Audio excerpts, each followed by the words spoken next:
Howdy, everyone.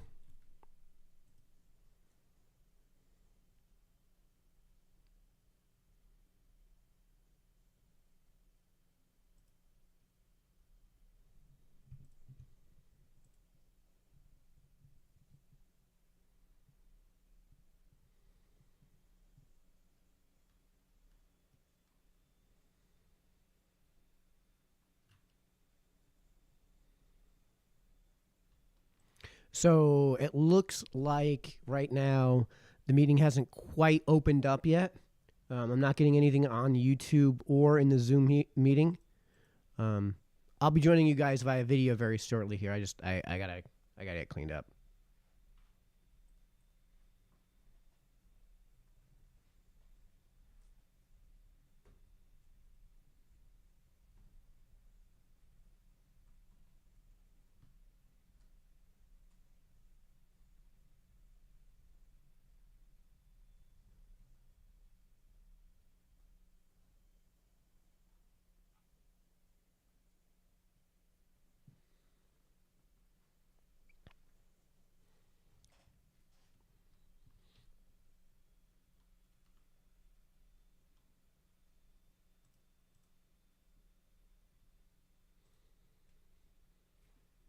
All right. Like I said, I gotta get a shirt on. I'll see you guys soon.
Good morning, everyone. Good morning. Good morning. There you go. A response was what I was looking for. I am State Representative Jonathan Steinberg. I'm causing the feedback. Co-chair of the Energy and Technology Committee. Make sure you're in the right room because there are very few seats, and if you're at the wrong hearing, it's a good time to leave. This is an important public hearing for us. Not only is our final hearing for the committee this session, but we're going to talk about some things that many people are very emotional about and find very controversial. I am going to use my introductory time to help us all get through a long day as smoothly as possible.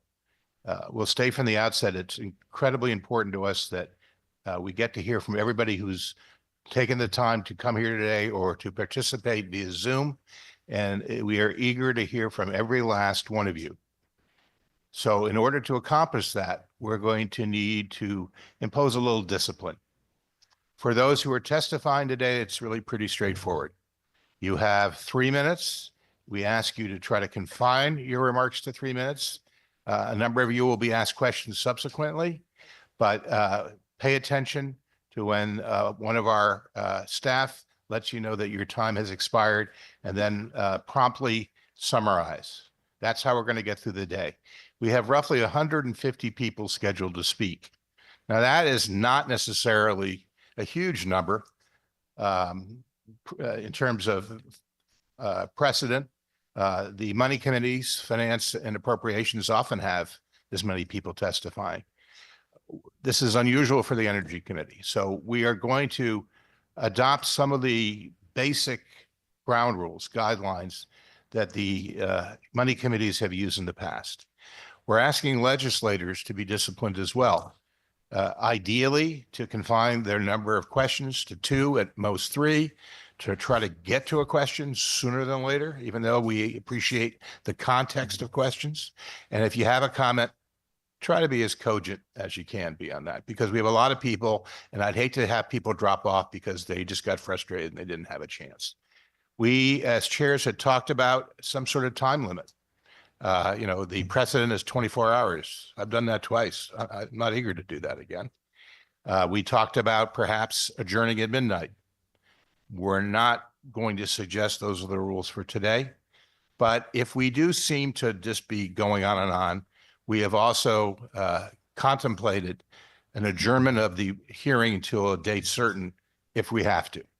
We're hoping we don't need to get to that point, but it's really in the hands of particularly we legislators to show some self-discipline, try to get to the point with our questions and with our comments. I will also say that we really value free speech, but we don't think it's appropriate for signs to be displayed during a hearing. I'm going to ask all those who are displaying signs to put them away. There are other opportunities within this building in which one can use signs.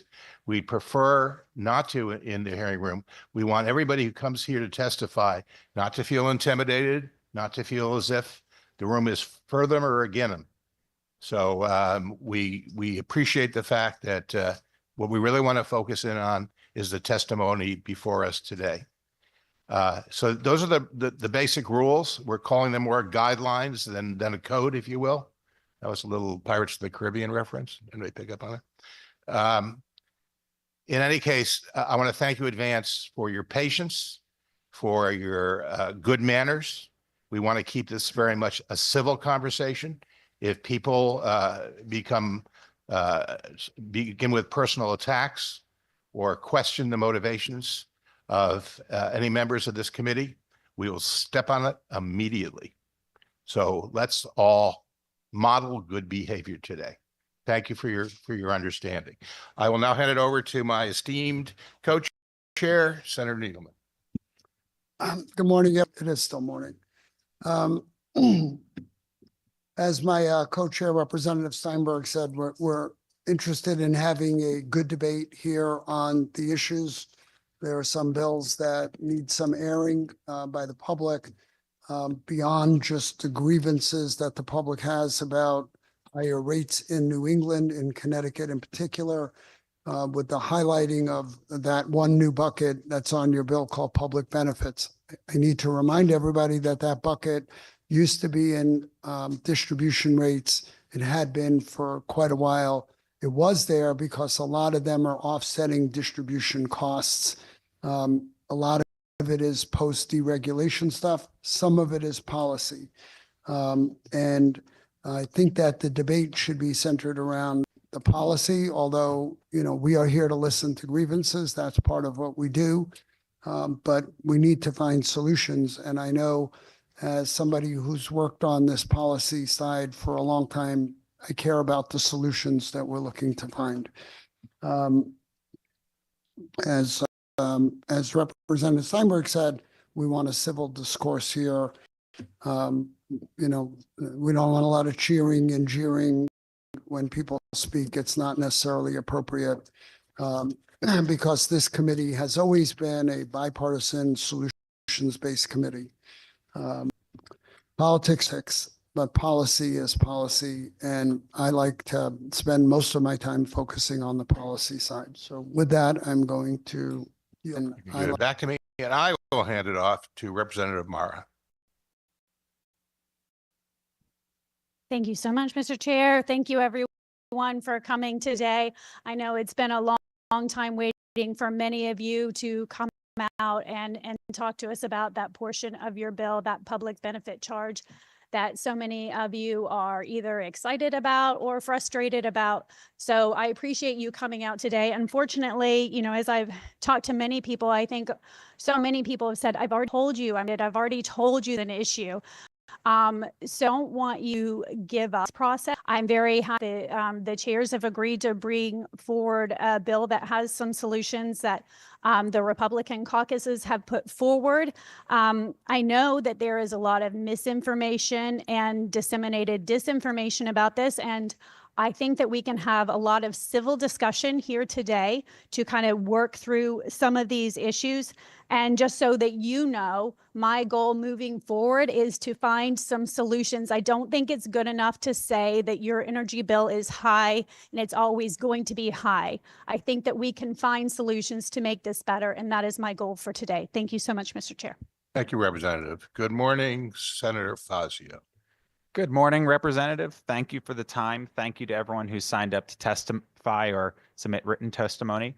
There will be an airing of grievances, but people are right to be aggrieved in this state where they're paying the second highest electric rates in the country. And there's going to be earnest for us to think we can have that discussion and debate in a civil tone. I think public hearings are not just perfunctory. I think they actually exist to test and debate ideas. And oftentimes I have my mind changed and we actually come to agreement and try to forge a better way forward. And that's what this day should be about. I think there's going to be earnest people who can disagree in a civil manner.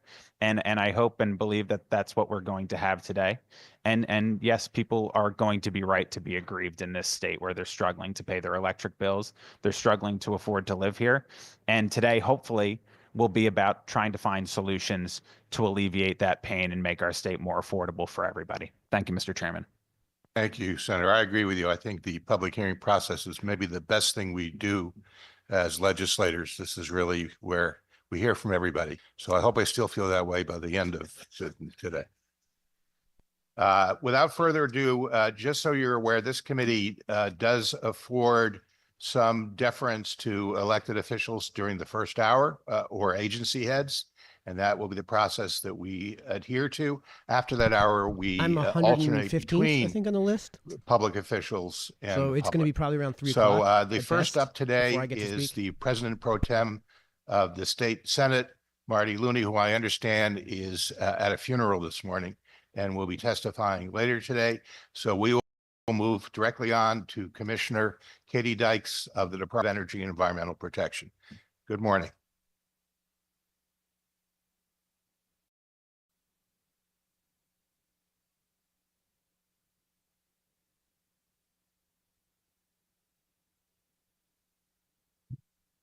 Good morning.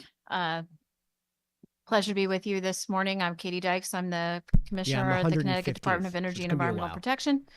Yeah, And bear with us, folks. pleased to have the opportunity to highlight hear some your of commentary, the though, so put your written comments in the testimony chat, that guys. DEEP has submitted on the bills that are before you today. DEEP is strongly in support of Senate Bill 4, an act concerning energy affordability, access, and accountability.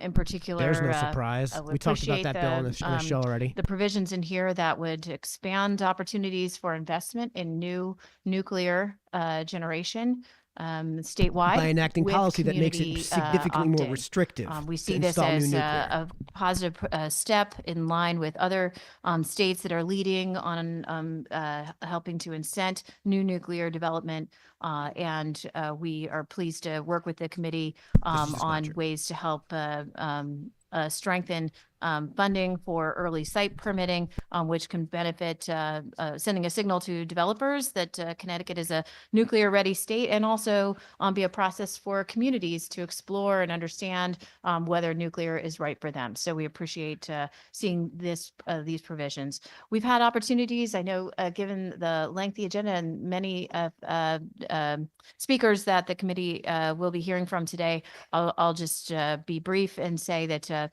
many sections of Senate Bill 4 we support and have submitted testimony on other bills that have raised similar concepts. So I'll just refer to that prior support particularly to clarify DEEP's ability to include active demand response and gas efficiency measures in our efficiency procurement This is why that we Pure needs have to be separated from underway Deep. today, as well as the support for the Thermal Energy Networks proposal that has, I think the committee has heard testimony on that concept in other bills in previous hearings. There's a provision, Section 6, which would provide greater flexibility for PURA and for the electric utilities to be able to utilize a portion of energy products that are purchased pursuant to DEEP administered grid scale procurements towards standard service. We think there's certainly a lot of details to work out to determine when this would make sense, but there's been a lot of volatility in the wholesale electric markets, which we know has translated into potentially risk premiums being assigned to those bidding in on standard service. And so this could be a tool to extract more value from the long-term contracts that the state has supported for other purposes to also provide benefit for standard service. I want to turn next to Senate Bill 647. This is an act concerning protections for consumer access to affordable electricity. Simply put, DEEP opposes this legislation and respectfully. Of course it does. We feel that The many piece of of the legislation provisions that's in actually this going to lower bill this is would why have Pure the needs to be opposite separated from Deep. effect of increasing costs for consumers. And so we appreciate, with the opening statements here, I know, I think everyone in this room is committed to trying to improve on the affordability of electricity for customers. And certainly that is a top priority for Governor Lamont. We feel that Okay, some of sure. the measures in this bill would actually undercut critical investments that are providing benefits to ratepayers today. It's just in not terms true. of That's just us being able to objectively not keep true. the generation and distribution and transmission rates lower by supporting consumer By investments costing in you energy money. efficiency, for example. oh my God. Several sections of this bill would defund critical investments in the energy efficiency programs. I just want to note that costs energy us money. efficiency is about half the cost of supply. And we've seen enormous demand from businesses and residents across the state for the energy efficiency services that are funded through the Conservation Adjustment Mechanism and the Systems Benefit Charge within the public policy part of the bill. People have been turning increasingly to those programs to help as a tool to help them take control of their energy costs at a time that we've seen a lot of volatility and spikes in prices, including during the war, at the outset of the war in Ukraine, when we saw wholesale electricity prices spike up to $82 per megawatt hour. So defunding these critical programs would have Sending the money to Ukraine consequence of causing Connecticut to have and the region as a whole to have to procure more power, conventional and more costly power generation. Just in 2024 alone, the energy savings that we derived from the investments in the energy efficiency programs that you spend money on helped us avoid the need to build a 58 megawatt power plant. And those investments will provide $408 You enacted million measures to in avoid lifetime increasing energy bill supply? Are you savings kidding me? statewide, which is a significant multiplier How does that save above money? the cost of the programs to implement. And these benefits, I just want to underscore that there are benefits, direct benefits to the consumers who take advantage of these programs and immediately lowering their bills. But all ratepayers benefit There's short-term benefits from these that you pay programs, for in your bill. because the that's less what our neighbors God. use in terms of electricity, the less the rest of us have to pay for in terms of building new generation and paying for transmission and distribution expansion. In addition, I'm concerned about provisions that would disrupt the stability of our contracts for critical resources such as the Millstone and Seabrook nuclear facilities. How as would well that as, disrupt it? It's under our, contract. The contract we have with the Revolution Wind offshore wind project, which is under construction and due to come online next year. At like it 40 will, at together like with another $40 a Massachusetts megawatt. procured offshore wind project, be providing It's the 5% most expensive way increase to in our generate electricity electricity. How supply. does that save you So money? the provisions in here that would disrupt those ratepayer-backed commitments in those contracts. Ratepayer-backed! And Ratepayer-backed! She just said it! Would Oh my have a God. catastrophic impact on our ability to contract with resources necessary for not just meeting clean energy goals, but for expanding our energy supply and improving the energy reliability of the goals. grid. I want to note Like, as well that's that together, axiomatically as antithetical to of saving you today, money. as of February of 2025, the Millstone and Seabrook contracts have, when you go tally it up from the beginning of those contracts in 2019, have produced a net profit of $100 million total. So there has been significant volatility in the how the rate has been set to collect the revenue necessary for those contracts. Those contracts follow the volatility of the wholesale electricity markets. That is directly impacting customers in terms of their ability to plan, and businesses in terms of the predictability of the costs that they're paying on the public policy charge. We think that the solutions that we have to reach for are ones that reduce volatility.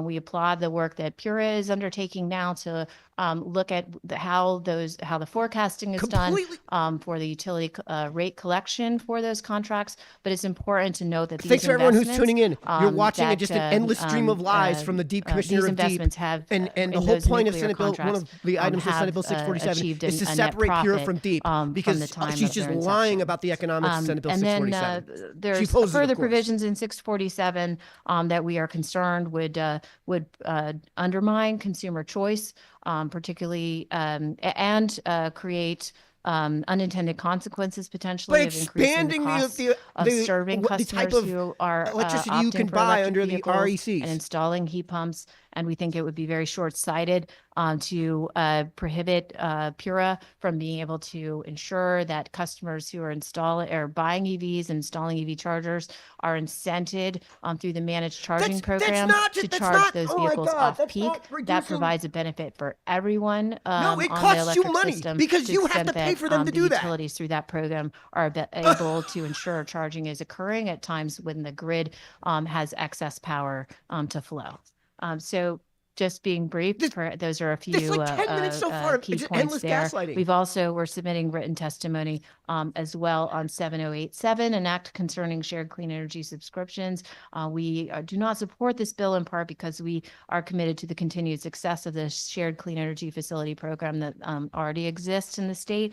Just We remember, have folks, a like, few concerns on how do I put this? 7088 as well. I need to turn her down. But in the interest of time, I will end my introductory comments there, and pleased to take any questions. I know many members of my senior team are so here as this well. is why we need to separate Pura Thank from you, deep, Commissioner. because I imagine Pura's a number of goal, us do Pura's have objective questions is for to you. save taxpayers money. I'd Right, love like to the get into goal, 647, the but mission I'd of like to Pura focus on your is to initial serve the comments interest on this of the before, ratepayers. And Section the interest 6, of deep, which as you she just mentioned, elicited, you is know, to starts serve right the off interest with of green best energy. interest of And she ratepayers. just That's like really went kind on a of why we're tirade all about here how today how in many 647 is going to ways. cost You us made money mention because of the, all of these incentive working with programs Pura, that are the baked into your importance of public procurement benefits contracts and dealing with somehow save volatility you in the money marketplace, which by is, costing you money. volatile Like in the best Rex of programs times, that but she's seems talking, particularly so she now. hinted at them. She didn't I actually can't mention help them but ask the directly. question But about when what are when your she said concerns with that regard to there our are certain contracts in elements the of the marketplace, bill that will actually given contract the, what your onset of consumer tariffs options, and the right? possibility Like freedom of of choice or whatever Ontario on the even marketplace. cutting off That's just a energy lie. supply And what she was today. saying is that it does so appreciate that by doing question. things like getting rid of We have been incentive monitoring programs in real time for heat potential pumps, impacts which aren't of, incentive programs in a lot of some places. of In the case the, of Senate Bill 4, for example, it's a mandate, Trump administration to which impose costs you tariffs money because on, you have to subsidize that. heat That's what the products, subsidy is. It's you imported guys from subsidizing it. Canada. So yeah. This is something that I would love to we speak toward today, that if now. we're, The fact that rely Pure on needs to be Canada separated for from deep because roughly this is 8% an of our energy axiomatic supply, conflict of which is interest. flowed, not on a contractual basis, but on an economic basis by Hydro-Quebec, largely hydropower, coming into our system. This is obviously something that's unfolding, day to day, but we have not seen any, and we are, it's something we're monitoring closely to better hope to quantify what the potential impacts. Joel Kennison, she doesn't care that the money is coming from people that may never benefit from any of this. Yeah, that's what I'm saying. That's actually part of my speech. And I'm going to say, who is in the public that is benefiting from these public benefits programs? She throws around the word everyone. Yeah. So when she talks about whenever, this is a point Thomas Sowell makes. Whenever somebody says we should or we need to or we must, I always ask this question. Who is we? Right? prices. Well, everyone can't take advantage of this, and more importantly, not everyone is paying for these currently. Yeah, and here's the thing: like one hand is just going to wash the other. Government is not a producer of anything, which means that whenever what they're going to say is, oh well, you don't have money for heat pumps, well then we'll just pay you for heat pumps. Well, who is we? In this case, it's just the taxpayer, which is you and me, which so it gets paid for by just a different side of the position here. She's just clueless. I don't know if that's the case. I don't know if she's clueless. I think she might actually be just intentionally gaslighting. I think a lot Ratepayer backed. You're right. Yeah, that's exactly what I'm saying. These tariffs will remain in place. I so wish I could hear you.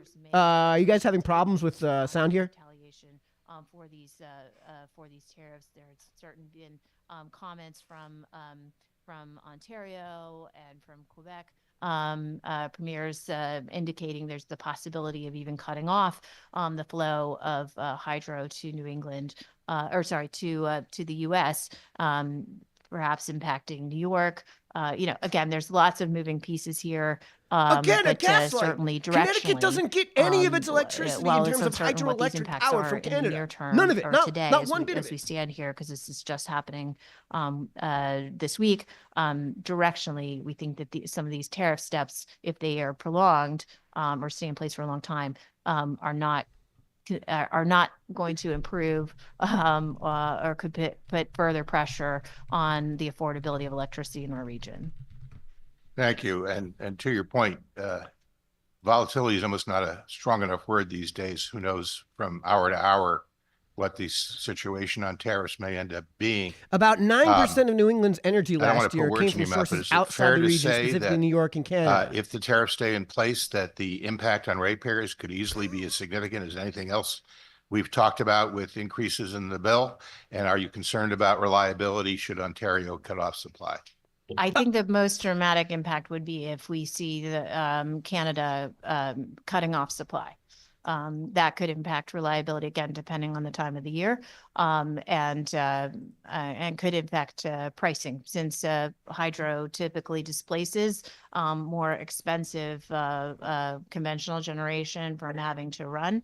But I think dare you to talk about we'll Rex. we'll I look dare forward you to to do staying it. in touch with the committee. I dare you to talk about how as, that cheaper how, energy from what hydroelectric, information, you're as we're not allowed to monitoring, and use where through we may Rex have more as information on, like, as class one. quantitatively, how tariffs may impact the bidding behavior for hydro resources or for fossil fuel plants in the New England region, gas plants that may be importing Canadian LNG.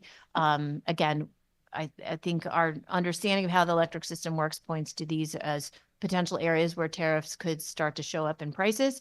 But we don't have any specific information yet to say exactly the extent, but it's something we're monitoring closely along with all the other New England states. And I should note also, last week, the ISO New England put in place a proactive measure to be able to preemptively or proactively collect from ratepayers the anticipated costs of these tariffs should they be the ISO be the required to remit these tariffs revenues, and so even that proactive step could have an impact on ratepayers ahead of actually seeing what these costs could how these costs show up in the market. I'm going to ask one more question to try to model the right behavior for my colleagues. With regard to 647, there's been talk about not eliminating everything under public benefits, but simply moving it to the general fund. And that sounds reasonable on its face, but I hope you could comment. You made some comment about the importance of these programs, that many of them represent contracts and encumbered relationships that would be at risk in the general fund. And would you agree that by definition, moving it to the general fund would be much more aggressive because the charges under public benefits are related to usage, so that those who are using the most energy are paying their fair share? And that if we move it to the general fund, it would be on all taxpayers and would therefore be regressive, and also potentially not provide the same incentives to change usage behaviors that we have under the current circumstances. Thank you, Representative. I think I probably have just as many questions as answers in terms of how this would work if the bill enacted. you know, I mean, when you think about the time period and the process for appropriations and budget negotiations and how those are set, it just seems completely mismatched from the way that you know, contracts, in some cases these are 10-year or even 20-year contract commitments that are made, and So? revenue and the revenue needed to support the contracts is settled on a semi-annual basis by PURA through, you know, as we track the performance of these contracts against the wholesale electricity markets. It's just so different from the way that the No, it's general fund not. How revenues any other are contract agreement is made at managed the and legislative how level? those state No, budgets are it's set. So not. it feels, I'm quite uncertain about how this would work.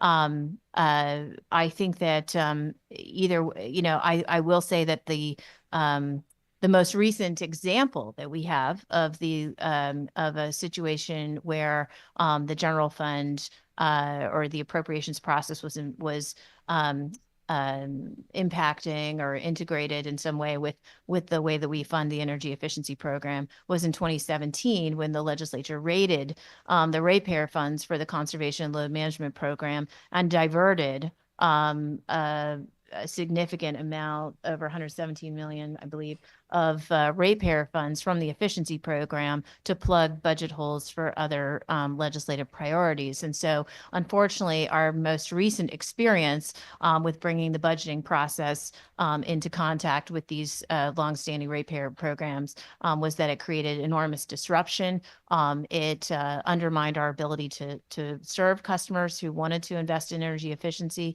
has the consequence of increasing costs elsewhere, not to mention causing many of the private businesses that are delivering these energy efficiency services to have to lay off their worker, create enormous disruption in the workforce that's delivering these By returning it cost-saving to market measures. principles. So that's our most recent experience, and it was not a positive one. Those incentive Thank you programs are for disrupting reminding market me, I guess, principles. of that egregious They're step by disrupting the your legislature normal in raiding intentions. funds that did not By belong to redirecting the you and legislature, but influencing you to do belong to things you otherwise ratepayers. wouldn't do. And I certainly hope we would not repeat that again. Like But the to your basic point, failure if of we were to move basic all these to the economics. general fund, they would be susceptible to being cut at some future point.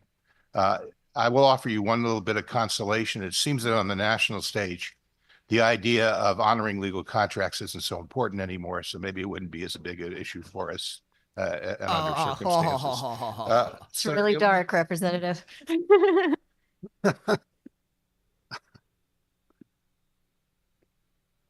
I'm not sure I disagree with him. Look, I'm a big believer in user fees. So if you use more of something and you use less of it, you benefit by the programs. Almost everything that's in that bucket called the public benefits is pretty much related to usage. There may be one or two smaller my items God. that are not. So use less electricity. Live like you're in a think if third you world pull them country. out, there's That's such how variable we numbers save from money. period Not to getting rid of these period that I charges don't that even cost know you how money. A budgeting process could allow for that. These are mostly true ups on policy decisions that we've made. And with all due respect to everyone in the room, those policy decisions were voted on by the legislature, many of them in a bipartisan manner. They're So not completely bipartisan, but most of them are. This state, as a state, believes that we should be then using you can less continue to vote on electricity. them in a bipartisan manner and not bury them that in our electric bills. We are. Let me back up and say that the role of the minority party is to Is to make get sure that they trampled by become you the guys. majority party, right? That's their job. I get it. If I was in the minority, I'd be trying to become in the majority party. And I have said a number of times that a lot of these initiatives are really pretty much political discussions as opposed to policy discussions. Policies have been settled Where in do you law. think We're those words enacting comes them. from? I don't believe in any way, shape, or form that moving them out of the bill will fix anything. I think it'll make things worse. In particular, some of the sections Removing that are consent of the attacking governed is programs so like heat much pumps better. or That's what we're electric gonna do vehicles here. are a direct attack on an attempt to decarbonize the grid. They do cost some money, They but they cost- don't They cost that cost much some money. money. We're number two in The the bigger in the issues are continental we U.S. save Millstone. We have the highest We over have average been electric bills in working America. for decades to try to be on the right track since deregulation. We've come up with what I Deregulation would agree. by and regulating the when, absolute crap out of what is a Senator de Harding facto public testifies, I service. will tell him his comments on the record saying that this is just too complicated for anybody to understand. He's actually Therefore, right. we're going to do nothing to benefit But the customer. this is how it's evolved since deregulation. There's Since 45 deregulation. items in that bucket. God, what They a all gaslight. used to be on the distribution side of the bill, and it actually might have presented a little bit clearer picture had we kept it that way. But there was an interest in clarity, so the bill was redesigned. And what happened concurrent with that was a pandemic and a war, and we're still feeling the after effects of that. Therefore, don't do anything. I had to hoped save that the they would work their way consumer through money. the system a little bit faster than they are. But again, we have had historic high rates in New England, and I want to continually 30% remind higher my than New friends Hampshire, on and New the other Hampshire doesn't side of even have the aisle highest that rates. New England is always in the top 10 most expensive states. Even Vermont, which is still vertical, is number 10. But we are 30% continually lower than switching us. seats.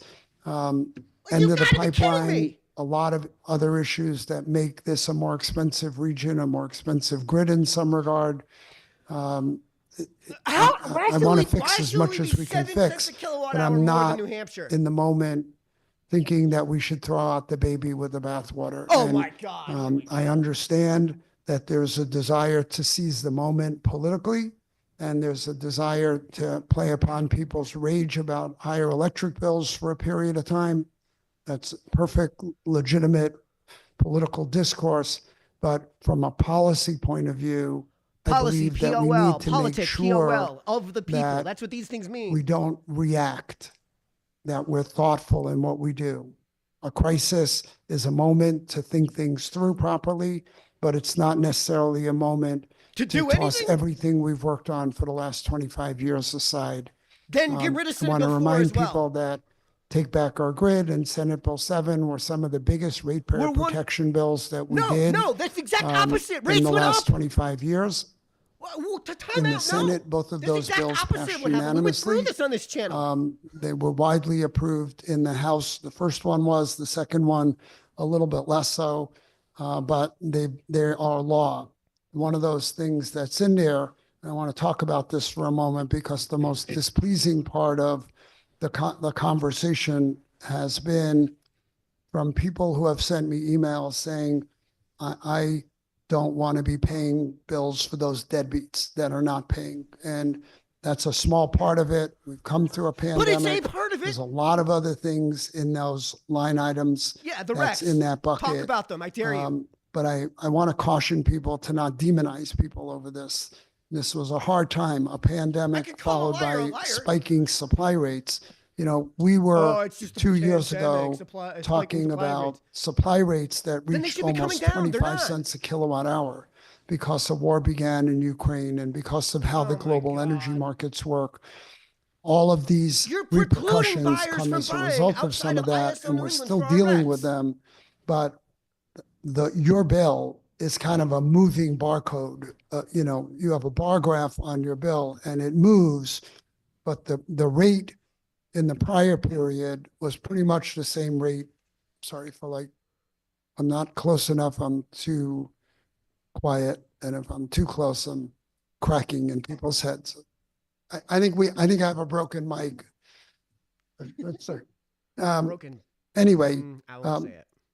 I appreciate your validating the idea that we don't want to walk into unknown territory here. I don't think It's no that territory. most other jurisdictions would even consider the idea of entertaining any of this stuff, especially a Maine already state does that it. prides itself on trying to be a leader in many areas already of does it. environmental policy and protecting consumers. So I want to say thank you because you've done a lot of the work here. There's a few people in this state who really understand energy policy, and you're one of them. And But then she's a liar. every time I talk with you, I learn, even when I'm yelling, and that is occasionally the case. But just to reiterate the idea that taking this stuff out of an electric bill where you're trying to incentivize somebody to use less power, why would they participate in energy efficiency programs? If you're going to put it in the budget, which is socializing it over all the residents of the state, arguably, you take it It's out and already you don't on give all of the people an residents, except for incentive by saying Wallingford. if you're going to lower your usage, why would it make sense to have those programs? Good question. I That's guess part that's of why you sort of put a it on the floor, question. to get rid of some of them, at Yeah, I least do some of think them. that, you know, I think there's definitely a principle there of fairness in ensuring that customers are, you know, exposed to what the cost of serving that customer is. And certainly if if rates are designed properly, they are helping customers, you know, see the full cost of serving them and then be, excuse me, incented to take actions to address that. Um, I'll also note that, I mean, there's 3 other parts of the bill in addition to the public policy charge. The public policy charge spiked last year because of the under collection of the Millstone contract and the COVID, you That's know, the program in increase. terms of arrears forgiveness and That's the so on. increase. What's the That had an baseline uptick, dollar and that amount? caught Talk many about people that. off guard, especially after we saw a heat wave going on last July that had usage significantly above normal for air Again, conditioning. here we get told. So it's a like, confluence of live factors. like And you're a I've third met world with country businesses in your and own home. residents around the state who are, you know, suffering when they see these, when they have these cost increases that they can't plan for. But we have to keep in mind that just in the last 3 to 4 years, we've seen spikes on other parts of the bill. The generation rate spiked in the winter of 2022, 2023. And at that time we had earnings on the Millstone contract that passed back in terms of a credit on the public policy charge to help to offset some of that generation rate increase. And so we see these kinds of spikes occurring in different parts of the bill. And when those spikes occur, the important thing is to note is that then people are looking for relief. And one of the principal places they look for relief is through the energy efficiency programs. And so every time we see one of these spikes, the phones are really ringing and the demand for these programs is increasing significantly. That happened in the winter of 22-23, and we were able to find additional revenues from the RGGI program and some ARPA funding to help meet excess demand for the efficiency program above what was funded in the public policy charge at the time. We've seen a doubling in interest in heat pumps, heat pump Because rebates you're provided in forcing the it on energy efficiency people. program because heat Of pumps are more incentives efficient than that- window air units They're not. as far as cooling. And 40% of far our as cooling, residents okay, are yeah, relying on maybe. energy In Connecticut, we're intensive so worried window about air conditioning cooling. units for their air conditioning. And so again, as we debate these different charges, it's important to not lose sight of what the customers, what the residents and the businesses of the state are, how they're voting with their feet, what they're looking for in terms of relief and being able to provide access to low cost Put in the air comments. Put in the conditioning. comments. Can you is tolerate critical it when being a 80% bit of your, warm? you know, Right? bill Like, can you increase tolerate it is being, due I don't to know, increased 80 usage degrees for in air your conditioning, house as an example. for about, I don't know, 2 I think weeks, it's 3 just something weeks? important to note. All right. All right. And What maybe would you rather briefly I have? can 2 to 3 say weeks of it being about this 80 charge, in your house, which or was 3.5 months of it reconfigured being a few 50? years ago, is called the public Let me know. policy charge, but includes within it the recovery of costs associated with a variety of different policies. I think that the sense of public policy, perhaps if you know, it may be implied in 647, is that these public policies are just focused on environmental goals.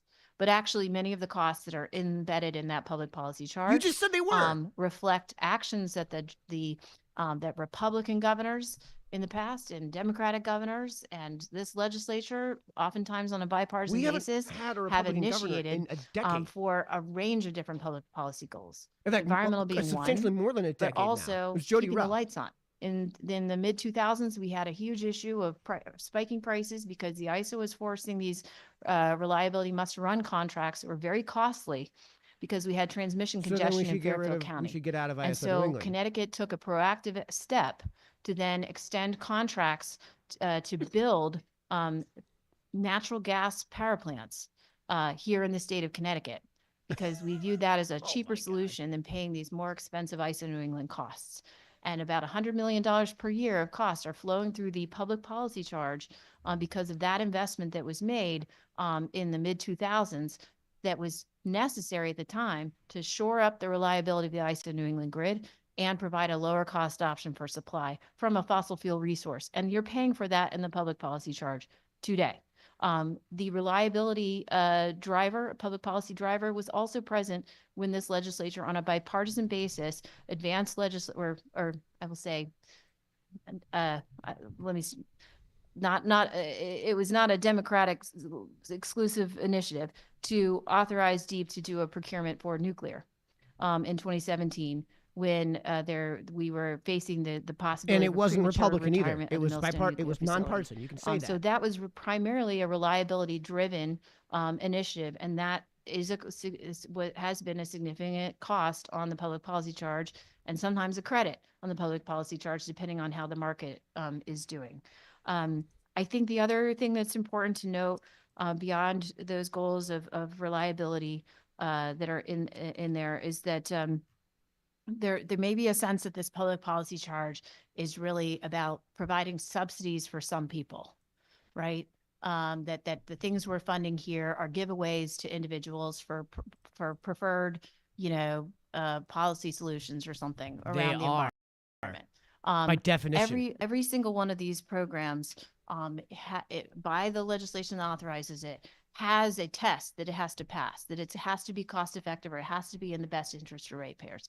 So I think it's really important across all these programs. I mentioned it for the energy efficiency program, for example, to note that while these programs may manifest in providing a rebate or a low interest loan or whatever it may be for a customer to take a particular action, those supports have to be cost effective in the sense that we can only, across these various programs, support them if all ratepayers will benefit by motivating the action of that individual, right? In the sense that getting that individual to reduce their energy usage will help all of us have to pay less for generation, transmission, and distribution. But I do think that people are looking for answers and solutions. And so I'll just wind up this unprompted speech by saying that, I think we are trying to achieve those solutions. And one of the ways that we do it are by trying to reduce the volatility, which is really what people have been seeing in different parts of the bill over the last couple of years. So I think that the effort to provide for more flexibility to use contracted research for standard service will help with that. For example, the actions that PURA is taking to look at how to improve the forecasting of what the revenues will be needed for these contracts in the public policy charge, I think will help provide for more stability in the future. Equity and fairness also have to be part of this too. We need to make more investments in new resources, including new nuclear, which is in the bill that you're hearing today. But we have to make sure that we're not doing it as Connecticut alone. We did the right thing when we invested in those gas peakers back in the 2000s. But if we could have done it a little bit better, we would have shared that cost across all New England states that were benefiting from. Oh my God. All right. So what Senate Bill 4 does, which is the one she spoke in favor of before all of this, is make it much more difficult to install a nuclear facility in Connecticut. So she's in favor of Senate Bill 4, which makes it way more difficult to install new nuclear. And then she just said we should get more new nuclear. Again, this is what PURA needs to be separated from DEEP. This is completely ridiculous. And we have at least 2 other states that are taking that step now because of the legislation that you passed. So we can't go it alone anymore. And we're taking steps towards that. And then finally, we have to keep our eye on how we can make sure we are giving proper oversight over all parts of this bill. And, DEEP is strongly supportive of other legislation that this committee has heard to rein in parts of the bill that we aren't even talking about typically in the public, which is the transmission rate, which has been increasing significantly, 75% since 2015. And we think that there's common sense ways we can improve the oversight of projects there, including some that are being heard by the Siting Council today that will roll another $150 million of costs onto Connecticut ratepayers alone from asset condition projects. there are lots of Onto places where we can ratepayers? trim How does that costs save us or money? make sure that we're getting Onto proper, ratepayers. adequate value out of the investments that we're making. And by doing it more equitably, with greater oversight and Equitably. transparency, sharing the costs among the other states, those are some of the common sense steps I think that we can take to address this shared goal of improving affordability. Thank you, Commissioner. By I don't enacting think that anybody alleged could have said policies that better. necessarily raises prices. So much of this stuff makes me feel like we're still dealing with being a victim of deregulation, where states go it alone The on victim of policy and the deregulation. Oh region my doesn't God. decide. Was ISO she here in the 90s when we had CLNP? got a mandate to be fuel neutral. And they take some things into account, but not others. We have to pick up the pieces, I It's think, the in most, some regard. we're arguably the and most at regulated various state in the times union I've outside thought of California it's when it good to comes to be energy. part of ISO, and then at Eversource other and UI, points, as much as you guys might hate them, not sure it are is. regulated to But absolute death deregulation and are really, de really facto changed the government game. programs. It made it much more complicated to do what we do.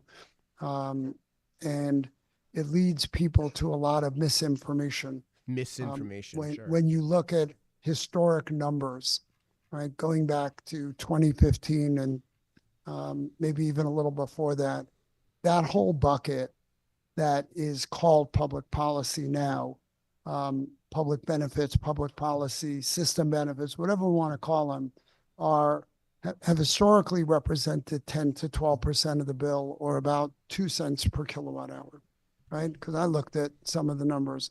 Then we hit the pandemic and the numbers started flying all over the place. Supply rates started flying all over the place. Versus rates have been pretty consistent. UI's rates have been pretty consistent because of they're tied to rate cases. But I'm hopeful that over time, we will see that whole bucket of 45 different items go back to 41. being 2 to 3 cents per kilowatt hour. And then I think that it is You're still gonna have to get something rid of to them to do always look that. at, and we should be mindful. But I just hate to use my father's phrase too often about throwing the baby out with the bathwater. Anybody's ever heard that, if that's under 65. Oh, I'm sorry. Well, correct. It's a I wonder. purposeful misuse of that phrase. Wonder back in the old days if they did that. I don't think so. I don't know where the hell he got it from. But So when you we're throw all the baby out with the mindful of bathwater, the idea rates, is and that I do want to like tell. the bathwater, when you're done with the bath, you got to get rid of it, right? So in the old days, before we had indoor plumbing, right? You would wash the baby, and then you would have a literal tub of bathwater that you would throw out. Now the bathwater is the bad part. The good part is the baby. You don't want to throw the baby out with the bathwater. So what he's saying is that with these public benefits charges, he's kind of speaking out of two sides of his mouth at the same time. What he's implying is that there must be some bad parts to him, and then and that by moving it to the legislature and actually debating them individually, we're throwing the baby, the good parts, out with the bad parts by merely debating them individually, which does the exact opposite of what he's saying. Is it will have almost a direct correlation to the number of people who are forced into this situation where they can't pay. By making it guys. more affordable for them, it will actually cut down on arrearages. And I think that was the intent behind it, as well as to make sure that we weren't burdening people, because historically we are a more expensive region, not this expensive, because I think we've suffered more of the impact Again, we're since the war 7 than other cents a regions, kilowatt hour mostly above, because above New Hampshire.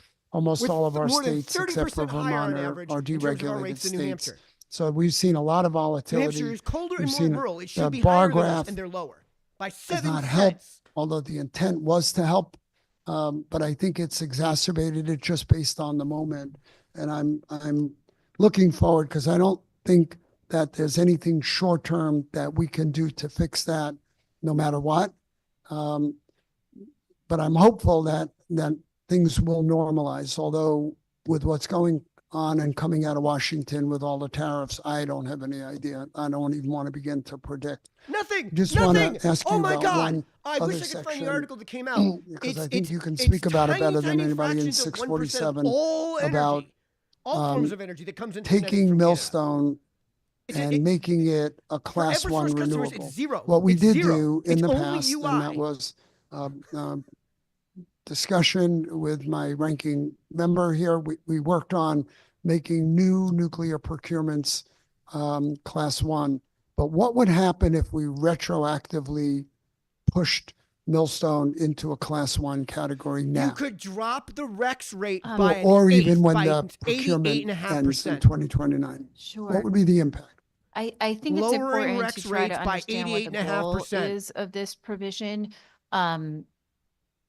which I'm a little uncertain about. But I think if the goal, you know, I think that the Millstone, or there's a distinction between existing nuclear resources and new nuclear resources, to the extent that the existing resources or new nuclear resources would be contributing to incremental reduction in greenhouse gas emissions. And so the inclusion of those resources in the class 1 tier is appropriate from my standpoint. But existing nuclear resources are not, while we need to, retaining them is important to avoid going, backsliding and seeing greenhouse gas emissions increase. Increase It's a little different from including them in nuclear, the RPS, which is from focused on nuclear. expanding the amount of zero emission resources. Nuclear is zero when emission. they're not contributing incremental greenhouse gas reduction impacts. There's of Nuclear, what course are you like a talking- direct nuclear? Oh my impact God. that the quantity of supply of zero emission credits from the nuclear resource, because they are so large and they operate around the clock, would significantly overwhelm, the demand or exceed the demand for these resources in the RPS, and so it would have the effect of crushing the RPS class 1 price. I don't know if that's the goal of this legislation to crush the REC price. Okay. But Yes, in it my is. view, Yeah, that's you want the REC price down kind of because it costs us money. It costs us a lot of money. critical, This revenue this support is for from other types of Joe resources that Biden's support an RPS. Federal The Department goal of is to Energy. reduce the cost of First RPS, sentence under the first item. right, Nuclear to, is a direct zero emission away clean from it. energy And I think source. that there's other ways What that we what a can achieve that. phenomenal gaslight.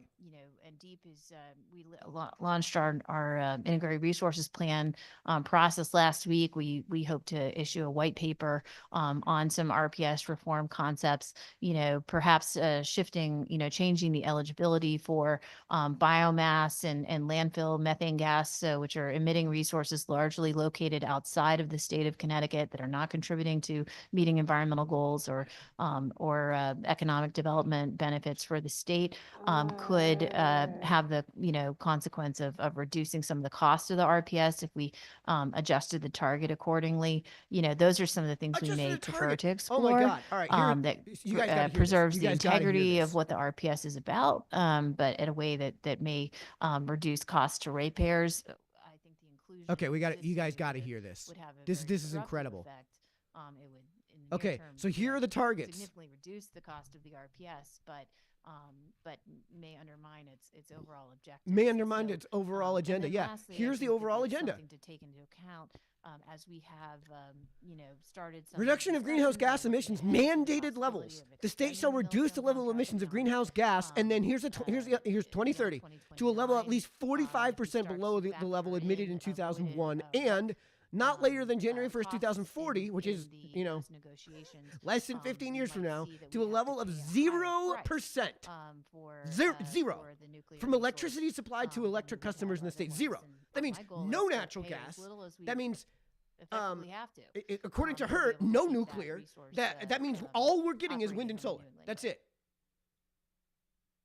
That's it. Thank you. That was my That's the take on goal. it also. It would And for the squeeze out record, everything else we that know how this is might gonna wanna go. do, and I think We went we over would this on the have no show. capacity to do any Like, we solar or just any other barely made the 2020 renewable threshold. Just resources, barely, and, right? And you that, know, there's an and you can economic see that the impact, but it trajectory here also is feels like, incredibly shallow. you know, Like, when I see we're a just bill that on that targets trajectory heat alone, pumps, we're not electric making the vehicles, 2020, and 2030 wants to threashold. make Okay, existing now let's go to assets, greenhouse gas emissions by sector. subject to Look, class okay, one. transportation since I just 1990, feel like it's an basically attempt to even. Okay, squeeze we've come everything down else since out about at our 2004, goals of the but we're state of basically Connecticut. even It's a since we backhanded started way to studying do this it. sort of thing. I Look at appreciate it, electrical consumption respectfully. since I 1990. just don't agree with Bottomed that, out. and I think that Bottomed the out. We've majority of the reached the people in period of state diminished Connecticut returns. don't It's going to agree be with it. near impossible to get to get we those wouldn't to have get a greenhouse gas emissions from electrical consumption 25 down without to costing 11 you majority in the an Senate absolute and a fortune very large beyond majority what in the it's House. already So costing I us. just have to Either that, get or you're going to that have out to do something. and You're going to remind get people that we're pretty talking medieval on how politics people while drive we're cars, talking or proposed pretty medieval on how electric people bills. live in their We all homes. want solutions. And I'm sorry, but I'm of just the not a belief guy who that you thinks shouldn't that have to tearing live up like you're everything we've done homeless for 25 inside your years is a good home. way to get to that solution. We need to provide relief for ratepayers. We're all working on that. I believe we're all sincere, but I want to never forget that there's a political moment here. And, you know, You're would I take advantage of a unnecessarily political political moment? body. Of course I would. Like, you 'Cause gotta I'm- be kidding me. I guess I'm a politician. Some people, not a good one. But I do like the policy side. I want to fix things and I want relief for our ratepayers to the extent that we can give it to them in a deregulated market where everything is too complicated. So with that, I'm going to reserve the right to come back, but I'm going to pass it back to my co-chair. Thank you. Senator Fazio. Thank you, Mr. Chairman. Thank you, Commissioner, for your testimony. Obviously, we have some philosophical disagreements on this committee and with DEEP, but I have a lot of respect for my colleagues and for you, and I have always enjoyed working with them really and with losing you, respect and for your colleagues, hope to Fazio. continue working to find common ground over the course of this session. And the white paper you were mentioning on some of the reforms to the RPS, I imagine, is one of those areas where we might actually be able to collaborate. In other legislation, I had mentioned similar concepts as well. I do want to disagree with my friend, the good chair who just walked out. However, I do not agree that the goal of members in the minority in this legislature is to get into the majority. I think that the goal of every single legislator in this General Assembly is to do a good job on behalf of their constituents. And I and other members of the minority could simply pound the table and say there's been one party in charge for 15 years and Connecticut has verifiably the second highest rates in the country, and that's simply not working for people. We could do that all day long. Instead, we have chosen to offer a comprehensive alternative plan, and that subjects us to criticism. Yes, when you offer solutions, when you offer a different way, that comes with complications and that comes with criticism, and it'll come with criticism today. But it is an earnest attempt to change policy to make rates more affordable in this state. And I will not regret the fact that we took a politically more difficult path, offering an alternative way, offering specific reforms, rather than simply pounding the table and saying, as Senator Needleman mentioned, we don't normally talk about this in public hearings and committee meetings, that one party has a 2-to-1 majority and they're presiding over the second highest rates in the country. I will not do that. I will simply advance a policy that I think will reduce rates in the long term. And I am proud that our caucus has chosen to make an alternative package of reform a priority rather than simply taking a political path. You know, one of my concerns, to zoom out for a second, is that, listen, there are, and we have always said that among these 40 or 50 line items in the public benefits, there are programs that are justifiable and should continue to exist. There are some that should probably be pared down and changed, and there are others that should be eliminated. But in totality, you're looking at costs that exceed, I think, $800 million for the CLNP system, so for 1.2 million customers. And setting aside the Millstone and Seabrook, contracts, which were about $50 million last year, it's about $750 million for the for 1.2 million Eversource customers that they're paying in their bills. You know, you had said in the beginning of your testimony that the effect of these $750 million in programs is to reduce the cost of energy. I guess I just have a little bit of trouble squaring that analysis, because we have such high rates. We have higher rates than our neighbors. And part of what is baked into our rates is this $750 million of programming. I guess my question for DEEP is, do you think that we could do a better job in managing these costs, which really, if you look over time, have mostly increased? they've mostly increased. I think if you just look at the combined public benefits charge, so this does not include the Millstone contract. It's increased from 250 million in 2016 to 430 million in 2024. How does that save us money? Do you think we could do How? as a state a better job of managing or reducing the overall costs of these programs? And if so, how should we undertake that? Thank you so much for that question. I think that's where the answer is always yes. We're committed to, continuous Sure. improvement to these programs to ensure that we can extract Joe, as buddy, I'm much all with you, man. value from these programs as possible while paying the least amount we have to for them. I'll give you an example for the The energy least amount you have to efficiency pay for them is program. zero. We have undertaken last year, as we saw that Terrible the take. demand for People these should not have programs to was- choose was between going paying up their electric bill or buying significantly. food. Dead on. That's Dead always on. a We're signal to disgusting. us I mean, that we're seeing this the from a more lot. demand there is, there may be the possibility for us to reduce the incentives that are being provided to customers because there's more customers willing to take the action. And we want to support as many customers participating and reducing usage as possible.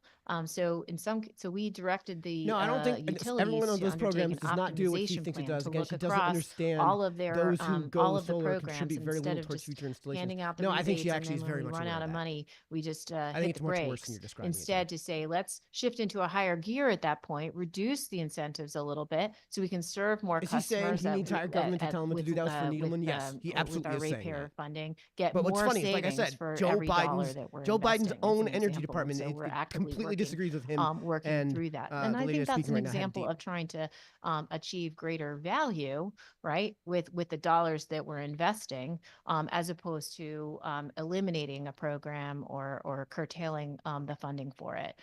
We have undertaken, in many past sessions and a look Needleman at talking what about we're having a paying for majority. behind Oh the my, meter bringing resources. the political moment Connecticut's made a into the lot of discussion. changes over time Basically, to there's a reason they have modernize the or majority. upgrade the It's net not the metering reason he thinks it programs, is. for That's true. example, shifting from, we had a debate last year about caps on the NRES program, for example, ensuring that we're leveraging competition as much as possible to help By get shrinking the every market that people are solar allowed to buy from. megawatt, every fuel cell delivered with the least amount of ratepayer dollars necessary. The Green Bank model is one that's been emulated in other states. That emerged in 2011 as from the idea of rather than just giving out rebates and grants, let's have the ability to use some amount of ratepayer funding to attract private capital, where you can support, efficiency and solar and other things that By that, he reduce means generation and attracting transmission tax distribution dollars costs. toward the thing But that with offset the costs from the private with sector. So it's more not actually private capital investment.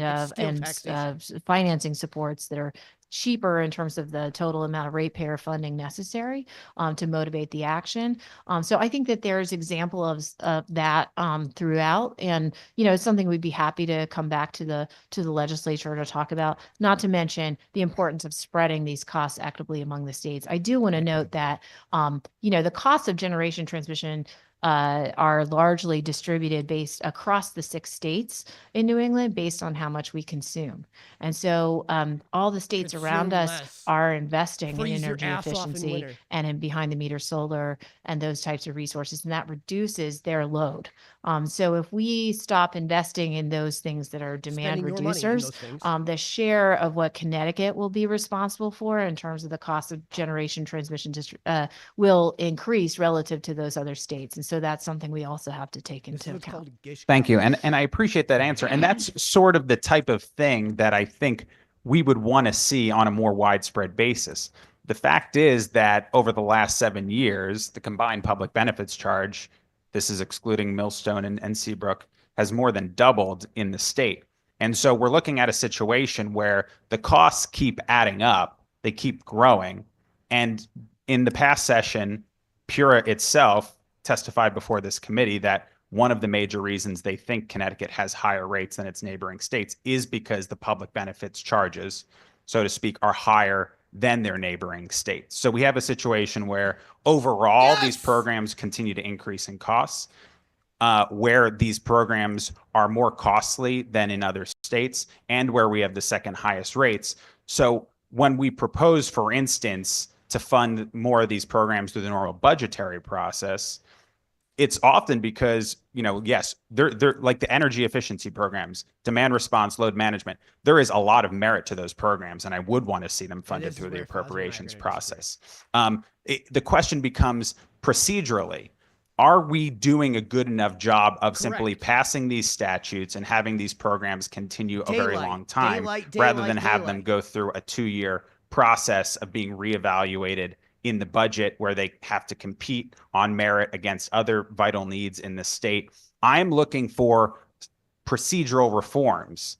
And this is what the bill attempts to do. If there is another one, I'm open to it. I'm looking for procedural reforms that stops us from having doubling of our system benefits charges over a period of time. That stops us having larger public benefits charges than other states. That stops us from having the second highest rates in the country.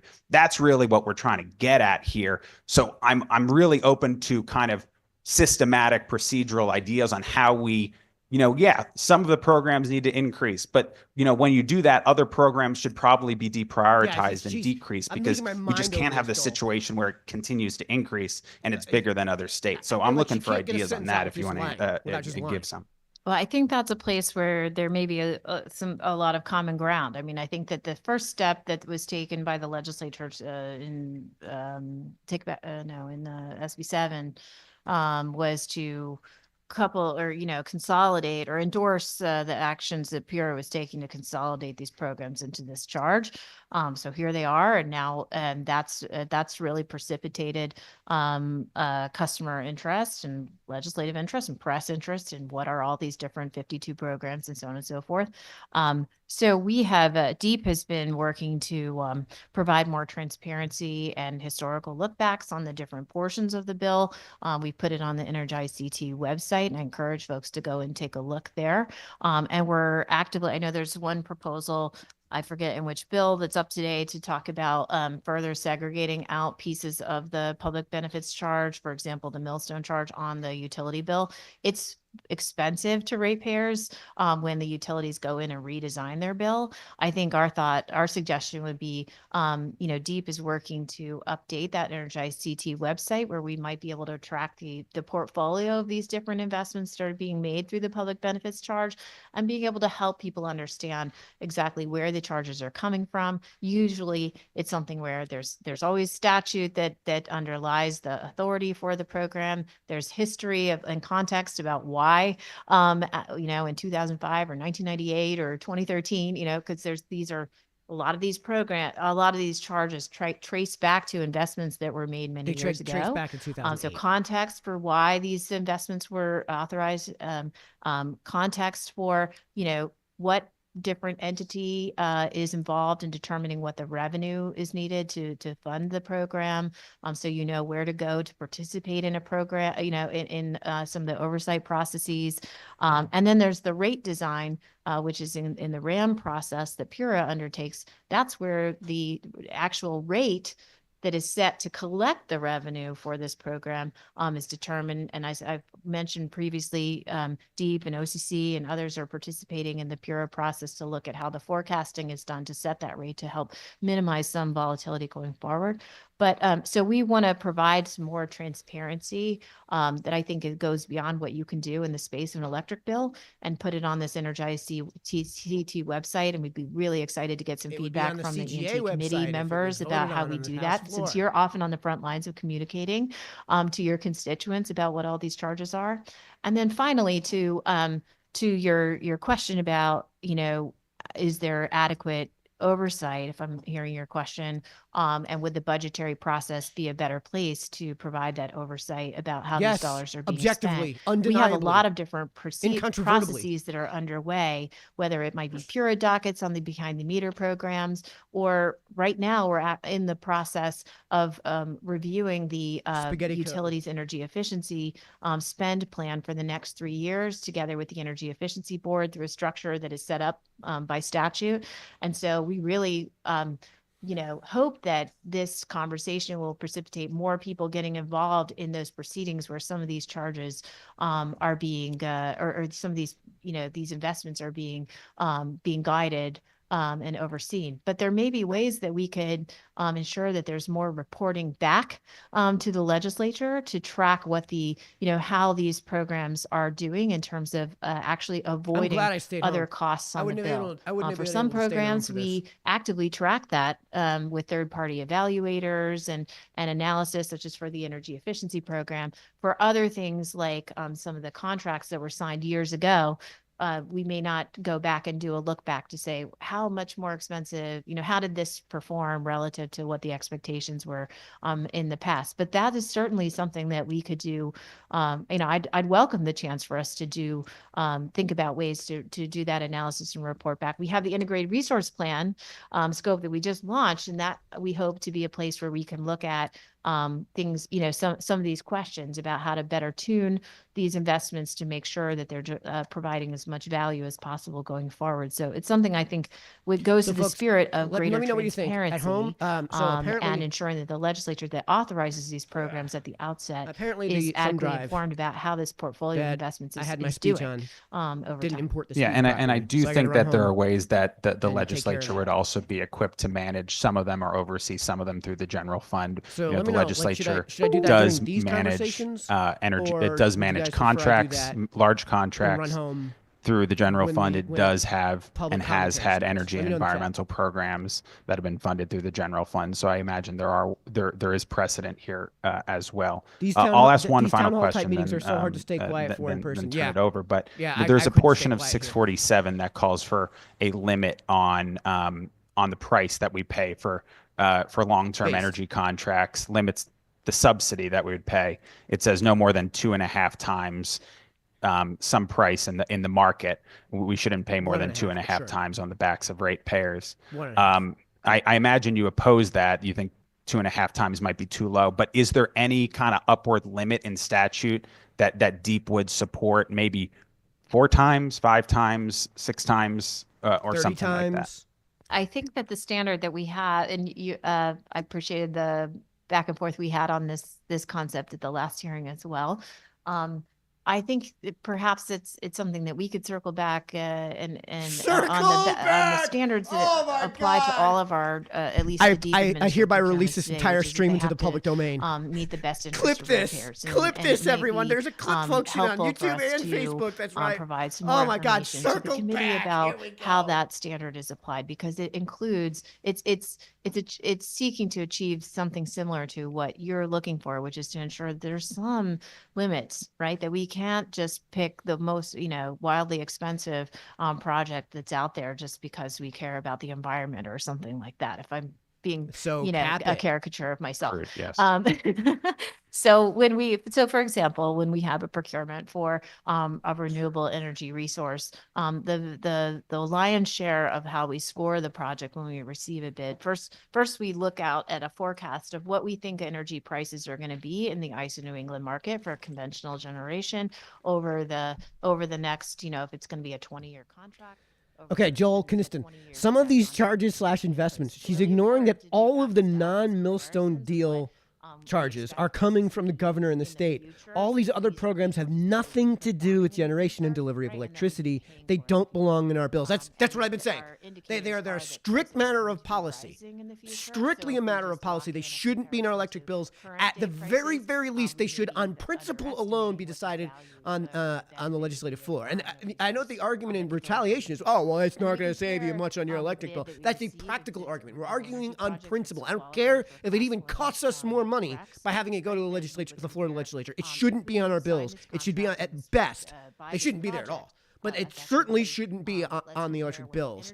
They and should, if they're going to be anywhere, be decided on the House of the legislature, the Florida legislature. Excuse me. Energy and rec prices in the market to determine whether there's going to be savings. There's also some qualitative scoring sometimes that we're directed to consider in these procurements. So it's something we can follow up on. But by and large, that analysis is ensuring that we are that we're going to be looking to make sure that the project is going to deliver net savings when we compare forecasted REC and energy prices, as opposed to like a multiplier of 6 or a multiplier of 4. Yeah. But I think these kinds of numeric sort of caps, especially if it's benchmarked to actual prices today, would be They are. causing us to not be able to procure resources. I think it wouldn't Yeah, it takes achieve the the goal teeth that I out of the think RECs you're program looking for. so And you I can think the actually standard afford that your we have today electricity. actually does achieve what you're looking for, but it's something we'd be happy to continue discussion on. Yes, I'm sure we can continue discussing it. You know, Time to I've looked at a time lot to of repeal the commodity entire markets RPS, and traded entire commodity renewable markets. portfolio There's standard. not a lot of commodity markets where the forward price is 4, 5, 6 times the spot price. But I do get that the forward price would be higher in this market. But we're dealing with forecasts, so it's pretty difficult when we're just internally forecasting. Thank you. That's all my questions. Thank you, Senator. Representative Mara, followed by Representative Buckby. Oh yes, Thank you so we're gonna much, get Mr. Buckby. Chair. Oh, Thank you God, for we're your gonna get testimony Buckby and we're gonna be today dead and for silent the sticking entire with time. us for so long. I appreciate the back and forth.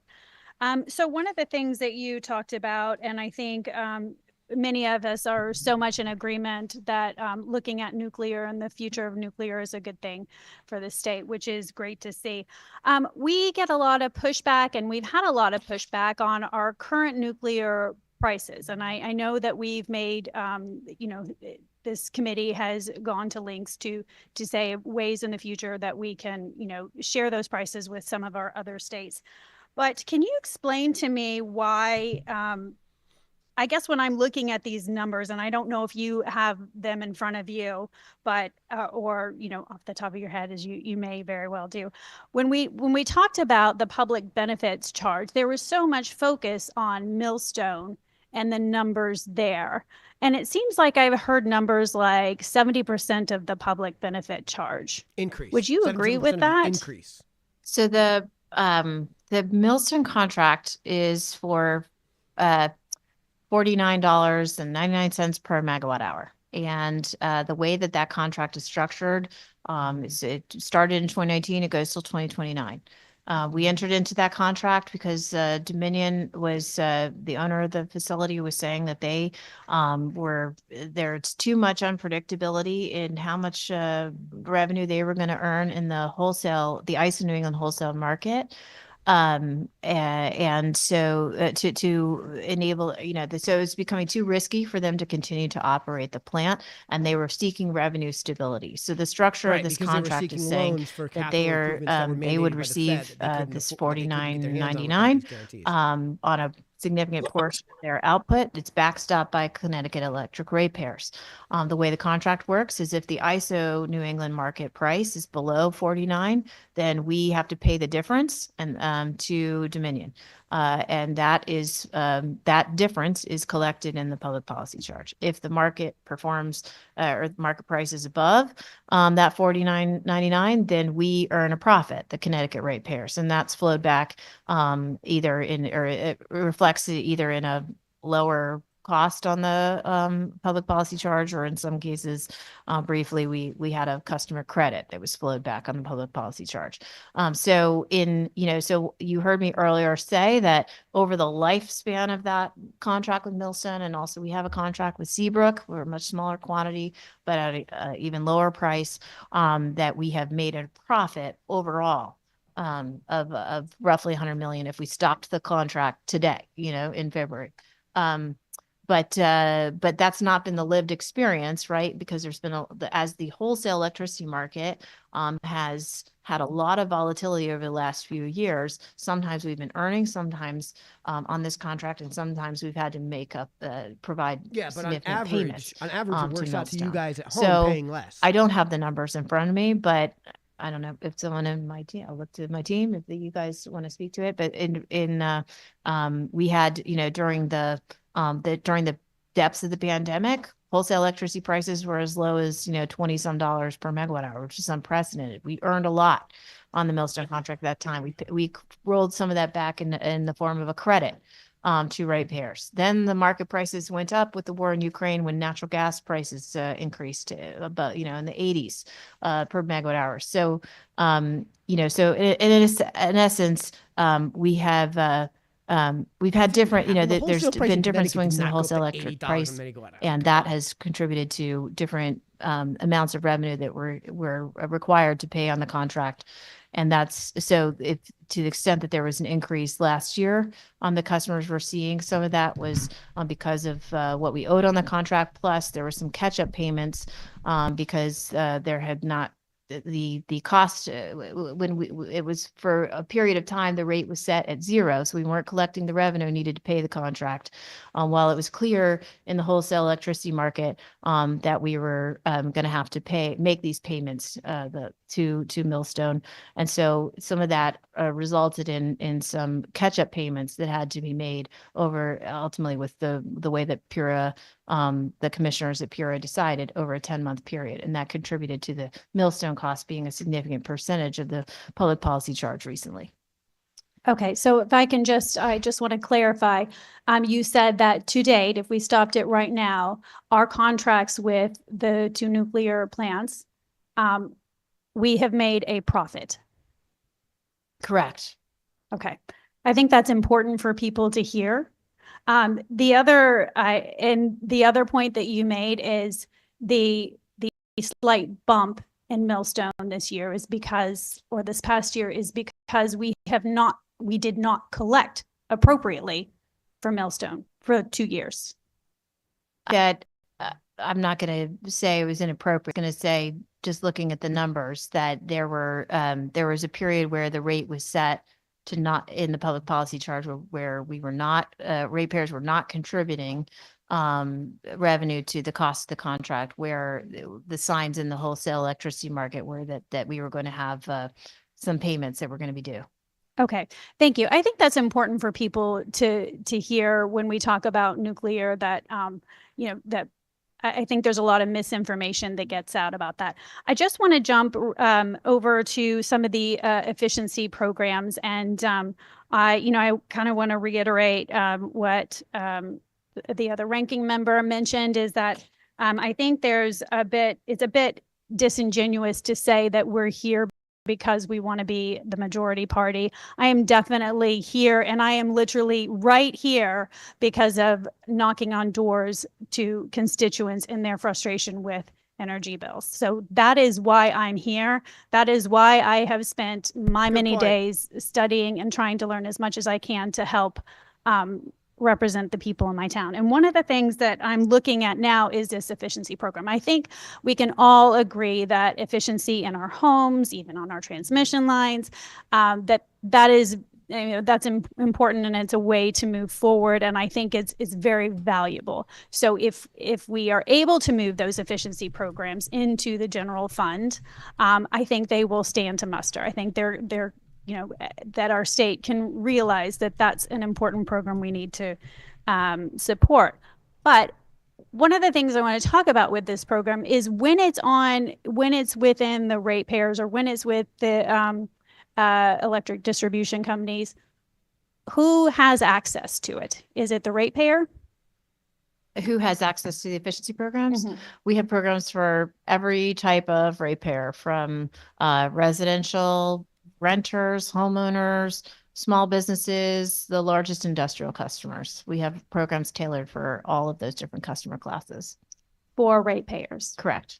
Okay, so we are looking at a bill here that's going to look at if you put your house on the market, that you may have to get an efficiency standard on your house before you sell it, so that it's, I know that's not a bill we're dealing with today, but I would like to keep that in mind, because what if an owner of a house, a building, commercial building, rents their facility out, their home out, and the ratepayer is in the house and has access to the bill, but the homeowner or the building owner wants to use efficiency? Is it available to them?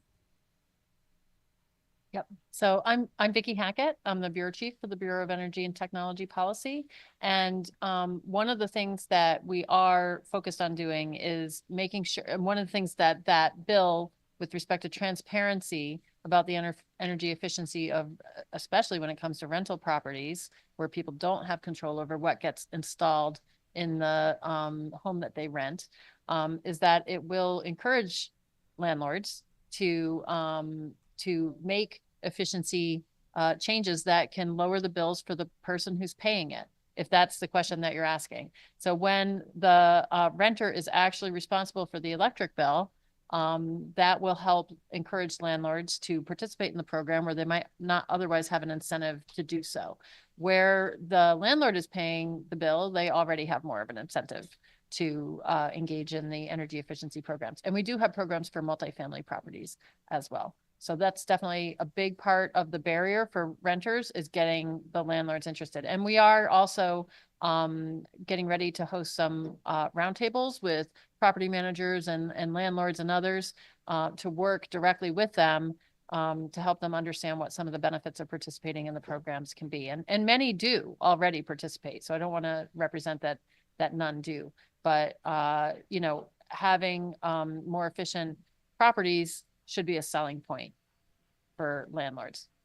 Thank you. Yeah, I appreciate don't forget that. to fill And I out the think poll that's in the one of chat. the, I gotta go home and I get my think one speech. of the Let me know things that when you we want me can to do look that. forward as a bonus to moving it off of a ratepayer and into the general fund is then it becomes something that is available to everyone, not even just ratepayers or you know, now we're looking at homeowners, but then we're also looking at what about the other municipal electric companies that may not have access to these programs. So the municipal electric companies do not are not the collections of these funds from UI and Eversource ratepayers are available to UI and Eversource ratepayers.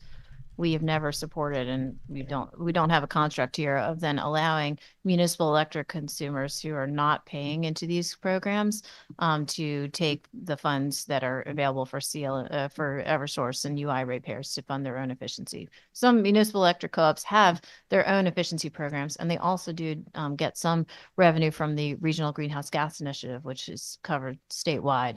But anyway, in case that's helpful. And I guess one other thing I did want to say is, you know, it's really troubling. I mean, some of the things that are in 647, with all due respect, don't talk about shifting the efficiency program over to the general fund. They actually call for just eliminating full stop for example, the conservation adjustment mechanism that provides a significant amount of the funding, 136 million per year, and more for the natural gas and electric efficiency programs. So I read this bill as just defunding significant portions of the revenue for the efficiency program. And I think it would be hard for me to not notice that this proposal to shift this ratepayer investment that is highly cost effective and delivering benefits to all ratepayers to the general fund is being proposed at a time that in Washington we see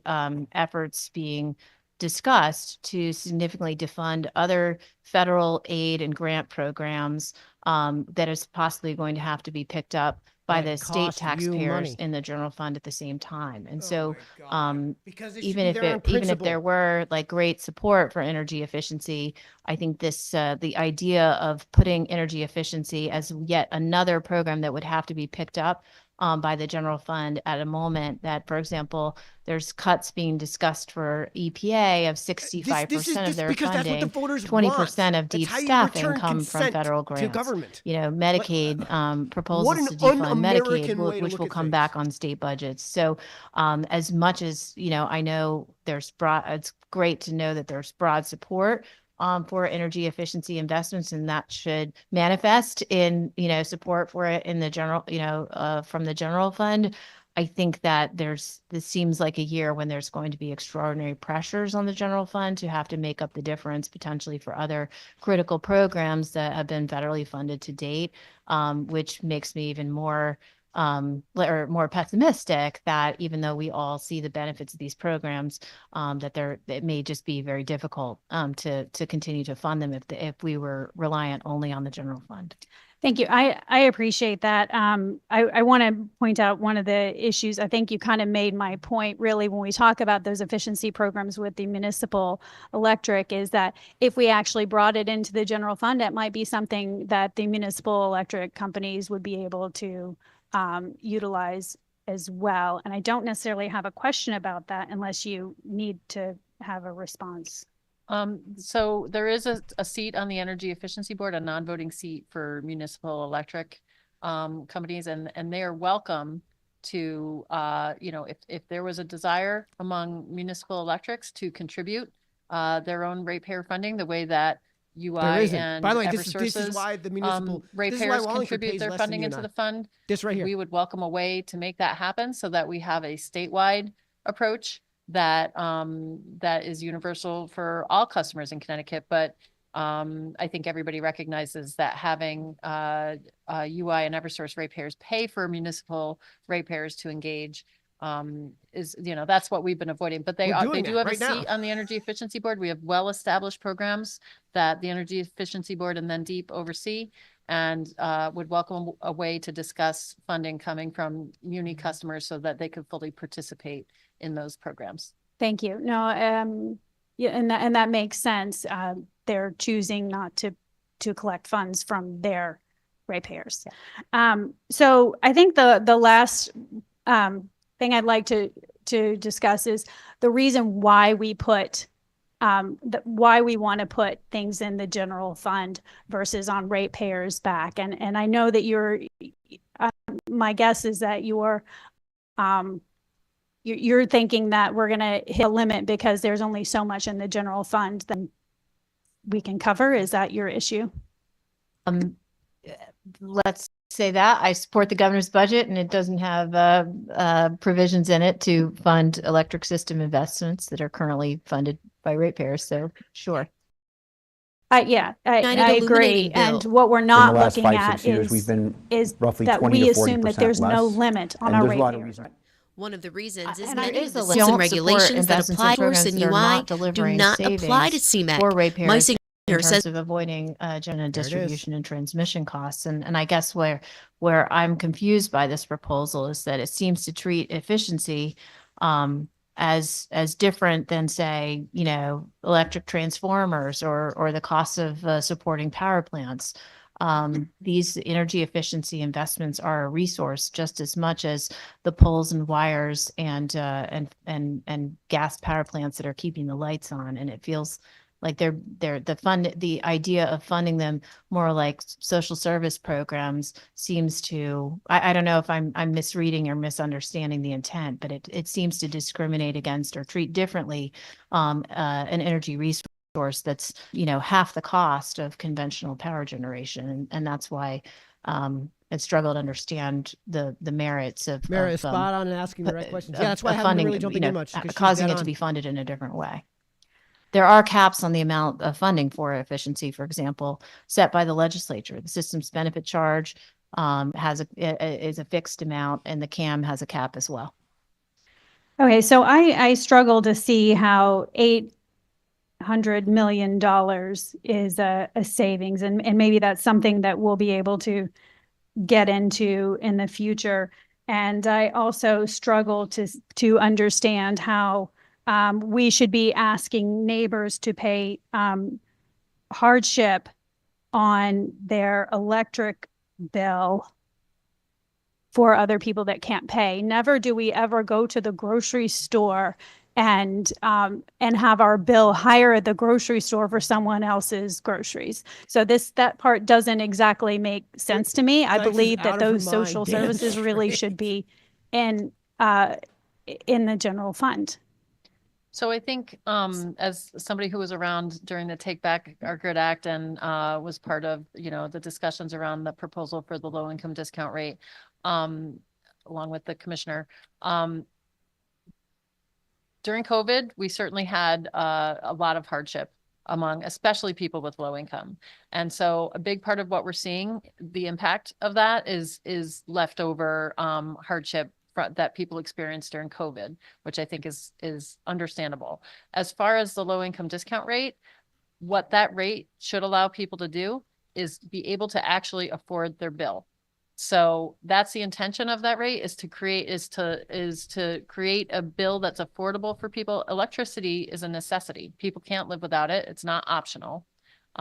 We have a tax system that is progressive and recognizes that different people, somewhat progressive and recognizes that different people can pay at different rates, and recognizing that people cannot live without electricity, and allowing people to pay a rate that they might actually be able to afford rather than just trying to figure out ways to avoid paying their bill altogether.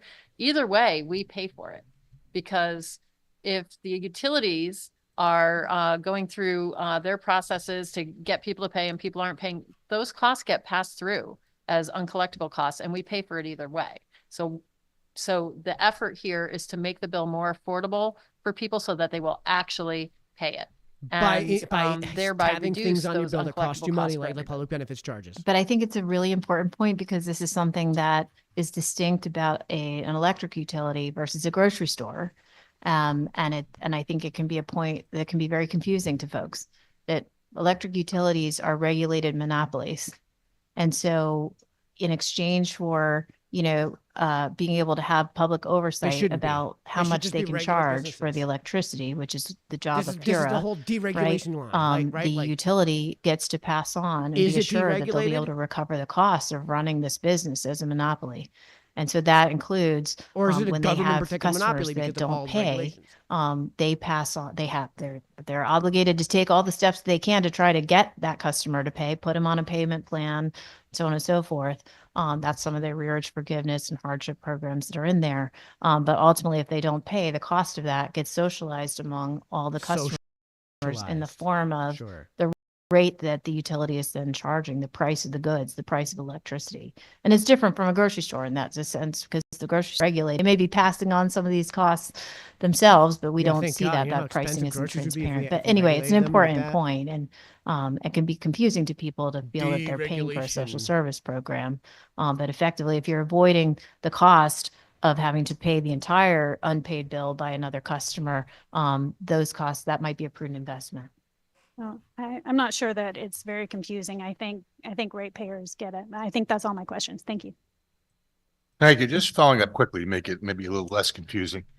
Could you tell us what percentage of these ballooning arrearages that we're trying to address were related to commercial customers, particularly small businesses that struggled post-COVID and actually represent perhaps a very large percentage as compared to residential?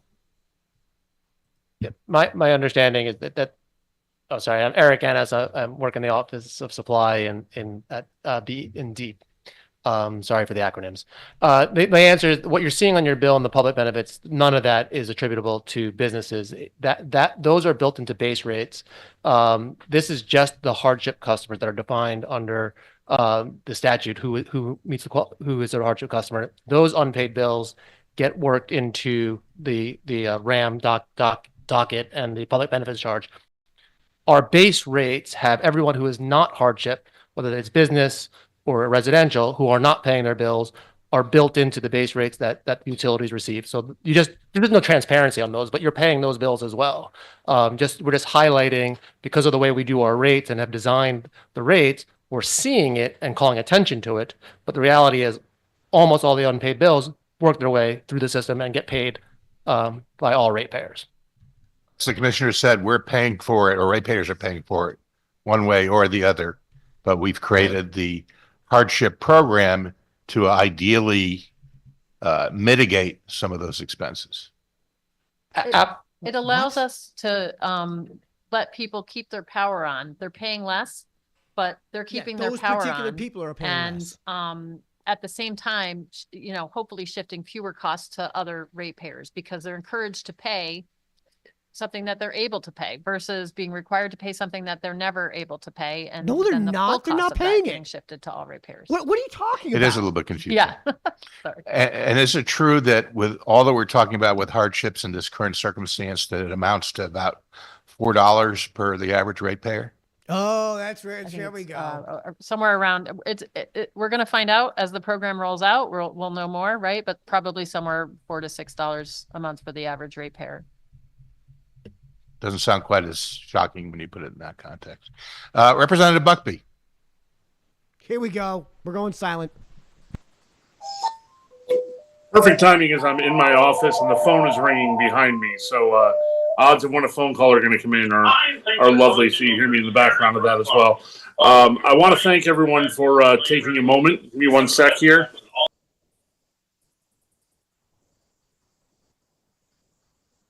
We can hear you just fine, Representative. Okay, I was just hearing my voice in the background as well. It was throwing me off with the voicemail coming in. I want to thank everyone for taking the time today. Sorry I can't be there. There's some other state issues, oddly enough, working on here at the park. But I wanted to touch base on a few things. And as we're talking about hardship right there, I think it's a big question I had was we went 4 years, and that was put forth by the state. It wasn't put forth in any other capacity. So that's why I believe personally that the state should be the one footing that bill on that, since it wasn't the ratepayers who said, hey, let's help everybody out. Let's do it through the state. That's why I think it really should be part of the budget process. But those people who can't pay, they're still paying directly into the public benefits charge. Am I correct, Commissioner, that even though they can't pay their bill, when they start paying up a little bit, they're still paying for those efficiency standards that they have no chance of applying for at this point? I'll see if I can follow the question, but everybody contributes to the public benefits charge, but people on the low income discount rate contribute at a lower rate to the public benefits charge. And everybody is eligible to participate in the programs, including, you don't have to be up to date on your bills to participate in the programs. And in fact, we try to target the energy efficiency programs toward people who have historically had trouble paying their bills so that we can permanently reduce their bills and make them more affordable. Risk of them and not being able to pay the bills and have their bill become uncollectible and socialized to all ratepayers. Yes. Yeah, I understand the solution. I think I might disagree with the intent of what that is. I'd also like to, before I get any further, I'd like to echo both of our good rankings comments that absolutely none of what I do has anything to do with politics. If you know me at all, none of it's about politics. I get mad at everybody regardless. So, it's a standard that we need to keep, and we represent the people. When the people are upset, that's what we have to bring forward. And if this is being put forward on behalf of the legislature, we're causing the problem, then we should be addressing the problem. So I just wanted to address that briefly. My other notes here, Commissioner, you mentioned early on, and this is going to piggyback a little bit what the good ranking member of the House mentioned, but you mentioned fairness and equity for the people who are with their rates. And I agree that should certainly be there. But the about 35% of the people who are paying their bill, from what I can find in my notes, are renters in the state and really have no say over what their landlord is putting forward. So I think the fairness goes back to those people who have been paying it for years now into this public benefits charge, have no say over what that is. I don't think that falls under fairness and equity to me. I think they've gotten kind of the short end of the stick. Just to comment on that part earlier. I'd like to know how much, if DEEP has this number, it'd be great.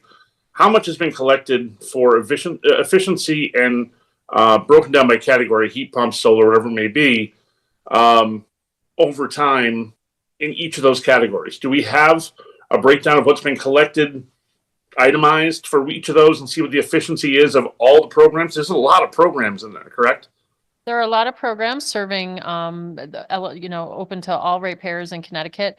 There was just recently an annual report delivered to legislators for the energy efficiency funds that could provide, I think, some of that information. And if, we're happy to reshare that with the committee. And if there are any remaining questions about how budgets are allocated, there's a lot to that question. So, but if there are remaining questions about how budgets are allocated, another place to view sort of the budget allocations would be in the submission of the plan that gets submitted to first to the Energy Efficiency Board for review, and then gets reviewed and modified and approved by DEEP. And that has a lot of budget information in it about, that covers where all the funding is going. One thing that I will highlight as you're looking through those numbers is that for low income customers and multifamily customers, the HVAC is included in their budget, whereas for market rate residential customers, HVAC is a breakout. So that could be a little bit confusing, but yeah, thank you for that. I think part of that breakdown again falls under what could be falling under fairness and equity for those people. And again, those who are renters, especially, who are over a third of the people are paying into it, who have no choice. Has there been any thought of allowing people to opt out on some of the efficiency standards they might not have any desire to do? Or if they've, let's say you just bought a house, it's all done, I've already paid my share, I bought all this stuff, it's energy efficient, would I be able to opt out of just that part of the program as far as a fairness piece, because it's all been done? Well, I think that goes back to the issue that this program actually saves all ratepayers money, whether they're participating or not.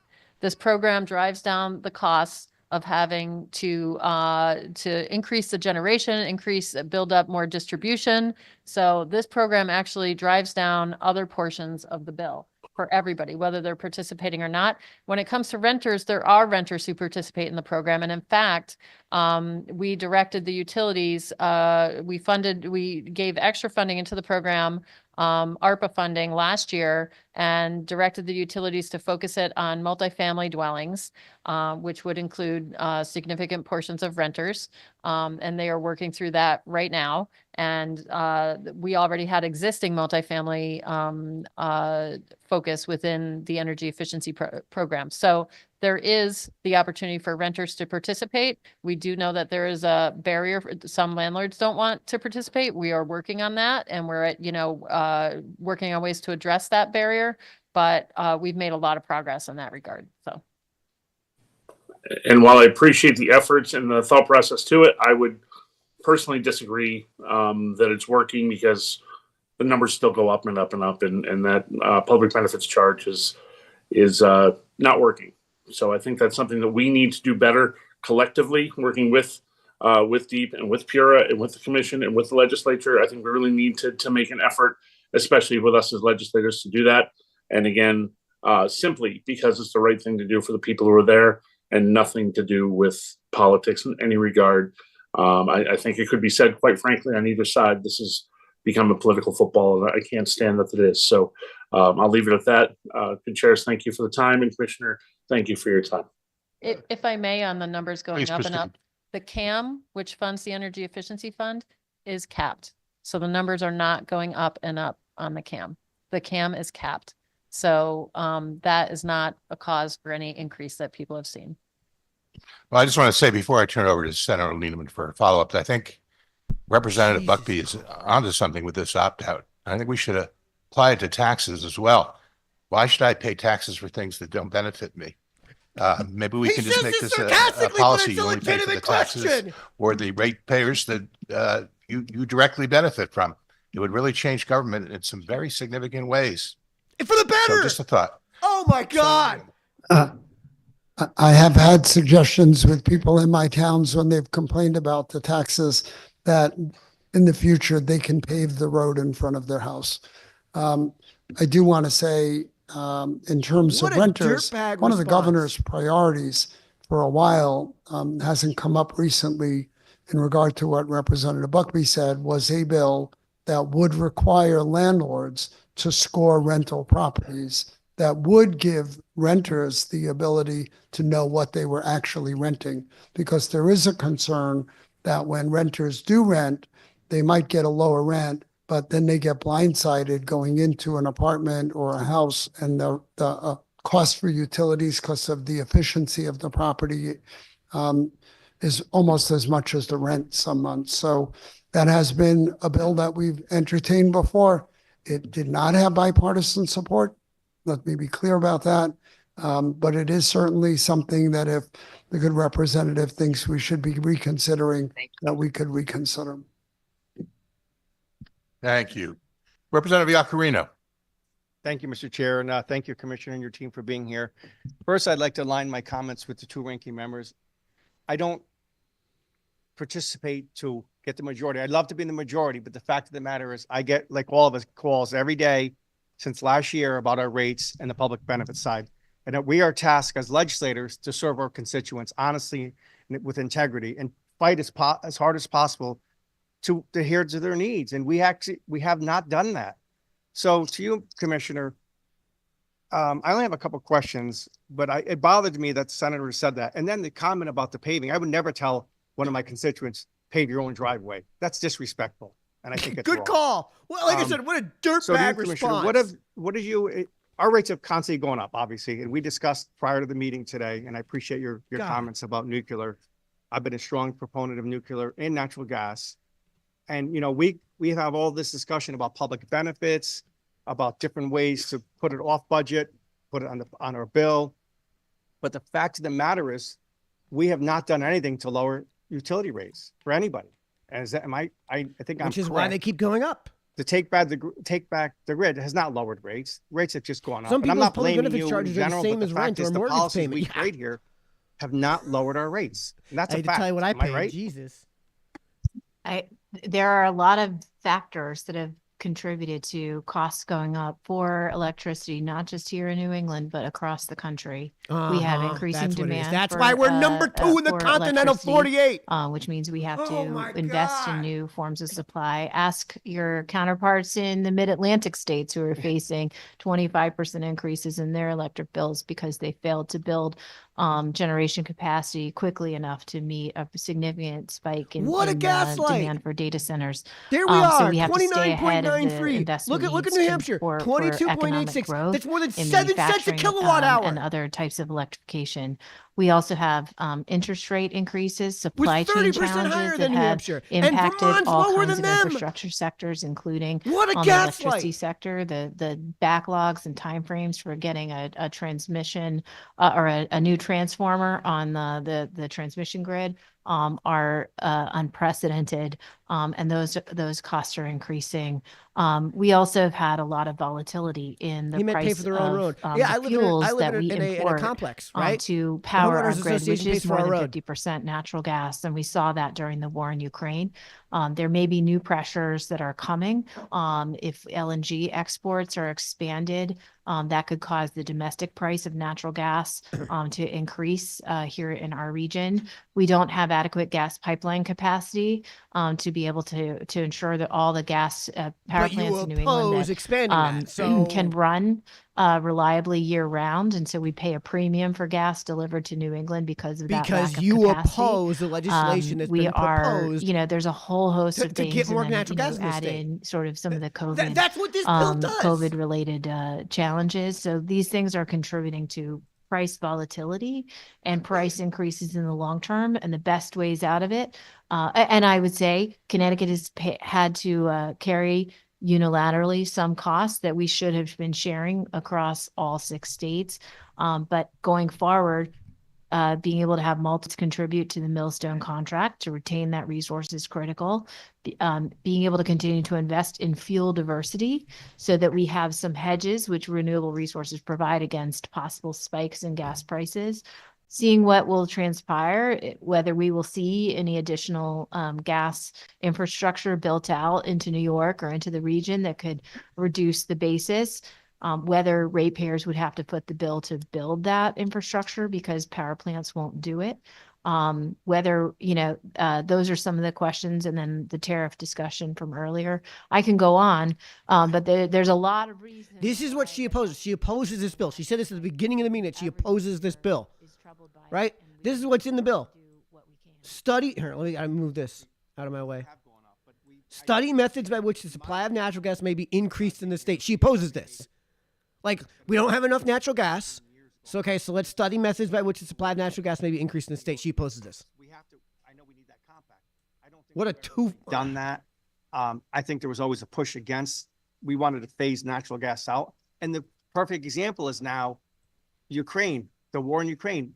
They had to revert to coal in Europe. We don't want to revert to coal. We want to be prepared. And my point is, I don't think we've really been prepared. And I think at the end of the day, the ratepayer paid for that.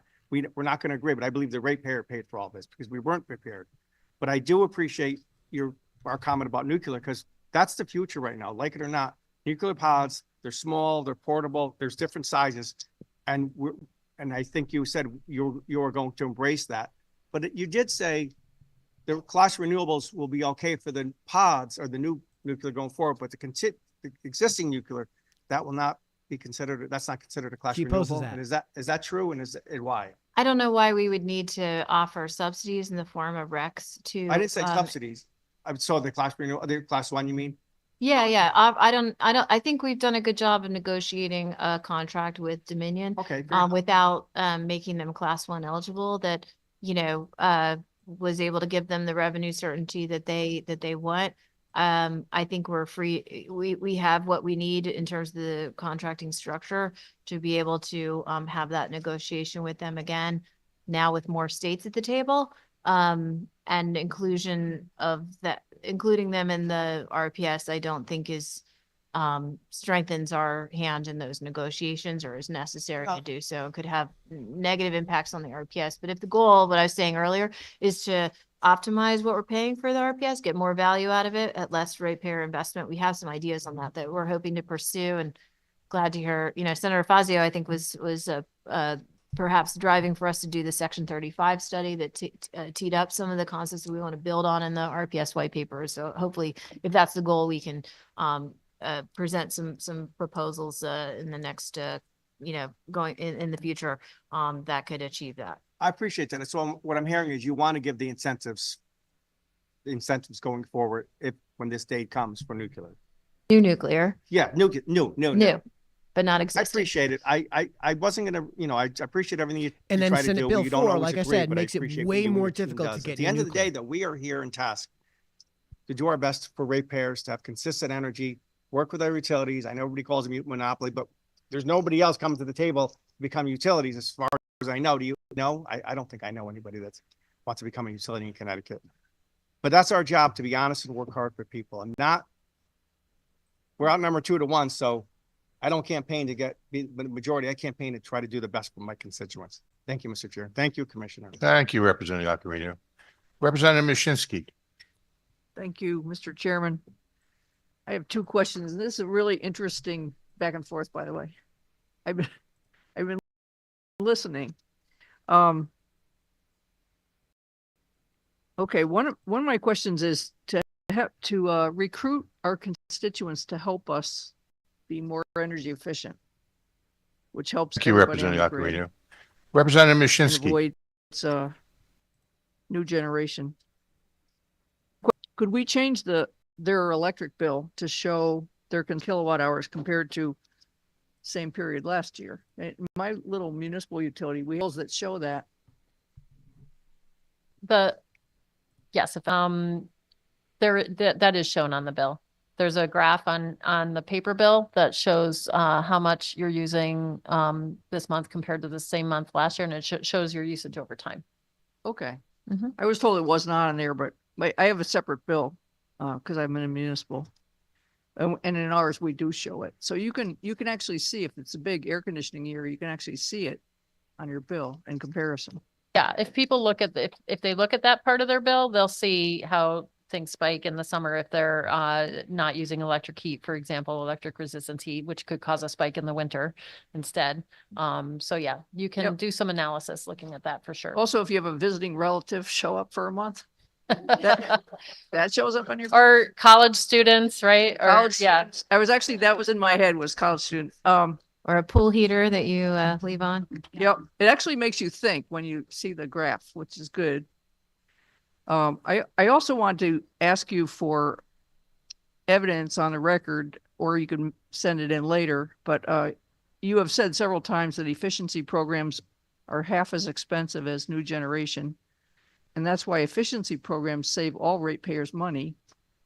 Can you verify that with submitted testimony, please? Yes, I think we included some numbers in our testimony, but and also the annual report would include some information about that. We're happy to reshare that. Our programs do, we have in statute the requirement of an independent evaluator for our programs. And they're funded through the efficiency program, and they do studies on a continuous rolling basis to study the impact of the program's process studies, and, to keep us up to speed on the most recent,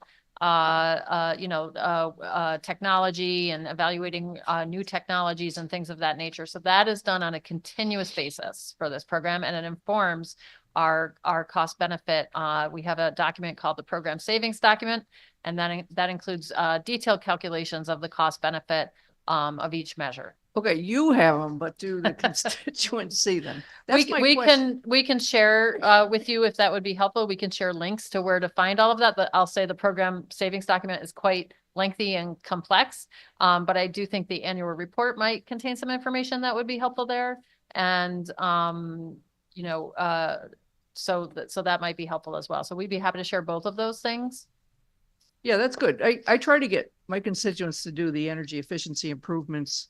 We have limited ones in our municipal utility. It's not anywhere near as generous as the regulated utilities, but we do have some. And for example, you can drive down the street on a snowy day and you can see who put in their attic insulation and who didn't, because the ones who never put it in, the snow is all melted on their roof. The heat is going right out the top of the house. And the people Hey, that guys, let me did know if take you can see advantage the and buy poll. the insulation and put it in, I'll they explain still it in have the just a snow on their second. roof. And I want to be able to convince those other Let me know people in the whose chat if you guys roofs can see the have poll. no Can snow, you see the poll? what they can do to lower their bills. And we're doing that in the regulated utility service territories. And, as we've said in the past, happy to work with the municipal utilities if they would like to start up similar programs. Okay, thanks. Well, that data would be very helpful for us to share with our constituents. Thank you. Thank you, Representative. A tip for everybody, if you want to get snow off your roof, be energy inefficient. Representative Winter. Thank you, Mr. Chair. Thanks for all your testimony. You've mentioned the Renewable Portfolio Standard white paper several times. Could you briefly describe what's going on there? I haven't reviewed that. You haven't reviewed it because we haven't issued it yet. So last week we issued a notice to launch the integrated resources plan process.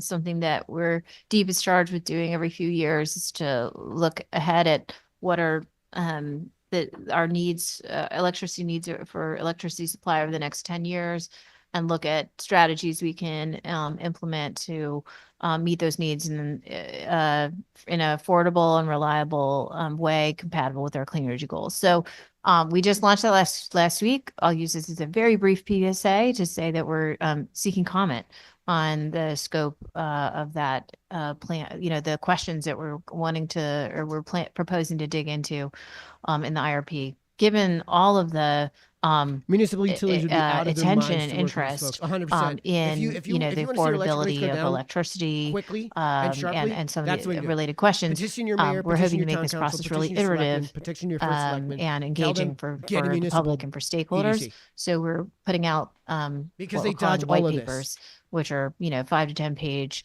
kind of concepts on different topics. So we issued one last week on transmission, pointing to some recommendations for how we could rein in some of the, or hopefully make sure that we're getting adequate value out of the significant increase in transmission investment that's happening. And then we're planning to put forward a similar kind of concept paper for discussion and comment about ways that we might look to modify, or the legislature might look to modify the RPS to ensure it's delivering on the objectives, but perhaps at a lower cost to ratepayers. But it's forthcoming. And we did do a study last year as requested in Senate Bill 7 we called it the Section 35 study because it was Section 35 of that bill that did tee up some of these issues around the RPS, including the significant amount of funding, I think roughly 50 million per year that's going towards out-of-state emitting resources like biomass and landfill methane gas.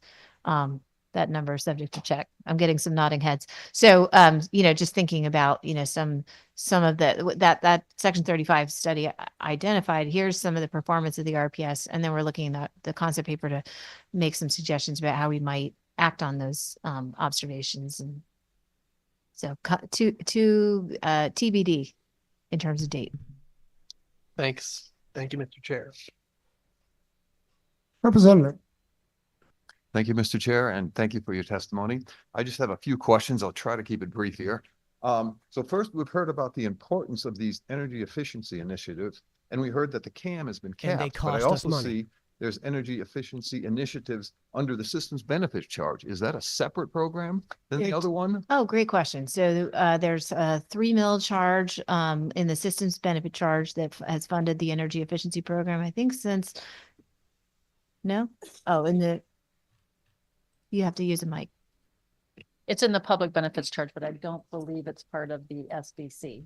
So. Okay, so there's a 3 mil charge that was in place since 1998, I believe.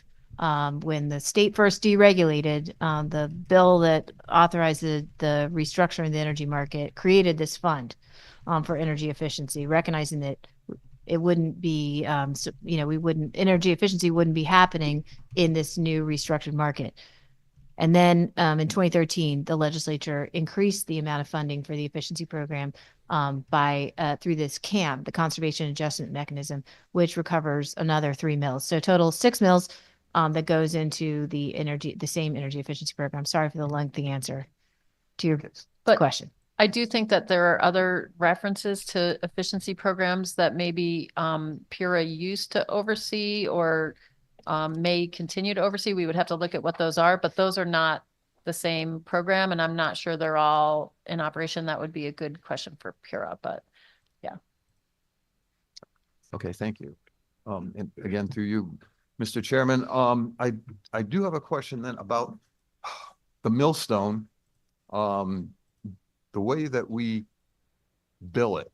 And it's not just millstone, right? There's actually 12 renewable energy contracts that we have, right? That account for about 40% of our total energy now, right? So we have Millstone, we have Seabrook, we have Revolution Wind, and then 9 solar, all right? So why is the billing for these so convoluted, if you will, right? I mean, we contracted for energy at this price. Why isn't it just in our generation charge? And why are there pluses and minuses and going in different parts of the bill? It seems convoluted and all right.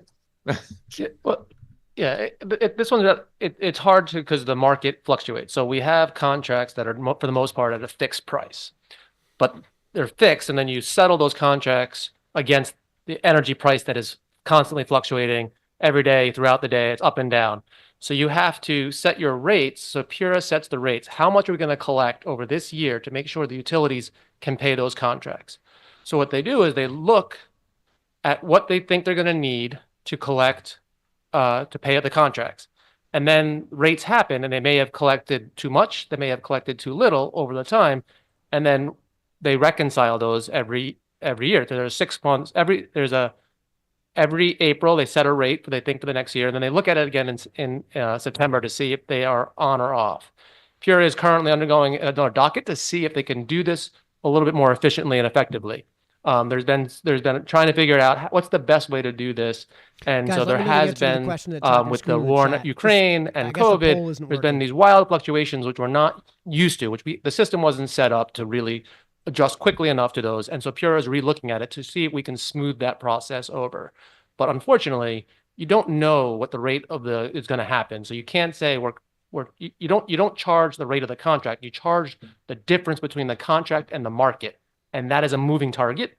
And so that is why we end up with trying to collect the rates they are. So if I may briefly say, in other states that didn't deregulate, right? That didn't deregulate, here we go.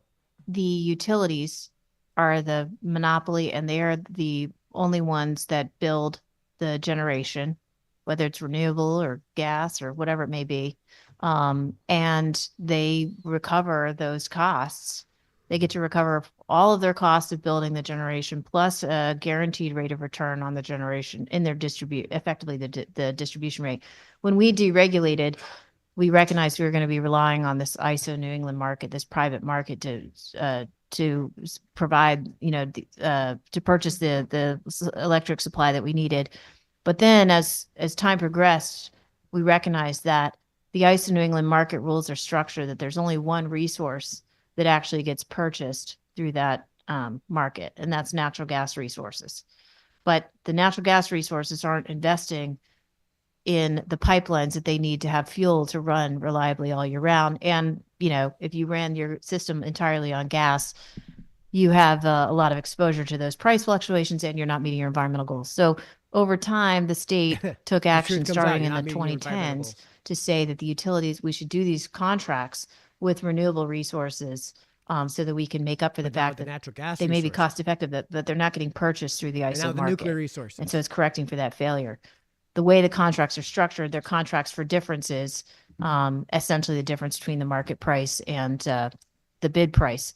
But the developer, we solicit those projects through competitions to try to get the best price. And we put all the risk on the shareholders of those renewable developers. They don't get a guaranteed rate of return.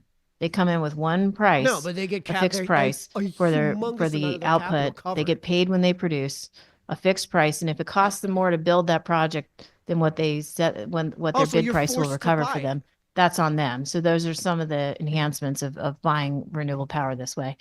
Anyway, I probably bored you to death, and there's so many people waiting to testify, but it is convoluted, and some of it is because of the structure of deregulation, having to correct for some market Deregulation, here we go. As I was defined in wondering, Connecticut statutes, the Senate Bill a 4, I think, class 1 also renewable has, means. direction for Okay, here we go. PURA and DEEP to look at using The Connecticut Renewable contracts Portfolio Standard is more- a state more policy that efficiently. So that not only is requires PURA doing that electric process, but I think providers, so SB4 looks EDCs at and the wholesalers, contracts can be to used offset a to specific serve specified load as percentage or opposed to amount of just the that energy hedge. they generate or sell by purchasing renewable energy If I could- credits if I could quickly from summarize renewable this. sources. PURA So pays these for every contracts, not penny UI worth of and nukes, Eversource, nuclear right? energy that Millstone sells, contracts are they have to between add on the top of that a utilities and the buyback generators. of renewable energy And credits. then And PURA same thing with allows the utilities to collect those with costs natural from gas ratepayers. resources, So which the also means that actual if you're payments buying are a done by the portfolio as a utilities, and then they wholesaler collect rates with- that well, they collect includes all the stuff other from rates from including Millstone, their needs. you're going to be buying is that their the same way RECs, all the power and is paid also for? you're going to have to offset your the ISO market, portfolio or with is some that more different? RECs. That So is there's a different. So actually pathway to a supply- double to be tax honest, you here. have a How supply much is it charge on in your accounting bill. You for? can do a In third-party supplier, or 2025, you can do it's the standard service. 38%. That is billed. That is 38%. collected by the utilities as Okay, well. So you 38%. pay And your 38, utilities, 30% of it has to and- be but the supplier class will 1, pay, which right now is the nuke generators. is That's solar through the and wind, ISO and that's it. That's it. Solar and wind. I understand. Thank you. It's not even Um, hydroelectric And because of the, one more because they insist on follow-up it being this run of the one. river. Are these numbers available someplace so we can see how much all these solars are costing us in the wind and et cetera? Yes, in various places. I think to my back and forth with Senator Fazio, I think we're looking at ways to consolidate this information on the Energy ICT website in a way that might be more readily available to 38% folks. right But there. there are compliance filings that the utilities provide to PURA TT.gov. in the RAM proceeding. And happy to follow up to the extent that there's additional information that you're interested in, and we can point you to where it is publicly available. And through you, Mr. Chairman, just one more question. Could you comment on And there's the average the wholesale price possibility of solar. waste to energy plants as a way Actually, to it's- save the it's, consumers some money class one and deal renewables. with the waste crisis that we're looking Pretty at now? consistently, $40 a megawatt No. hour.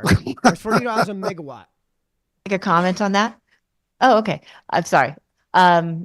So we have four Orders of remaining waste magnitude energy more facilities than in the the state. two They're or critical more than the to 3 or 4 maintaining cents per self-sufficiency megawatt, in the 3 or management 4 of bucks per municipal megawatt solid for waste natural here in the gas. state, which is a statutory priority for Connecticut.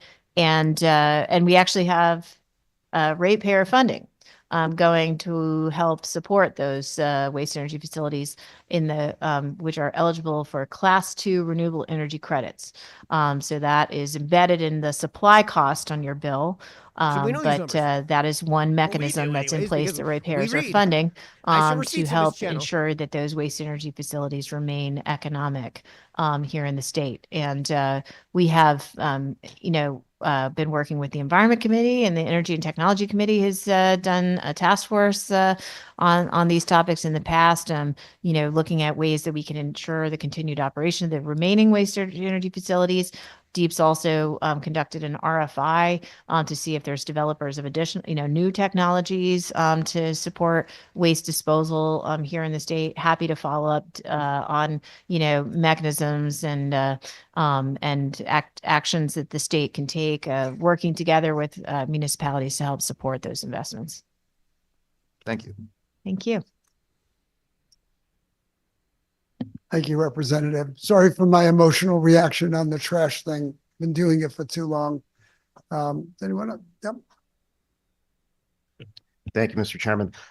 First off, I know others have said it. I just say it for myself, and I think it's true of all of us. The reason we're here is to help residents, to help our constituents, and try and find solutions to problems, do the best we can in that regard. There's different ways to do that. There's different approaches. There's different ideas. The number one issue people, my constituents reach out to me to, and I think it's probably common around the table, is the high electricity cost and frustration over public benefits charge. And I think it's just so important that we have these discussions, we address it.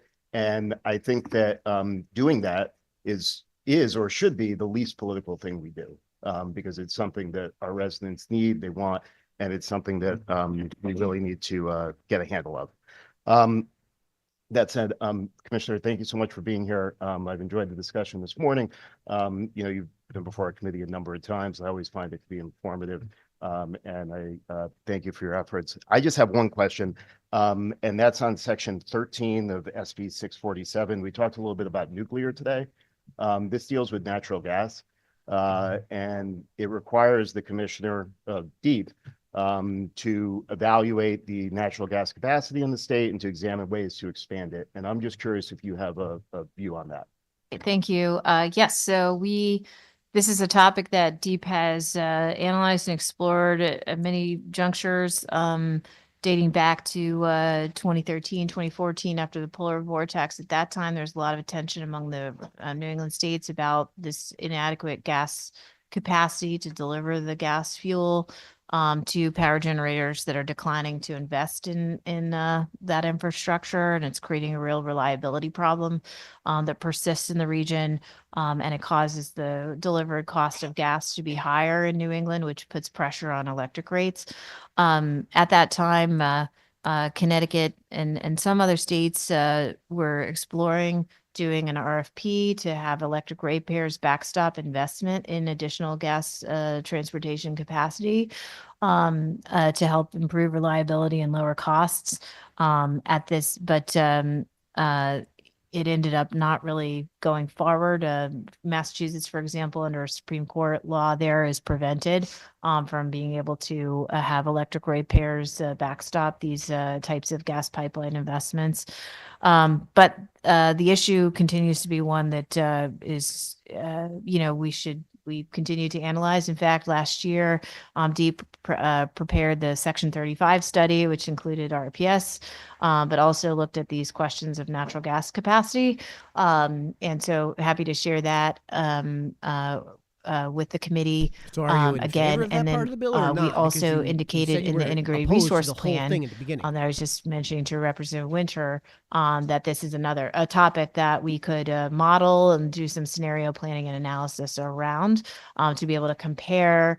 Again, you know, usually in this IRP, we compare different scenarios of like, what if we invest in this? What if the state invested in this? And so on and so forth. So we could do a comparison of like the cost and benefit of investing in more gas transportation capacity, especially if that investment could not be regionalized equitably among all the states relative to the cost of investing and benefits of investing in other portfolios of supply. So it's something that we have studied in the past and can study in the future. So I don't know if that's helpful. Thank you. So as a general matter, are you supportive of looking into evaluating increasing natural gas capacity in the state? I think it's important to evaluate all of these different resource options. You probably heard Governor here Lamont comes at the his dodge. in the State of the State speech speak to the importance of all the above So is that a energy support or approach. And you know, natural gas is powering half of our generation today. I think the question is like, what would be the cost of investing in Grill pipeline her on this, capacity Jason. over? Don't let her get away with would this. ratepayers in Connecticut or subset of states be carrying all those costs disproportionately? And how is it compatible with meeting the clean energy goals? There's certainly action in Here's what I would say. Washington Well, that was a that lot we're of tracking words to a question related of to whether you support or permitting and oppose. so So on in and a so word, forth. So do anyway, you it's support or oppose? In really a word. important to evaluate all these different scenarios. It's back to the spirit of making sure Grill that her on everyone this, Jason. Don't is let her get informed away about with what those this. different options are, especially the legislature. Don't let her get away with this. Thank Come you. on, Jason. Thank you, Mr. Chairman. Oh, come on. You've been here for a long time. I know you're Thank you, all sick of guys. me, so And, I just want to sum up really, really quickly. Deep should be separated from Pura. We're spending a lot of time, and I apologize if I insulted anybody by talking about the politics. Shocked that we're politicians and we do politics. You But, just said you don't do that. Oh my I want to God. be clear. Connecticut has high electric rates. When somebody says we're number 2 or number 1 or number 3, Connecticut, Massachusetts, Maine, and New Hampshire are always very tightly matched as No, being we're very not. high-cost states. No, we're As is objectively New York not. and probably New Jersey. I don't have any electric bills from New Jersey. Vermont is higher than the average nationally, but is about 1/3 less than ours because That's a they're a crap regulated load. state. And I will continue to remind people that whoever thought that deregulation of the utilities in Connecticut was a good idea That's should what be New Hampshire rethinking did, and that they're 7 position, cents a kilowatt because hour in less my than us. opinion, it was the original sin. We're Well, not just because deregulated. I'm old and You've I tell explicitly stories, said it's a but I government-protected remember monopoly. being with How a the group hell of is that deregulated? manufacturers, and an older guy who was probably younger than I am right now came into lunch one day when we were meeting, and he said the world, and he was a hardcore Republican, turned out to be a good friend, wonderful guy, passed away. What a gaslight! Came in and he said, the world as we know it has ended. And I said, what the hell are you talking about, Jack?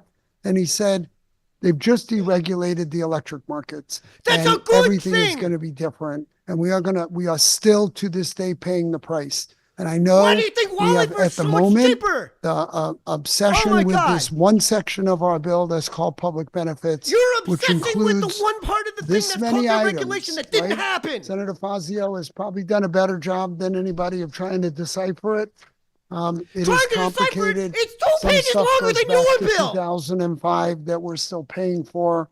But let's look at the rest of the market. And we did receive a report from Well, look at the rest of the market. OLR Look at saying why Wallingford. are They're half your electric rates so price. high in New England, not just Connecticut. Massachusetts is dealing with Wallingford. this right now, and they cut $50 million from one of their energy efficiency funds. But rates are high in New England for a variety of reasons. And the public Then why are they half the benefits, price the in Wallingford? It's because Wallingford distribution, doesn't have to deal with any of this. transmission, and supply piece of it spiked as a result of the war, typically ran 10 to 12% of the budget with not a lot of volatility in it. We don't control ISO. We don't even have Oh a my seat God. at their board. This is such a gaslight. So Wallingford pays just barely more than half of what you and I are paying because they're not an EDC. So they escape all of the regulations.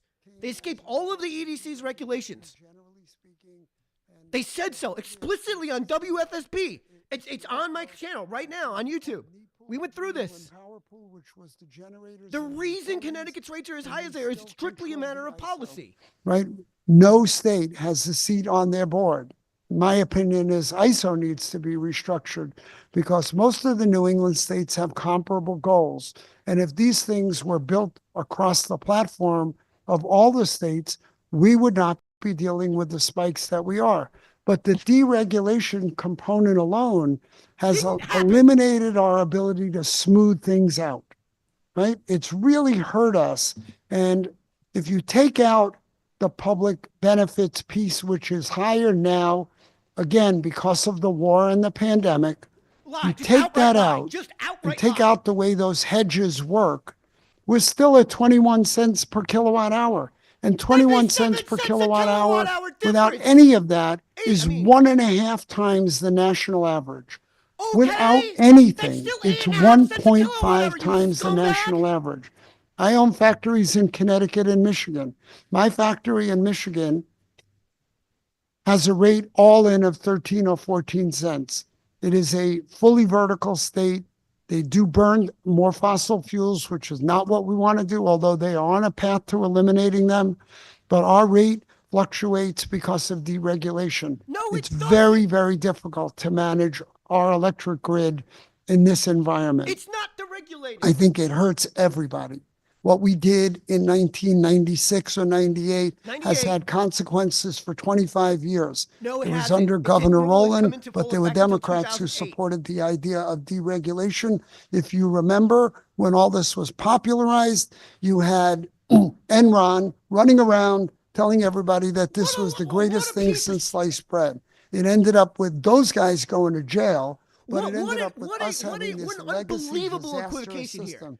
And I've spent This 6 is years not an trying Enron to put that situation. cat They are back in the lying bag. about everything. If They're any of you required guys to want to enlist focus public on disclosure that about every for a little breath bit of they time take. to help me figure out how to do it, I'm willing to talk about The it. reason it's so But expensive right is because now, we don't we're have in a this deregulated one market. We category. don't have a situation We're like talking Wallingford about has where it, they and that's what escape all of leads these me to environmental say regulations. we're going to focus on the cost of the renewable Wallingford energy doesn't have a programs REX or requirement. the They don't energy have to comply efficiency with the renewable programs, portfolio which have been standard. an enormous benefit to the state of Connecticut. They don't both have in public terms benefits of charges on their ratepayer bill. impact and in They don't have terms any of of these other these programs that are they're our funding. They don't have policy any of these grant goals. programs They are that your our dollars, policy your goals. You want to electricity towards these exploit the bills are paying moment? for. That's what it is all about. We can do that. That's policy, that's politics. But the reality is our rates will be high even if you get rid of all of that stuff. We'll not fix the broken market. You The market is absolute broken and liar. our rates are high. And the best answer that I can give you is exactly the programs that we've been working on, which is to cut usage. Because the kilowatt hour you don't use is a kilowatt hour you don't have to build a power Oh my plant God, for and I'm generate trying more so capacity. hard not to swear You so I know, don't get kicked we off Facebook take and for YouTube. granted in the mid 2010s, You guys I had friends coming to me. How dare the state of Connecticut say I can't buy a 100-watt incandescent light bulb? Right? It was a big deal to some of my more conservative friends. Why is the government telling me I can't buy that light bulb? I'm not sure we should have ever said that way, and I wasn't here then, but the impact of LED lighting and the impact of incentivizing people to use LED We had lights CFLs for has 10 years enormously before cut down LEDs were rolled demand out. on the grid. Enormously. And today, I don't know anybody that would go into a store and buy an incandescent bulb anymore, right? Like, But we're we not start allowed to, these so- programs, we monitor them, we cut down the incentives as they get propagated across the platform of all the users, and it works. It's the way it works. It's the way other states do it. Our bill is complicated for a lot of reasons, but we're in this moment where we're targeting this one piece of the bill, when what we should be doing is sitting around a table trying to figure out how do we fix the whole market. And I don't have an answer to it. I've spent a lot of time and I would love to figure it out. But New England, this paper that OLR did tells you why, sort of, it can't point to any one specific thing, but it does say our over-reliance on natural gas and the limitations of that are Over-reliance on the causing cheaper problems form of electricity. because that is an incredibly volatile commodity. So we're living with a broken system. No one disagrees.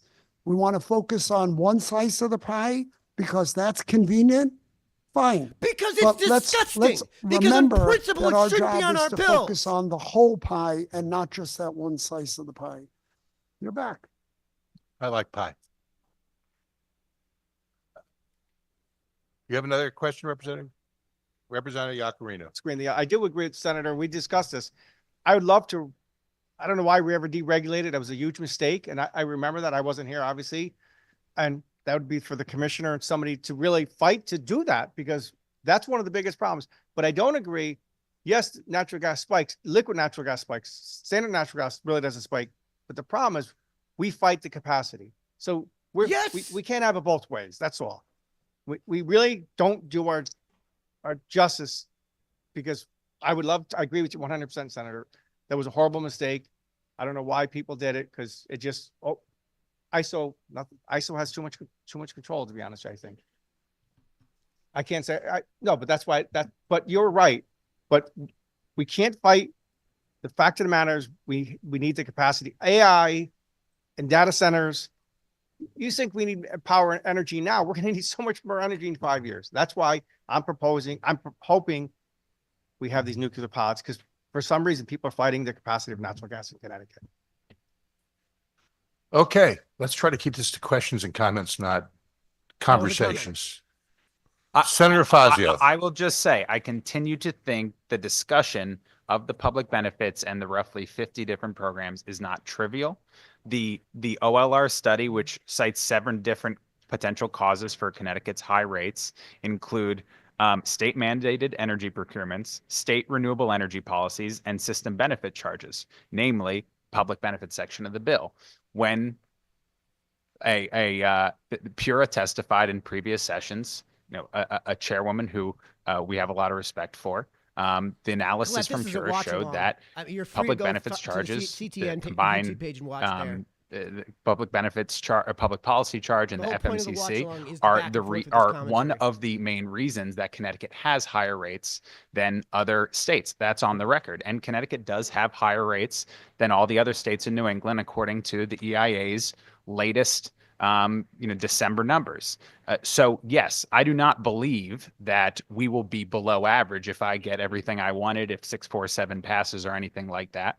But I do think that when you have programs that are only going in one direction, up and up and up, when only 1/5 of the programs are related to energy efficiency, I was just counting them up. And those are the ones where we have probably the strongest bipartisan support, and they should stay even if they're in the budget. I think there is a way to go through this and find economies, because people are hurting, and having the second highest rates is not a trivial thing. It's not purely happenstance. There are state policies that are contributing to it, and I do think we can do better. Yes, Senator, I don't think anybody would characterize the effort we're making as trivial either. We are trying to elucidate potential solutions, whether or not they bring more benefit than cost. I think, as the commissioners pointed out, even though we may be spending roughly $800 million for this huge slew of programs, it's harder for us to quantify what the benefits to ratepayers are, which may easily exceed 800 million at the end of the day. And imagine what life would be like if we didn't have them and ratepayers were paying for all of that. Oh my God, this is. Any other comments or questions? If not, it seems like we've solved all the problems of the state, and the commissioner has made it possible for everybody here to understand exactly what's going on. We are well past our 1 hour deference to agency people, elected officials. So we're going to go next to the first person on the list who I guess qualifies as a member of the public. Before we go back to Consumer Counsel Coleman, we will hear from Ann Manusky from the Connecticut Republican Assembly.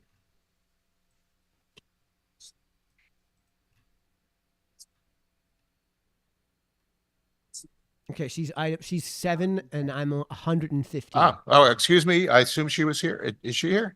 She is here.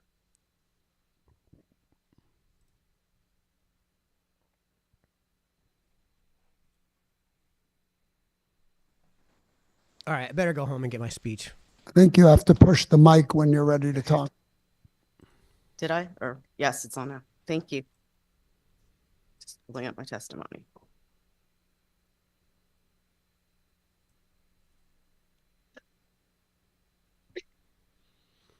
Chairman Needleman, Steinberg, Ranking Members Fazio, Mara, and members of the Energy and Technology Committee. Thank you for having this opportunity for all of us to speak. I am Ann Manusky, and I am the National Director of the Connecticut Republican Assembly, an organization with members and friends totaling over 550 Republicans and conservatives across the state of Connecticut. We stand firm in our principles and unalienable rights under the U.S. Constitution, as well as the All right, guys, I got to go get my speech. I'll be right back. Within the Connecticut Constitution. The preamble of the Connecticut Constitution states, "The people of Connecticut, acknowledging with gratitude the good providence of God in having permitted them to enjoy a free government, do in order more effectively to define, secure, and perpetuate the liberties, rights, and privileges which they have derived from their ancestors. Hereby, after a careful consideration and revision, ordain and establish the following constitution and form of civil government." I am here as an electric bill payer and one of many who are greatly disgusted by public benefits. I think the increase for public benefits was $71 for myself in July. And I had no idea what had happened, but luckily many people were very concerned with what was going on and the increase in their bills. So it comes to us that this increase is really a tax on all the people, unbeknownst to them. This is socialism. We were not informed of this tax. This was due to the portion that I'm speaking to is COVID shutdown of people's electric bills. And that this was all put on the backs of the citizens. I'm grateful for my husband having a good job, now retired. There are people who are living hand to mouth. There are people who cannot afford their electricity. So they're having to decide what to buy, food, maybe their medication. This is just abysmal. And I guess God wanted me to be here right now at this very moment after listening for the last, I guess, hour and a half, 2 hours. Our system is definitely broken. So Senator Needleman, I hope you will look at that white paper very carefully, because I think that there's a lot of things that can be done. I am very happy that DOGE will be coming through. The federal government will be making changes. And I think that we, the people, will be very appreciative to the effects that it has on Connecticut. Thank you. Thank you for your testimony today. Any questions? Seeing none, thank you for your testimony. Thank you. We will now go back to the government side and Consumer Counsel Coleman.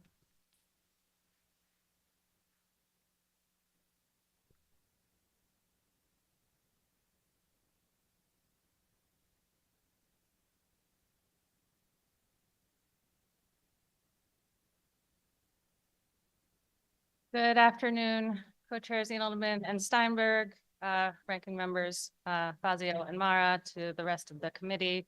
My name is Claire Coleman, the Consumer Counsel. Thanks again for allowing me to testify. It's always hard to follow that dynamic conversation with Commissioner Dykes and her team. I'm sort of looking at my notes and checking off things that I intended to cover, but as I was recalling something my late stepdad used to say about local government, not state government, but he would say, everything's been said, but not everybody's said it. So if you'll indulge me a little, I do have a few things I feel as the Consumer Counsel it's important to say in reframing some of the conversation from the perspective of the ratepayer advocate. And I do think it is really important, as Senator Needleman, you acknowledged, to recognize sort of the challenging period that we have been through. And that is really what should set the conversation about the challenges that consumers are facing in terms of high rates. You know, there are so many drivers that have been discussed, the high supply costs as a result of the war in Ukraine, the aging infrastructure and related distribution costs that come with that, due to, you know, impacts from storms and the need to account for growing demand.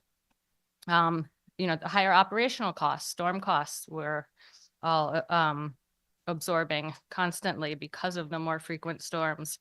And of course, most relevant to today's hearing and its focus on the public benefits charge, the lingering impacts of the pandemic, that it was not just a national health emergency, but created an economic downturn and required sensible protections for Connecticut's customers in order to ensure lights could be on, water could be had, that the health, safety, and economic well-being of our residents could be maintained. You know, with that framing, given the focus of concern today on the public benefits portion of the bill, and particularly the energy assistance costs, I did want to make sure the committee thinks about the challenges we're facing right now as a period of transition, particularly with respect to the costs under the public benefits charge that are associated with affordability. You know, we've talked about the low income discount rate, about arrearages, about some of our affordability programs. And I do think it's important to think about the changes that have occurred due to the pandemic and the changes this legislature has made with respect to supporting affordability programs. We're at a point where all of this needs to kind of level out. Just last year was May of 2024, where both the COVID and winter moratoriums that protected hardship customers for shutoffs were lifted for the first time.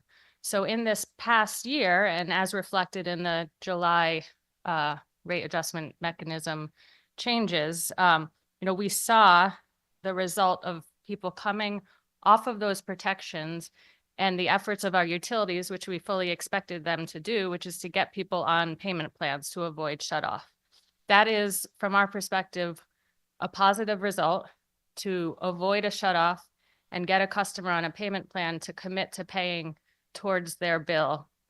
You discussed briefly with Deep the rationale behind the low income discount rate. It also applies to these matching payment programs because it's better to enable some payment rather than no payment at all, because customers are left holding the cost.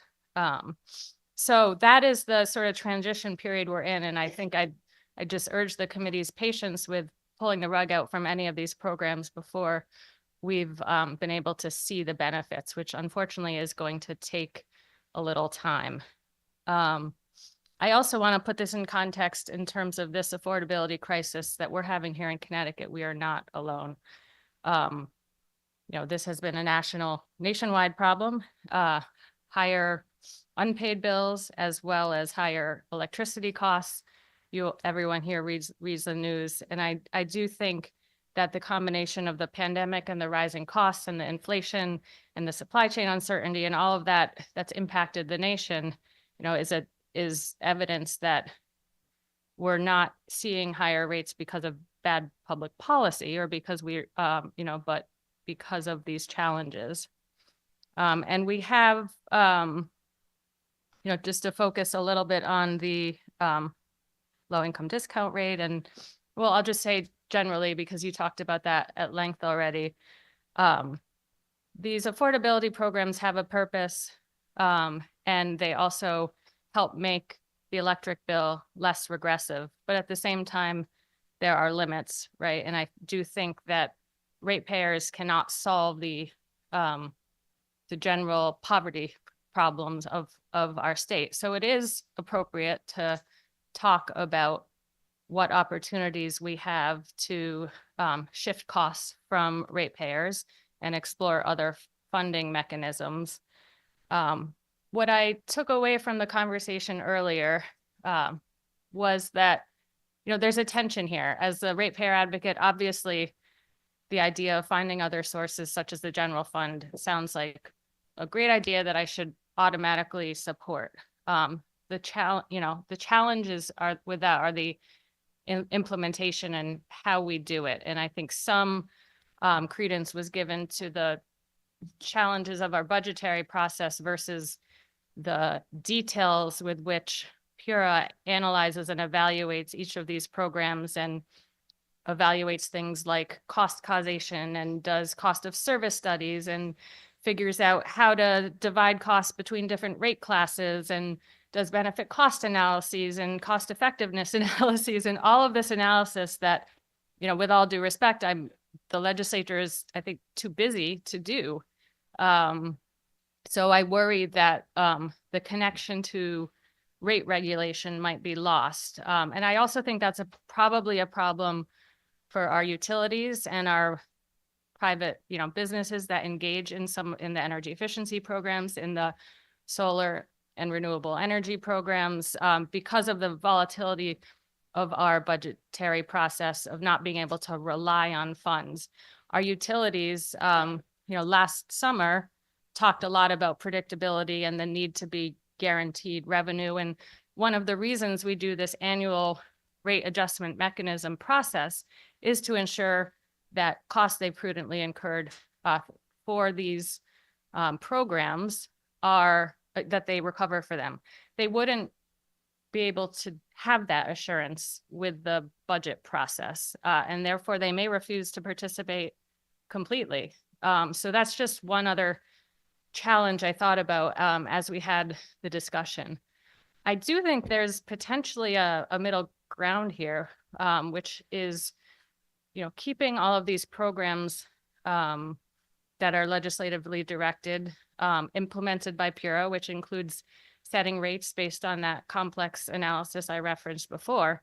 But that doesn't stop the General Assembly from ever allocating or appropriating funds to serve as a credit, for example, to customers. So I don't think they're mutually exclusive. And I think there's room for dialogue around how we can take some of the burden off ratepayers, but not take away the important role that PURA plays in setting rates.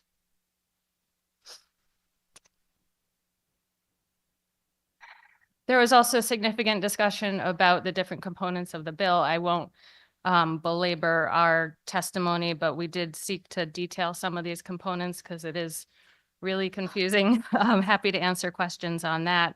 And just to very briefly touch on a couple of the other specific points in bills, we supported many of the ideas in SB4. I did just want to highlight, I don't think we have, I'll go through them. You can certainly ask me questions, but I did want to highlight that we did add a couple of our own ideas along the theme of the last section of SB4 was strengthening safety and accountability. We certainly support the provisions establishing emergency service restoration planning committee and protecting our line workers. They are, the heart of the service that customers receive. And we certainly support protecting their health, safety, and well-being. Sort of along those same lines, there are ways to protect other employees, contractors, or others who might want to report concerns about utility management. This is detailed in our testimony, but one of our concerns with Avangrid going private was the loss of SEC reporting, and that includes an important whistleblower protection program the SEC has, which now we've lost access to for Avangrid company employees. So evaluating whether a similar state framework could exist here in Connecticut, I think would benefit both customers and those serving these companies. And there are a couple other ideas just to strengthen our ability to gain access to information. And all of that would, of course, be consistent with our mission and would require us to maintain confidentiality provisions. With respect to SB 647, there was also a lot of discussion on that. I do echo the concern. I don't know if it was intentional to single out the energy efficiency programs and the CAM as an elimination, as opposed to the other section of the bill, which moved some of the other programs to the general fund. It sounds like there's bipartisan support for energy efficiency, and I would encourage that to continue because, the easiest way to say it is the cheapest energy is the energy we don't use. ISO New England actually relies on our energy efficiency programs, just like a power plant, and these do benefit all ratepayers and urge continued support of those programs. We didn't actually, or you didn't actually discuss two of the bills with Commissioner Dykes, 7088, which is the act requiring the Public Utility Regulatory Authority to study alternative energy delivery methods, develop a capital investment funding mechanism, and increase the frequency of rate adjustment proceedings. This, which we've been jokingly in our office calling the utility bill, which I don't know if it is, but it certainly seems like it is, has some proposals in it that really hit at some of the core work we do within rate making proceedings, both rate cases and the annual rate adjustment mechanism. There are aspects of the bill we support, including a proceeding about innovative rate plans to stable electric bills. OCC actually requested in the last RAM that we have a generic docket to evaluate some of these potentials for reducing volatility and improving some of these mechanisms. And we certainly, support, I think it's already happening. Actually, it's been open. So it may not need to be mandated, but support the intent behind it.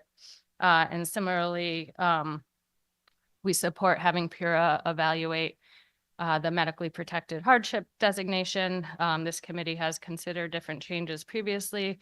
We do have an arrearage challenge with our medically protected hardship customers, but the complexities are complex. So we support the legislature's decision to instruct PURA to have a docket where all the stakeholders can get together and make sure that we can create a program that reduces some of the longstanding arrearage issues while also protecting the critical health of these vulnerable customers who have life-threatening medical illnesses. Just to highlight a couple of areas we oppose in that bill.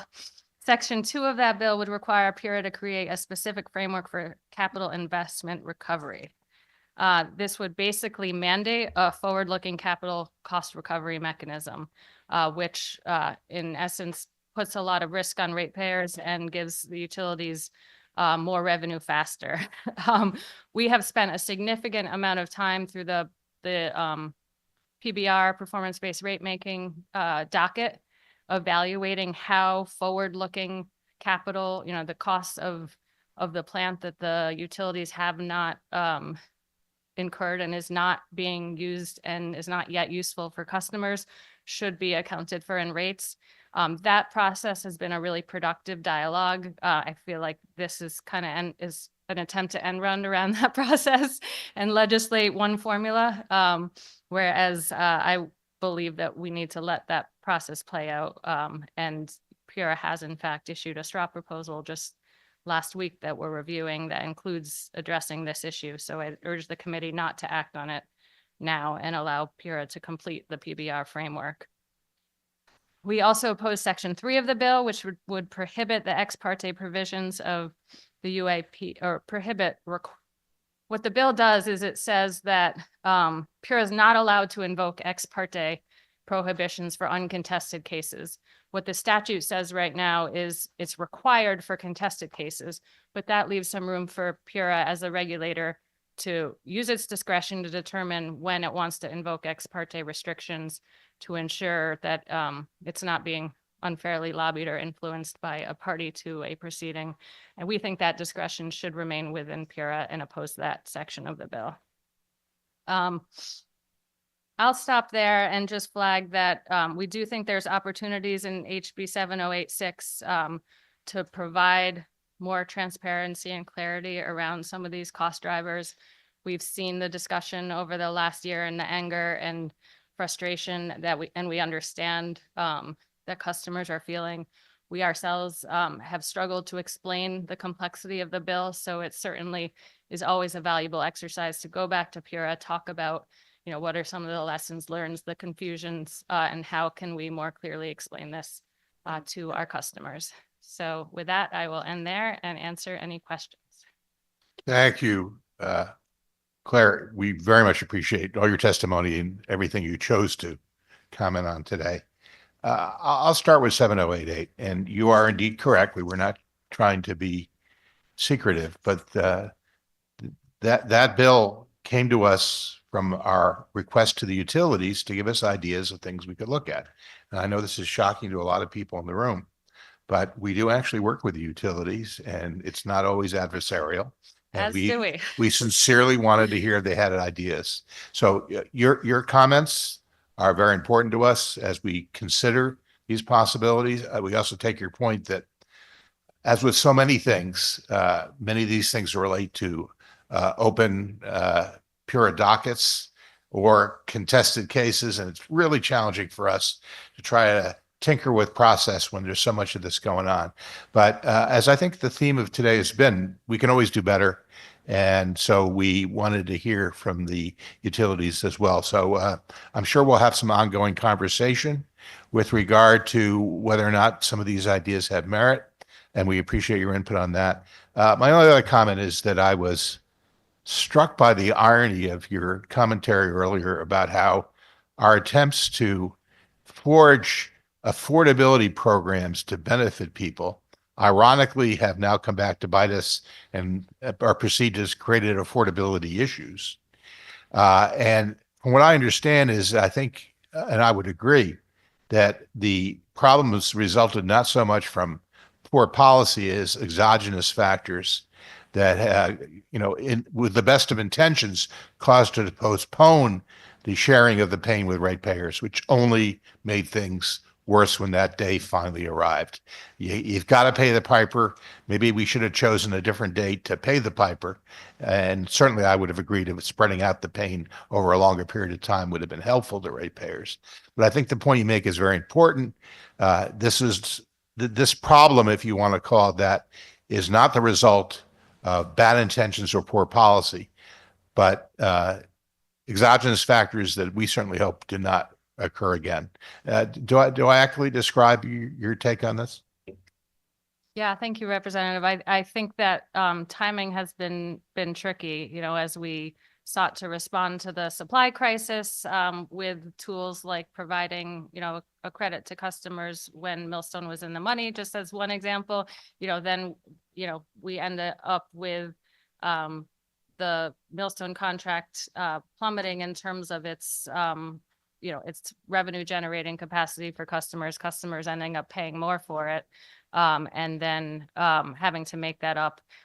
At the same time, we were making up a lot of other costs related to, coming out of COVID and affordability. So it was a very unfortunate timing to have to deal with both the drivers of the challenges with paying bills, as well as the impacts of the global supply dynamic, making that Millstone contract really expensive for customers for a period. That happening at the same time was an unfortunate confluence of factors. And the hottest July on record. So. That too, yes. All right. Thank you. Senator Fazio, followed by Representative Foster. Thank you, Consumer Council, which is, I think, the title we decided to go with last time. Good to see you, Senator. Doesn't like roll off the tongue, but so be it. Thank you for your testimony.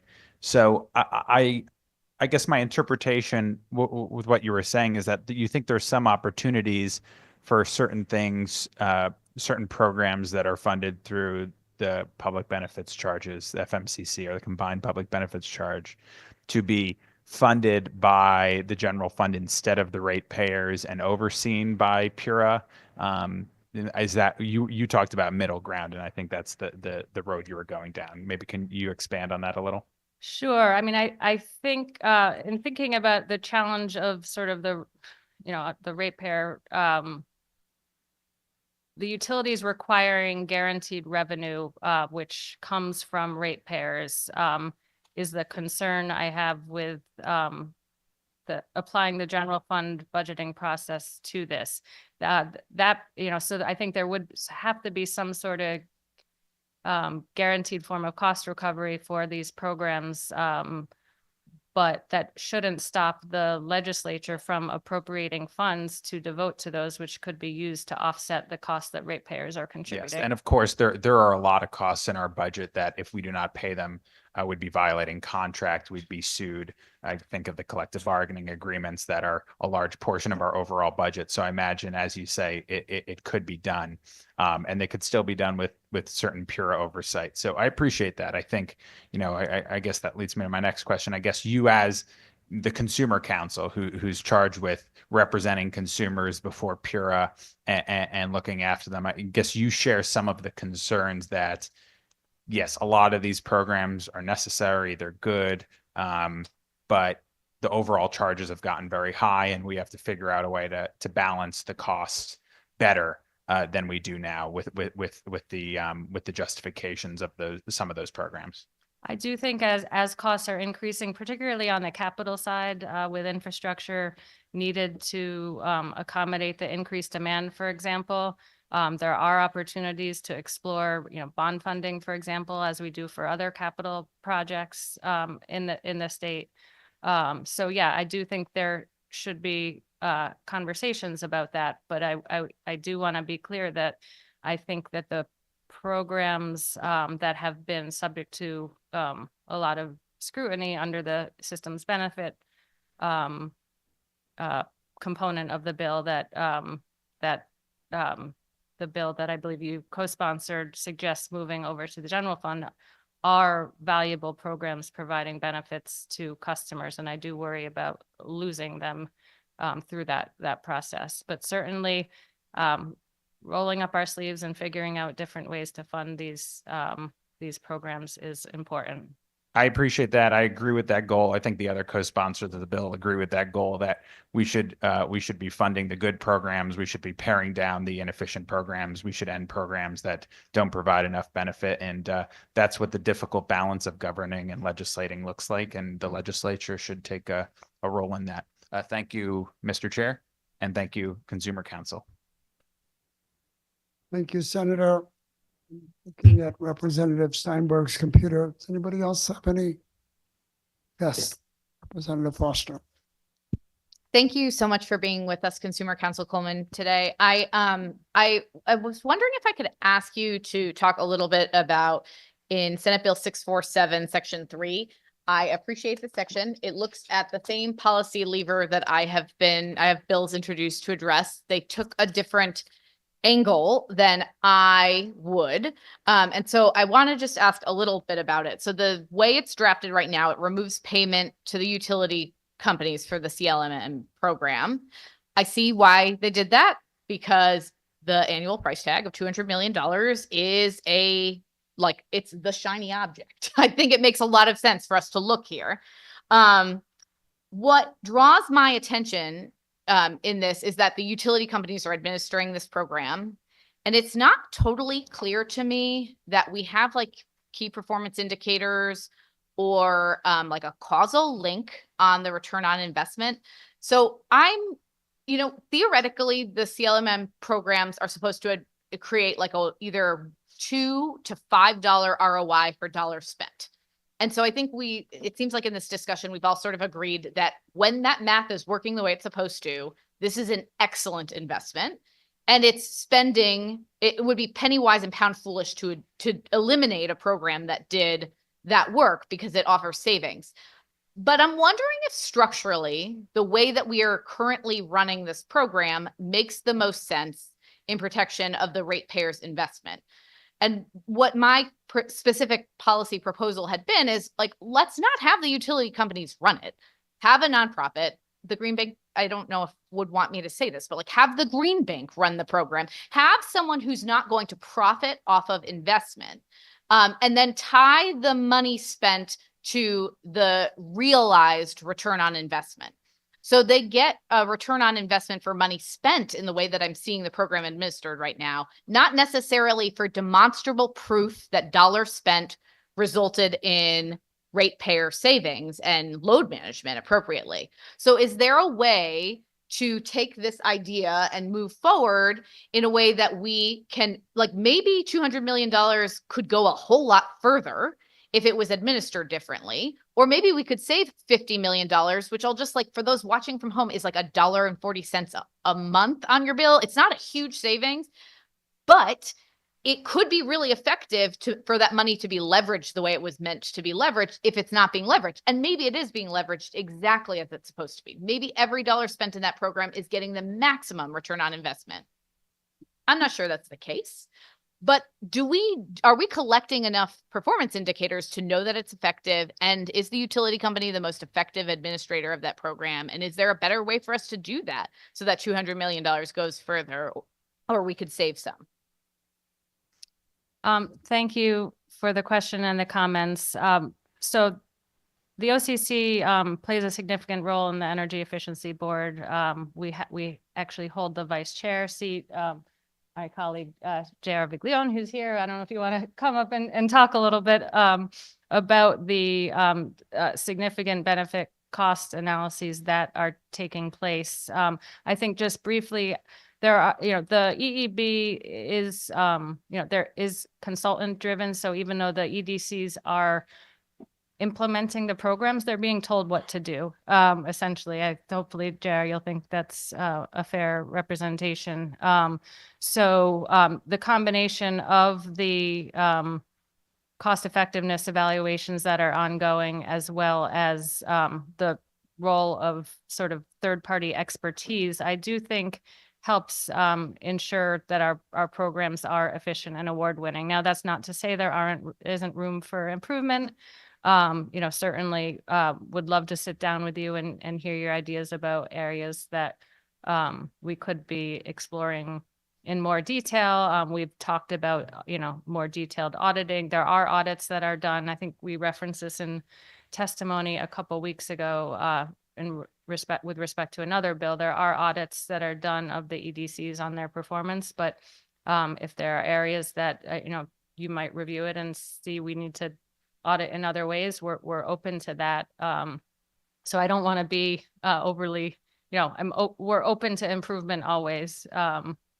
But given the structure, it could be challenging. JR, did I cover it or you? Yeah, so John Viglione with the Office of Consumer Counsel. I think you summed it up well. I would also add that, the EDCs and DEEP are in the process of going through an optimization plan for the budget. So making sure that, like you said, every dollar spent is being spent to the best of its ability. And that is a ongoing process right now. And I'll add, just to add, I did recently spend a little time on NYSERDA's website, and they, the New York sort of energy efficiency entity, and they do some reporting in an effective way. And I think that we could bring some of those ideas into our programs as well. So that's just one example of thinking, and certainly open to other feedback. One of the things that one of these reports on the efficacy of the program was just released late last week, and it's 80 pages. So I haven't really fine-tooth combed through the whole thing yet. But one of the things that I realize is that I think that some of the assumptions in the calculation of ROI are based on assumptions like a swap out for this kind of light bulb for this kind of light bulb results in this savings. But we're not actually auditing if those savings are being realized light bulb for light bulb spend. So there is no real accountability in that sort of minutia of what is happening. And so there really is no good way for us to determine if every dollar spent in purchasing the bulbs that are swapping it out in per foot of insulation addition is returning the investment that it's intended to return in sort of the load. It doesn't seem like we have that causal or tighter correlated data. It looked to me like the report was based on assumptions of calculations of theoretically this number of light bulbs administered should have resulted in this amount of savings. This amount of feet of insulation should have resulted in this amount of savings. And we weren't the report didn't appear to go to the level of accountability that I would have expected. Did we actually see a load shift corresponding to what we would anticipate there? And that's the thing that I am missing, because I want to make sure that each dollar for dollar is leveraged. And then just fundamentally speaking, I feel like the level of tiering in administration could raise a question, like why, you have all of these different levels of business that obviously are making some benefit to their shareholders or their businesses' bottom lines for participation. And is there a way to remove a tier from that and offer ratepayer savings if you worked directly to the businesses, or there was a way to work more directly to a nonprofit that didn't have to report to shareholders the benefit of administering that program, even with that strong level of oversight? Is there just a way to do it with a little bit more efficiency? And I think what I'm getting at is a little wonky maybe for where we are at right now, but I just think that there's a lever here that's been appropriately identified. The the dollar amount like draws attention. So if there's a way, like if we take each of the big ticket items and say, okay, fundamentally, we agree that this should be working and it is working. Is it getting to the maximum amount we want it to? Is it running with the efficiencies, returning the investment it's meant to be? And then do we really know, can we really account for that level? And if we can't, then what metrics do we put in place to make sure that we can be accountable to that level? No, I certainly support your efforts for more granular data. It's the challenge to me. It sounds like we would need to tie back to specific customers and their usage really to really get that precise. And it seems to me that since the utility companies are the ones administering the program, they should be able to say, deployed to this house, here is the reduction in utilization at that house post program intervention. And that should be very easy to report in an audit. Did it work?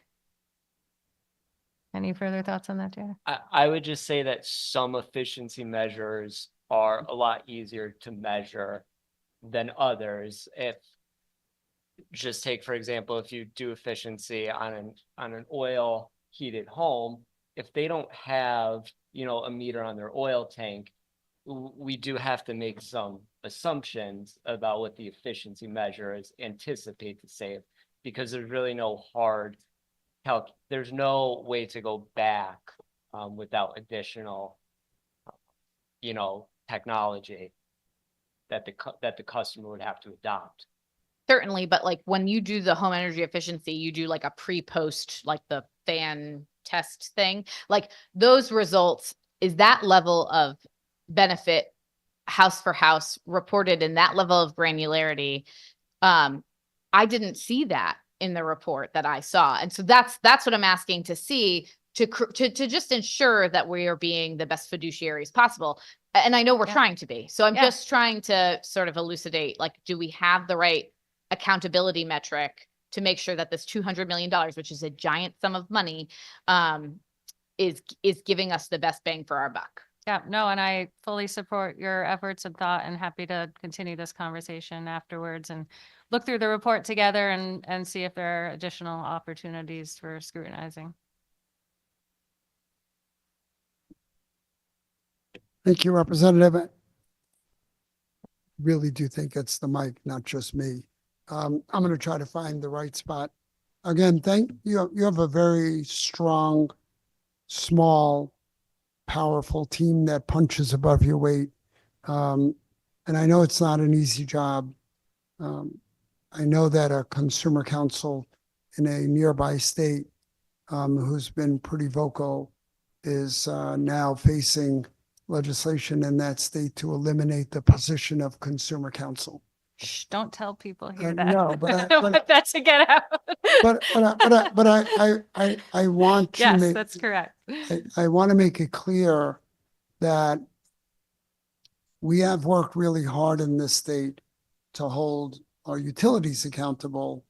We have a limited ability to hold suppliers accountable, except for the fact that we made it a lot safer for the market to work in the third-party market as was intended, and not to have people hurt. And your office was instrumental in a lot of that.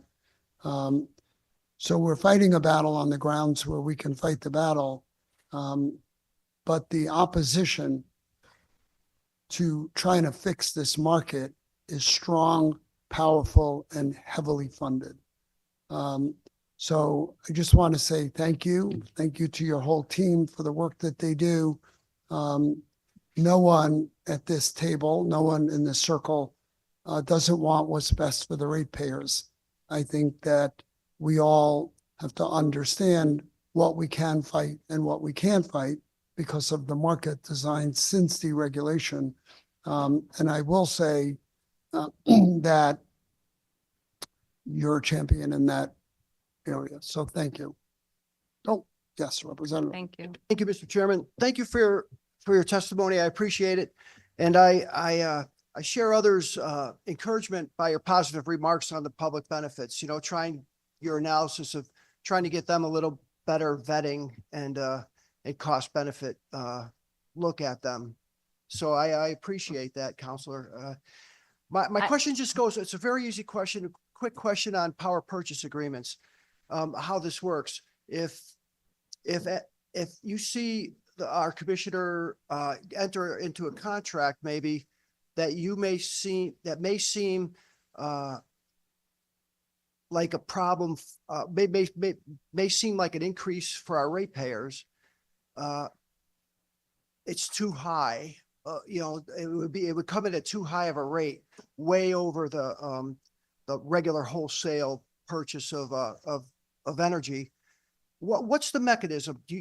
Except for calling a press conference, as I've heard you do in the past, do you have a voice on that power purchase agreement? And would you ask of us or put in a request for us to change that policy to where you would have more of an intervention in that, or as a voice of our ratepayer?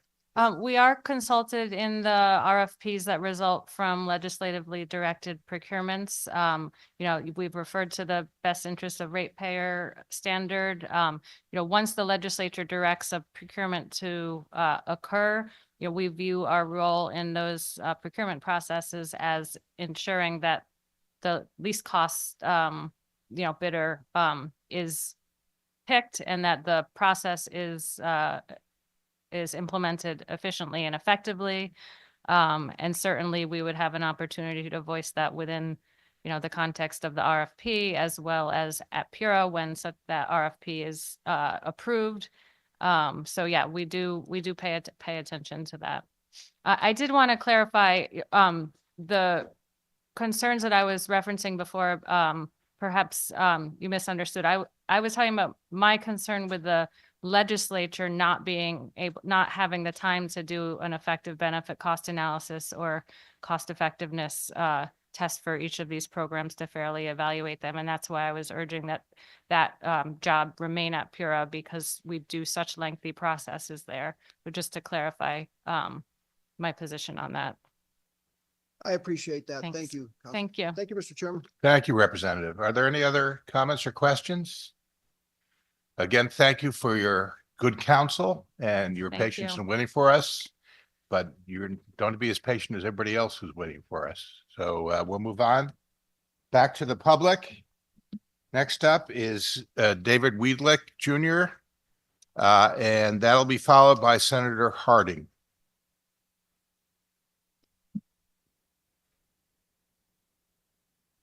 Welcome. Good afternoon to the chairs and the ranking members and the committee members. My name is Dave Weidlich Jr.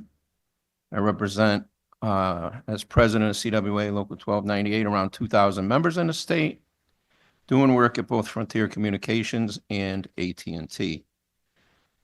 I think on Senate Bill 4, there's a very important new section from my perspective as Section 8, and I appreciate labor's voice being heard on that issue. I appreciate the Office of Consumer Counsel being supportive of that new section as well.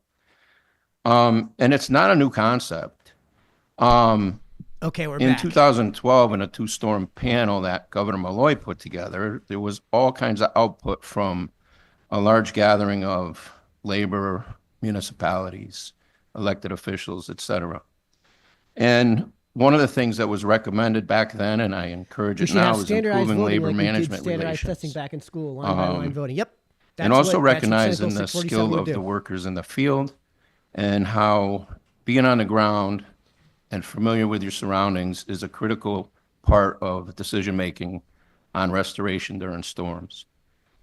I think even now, more than ever, with all of the different attachers on poles that weren't there in the past, a pole goes down and there's 10 cables on it when it used to be 3. Sometimes we don't even know who all 10 are. There's a lot of attachments that were done on a temporary basis that are still out there as temporary. There's a lot of poles in unsafe conditions that are still out there. So if there's a voice at the table from the electrician workers and the telecommunication cane workers, and it comes through the voice of labor, even the telecom industry and the telecom gain isn't very unionized. There's many providers out there that aren't unionized, But at the end of the day, whether you're unionized or not, safety is a priority for everybody. And I really, really think this is a good opportunity to get that ball rolling, and I think it should get going sooner than later. So that's Folks my watching at home on YouTube, go testimony ahead for you. I'll and, be happy to answer any free to questions, throw your and I commentary really, in really the appreciate chat there. you bringing us forward. Thank you for testifying today, and I'm sure we all feel this, that we appreciate the work you do on the front lines, particularly after a storm, under challenging circumstances. I think we're all just focused on getting the lights back on in our own individual homes, so we don't appreciate the risks that you need to take on any given day to deal with whatever situations are presented to you. We know your job is even more challenging because we're more and more dependent on out-of-state support, which means they don't know the local environment in the same fashion. So you are a partner in so much of what we do, and we appreciate it. Are there other comments or questions? If not, thank you for your testimony today. Thank you very much. Next up is Senator Harding, followed by Ed Hawthorne. Oh, this will be good. We like Harding here. Thank you, Mr. Chairman. So good morning, co-chairs Needleman and Steinberg, ranking members Fazio and Mara, and distinguished members of the Energy and Technology Committee. Today, I'm testifying in support of Senate Bill 647, an act concerning protections for consumer access to the affordable electricity. This is the Senate Republican Caucus's detailed proposal to lower energy costs and electricity bills. We think it merits bipartisan support. Electric bills are crushing working class families, and small businesses across Connecticut have the second highest electric rates in the country. And I think all of us in this committee should agree it's absolutely unacceptable where we currently stand, where we are. We have to do something. We have an obligation as legislators, regardless of our party affiliation, to do something on this issue. We believe this plan is a good step forward towards doing something to address affordability in our electric rates. I recently spoke with a 90-year-old woman, as I've spoken about, from Brookfield. She could barely afford to make her electric payments. It was crushing to hear that on my phone, and I'm sure it's crushing to hear it from your constituents too. I know I'm certainly not the only member of this committee that's heard those phone calls and the disturbing stories from their constituents being driven out of their homes, many of them that lived in their entire lives in some cases, primarily due to the rising electric bills and the public benefit charges as well.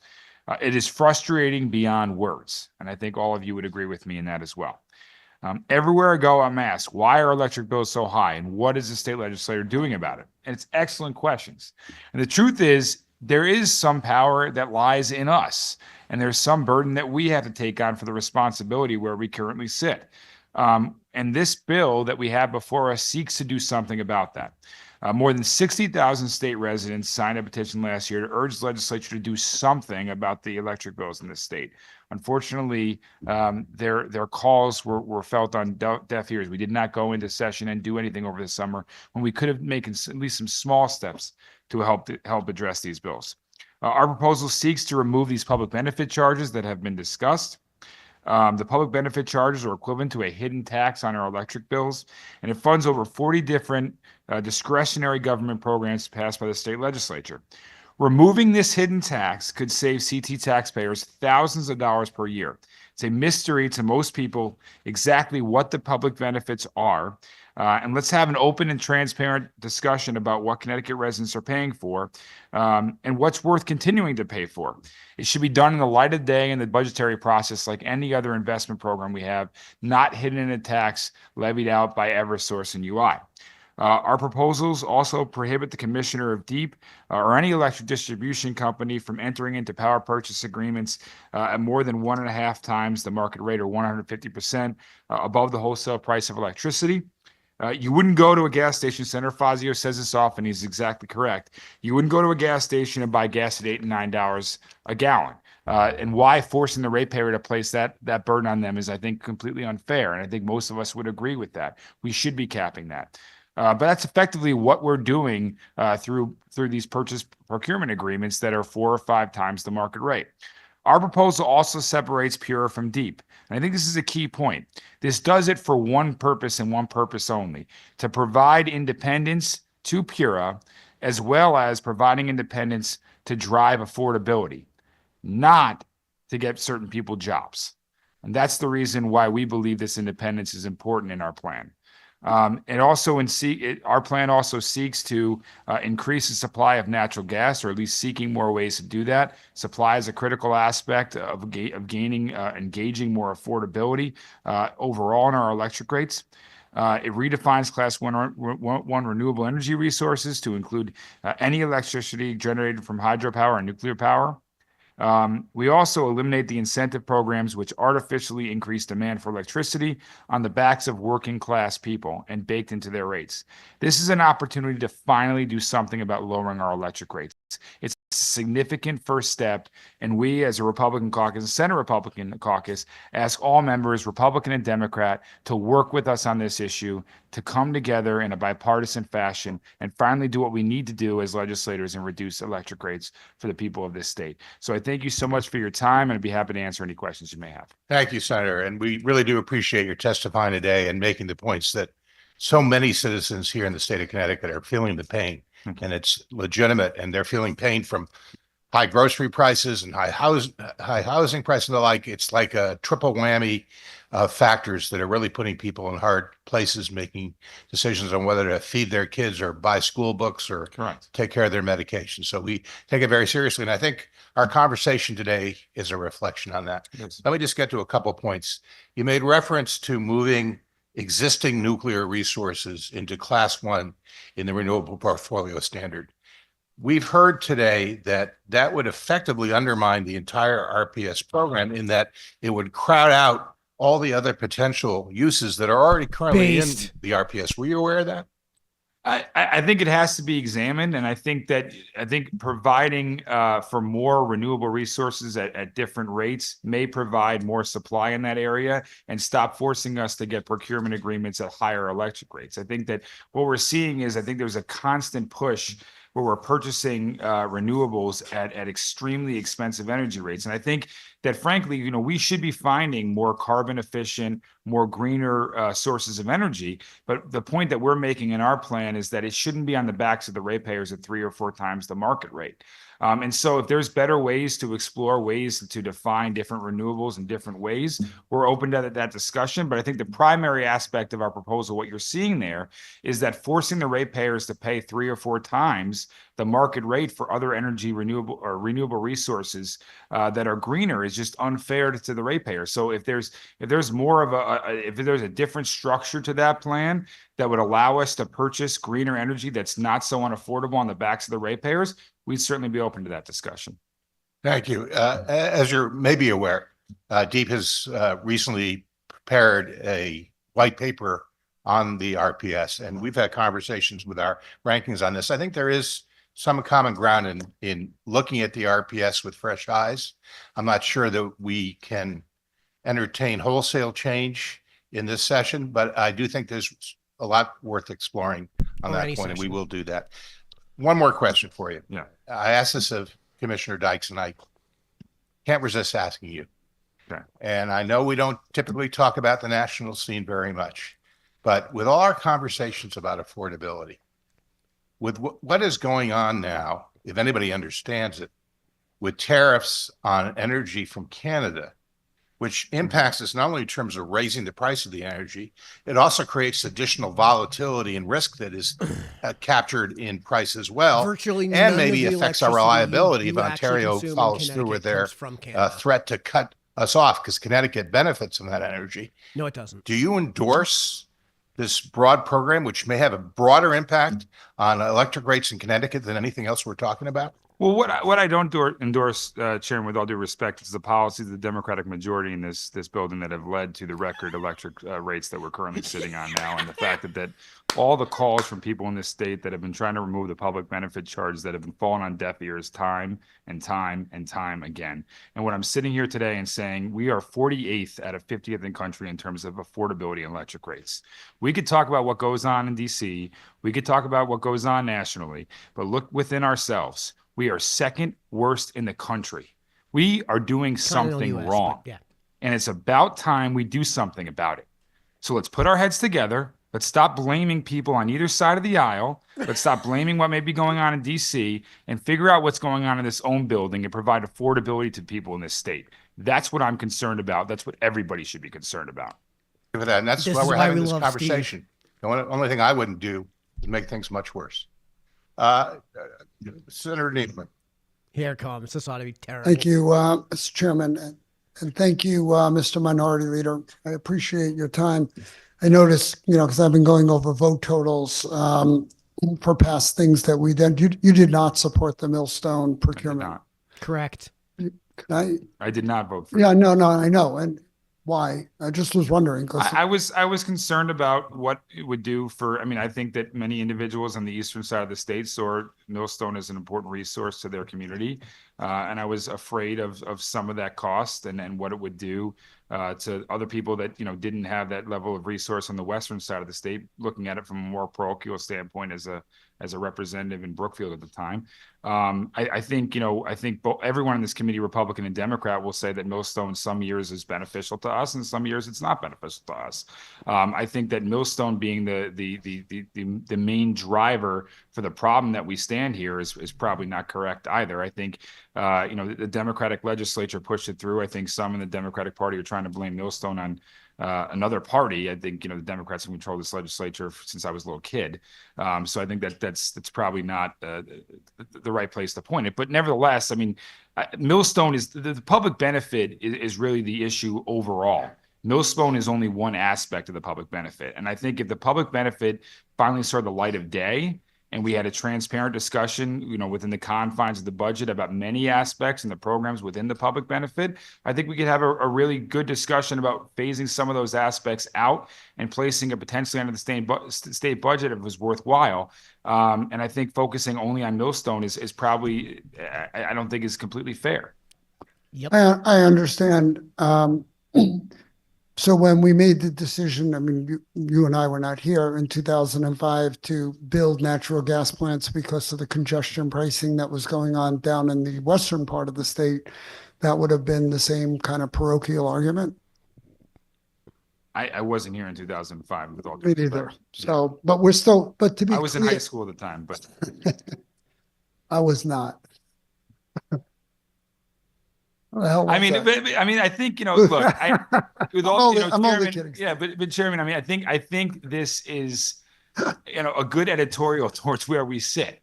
We're sitting here and debating what happened 25 years ago. Only because we're still paying for what we did 25 years ago. And that was 2005. God. We'll be paying $100 million a year for that initiative for 30 years. Okay. But I think the point is that we could sit here and we could debate till we're blue in the face about what happened 20 years ago or 25 years ago or 15 years ago. It's going to do us no good. I think and the reason I'm testifying in favor of this bill today, and I'm asking for your support, is because we actually have an opportunity to have a constructive conversation about moving some aspects of this public benefit charge, which are literally driving people out of this state today, in the here and the now.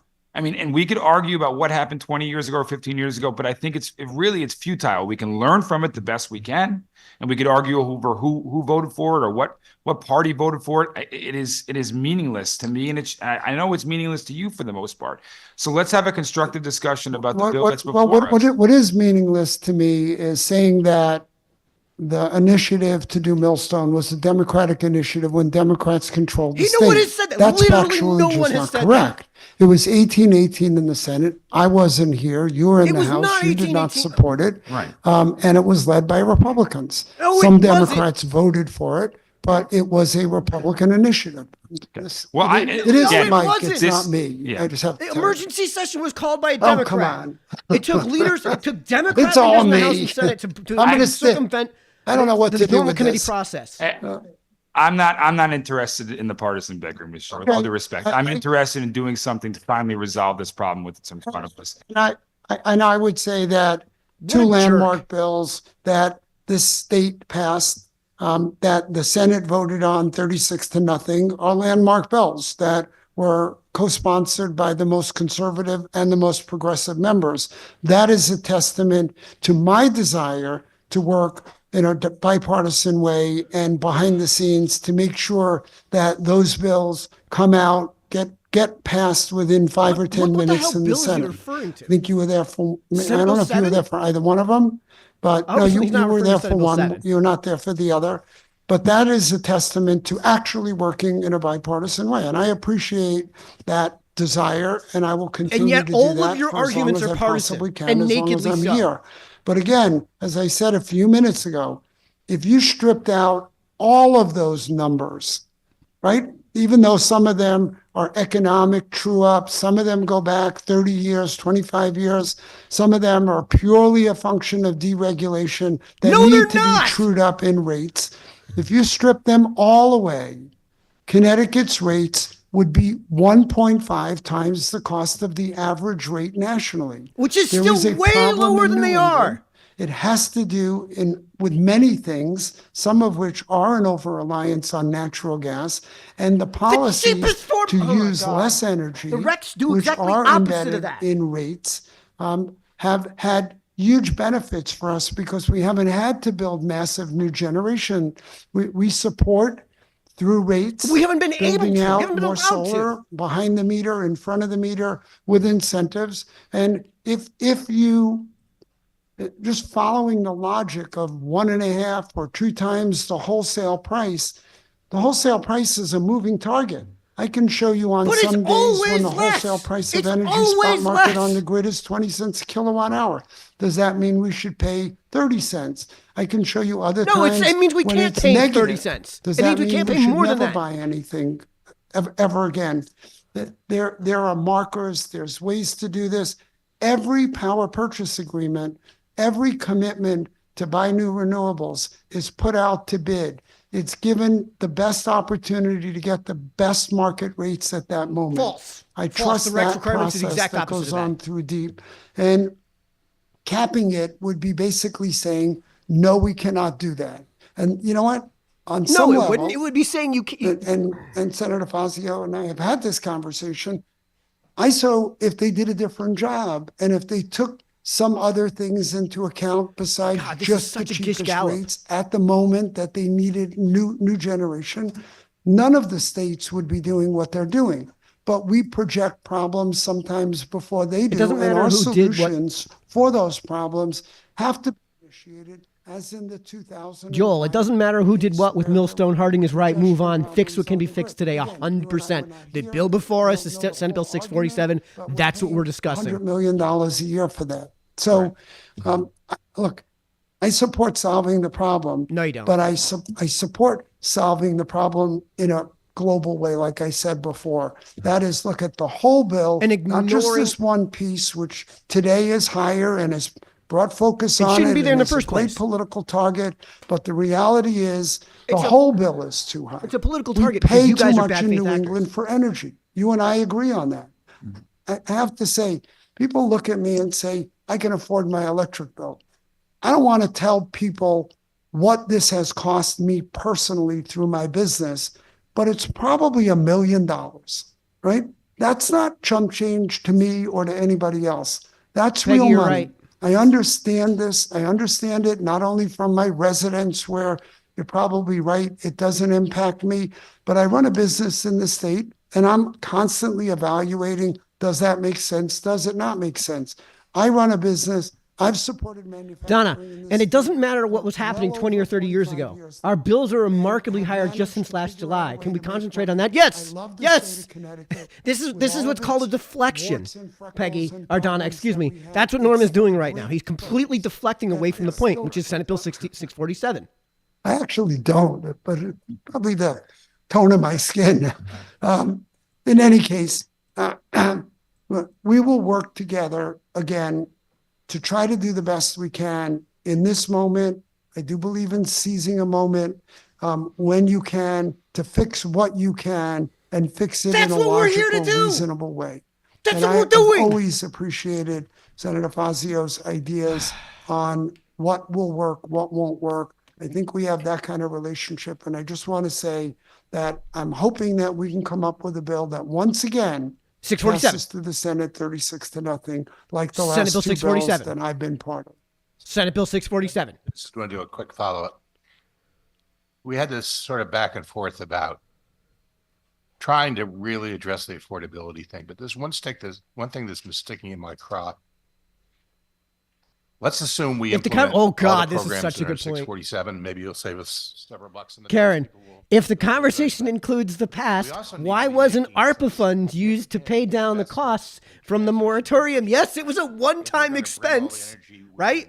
And the ARPA monies were one-time revenues that were intended to be used for one-time expenses. If what's good for the goose is good for the gander. If you're going to bring up the past, then bring up the past. Many states, but what do we do? What do we tell ratepayers when we have to go back to them and say, in order for you to have lower rates down the road, in order for you to have reliability in your grid, we need to make investments that are going to cost you money. And I would submit we're actually at that point just about right now. There's a natural tension between meeting the needs of citizens and affordability for ratepayers. I just feel as if we start making promises that we're going to reduce everybody's rates, we're misleading people about the inevitable reality of the investments we need to make going forward. Mr. Chairman, so we shouldn't try? I mean, and I think that's a difference. We have an obligation to try to reduce these rates, whether we have to implement improvements to our infrastructure or not, which I don't think any of us here are saying we shouldn't. We should. But at the same time, let's at least try from where we're at. And I think, a little bit of, Senator Needleman's, commentary, which I agree with much of what he had to say, disagree with some of it. But one of the things in terms of the indexing, I would assume it would be done on a kind of an average basis, similar to how you calculate an interest rate for an adjusted interest rate for a mortgage. It wouldn't be just on that very second, that very moment you made a deal. It would be some sort of average index. There's got to be a way you can calculate that. If you want to work with Senator Fazio and Senate Republicans, we'd be happy to come up with a construct for that. That would make a lot of sense to me. And, I think what we're saying is just don't be charging 3 or 4 times the wholesale market maker. I think anyone should agree to that. 10 times. And that's what we've been doing with some of these procurement agreements. And with the wind energy that was being contemplated, that could have been on the backs of the ratepayers on top of all this right now, which is unconscionable to think. And I think to say that, where we're at is even if we strip away the public benefits, we're still at 1.5 times. It says we're not in a good place. Yeah, we're not in a good place. We're not even close. But that doesn't mean we shouldn't start. I mean, that old cliche, a marathon starts with one step. Well, let's take that step. It's about time. I mean, when are these electric ratepayers going to be provided some level of relief? What are we doing? We keep on saying it's too difficult to fix. Let's take that step and start the process. What is taking us so long? That's all we're asking. Join with us in this effort and just have a conversation. I'm not interested in partisan bickering. Let's sit down and figure out ways we could phase some of these things out and at least make it a little bit more affordable for the ratepayer in the state. And if you think some things you may disagree with, that's fine. But I mean, I think we should start now. I think we all agree on that point, and any relief we can give, I know will be appreciated. Though I also think that it's important for us to seize the day when it comes to making the requisite investments that are really going to secure our energy future. And I hope we all acknowledge that as well. Senator Fazio. Thank you, Mr. Chairman. Thank you, Senator Harding, for your testimony. I appreciate you came here to testify not test positively for COVID or anything like that. Testify positively. Yeah, I shouldn't be abbreviating my words. I should just abbreviate things I write. That was brilliant. This is why we love Steve. I appreciate that you're here to show, testify positively in favor of a bill. Didn't throw any shots in your testimony at other people's bills. Didn't call them any names, and that's what I think this is all about. The fact that you want to see bipartisan agreement to try to tackle costs. I was doing the calculations, and there's about $750 million of public benefits costs across the CLNP system. That's about 1.2 million. Yeah, this Donna, is excluding Steve's great. Millstone Like I and said, he's a Seabrook. regular on the show. That's Follow us. about across 1.2 million customers in the state. That's about $625 per year for the average customer. Do you think your 90-year-old constituent on a fixed income or any of your other constituents would find a $625 per year break on their energy bills helpful to them? Yeah, and I think that Senator Fazio, first off, thank you for your work on this committee, and I want to thank the work you've done in a bipartisan fashion to help reduce electric rates. You've provided a great service to our state, and I appreciate your question. And I think you're exactly right. I think that, you look at those on a fixed income, particularly our senior citizens that are being forced out of here, the rising costs, and providing a $650 a year benefit, a reduction in electric bills to a fixed income family would be significant beyond words. I mean, all of us have received those phone calls, those, tear-filled in some cases phone calls of men and women calling us up saying, I don't know how I'm going to pay this. And it's sickening. It's sickening to hear it. And I think it galvanized, I would hope, people on both sides of the aisle to do the right thing and do something about it. And I think, Senator Fazio, you made the right point. I mean, it's taking out the aspects of the public benefit charge, which truly should be within the confines of the state budget, not baked into a hidden tax. And you could talk about the aspects of Millstone and others where it's kind of a hedge bet on the market and how that fluctuates into the public benefit. I think that would be kind of difficult to phase out, admittedly. But I mean, I think there's tons of other social programs, 40 plus probably, that you could all phase eventually into a state budget where it's in the light of day. And it's also equitable. There's nothing more regressive than basically taxing somebody, a middle class or working class family, let's say in Bridgeport, New Haven, the same amount as somebody who lives on the Gold Coast for the same exact program. So if you believe in equity, you certainly would believe in removing the social program aspects of the public benefit onto the state budget where they should be in the light of day. Yes. You made the point about including nuclear in the renewable portfolio standard. Nuclear is zero carbon. It's clean. We're rooting for the success of our clean energy resources. Do you think it would be better to put all of our clean energy resources on an equal playing field, or simply pick a couple winners and losers, one above the other, in order to make that part of the energy industry work best? And I think that's a huge aspect of our plan, Senator Fazio, and I'm happy you asked that question because I think that's what it's about. Great question. We can do both. We can walk and chew gum at the same time, as they say. We can go out and we can try to procure renewable energy resources that are green, which we all agree we should be doing, but at the same time doing it at an affordable manner and not putting, as I said, 3 or 4 times the market rate in the backs of the ratepayers. And I think that's critically important. Is we should be out there seeking affordable, green, renewable energy resources, but just not doing and picking where winners and losers, where particularly more expensive resources are being put on the backs of the ratepayers. I think that's completely unfair, and I think every logical person of all political stripes would really see it that way. Yeah, I think that makes sense. We want clean energy to succeed, and having a competitive market where the best rise to the top is going to be the best thing, I think, long term for clean energy production. My final question is, you and I and other Republicans have, and some Democrats actually, in the building for many years have been advocating for DEEP and PURA, the rate-making body, or policy-making body of the energy kind of administration, and the rate-making body, the adjudicator, to be separate. So for the long term, there's a separation of powers and responsibilities, and there's never a conflict. For many years, we were told that was impossible. All of a sudden, that seems to have changed. I assume your support of an independent PURA is for one that is within the executive branch, yes, and the state government, rather than something quasi-public. Yeah, I don't even know. I think setting up a Port Authority PURA board is probably not a good idea. And so at the very least, I think, what you're going to see in our plan, Senator Fazio, and what you support, I know, in this plan as well, is the fact that gaining independence from PURA, from DEEP, for PURA from DEEP, is strictly in regards to gaining their independence, creating constructs in which they can make independent decisions that really look at affordability on the ratepayer and making the rates in Connecticut more affordable, not creating a quasi-public so certain people can get appointed to the board. And so what was done last week are backroom deals that were constructed a couple weeks ago, and saying it has anything to do with this particular plan it couldn't be more of the opposite.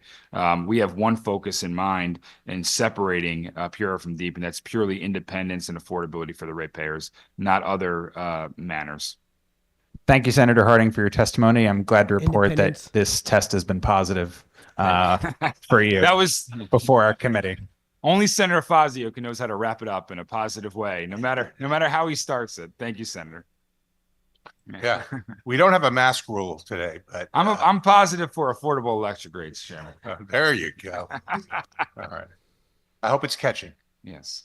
Representative Buckby, followed by Representative Mushinski, followed by Oh, Representative this will be Foster. good. Hell yeah. Go Buckby. Thank you, Mr. Chair. And honestly, all these puns, it's kind of strange for me. I'm not used to hearing that in this committee.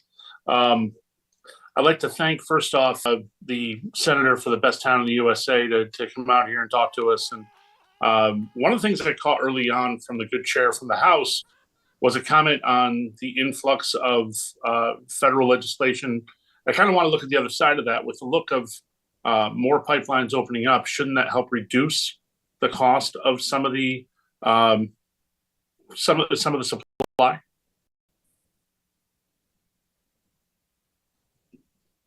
Yeah. So, you seem to have frozen a bit. Could you just? Oh, okay. Did he finish? No, I think he finished.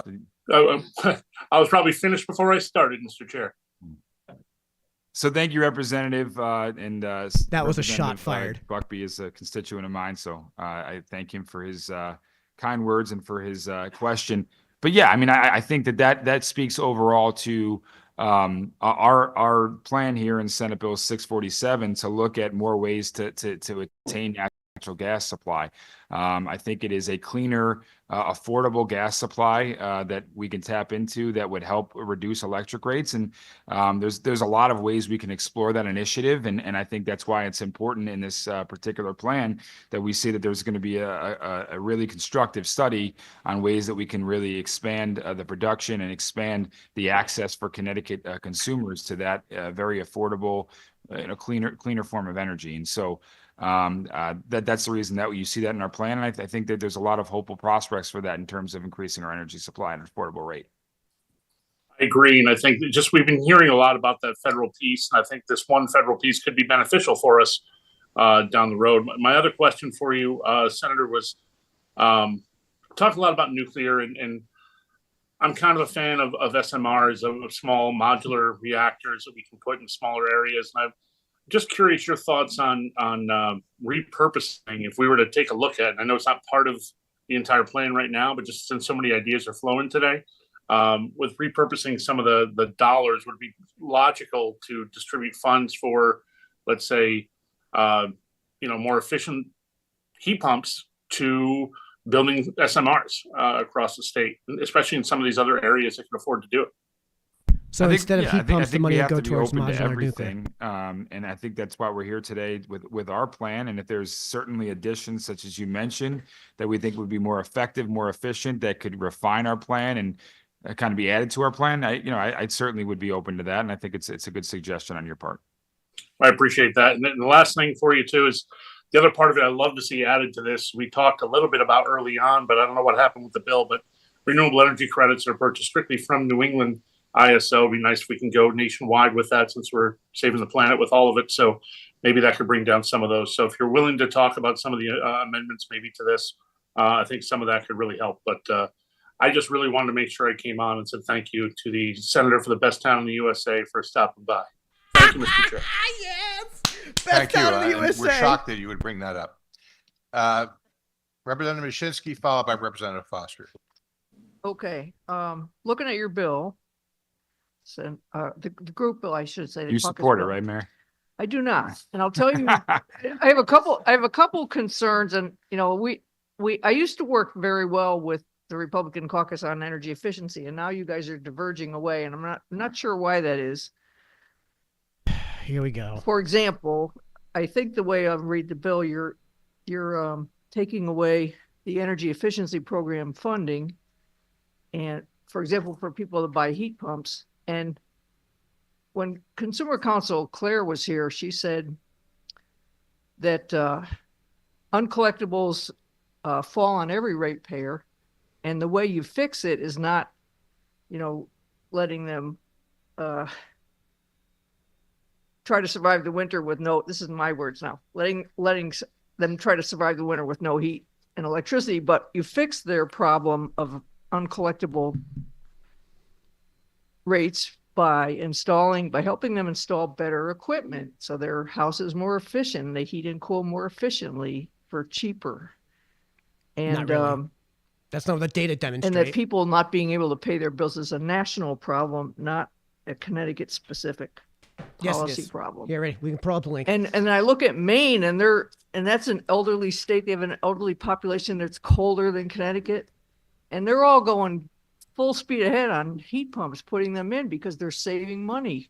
No, they're not. And the elderly are happier. Their rates are going They're happier with their new equipment than with their old systems. So I don't know. So that's one thing. I don't understand why you would take away money that goes into helping people like my constituents, your constituents, upgrade to better, more efficient technology. Full So I don't rankings. understand States that. with And then my other states with the highest and lowest percentage of Americans concern who are with this unable bill, to pay my other big pay concern part is or that all of any energy it bill. appears to be Connecticut, encouraging number more 2 in the natural country, gas behind only Mississippi. in the state. And We're if you one of look the at richest states in the charts country, and that this and we're compare unable to gas afford our price bills. changes over So time that's just to false. electricity prices over time, they match up. Mhm. You can put one chart right on top of the other one. Right. And the electricity goes up and down in price, very closely aligned with how natural gas goes up and down in price. So why we would want to stay with more natural gas when Because in that the is long driving run, our it's prices shorter, up, it's I cheaper. do not understand. It makes no sense to me. But anyway, talk to me about that. So a couple of things. One is that's not factual that we want to get rid of the program. We just want to move it off of the public benefit charge and move it where it should be onto the state budget. And really it's a social program. And I think part of what I think is going to be productive about phasing out the public benefit off of the back of the ratepayers and onto the state budget in the light of day and transparency is many of the programs that you just mentioned, Representative Mashinsky, I think will be highlighted in a positive way. Yep, Maybe and we should renters. make a Good continued question, or a Donna. higher investment Part of in my those speech. programs than what's already given to them within the confines of the public benefit currently. So it's certainly not taking away from those programs. What we're saying is stop been putting it holding on my the pee backs for a of the long time. ratepayers. Be more open-minded, be more transparent about it, and put it into the state budget where it sees the light of the day, and we can make a state investment into this as opposed to the middle class, working class people footing the bill for all these programs in the backs of their rates. We just think it's patently unfair to do that, and we think it's more fair to put it in the light of the day on the state budget. That's number one. So in terms of that program, it would not go away under this plan. It would just simply be looked at in the confines of the finance and appropriations committee and be in the state budgeting process. And you might want to make a continued or even higher investment into that particular program if you find it a worthwhile investment. That's number one. I gotta get In rid of this terms of, Red Bull. stating that I'll be the right back. electric rates are a national problem, I don't think that's an excuse. I mean, we have an obligation to protect the people here in Connecticut. It's a Connecticut problem. For us, it's a Connecticut problem. And we're 48th out of 50 in the country in terms of the affordability of our electric rates here. So we have a particularly unique problem here in how bad it is. And so we have an obligation to resolve it, and just chalking it up to being a national problem, I don't think is an acceptable excuse. And in terms of, I think the last piece was natural gas. It does not force us to purchase more natural gas. I think it explores opportunities to do a study into seeing if we can increase our natural gas supply. I think part of that study, if we have a comprehensive study, Representative Mashinsky, would be to see the affordability of that and whether or not it truly would be able to provide more affordable rates. Our goal here all along, like I said at the beginning of my testimony, is to provide more affordable electric rates for the people of this state. If we do a study on expanding our natural gas here in Connecticut and we find it's not going to provide more affordable electricity to the people of the state, then we should look elsewhere. But I think it's worth an opportunity to discuss, and you can bring your side, and I think others may argue that it is more affordable. Let's have that discussion, and let's figure out a way to make energy supply more affordable in the state. Okay, if we were a natural gas state making natural gas, then I might agree with you, but we're at the end of the pipeline. I And, disagree. if it goes up and down based on war or hurricane hits facility in Texas or whatever, we feel the pain of that. The natural gas prices are very volatile, and that really hurts people.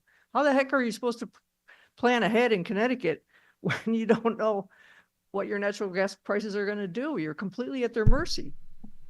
I think we shouldn't just chalk it up and say, let's forget about everything. We should be open to exploring a lot of things, and that's the reason why it's a study. And I can tell you what's really volatile and high right now are electric bills. Yep, That's but really if you volatile and high heard right what now. I said, they So- track exactly with the electricity. Okay, You could put well, the two charts together. So let's, I mean, one problem we have, and you think you'd agree with me, Representative, is we don't have enough supply.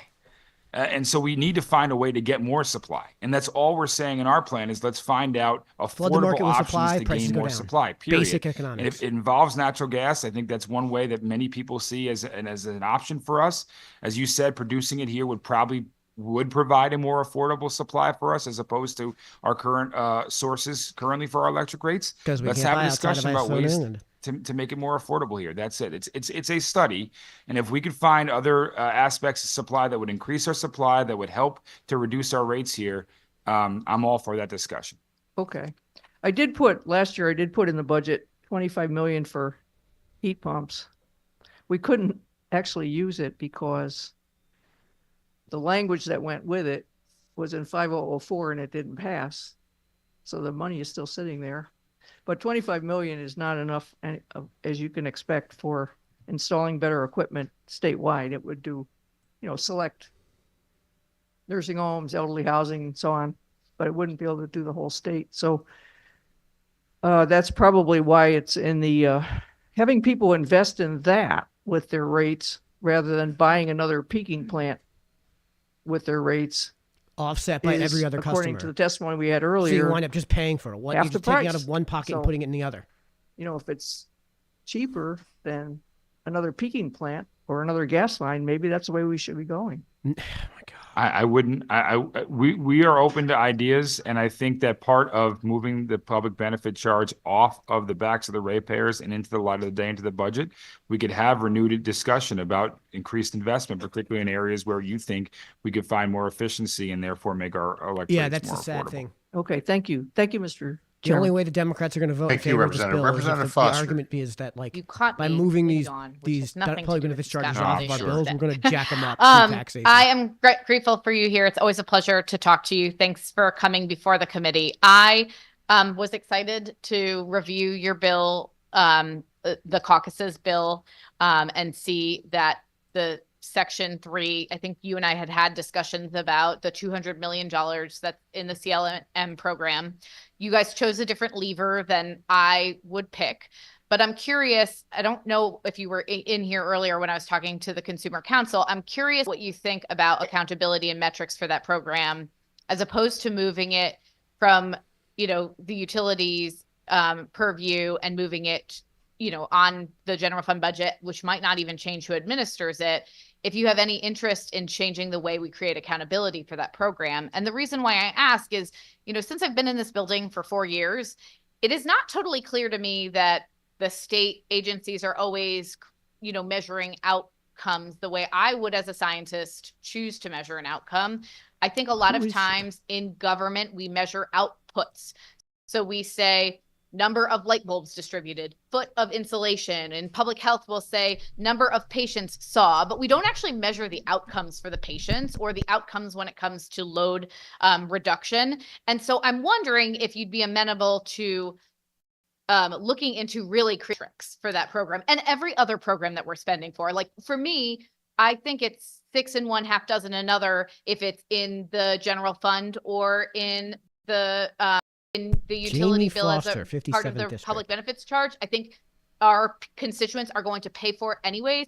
What we really need is accountability for if we're going to have a program, that program is doing exactly what it's supposed to do. And so I'm curious if you think that would get to the same goal, because certainly shifting it, if it's meritorious, doesn't necessarily create the accountability to make sure that the money is well spent and having a good ROI. I think accountability always has to be the primary aspect. I think you mentioned. With that said, I would argue that moving it onto the state budget inherently would be more accountable than currently the way it is.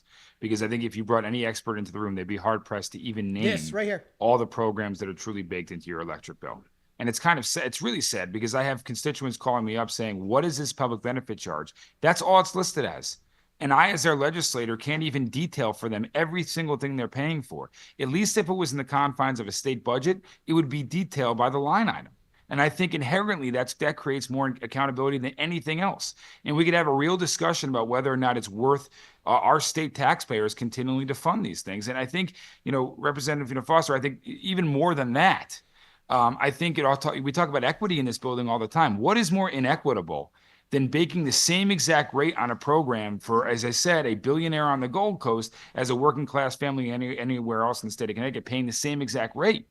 I mean, if you believe in equity, you believe in transparency, you believe in accountability, then I think inherently we should support the structure and the construct to move this one by one, phase it out of the public benefit, more into the light of the day, more into transparency, and move it on to the state budget. And I think we could even have a better discussion about accountability. Because I don't disagree, to your point, I mean, many of these programs, I would admit, are probably worthwhile. And the ones that are worthwhile, I think we need to see metrics that are accountable, to your point. You're a scientist, you're a dedicated legislator, you like to see numbers. I want to see numbers too. But let's be honest, our constituents are not getting the numbers they deserve right now and what they're paying that's baked into their rate currently. It's not fair to them. I guess. See, this is the argument on principle, which I told you, I've talked about before. The difference between the argument on principle, the difference on arguments on practice, and then arguments on emotion. So I don't care how much it costs or what it saves us. On principle, it shouldn't be in our electric bills. It should be at worst on the House of the Legislature. And that's the argument he's making. Conversation we should absolutely be having. I just want to sort of say that I align myself with your comments about the structure of PURA.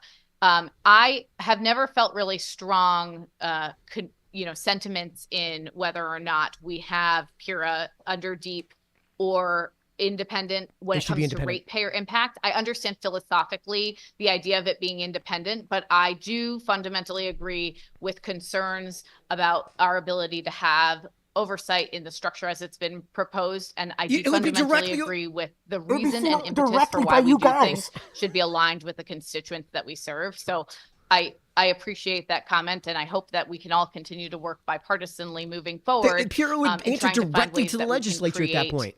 The best benefit for our ratepayers. And I don't, I think that what we're all grasping at right now is a policy lever, and what lever that we pull that gives the best ratepayer savings.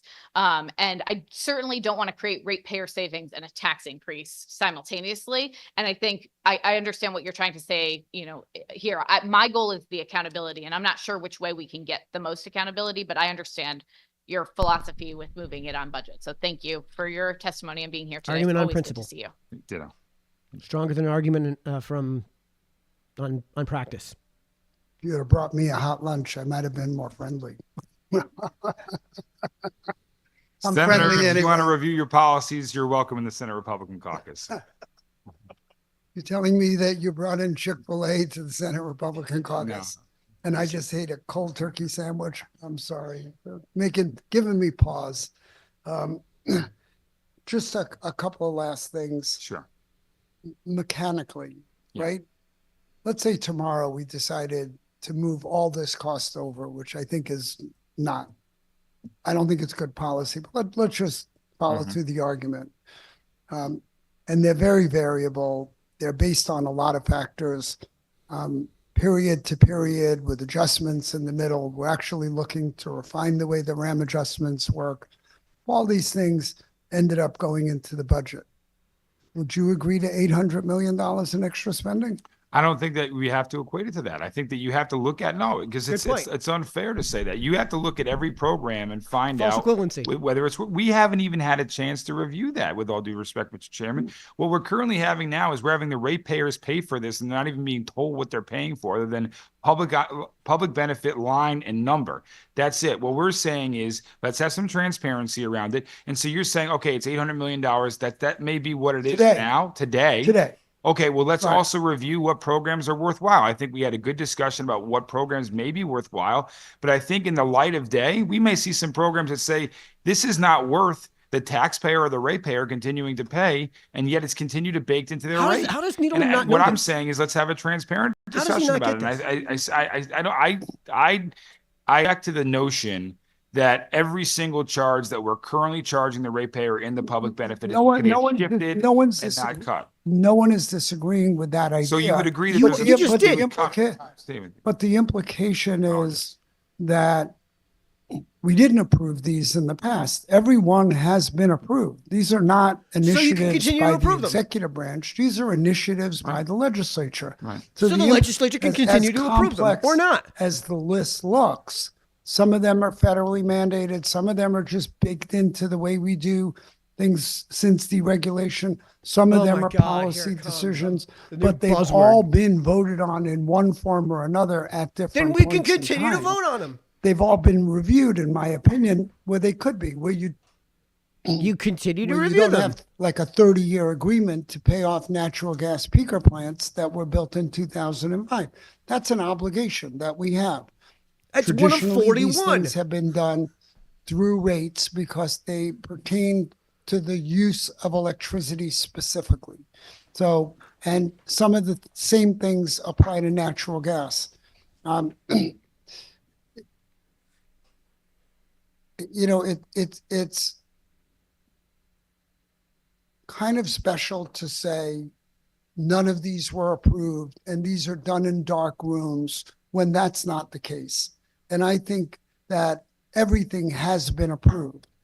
For example, and I used this example before, the original LREC ZREC program for solar was based on costs for solar panels at that time. And a few years ago, we revised that program to make the benefits much, much lower. There was a lot of pushback from the industry, but we acknowledged that there was too much of a cost impact and there was too much of a reimbursement for the value of the energy. It was making it too expensive. But the price of solar panels in the ensuing period, due to the incentives tied to usage, has made a huge impact and has lowered the cost for solar energy. That's just a fact. That's what's happened, and that's the way it worked. It is also solar, not the thing that I've been the one banging the drum on, but solar makes us more energy independent. I mean, it's quite clear that if you generate power behind the meter at your house, you're getting a benefit. It's being subsidized by the ratepayers in some measure. It's to one being extent or another. subsidized. So you But just negated it's your own making the point. grid more stable because it's cut down the need for all the extra demand on the grid.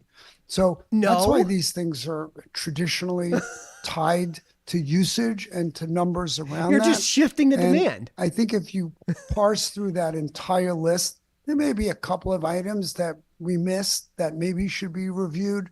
But I want to remind everybody that when we did take back our grid, we understood that energy is expensive in the Northeast and in Connecticut.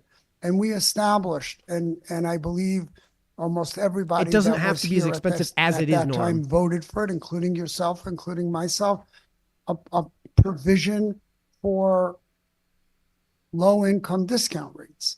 And we approved that knowing it was going to be in the bill at the time, right? We've all past, seen the the light. past. You're stuck and in the past, suddenly Marge. We want them out of the Quit being bill. stuck in the past. Things that were approved at that point stay in the bill because they were approved in statute in the bill. We asked the authority to implement them, but we didn't ask the authority to create the policy that we voted on. And in many cases voted on broadly unanimously and broadly bipartisan at least. So open to every idea, but just the Except for the idea, good ones. let's Like this one. take this user fee, which is what these programs are based on use of electricity. All these programs, They're tied to many of use them of federally electricity. They're not mandated, some just of them strict state use of it. policies based on usage, socialized over the course of the rate base. And you're saying, let's socialize them over the course of the tax base.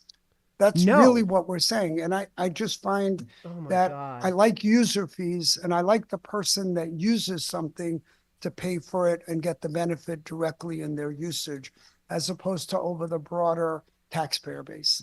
So, Mr. Chairman, I don't like user fees when it drives people out of the state, and that's exactly what this user fee Neither is do doing. I. You can call it what you want, but this user fee, which is the public benefit, is driving It's not a people out user of the fee, state. but And good I point, would Steve. argue that once, because it may have been approved at one time, does not mean we can't go back and fix it. And that's no longer an excuse to the people of the state. We should go back and fix some of these programs, and to simply say we're socializing it over a state budget. Again, I think you even have admitted, Mr. Chairman, there's probably programs that we would cut, which means that, yeah, don't know of any, I would think we would. And I think, Mr. Chair, you would know that there would be programs we would cut, which means that the people of the state would get a savings. And it's about Yes. time they get a savings, wouldn't it be? About damn time. Appreciate your point of view. Disagree Point of that we view. should go back and Objective rehash things fact. but we're constantly looking at this. Undeniable fact. And have done so since I've been here for the last 6 years. So I don't know if anybody's got anything else. I love the banter. I would have liked it after Chick-fil-A instead of a lousy. Next time I'll bring Chick-fil-A, Chick-fil-A but down. that's all right. Thank you. Thanks. I think we have, Dave Weidlich. Oh, I'm sorry. Ed Hawthorne, I'm sorry. Ed Hawthorne. All right, let's see where he is. Ed Hawthorne. Holy cow, he's number 9. Good afternoon, Senator Needleman, Representative Steinberg, distinguished members of the Energy and Technology Committee. My name is Ed Hawthorne. I'm proud to serve as the president of the Connecticut AFL-CIO, federation of hundreds of local unions representing approximately He's speaking in favor of 250,000 Cycle working 4, people here in guaranteed. the state of Connecticut. It's on their behalf I testify positively regarding SB 4. Because it makes firing Senator Fazio coal was back, so I linemen decided to throw that effectively positively in there. impossible. We'll start with section 2 of the bill. The key provisions establish a competitive funding program under the Commission of Energy and Environmental Protection. Spend your money. Some recommendations for it as far as workforce protections. We asked to Spend your adopt the money language in by Public making it Act impossible to fire these 19-71 requiring project labor agreements, prevailing wage standards, and apprenticeship more of your money. programs to go section by section. We went over this sub on the A, show. sub 2, solicitation requirements must include prevailing wage provisions for construction Prevailing wage laborers, provisions, so yeah, workmen, and okay, so mechanics, making it- mandates for good faith negotiation of project labor agreements Forcing you to hire specifying union minimum laborers. terms. Next section, section 1, sub A, 3B. Bidders should include workforce plans that utilize skilled labor, incorporate apprenticeship training programs approved by the Connecticut State Apprenticeship Council. This ensures equitable labor practices and a skilled labor force doesn't. involvement It and basically supports makes local it labor impossible for you to markets hire and from- enhances hire on a project market quality and basis. efficiency. Next, sections 8, 9, and 10. These sections focus on critical health and safety protections. Yeah, we're not missing anything here. Line workers play essential Get this: roles. the They union build, rep is in operate, favor of the upgrade, bill that makes you maintain the it makes it impossible to fire union members under certain circumstances, and forces you to hire union labor in places where it otherwise hasn't been the case. This will of course drive up prices and drive up your electric rates, right? In the end, right? Yeah, you're interfering with demand in a way that necessarily is going to drive up prices. So we don't really have to go too deep into this real quick, but I just want to get some of your commentary because I've been kind of blowing you guys off for a little bit here. So let me get this dragged out a little We're bit talking further. about fallen trees, debris, flooding, blocked roads. While we're sitting at home safe and sound, waiting for the power to go back on or that internet to click back on, they're out there in the middle of it. It's easier to figure it all out in the budget with way more eyes on it than just Pura and the governor. Yes, that's objectively true. This is a huge part of why I say those charges should be decided on the legislative floor. As a matter of principle, this returns consent of the governed in a way that wasn't there. Just as a strict matter of principle, we don't even have to consider costs. We don't even have to consider what's going to happen. Just the fact that our elected officials are actually deciding on these items on a line-by-line basis. And they're not just poof, off into the ether, never to be touched again. This is about making sure they get home alive by giving them a voice. This is from Karen. The question that should be asked: What do they have to lose by moving the public benefits to the general fund? Good question. The answer most likely will be accountability and transparency. The word you're looking for is daylight, not transparency. But yes, that's 100% true point. I appreciate your testimony. Is anyone following the money? That's Karen. Work with Jennifer and different groups involved. Okay, here we go. Joel, approved by the people that never imagined these bills would be like they are. The door was opened, and now all kinds of nonsense is in our bill. True. I remember, there are 41 separate charges within the public benefits. It's 41 lines. Are they seriously going to tell us there's not one that shouldn't be there? And the answer is this guy right here that's on screen right now. Norm Needleman has said repeatedly in this meeting explicitly he doesn't want any of them repealed. He just did like 30 seconds ago. 96-hour thing. It was never meant to be anything that put workers at risk or that gave Joel Kensington. Yeah, Harding with the fist. Yeah, man. That's why I was fist pumping that entire time. There's a huge part of why I was muting because like you guys don't want to hear me just screaming into the mic. So I just muted myself. I've spent hundreds of hours. And you can see my reaction, but you don't have to and when Harding's making a great point, I'm not going to try to interrupt his point right? Because I was literally fist bumping during that entire time that he spoke. And that was a lot of that's a lot of spoken time from Harding. So yeah, Harding is great. I'm so glad he's my senator, right? Connecticut's 30th district. That's what he represents. It's the largest in area district in Connecticut. I'm in New Milford. New Milford is part of the 30th Senate district. The workers felt that bill. Karen, leaving the public benefits fee on the bill keeps it open to more extortion down the road. I mean, I'm inclined to just agree with you on principle. I have to think about that. Like I said, I'm just inclined to agree with you on principle because there's less daylight. There's less room to actually like revise the thing up and down. And on top of that, because it's handled entirely on an agency basis rather than with the consent of the governed by the legislature, you can have people within the agency that are appointed to the agency because they're not elected officials, right? That are bad faith actors. And all you need, since there's only 3 members on Pura right now, there's supposed to be 5, there's 3. All you need is 2 bad faith actors, and all of a sudden, all of these policies become just rife with corruption. So I think that's what Karen's getting at, and if that's what she is getting at, then I agree. That's 100% true. It just shouldn't be said that. Pat Erickson, I'm hoping that Senator Harding runs for governor before what is left of the state is unsalvageable. I would love Senator Harding as our governor. Steve, if you're hearing this, Steve, I would love to have you as my governor. But we have to have an actual pathway to victory. And if we don't have an actual pathway to victory, I personally lose Steve Harding as my senator, right? Because he's no longer, if he loses the election to cover, he's not going to run for both spots at the same time. Because it's an even numbered year, he'd be running for both his Senate seat and the governorship at the same time, which he's just not going to do.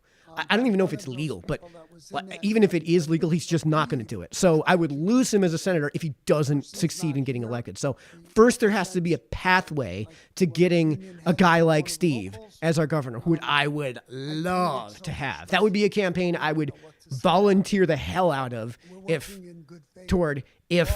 he were to go about that way. Now, Steve, again, if you're listening, we got to have the pathway first because I don't want to lose you as my senator, and he's a great senator. So I'm not going to necessarily disagree with you, Pat, right? I don't hope so much that he runs for governor, but I would hope that if he were to run, he would win. So let's say I wish he was my governor. Let's say that. I wish Steve Harding was my governor because a lot of this is, you could repeal EO 46 immediately and half of this bull crap goes away just with that alone. Then you no longer have a basis for 22A-200A. You no longer have a basis for that. You no longer have a basis for the GC3. You no longer have a rationale for there only being 3 members on Pura. He can appoint 2 other members to Pura who actually make sense, right? I mean, there's a lot that having a based governor, a good governor, could do with saving you guys money and bringing consent of the governed back to this process. By the way, folks, if you guys want to, you guys can watch on YouTube. Let me know if you would prefer to watch on YouTube for everyone watching on Facebook, because there's a lot of people watching on Facebook. Folks watching on YouTube, let me know if you'd prefer to watch on Facebook, because I can drop links in the comment section. I just kind of threw these streams together, so it was kind of tough to because I was trying to race against the clock to get these things launched. Kind of tough to populate things like the description of these videos and put links in these videos. So let me know if you want to jump into YouTube or into Facebook in the comments, and I'll drop the link to each in the comment section. Pat Erickson, I agree. I would not like to lose him as our senator because he is exceptional, but boy, would he be a great governor. So we're totally on board. We're totally on board. She's 100% right. Let's go back to Norm. I know we're trying, and I know you're trying, but I just wonder what's going on here. It's already corrupt. So yeah, probably. We are deeply appreciative of the meetings you've had, your willingness to listen to the problem that our members are seeing on the ground. And we are here to work with you and to find those solutions that everyone can get campaign behind. And you heard from CWA before. They're behind it. You're going to hear from the utility workers later on. And yeah, because it makes it virtually impossible to fire. We're just looking for a way and it forces to make you to it hire people you safer otherwise so that wouldn't people hire. dealing with high voltages, when the power's out and the lines are on the ground, covered by trees, covered by debris, that they're not forced by management that is worried about paying a fine to replace someone's medicine or food, that they're willing to put somebody's life down at risk. So if management is willing to treat a person like a person, that's where we want to be. And sometimes it takes legislation to tell them to do that. And if we're going to depend on OSHA, I quote it every single year on Workers' Memorial Day that's coming up. Connecticut has 20 OSHA inspectors. It would take them 199 years to inspect every workplace in Connecticut just once, and that's before Doge. So only God knows how much it's going to take now. So sometimes we need to take the lead, and we can't depend on OSHA to enforce the laws, because even with 20 of them, it's an illusion of enforcement. So I thank you for your willingness to listen to us. I thank you for the language in this bill, and we think it's a good first step to make sure our line workers, who are our first responders after a storm, get out there and do it safely. And thank you for showing some kindness to them when they're out there. And one thing that really they get is they have to take breaks. I talked about worker fatigue. When you're tired, I'm sure after this hearing, you're not going to be as sharp as you were at the beginning of it. The same goes for line workers dealing with dangerous electrical lines after a storm. And when they're going out to get that cup of coffee or get a bite to eat or maybe some Chick-fil-A, they will inevitably be approached by someone who's yelling at them, "Why isn't my power back on yet?" Because they are the face of the company. And that's what they deal with. So your act of kindness, and I encourage anyone listening to this to show that understanding and that kindness, that they are people. They cannot work 24 hours straight. They need to eat. They need to drink. They need to use the bathroom. They need to take breaks, because if they don't take breaks, mistakes are more likely to happen. And that's what we're trying to prevent in the language. As somebody who runs a landscaping business, who does incredibly dangerous work, and who does have to work 24 hours straight, plowing driveways through the night. If somebody drives by, you're falling on deaf ears here. Having a cup of coffee, people have to get in and out of their driveways. They haven't worked 16 Deal with hours, it. and That means I got to get out there and suck down the Red I Bulls. try to educate the people in my town that these people work, and they work. I mean, when you get out there, it is dangerous work. It is hard work. And that's why they're paid you extremely work in well. all weather conditions. It's really, I can walk around and say I'm here to help, but I can't really help. I don't change an electrical outlet, right? Because I know I'll electrocute myself. So I admire the guys that do it, and the men and women now. Oh, absolutely. There's a broader group, and thank you for your understanding. Thank you. I don't see any other questions and the like. We will move on. While Senator Needleman was interacting with Mr. Hawthorne, I did a little bit of math, and I calculated that we had talked to all of 5 people over more than 4 hours, which means at this rate, we only have another 120 hours to go. So I hope you're all in it for the next 5 days, because this is the way we're going. Maybe we should display a little more discipline as we go forward. But thank you, Mr. Hawthorne, for your testimony. Thank you all. We are returning to elected officials and agencies. And next up is Minority Leader Candelora, though I understand accepting Yes, the Vinny, award come on. for him will be Representative Nuccio. Oh, that's too bad. I like Vinny. I have to start by I looked at this chair from over there, and as a short girl, I would appreciate a higher chair here. We noted. Thank you very much, Chairs Needleman and Steinberg, Ranking Members Fazio and Mara, and members of the Energy and Technology Committee. The House Republican Caucus appreciates this opportunity to offer testimony in support of Senate Bill 647, the act concerning protections for consumer access to affordable electricity. I have the privilege and disadvantage of going after Senator Harding, who I think really addressed a lot of the specificity that is in this bill. But I do want to take the opportunity to say, listening to the testimony, one of the things I tell people up here all the time is when you know better, you do better. I'm not here to re-legislate the Millstone contract. I'm not here to re-legislate 7006, take back your grid. Right. All of those pieces of legislation were passed at a time with a majority. Doesn't matter who voted for it or not, and I don't get into the partisan back and forth of who led what, because everything in this building is passed by a majority, and if we're lucky, it's a bipartisan support. And those bills both had bipartisan support. So not here to re-legislate that, but what I am here to say is, as you listen to this gentleman here, part of 7006, who just spoke, was the 96-hour agreement. How many of the 41 right? items in the public benefits You are have actually related acknowledged to the electricity that resistant consumers? 96-hour agreement in terms of just did not delivering do it everything in you a thought market it should basis? do. Effectively, And none you of are it. now taking action to change that. That is when you know better, you do better. And I think that's what this bill here specifically is asking for.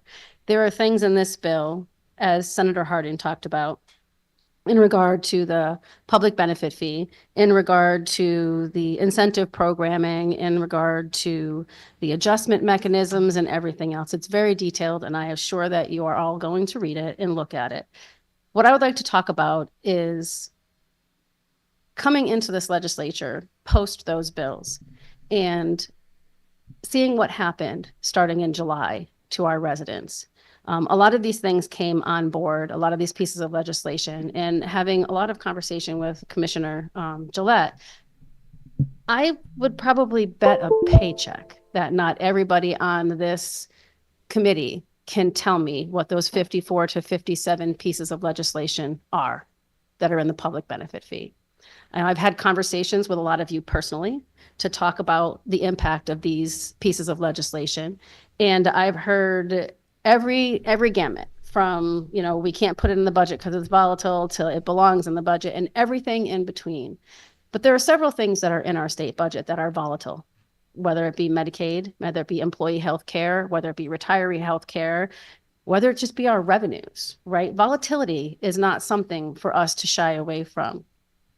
The programs that we're mentioning in here and looking at, I like to equate them to I pay taxes at a federal level and at a state level. I pay for SNAP benefits. I'm wholly supportive of SNAP benefits. I go to the grocery store and I check out at the end of the day, and my bill is $100 for half a bag of groceries these days, but $100, they don't say, give me your $100 and pay $30 for the next person in line. When I get my oil delivered to my house for my heating, I don't pay my $300 oil bill and then $35 for something else. These are programs that are priorities of the legislature. They are legislative agenda and driven priorities, just like every other part These of are our the budget. charges for Eversource. And they should be continued as such. They should be reviewed as such. They should be negotiated, debated, bargained, tracked by our departments that handle these types of policies.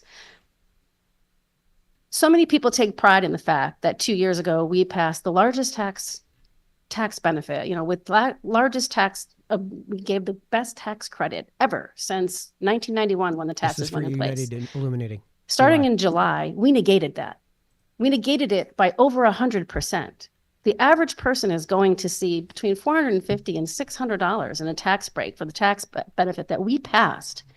And on the same hand, July 1st, we are now charging them $600+ more in public benefit fees. We have negated what we gave people, and we are now making it harder for them to pay their electric bills. Great The points. part that's most frustrating about this is the bills had good intent. The low income discount program has good intent. Millstone had good intent. I'm sure those 57 pieces of legislation had good intent. But when you look at what it's actually doing to the public right now, you have to step back and say, are we actually achieving the intent that we tried?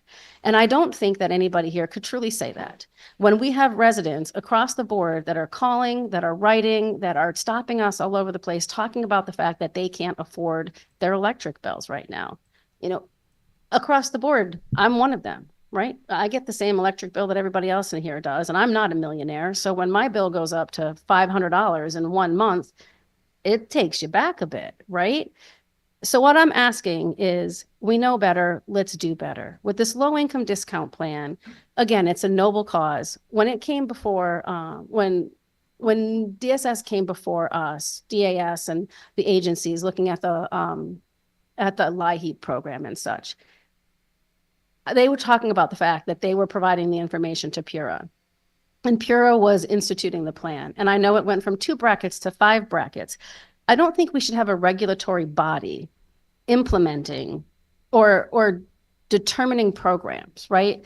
That should be decided by the legislature. It should be decided like LIHEAP is, like Medicaid is, like Care for Kids is, like for all the other programs that we have, rental assistance. Those are our priorities. We're taking care of our residents.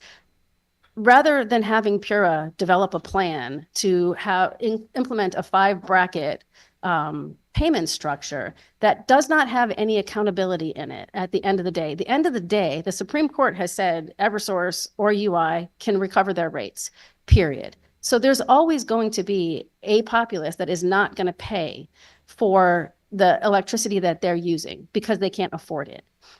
But by put this program back on the ratepayer, we are not socializing it to the fullest amount that we can. And whether you like it in the budget or not, whether it's, I don't think it would be a tax increase. I think it would have to be pulled in. You know, I'm trying to think of all the different things that everybody said when they were up here. And if it's a priority, we make it work, right? And we have to have programming for people who can't afford it, but it shouldn't be your neighbor. And things like electric car charging, you know how many people have contacted me that they can't afford an electric vehicle, but they're paying for their neighbor's car charger? No secondary markets. Like these are, as Representative Mashinsky said, we're not saying you need to get rid of these programs. What we're saying is if this is a state of Connecticut legislative priority, then the state of Connecticut legislature should pay for it.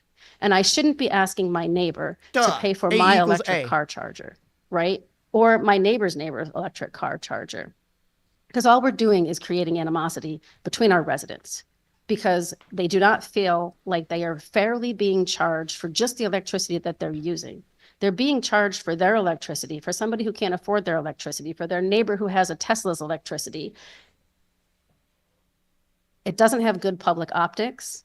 And in my opinion, it's just not good legislative practice. It's wrong on principle. If there is volatility, and if some of these 57 pieces of legislature truly equate to what we're doing for electrical rates, it belongs in the bill. But anything that we are intentionally asking others to pay for and intentionally putting programs in to help other people needs to be assumed in the state budget, because that is where we provide the highest public benefit, the public benefit for all of our residents. We don't ask people to pay their taxes and then pay additionally. That's my high and low of it. Free to open to answer any questions. I didn't want to get into all the stuff that everybody else got into. I'm just asking you to please recognize the fact 54 to 57 pieces of legislation. They may have had good intent at the time, but we now know better. So please, let's do better. Thank you, Representative Nuccio. And I'll start by saying that I think your paycheck is safe. I don't think anybody here knows all 57 elements here any more than we know the 57 ingredients in Heinz ketchup. You know, there really weren't 57 ingredients. And maybe there are not really 57 in the bill. But I think, and of course, if this was your legislative paycheck, it probably wasn't worth much to risk anyway. But I do. Was that a shot? Contend with you on the issue of volatility. Yes. I don't find volatility particularly attractive. When businesses come to the state of Connecticut, they say they want predictability, virtually certainty. Volatility not only creates tension and anxiety, but also adds to costs. We find that everybody involved needs to de-risk that volatility, and that costs us more as well. So, what we're trying to do, and government often doesn't do it very well, is to create a pathway where there is greater predictability. And I'm very much afraid that if we shift these items into the general fund, we are putting them at much greater risk, knowing the volatility that may be coming our way in terms of the state budget. And that the key thing, maybe you didn't hear earlier because others had testified, is that the things that are in the public benefits typically are things that benefit ratepayers, not taxpayers, and that they are intended to influence behavior on the part of ratepayers. Yes, exactly. Away from market influences, which lead ultimately to lower rates for everybody. Definitionally not true. You can hear the resistance in many of us, not so much just to defend the items that are in the public benefits, but we're very wary about moving it to the general fund. I came in 2011. It was a mess. We were cutting programs left and right. I also was very upset. One of the most upsetting things that's ever happened in the legislature, in my view, is when we basically stole the energy efficiency fund and used it to plug a budget gap. It's sort of the old line, the government is killed and will kill again. I don't want to put these So then why are programs we for energy enacting efficiency even more and legislation, for some more environmental government into your bill? protections at risk by putting them in the general fund, just as we're losing federal dollars, just when the stock market seems like it's about to fall off a cliff. So, I take your point. It sounds perfectly neutral in the scheme of things to move everything in the budget, to socialize it against all taxpayers. Socialize it. Here we go. These But are budget. one could these are just easily buzzwords. argue These are that's just not only partisan regressive, buzzwords. but unfair to those who actually don't use all that much energy. And they're now paying the price that would have been paid by somebody whose bill would be higher because their usage was higher. So I am What about concerned me? by what you say. I'm never going to challenge Are you anything to kidding? do with the budget. I'll leave that alone. But my projection of where this state will be in a couple of years makes me nervous. And this is just the So wrong lower time to be rates. making a well-intentioned move to the general fund, only to discover the general fund doesn't have the money to cover it going forward. The general And, fund of is funded by course, what? We make choices. You and me. We don't But have we the don't money. necessarily That's what have that to make means. choices. If we don't have the money, they should go away. So, sir, I would come back and just say, if the state of Connecticut's $55 billion budget can't handle the volatility, what makes you think my neighbor can? Like, really? If we're saying that the state of Connecticut can't prioritize incentive programs and low-income discount plans, what makes you think the senior citizen that lives in your town can? Right? They have no predictability. It is all volatile. When people are opening their electric bills every month, they don't know what to expect. I know I went back and tracked the last year of my usage where the public benefit fee went from 7% to 30%. I have a higher public benefits fee than I do for my supply.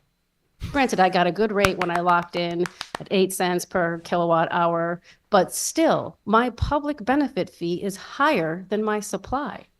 So why am I asking every resident who has an electrical bill to assume more volatility than I am willing to put forward in a state budget where they pay their taxes, where they look to their government to provide the programming that they need? So we're saying that these programs are even more important and they should be given to even the lowest income person and the highest income person at the same rates. Like, I'm challenging us to say, if this is important to us and it needs to go in a budget and it needs to be looked at, it needs to be prioritized. It needs to also be paid for in a manner in which our residents can expect stability. And I don't what care how more nervous can they he is. have? General fund is where it Okay, belongs. there's two Spot on. things certain in life: death and taxes. They know what they're paying in taxes, right? So that is the ultimate stability compared to a volatile electric bill that I, as their legislator, can't even articulate all the pieces of. So again, respectfully, I hear what you're saying. We want to ensure that we have these programs. I think we absolutely want to have them. They are our priorities for our residents. We need to take accountability for that. And not all of them, right? I don't know the 57 yet. I have a meeting set up with Marissa Gillette to sit down and go over the 57 of them and to review them, because as Representative Foster said, one thing that we are horrible at in this building is actually putting accountability on programs and having measures that say this is a good program, this is not a good program, we should not be funding this, we should be funding that, right? What better way to be able to do that than to put it in the state budget where it gets analyzed and reviewed every year? To me, that would be the ultimate place for accountability. I agree with you on that. We used to have this committee called Programs Review that used to do a lot of quality work in determining that things we passed decades ago, whether they were working or not. Yeah. I want to use that again. I will say, I'll help you. Like, let's get that going there. anytime. But I will say that the volatility to which you refer on the public benefits is all of 8 months. Prior to that, there was very little volatility. There was Then maybe what's an your upward trend, complaint? but stability over a period of years. So I caution everybody to be aware of the fact that we maybe abhor is the wrong word, but we abhor volatility. We want stability. We want predictability for people on fixed incomes or people with limited incomes. And that's why we're having this conversation. But the volatility is really an anomalous recent event. And I Then hope we what don't is your overreact complaint? to it. Then don't bring it up. Representative Marr. Thank you, Mr. Chair, and thank you, Representative Nuccio, for coming in, and I really appreciate your testimony today. I think you gave us all some things to think about, and I think one of the discussions that we've had here this morning is whether the Appropriations Committee would be able to take on this burden of looking at this, and whether you would be able to thoughtfully go through a lot of these charges if we were to move all of the public benefits onto appropriations. So I just, as the chair of or the ranking on appropriations, excuse me, this is not a political move here. As a ranking on appropriations, I think your input here would be very valuable. I think this is something that we have to look at, like Representative Steinberg, sorry, holy moly, can't speak. Representative Nuccio, thank you. Said, we need leaders it's like you who crazy care time about right now, residents. and we Pat have to try Erickson. to figure out where the state Dead on. budget is going to fall. I don't think any of us are proposing to take the entirety of the public health benefits and just throw it on the budget and say, let's just figure out a way to make that work, right? We have to review the policies that are in there and see which ones are logical to move and which ones are not. I am a person who believes, a budget reflects your priorities. So we have to look at, were we too bold Really good in point. thinking some of these programs? What is the benefit of them? Are they measurable? Are we going to get success rates from it and that? And I do think that there should be room to put these in there, not all at once, not on the drop of a dime, not $800 million at the get-go. I don't like extremes. I don't care which side of the aisle you're on. I do. I'm not Get rid going of to it sit all. here and say we have to drop 800 million, figure it out. I'm saying we come up with a plan and we start to move my these plan where is they negative truly belong, $800, where our $800 million. residents expect them to be in what they're currently paying. Okay, yeah, no, I hear you. The other discussion that we've had is, Chair doesn't live I in the think real world. many Yeah, no. of us, probably most of us, really like the efficiency programs, or the idea of the efficiency programs. Obviously, we have to see how effective they are, but like the idea of the efficiency Joel, I am. programs. None of and, it belongs. None. As Yep, that's what I just said. Love it. Representative Steinberg mentioned, we may not want a power grab between various departments on pulling money away. Is there a way, or have you seen any other areas in where you can kind of protect funding for a specific use if there was something like energy efficiency we didn't want taken away and we wanted it very specifically in the budget that way? Well, I definitely think we have to look at this from a revenue perspective too. When you get energy efficient products and stuff like that, you get a tax credit on your federal income taxes. My husband happens to be in the heating field, and every time we talk about heat pumps, he tells me all the time, he's like, does anybody not realize we don't have the grid for that? Like, we can't support that, and it's not always cheaper if you're 100% electric in that. Like, the incentives for these, like the movement to a more varied forms of providing heat or our vehicles and everything else. Again, all well-intentioned, but should it be a cashback rebate? Should it be a discount off your taxes? Like, these, I think, are conversations that we truly have to sit down and have and figure out. And we have to do it in a bipartisan way, right? It doesn't matter if it's 101 to 49 or whatever, 26 to 10 or whatever, right? Because our constituency across the board doesn't care about that. They care about what they're paying and what they're being asked to pay, and that has no political party. So it really truly has to be people listening to each other, listening to our residents, and coming up with ways to do that. Maybe it's not a cashback rebate. Maybe it doesn't have to be in the budget directly. Maybe we have to look at it on the revenue side, and we look at a credit or something like that. The point is, we know better, so let's do better. Let's pick the ones that say, how do we want to continue to fund these going forward, and come up with a way to do it with the least amount of harm to our residents. Which Thank is you. to just And get I rid know of them. you've had a chance to look at a lot of these numbers going forward, but stop me if you haven't. I think, we talk about volatility. We know that people's bills went up this summer, and I think everyone is expecting them to drop after May. And what are Red your Bull's thoughts kicking on in that? again. I don't think it's going to drop. Like I think it's going to go down, but I can't even totally say that. I spend hours. I've spoken to Senator Needleman. I've spoken to many people on this committee. I spent hours with Eversource and with the commissioner and that looking at all of these different things. And there are things that I think we should do. I don't think Pura should ever have the ability to charge 2 years of Millstone in one contract ever. I don't care what it is. We should have 1 year. We should be looking at the rates. We should be truing up our prior rate and figuring out what the new rate should be. That was part of the problem. There was also the compounding fact of the COVID underpayments and the double impact of the two programs, the uncollectibles of 103 million, plus looking at starting up the lighter program and starting to fund that. We look at things as a true up from the prior year and a projection for the forward year.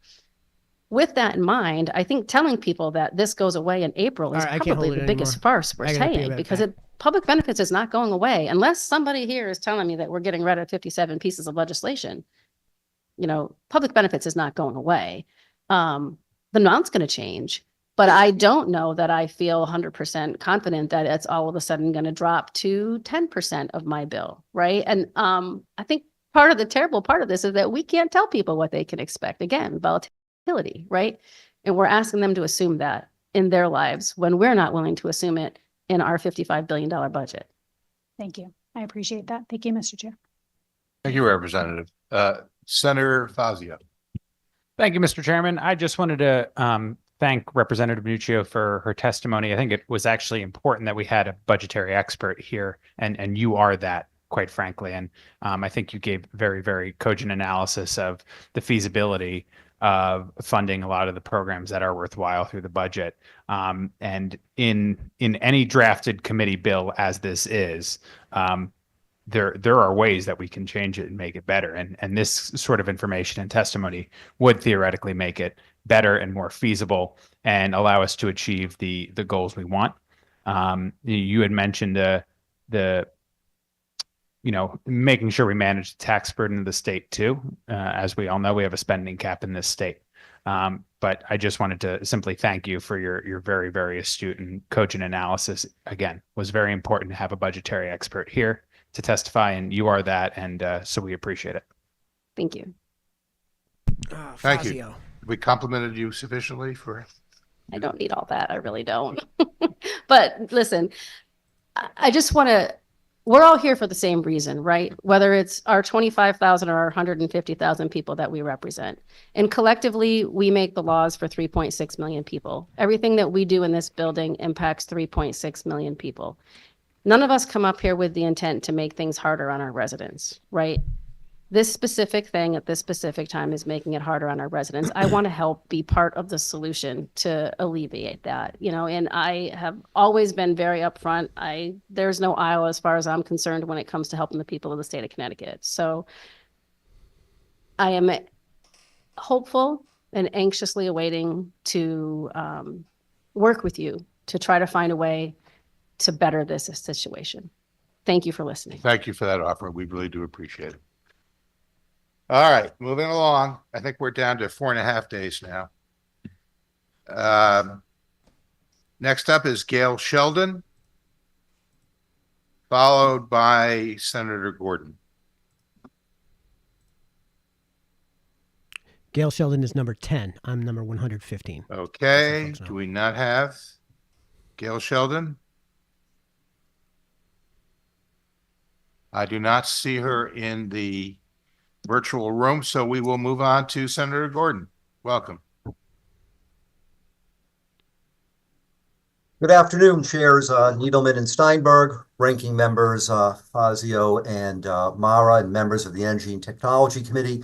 I'm State Senator Jeff Gordon, proud to represent 13 towns of the 35th District, part of Northeast Connecticut and into part of North Central Connecticut. And I'm here to strongly support SB 647. I was proud with my colleagues to be an introducer of this bill originally, and proud to be a co-sponsor with a number of people as a committee bill. And thank you for bringing this bill for a public hearing. And I've been following along so far through the day as far as hearing what people have to say. I am pleased to support this legislation in part because it does seek to see what can we do with these public benefit charges that are on the electric bill. We have heard from various people about an effort to want to remove them. We've also heard about whether or not they can be removed. But I do believe that my constituents and the people of Connecticut who are paying these bills indeed would want to see these removed from the bill. There can be quite a bit of cost savings on that, and should be up to the legislature to decide what are these programs? Do we want to continue them? If we do, then how do we fund it as opposed to what really is an additional charge separate from what we already pay in taxes that contribute to the state budget for these programs. And I'm not speaking that any of these programs don't have merit, perhaps.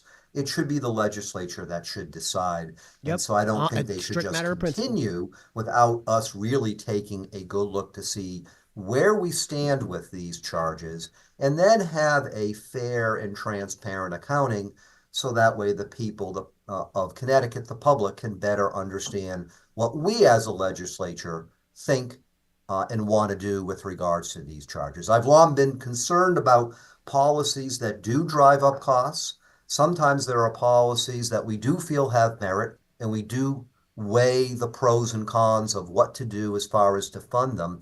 Again, that's the role of the legislature, and we should be mindful of that. If there are these programs that do continue, we have a responsibility to have the oversight, as we know, and to keep track of them and to see what is going on with regards to them, not just for funding of them, but the merits of them, the outcomes of them, and what do we feel and the public feels should be done or not done with any particular program at any period of time.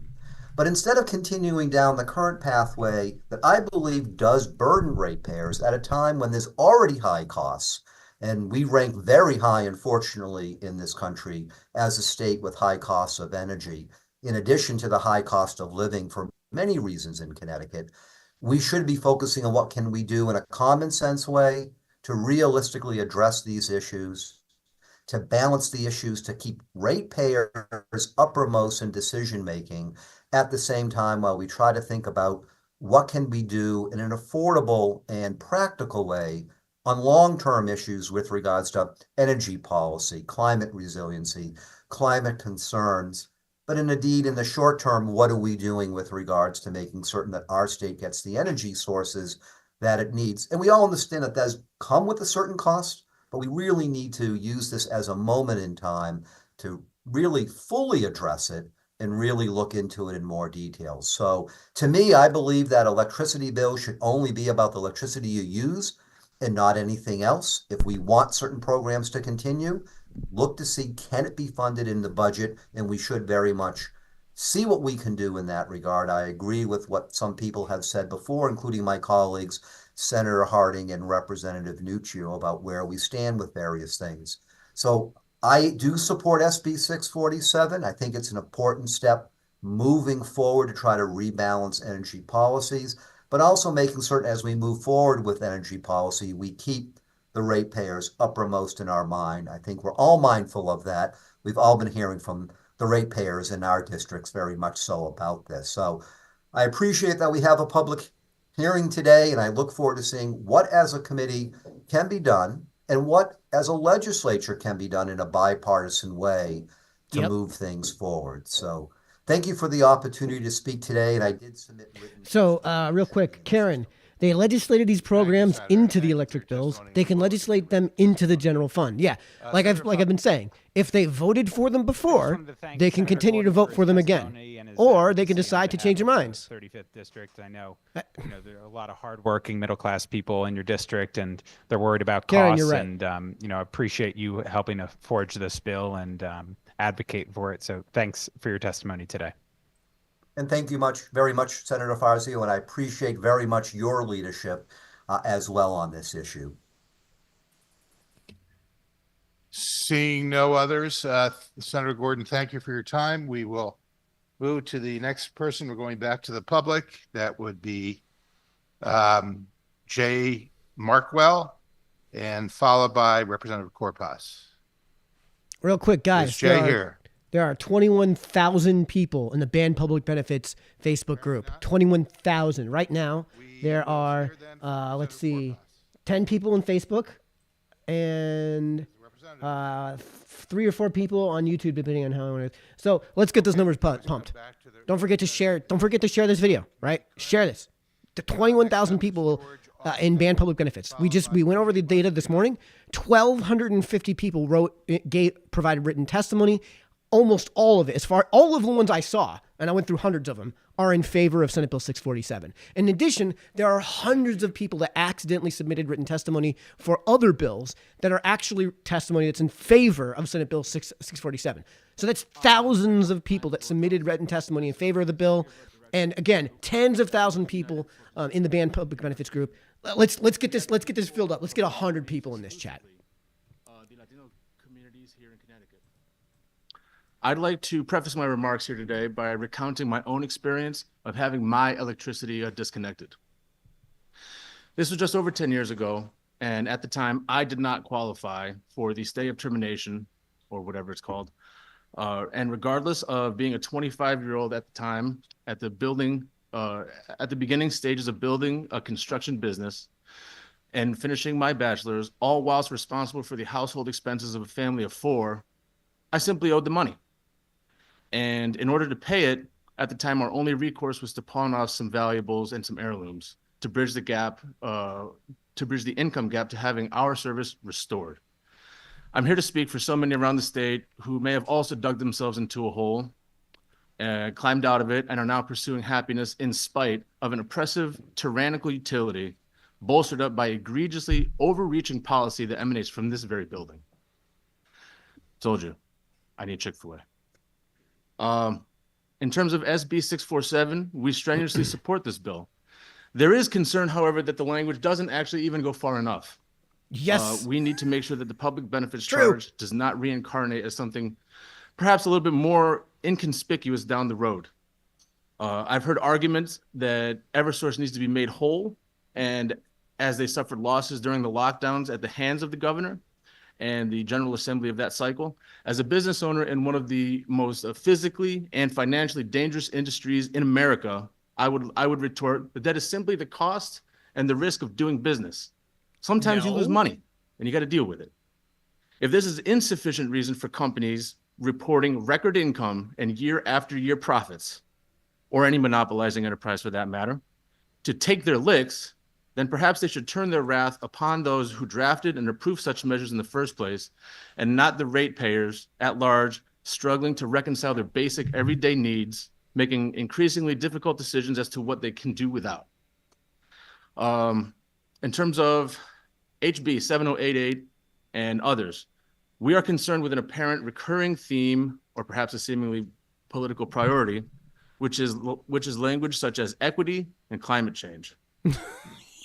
We ask, why not within these bills and statutes? Why do we not enshrine ideals such as equality, meaning everyone is treated and subsequently billed the same, regardless of their gender, their ethnicity, their creed, their income, their kilowatts consumed, or whether or not they possess solar panels on the roof? We call on this committee and the bodies that follow to no longer acquiesce to the climate change agenda and to focus on efficiency in terms of technical innovation and financial concerns when considering policy that every single person in this state for whom you're in charge and service interacts with on a daily basis. Thank you. He's going to get 0 questions. Thank you for your testimony. That was too Are there based. any questions or comments? That was Seeing none, too thank you based. for your time. Seeing none, I Moving think, oh my along, God, did he even we have time to will take a hear from breath in Tony between that sentence? Mastriani, followed by Janet Sutton. Is Tony with us? Okay, Janet Sutton. how about Janet Sutton? Janet Sutton is 14. I'm 115. All right, we're going to keep moving. If they suddenly appear, we'll try to do something for them. Next up is Casey Grenier, followed by Karen McCarthy. Is Casey with us? Yes, we have a winner. Welcome. Welcome. Oh, thank you. Hi. I'm glad it's my turn. I don't know about Chick-fil-A, but I'm glad I'm here. Oh, this one. Thank you.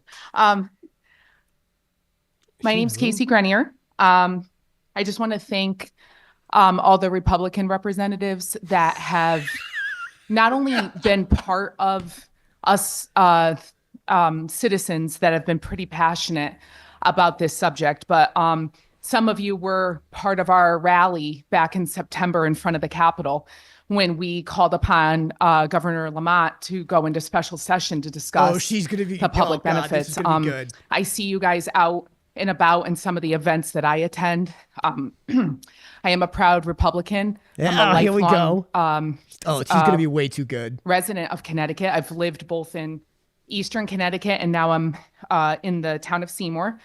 And I'm just like super excited to see that you guys really are the voice of us. We talk about it not being political, but as a resident, as a hardworking taxpayer, it feels political, right? When you can't get that buy-in from the other side to see what residents do go through. I'm not going to share the hundreds of dollars I've paid in and talk about my bills because that's stating the obvious. We've been sitting here for 5 hours, but I'm just going to really go through a little bit of, You only have 3 minutes. Hurry up. my perspective. Back in the summer, we were pretty much gaslit to believe that it was the AC that we were using in the central air because it was a hot summer. Yes! And, rightfully so, right? It's hot. You work hard. You want to come home and turn your air on. But I think we all started to really open those bills and say, wait a minute, something's not right. I joined a Facebook group that now holds about 22,000 people. And it's titled Ban the Public Benefits. And people, from every walk of life, every political stance started to compare and contrast bills. And I love when I heard some of the representatives talk about public benefits being higher than your usage. That was the unlock for a lot of us to say something's not right here. It really is a double tax, right? You can call it what you want. It used to sit at the bottom of the bill. Now it sits at the top. If you're an Eversource customer, there's those 4 beautifully bright boxes, orange, purple, blue, green. And people really started to become aware that something wasn't right. Back in the summer, that portion sat upwards to 30%, okay? The usage and delivery and the threat and the extortion of being threatened to shut off. I'm a single parent. I'm proud that I work hard to support my children and I am not on state welfare or of any kind. I don't want to be on a payment plan. I want to pay my bill. I want to pay for what I used. I don't want to pay another tax. And so many people like me think like that, okay? 22,000 of us. I know I'm not alone when I view my Eversource bill every month and I feel sick because those are the days when the Facebook group is really going strong. If you read, and I know my time is almost up, but if you read in local papers, right, News Channel 8, Fox 61, right, the way that they approach the news, we know that the CEO of Eversource made $19 million last year. So it's very hard to digest somebody making $19 million and we're sitting with this on our backs when That's not a most good people point. don't dispute that some of those benefits or some of those programs are needed. But like the last representative just said, why can't it be back absorbed into the budget, right? We're the highest tax state. We're paying taxes. Let's break it down and pay for what needs to be paid. It's impossible to live in this state. We stay here for family or for work. And I really, really believe that this public benefits portion needs to go. Thank you.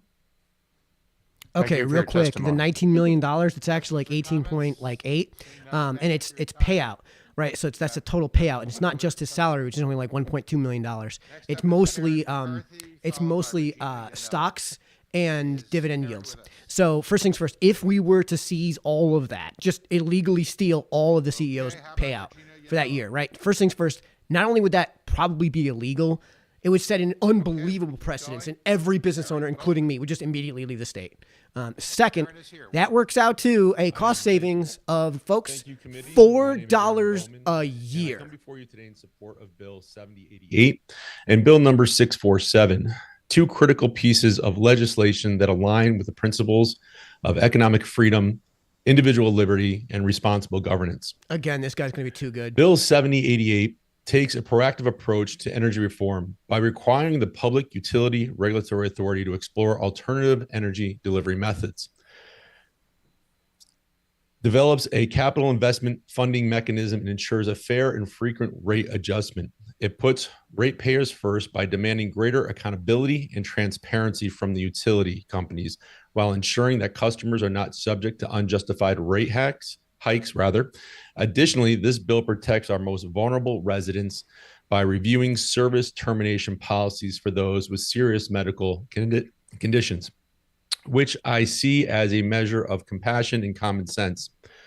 Now, with Bill 647, it continues to build on these reforms by prioritizing affordability and competition in our energy markets.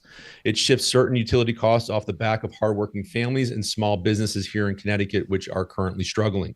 Places the burden where it belongs on efficient, market-driven and energy solutions. By ensuring that consumers are not forced into an overpriced energy contract, it eliminates wasteful subsidies.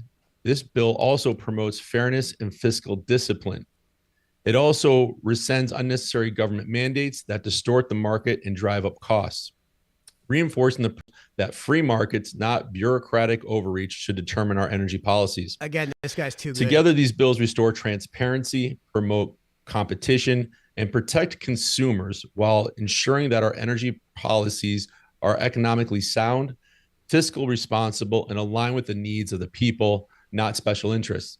I urge this committee to support both measures and stand with the people of Connecticut in ensuring affordable, reliable, and accountable energy policies for generations to come. Thank you. Thank you for your testimony. Right on schedule and very to the point. I don't see any questions or comments, so thank you for your testimony.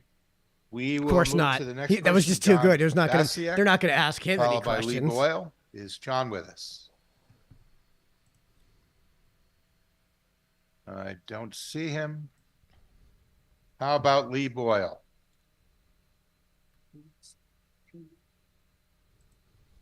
Okay, I do see Mark LeBlanc, who is next up.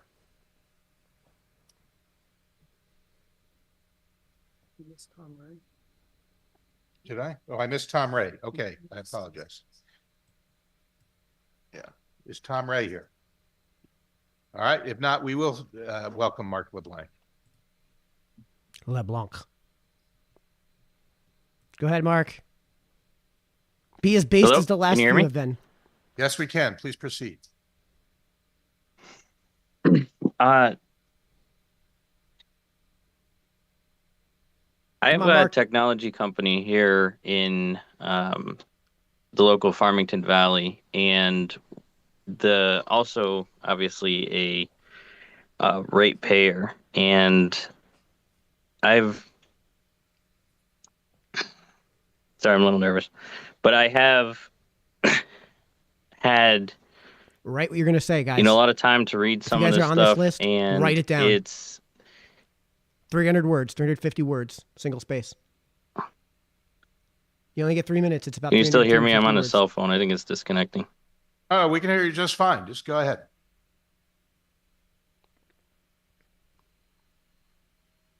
Wow, the room. Yeah, is I'm sorry. I'm empty. having some technical difficulties. I guess you can move on to the next person. Do that. If you can figure it out, we'll try to get you back in later. Sorry about Thanks. that. Next up is Sharon Hextra or Dennis Hextra. We'll take either one of them right now. A little desperate. They're number 22 and 23. I'm number I don't see 115. the Hextras in the waiting room. Folks, when you guys, when it how gets to about me, when I Joe start to get close, I got to switch away Iasogna? from the actual meeting. Is Joe with us? Moving right along. How about Tim Smith? No Tim Smith. All right, James Williams, who's here in person. Welcome. Thank you so much, Committee, for allowing me to speak today. Good afternoon. My name is James Williams. I'm a member of the Republican Town Committee of West Haven. I'm here today to support West Senate Haven? Bill 647 regarding eliminating the public benefit charge portion on the electric bill. My reason is that I feel the public benefit charge is a violation of consumer rights. After being educated on this charge, I have a couple of concerns. First, this charge forces a consumer to pay for a service they personally didn't render, in which you are being directly charged to pay for somebody else's electric bill, in which that should be by choice, not by force. Second, you're being charged for the upkeep and update of the grid and other equipment owned by the electric company. Under the law, it is the responsibility of the utility company to fund and upkeep of the tools they need to provide the service in which they are getting paid for to provide to the customers. If you go to McDonald's and purchase food, you only have to pay for the food you purchase. You don't get a separate bill. This is a for, good argument. for the upkeep of the grill and fryer later they use to make your food. It's Lastly, baked into the cost of the public hamburger. benefit charge takes adverse action against residents who do not want to invest in solar panels, and still individual rights to choose to invest in renewable energy without any level of consequence. My biggest concern is the public benefit charge is doing more harm than good, and is going to push more residents to actually have to apply for the utility hardship program. But in the legal aspect, I feel that the public benefit charge is engaging in violating consumer rights. Thank you for your testimony. We appreciate your point of view. Any questions or comments? If not, thank you for your time today. Appreciate it. Next up that actually is wasn't a very Sino good Wazer, argument. followed by Andrew Sequeira. I'm doing very poorly, but Andrew would know who he is. Okay, thank you. Sina, welcome. Thank you. Good afternoon, co-chairs Needleman and Steinberg and members of the committee. Thank you for the opportunity to speak. My name is Senna Wazer. I am a master's student at Yale School of the Environment and an intern with Sierra Club Connecticut working on the Stop Project Maple campaign. And I'm here today to testify against SB 647, which is very misleading and titled Who was An Act Concerning surprised? Energy Affordability, Access, and Accountability. This bill is not about energy affordability. It's about support for fossil fuels and ending Oh, here it programs that comes. directly help consumers and our state to lower energy demand, save money, Fossil and fuels reduce like nuclear emissions. and hydroelectric, yeah. Specifically, I would like to call out a few sections. First, Section 3 would end Connecticut's energy efficiency program. This is a critical program that saves consumers money and lowers And energy costs you your electric distribution. bill. Section 13 requires DEEP to study and recommend ways to expand quote-unquote natural gas, more accurately called Supply. methane gas.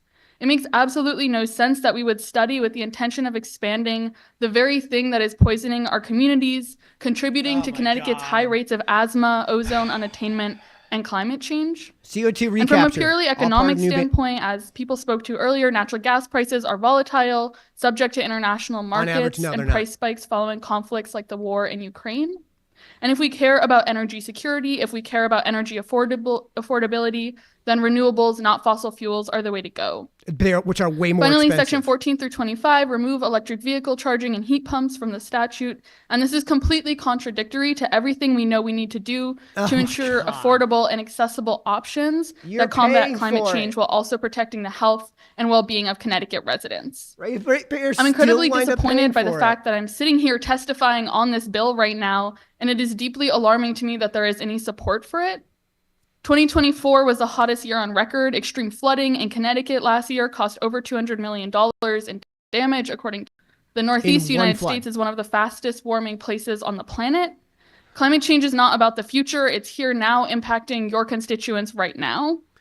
If we And I get just it wonder how warmer, clear climate change has then to you be spend less before the on heating your legislature home. acts on it with any sort of urgency, how many more storms we have to experience here in Connecticut, how many more people have to die. Switching to clean energy means that our energy comes from a source that is more secure nuclear. and less prone to price fluctuations. Like It means nuclear. we stop poisoning our communities with toxic emissions. It means we leave a state and a world that people my age can actually live in. So nuclear. After Let's I hear you in graduated favor from of UConn, nuclear. I moved to DC for 2 years, and I made the very intentional Surprise. decision over the summer to move back here, not just for grad school, but because I feel tied to the state and doing work here. I want affordable energy bills as much as a person, and I also want Which is clean why it air. supports And I know measures that the are way need more for expensive. affordable electricity is not opposed to the need for renewable energy and energy efficiency. It is by actually axiom. aligned. And as such, I ask that all of you oppose this bill in the strongest terms possible and think of the people and communities who will be harmed if you support the bill. Thank you. Who's thank you, harmed and by I the electric apologize. rates I right could now? even Let me know in butcher the comment short section names. who's harmed. But thank you for your testimony, and I think you have a point. Our generation really kind of messed this planet up, and Oh my looks like God. you're going to have to fix it for us at the rate we're going. Way more people died Any because of the other cold than died of the comments heat. or Humans are built questions? for Not. heat. Thank you for your time today. We really appreciate it. Next up, we have Andrew Cerquera, followed by Dottie Owens. Andrew is 29. Dottie is 30. I may have to take Andrew, another I Red did Bull not break see. to unload the bladder again. How about Dottie Owens? God, it's a mistake. I think I got Dottie. I know I shouldn't be putting that poison in my system, Okay. but But no Dottie. How about Christine Patton-Nod? Pat Node. All right, moving along. Vinnie Carbone.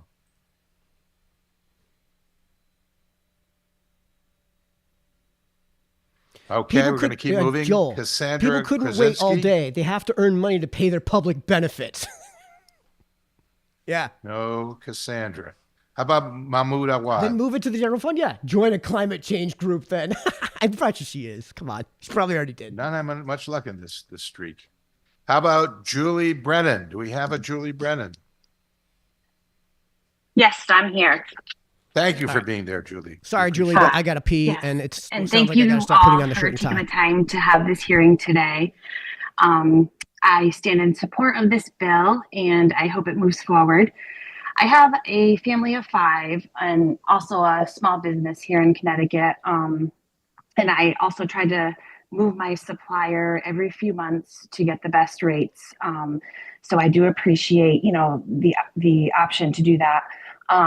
We do have a newer house that we built, and with energy efficient appliances, we use propane for our cooking, and for our heat too, but our primary heat, we use a wood burning stove. So we also have central air. So my public benefits in August of last year was $130.43. And then this past January, it was $139.48. Now, mind you, in January 2024, it was $26.50, which, I didn't mind paying for.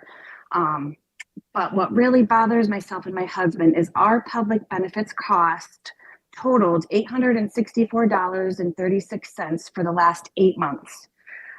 This is as much as we paid for our yearly taxes on our 2021 Ford Explorer. And this was only for 8 months. So a year of paying this, it's more than we pay on our vehicle taxes. We pay our taxes every year, business and personal taxes. Even though we have a small business, we're still living paycheck to paycheck, and we just can't afford to have our taxes increase and then also pay for other people's electricity. So anything that can help with this would be greatly appreciated. So thank you again for doing this and having this hearing, and thank you all for your time. It's much appreciated. Julie, thank you for your testimony. Your story is one we've heard from many, and it definitely affects our thinking, and we really appreciate you taking the time with us. I don't see any questions or comments, so we will thank you and move on. Next up is Jason Pereira. Is Jason with us? I don't think so. So next up we have Chris Phelps. I saw Chris around lately, so Chris has got to be here.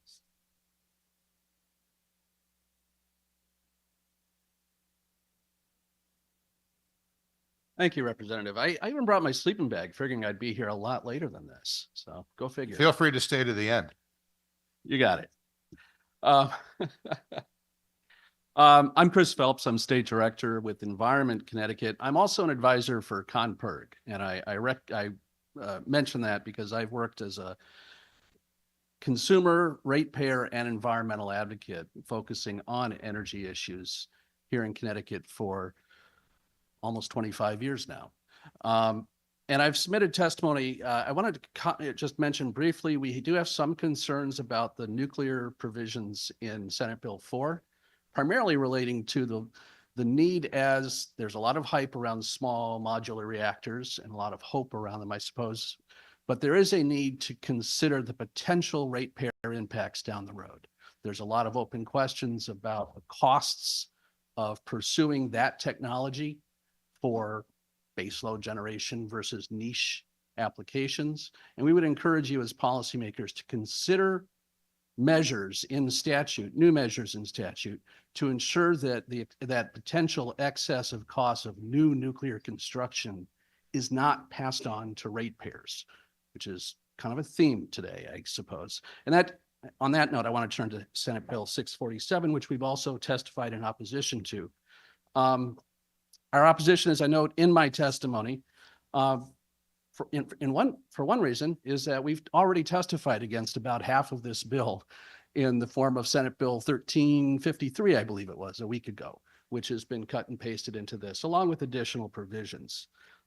This legislation certainly is well-intentioned, as you heard a lot of testimony about. There's a lot of concern about electric costs, but it goes after removing policies in our that are paid for through electric rates, as has been talked about, paid for through electric rates because they benefit ratepayers, not taxpayers necessarily. Policies like our conservation and load management and energy efficiency programs that help people reduce their electric bills for their homes and for their businesses, but also reduce electric costs for supply, for transmission, and distribution, the others of our electric rates. If we undercut or eliminate many of these types of programs, the net effect might be a small component of our rates will go down, but people's electric bills are what they pay. We pay bills, not rates. And if our bills don't go down, did we see a benefit from that change? I would say no. Tell me how these guys have been, folks. Point Tell me what I missed. Of our rates in the last few moments I have before the bell goes off. I actually sat down and looked, as I mentioned, They aren't page 3 listening of to my her. testimony. So that she was looked at good my then? Eversource bills going back a number of years. And I wanted to look at the rates and see what we've been paying. And as has been mentioned earlier, darn it, there it goes, I'll sum it up. It's been mentioned earlier, our rates have had extreme volatility and been reflected, you had extreme volatility reflected in them for many, many years. Guys, you got to write down your I moved to speeches. Connecticut 30 You got to write them down. Practice them, My time them. rates Get that a I've paid for stopwatch. electricity have always risen. Time it out.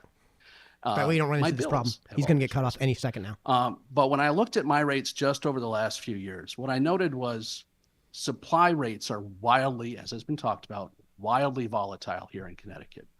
They doubled 2 years ago, literally doubled month over month, and stayed that way for 6 months, as we know. Then came back down, then went back up again, then came back down again. Transmission and distribution rates have steadily increased, but at a slow, frankly, moderate rate. And then the public benefits rates, 2 years ago when we were paying, this is the last point I'll make, when we were paying the highest rates that we've ever paid in Connecticut, we were paying 0 for public benefits. There was no public benefit rate contributing to that increase. 2 years later, today, our overall electric rates on my Eversource bill are about 4 cents, I think it is, lower than what I was paying 2 years ago. Yet the public benefits charge is much higher, in large part, as has been mentioned, because we're paying for the cost of electric supply for the Millstone nuclear power plant through that public benefit rate. So This I'll is stop not good there. testimony. That was a little bit over 3. I apologize, Representative. Just say, we need to consider the impact on our bills and what we're paying. Okay, so I'll take the bait. So you made the distinction between rates, which is what we've all been talking about. Everybody's been complaining with good cause about their electric rates. And you're saying that that doesn't perfectly correlate to what we see as the total bill. Could you explain further? Well, it's because you use as less. we've heard a lot of people talking about it, as we're all at this point well aware of. Our everyone's rates on freezing in our their bills, home. Our bills are broken down. We pay based on how many kilowatt hours we use. We pay so much in rates for electric supply, so much in rates for transmission, so much in rates for distribution, the poles and wires that bring electricity to our homes, and so much in rates for what is now being termed public benefits. We used to call that system benefits in Connecticut. because it 'Cause it paid for doesn't those benefit the charges system. that helped Yeah. invest in programs that This is reduced Billy Moore energy Buckley's bill, by the usage way. and You guys reduced our should hear what he bills. wanted And to that's call what I'm talking about. We pay, again, those rates based on how many kilowatt hours we use. If we use more kilowatt hours in our homes or our businesses, we pay more money. If we use less, we pay less. And that portion of our electric bills, the portion that's relatively small portion of our rates that pays for the programs that helps us use less energy, that's what helps us save money on electric supply, on transmission, on distribution. That's what I was really getting at, Representative. And so I think I heard, possibly it was my Senator Needleman, use the term throwing the baby out with the bathwater earlier. That's the risk here, that in order to get short-term reduction in one small component, relatively small component of our rates, we end up throwing the baby out with the bathwater and spending more for electricity nonetheless down the road. So I'll use a different aphorism. You have to spend money to make money. In this case, we have to spend money to save even more money. Oh my God. Yeah, that's another definitely fair way of putting it. And, and Representative, I would just add that, we've heard a lot about the millstone component of the public benefits rate increase that hit last July. And as I mentioned earlier, I mentioned my testimony, that's paying for electric supply in essence. And I think I've advocated before this committee in years past. I certainly advocated against that legislation in 2017. And I'm glad that Senator Harding voted against it back in the day, as he mentioned earlier. But one of the things that I've advocated for, regardless of that one's perspective on that policy, is what I just said. That's a charge for electric supply when all is said and done. And if that charge for electric supply were on our bills as a line item underneath the electric supply portion, What a clown. you'd Save probably money on be electricity having and just pay that more one than change my would mean electricity. you'd probably be having on a very public benefits. different Yeah, political that's how it works. and policy conversation right now, Comes out of one pocket because the public benefits charge into would the be other a pocket. lot lower That's all it's doing. on our bills. Well, I'm not even going to speculate on how bad things would have been if we put it in a different part of the bill. Fair enough. All right. And it's Any actually worse than questions that or because comments? If not, Chris, thank you how for your the time nature of today. government. And The I nature guess of you can interference with say music you consent. told us so, but doesn't do us any good. Fair enough. Next up is Denise Cormier, followed by Lori Riley. All right, let's see where we are. Is Denise with us? Okay, so Denise is 38, Lori is 39. Okay, how about Again, Lori I'm Riley? 15. Guys, let me know in the chat if you want me to put like a Okay, we're going to keep moving. countdown. Charles Baugh. At the top of the screen. Okay, Karen Cole. Karen, no? A lot of people out trying to make that money so they can pay All off their right. public benefits Next charges. up, we have Gannon Long from Operation Fuel. There's no way he's not here. Gannon doesn't seem to be here either. Really? Okay. How about Mike DeFranco?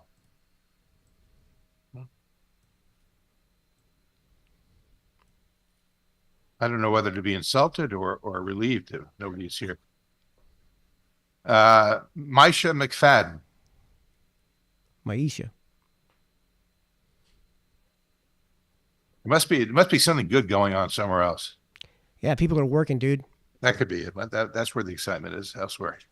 We're 6 All hours. right. into How the about community Tanya meeting. Wells? People I are think working. Tanya's here. I see Tanya. Mike DeFranco's on. Can you come back to me after Tanya just so I can get my notes together? Certainly, we will, Mike. Let's hear from Tanya first, and then we'll come back to you. Welcome, Tanya. Please unmute yourself.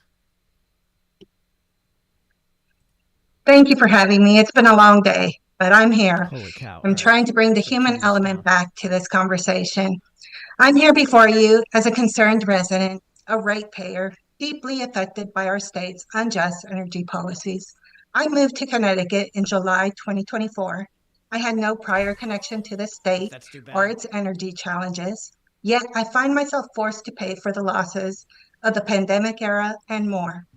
Before moving here, I never imagined that the basic utilities would be such a financial burden. I was shocked to discover that the majority of my bill isn't for the energy I consume at all, but for artificially inflated delivery charges.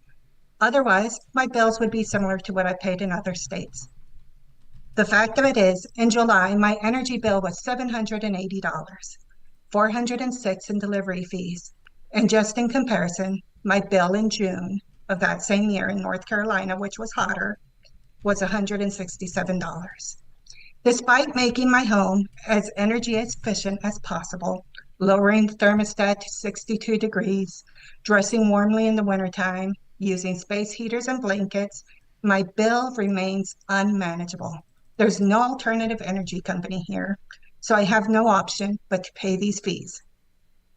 This isn't a partisan issue. It's a Connecticut issue. It's about fairness, accountability, and recognizing that the status quo is not working. The people of Connecticut have paid enough. It's time to stop reaching into their pockets and forcing them to pay what you feel is right. You, as elected officials, must make a choice. Do you stand with the hardworking families of Connecticut, or do you allow energy companies to continue exploiting them unchecked? Let's think of the simple solution first. Stop the public benefit charges. I urge you to support Senate Bill 647. Thank you. Thank you for your time, and we do hope you will continue to enjoy being in Connecticut and will stay in Connecticut. But we take your point. Are there any questions or comments? If not, Tanya, thank you for your time. We will go back to Mike DeFranco, who I understand is ready and willing and able to talk to us now. I am. Can you guys hear me okay? Yes, we can hear you. Please proceed. Okay, thanks. Thanks for hearing me. Thanks for gathering to discuss this. I know it's been a long day for all you, and you have a longer day coming up, so appreciate it. Want to kind of go over two aspects. I'll try to keep this to 3 minutes too. So the two kind of areas that I want to go into is the bill with some adjustments. Main content being the discussion of the public benefits, and then green energy. I'd ask you to all think about as you go through this bill and maybe restructuring the bill or keeping it or whatever you want up doing. Ask yourself, would I do this at my house? Would it make sense for me to spend this money if it was my own salary, whatever that salary may be? So if you look at some numbers, the public benefit increased by 380% since last August timeframe, July or August when it went up. That's a substantial increase. I went back, I've owned my house since 2012. I went back and looked at my bills, and it had been a couple percent every year before that. So what wasn't a big increase overall. I think from 2012 to now, the whole bill itself increased something in the 80% range. And I have a bunch of stats I put together. So really, I think that we should, I'm supportive of the bill 647. I think that it needs to be changed slightly though. Kind of want to make that known. I'd say the public rates should be reverted back to the pre-August timeframe. I think that was a good mix. That gave enough benefit where you had some programs that were beneficial to people, but it wasn't a big thing into people's bills, right? I think the next option change is May 1st. I believe the current program goes to August 30th. We should take that into account. To me, the old rates kind of pre that July timeframe were acceptable. Also worried about the rate increases more. There's another bill that was recently passed. I believe it was in December. I don't have the bill in front of me, but it talked about smart metering. That bill would basically apply $855 million onto us as taxpayers. That basically equates to $600 per household. I'd like to see the savings of that. Smart metering to me is going to drive cost up. You're going to pay more when you're home, when everyone, less in the day. True. So if you have solar, you're going to pay less because you're going to pay back at a lower rate. When you're home later on, you're going to wind up paying more money because there's more people coming home from work in those peak hours. So you're going to pay more because the usage is going to be more because more people are available between, we'll just say 4 and 9 p.m. Kind of the public sector, kind of two areas that went up from my understanding. The thousands of people that couldn't pay their bills for extended period of times. To me, we live in a democracy, not a communism and socialist country. Those should have been paid for by AARP funds if we decided to go that route, not ARPA, not AARP. ARPA funds versus that. To me, putting it back on all the ratepayers was not the right thing to do.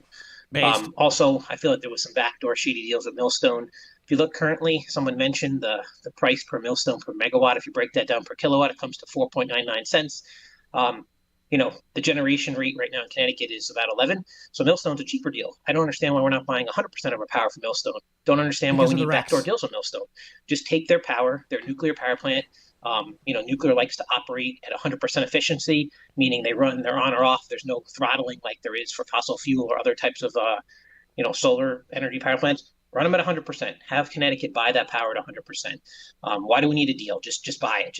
We're going to buy 100% of it. We know that they're only comprised of maybe 30 to 40% of our power in the grid. use them 100%. Because of the Green regulatory investment. environment. We don't have deregulation. We have the opposite I of that. feel So there's we been a can't lot do of that, talk dude. from other folks about green investment. And one thing I don't think that personally I'm not convinced is the return on investment.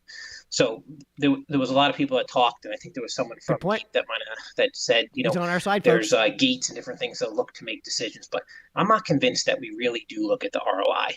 I'm in a business where I do need to look at ROI depending if I want to do something new in manufacturing. I don't feel like we do. I'll give you an example. I went to a seminar in New Haven about 1 or 2 years ago for, I think Orsted was having it. The governor was supposed to show up, but he wound up going to New York for something. There was really a seminar to look at wind power going off the coast and what's going on there. So one thing that really happened in that was I asked, well, can you tell me the sustainment cost? They had a lot of good info on this is the cost to go build the windmill farm, but they didn't know what happened after that. So I said, you know, you're in the sea. It's a different environment. You have to build ships to get there. You have to oil them. Do you understand how long the blades are going to last? All that types of stuff. No one could answer any of those questions. So to me, we didn't know the sustainment costs. We're putting it in. Look at Block Island. Block Island, if you look at their overall rate. Marco, maybe you can't hear, but the 3-minute thing went off twice now. Could you summarize your remarks, please? Sure. So basically, I don't think that was a good investment.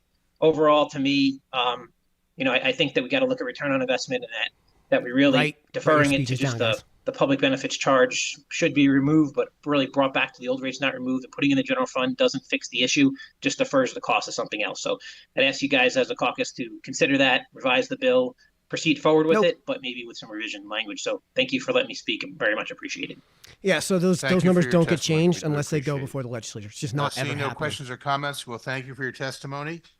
We By the will way, now, folks, seriously, move to seriously, Jean Correa, stopwatch. Write down what followed you're by going to Mark write. Edens. 3 minutes is a page, single space, size 12 font in Microsoft Jean Word. with us? It's about 350 or so words, 300 to Mark 350 Edens, words. then. If you're a fast talker, you might stretch that to like 380. All right. Next up is Kate Prokop. I see she's in the waiting room, so we can welcome Kate.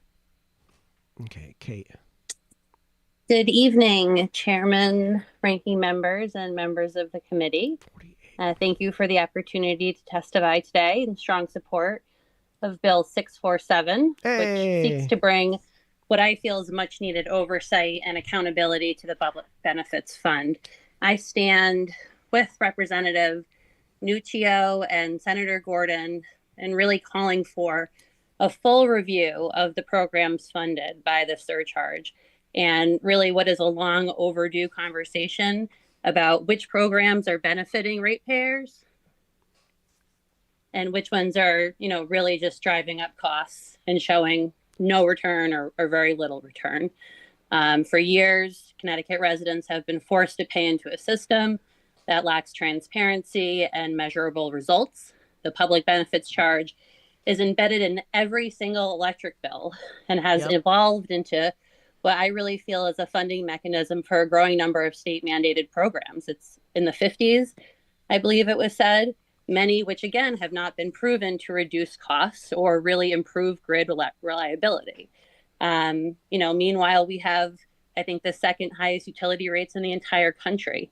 Families and businesses we're struggling with these costs. It's past time that this committee takes this to the legislature to take action. I really think it would be a great idea to move this into the general fund where this could be debated openly with the entire legislature, again, at the same level of scrutiny as other state-funded initiatives. You know, this really is not just a matter of financial responsibility. At this point, it's about restoring public trust in our energy policies. And, you know, if these programs are effective, as you claim, you know, they should have no problem being evaluated and justified and funded through the proper process. And if not, then we really need to have the courage to eliminate them in a bipartisan effort to relieve all ratepayers of unnecessary burdens. Furthermore, if the state intends to continue requiring us to fund these initiatives as ratepayers, then there has to be some kind of direct benefit. I like, you know, that idea that was discussed, credits, rebates, something for the consumers. I mean, truly, if you are committed to affordability and sustainability, you have to ensure that your consumers are rewarded for their contributions and not just forced to pay these higher bills under this vague promise of future savings. Hiding costs in utility bills has allowed for wasteful and honestly ineffective programs to go continually unchecked for just far too long. If this committee's own leadership in this hearing admitted that they don't have the answers, then it's clear that a broader legislative oversight needs to be had to restructure how these funds are managed to ensure that ratepayers are getting the real value for their money. Representative Steinberg and others in the legislature should not be asking the struggling ratepayers to spend money to make money.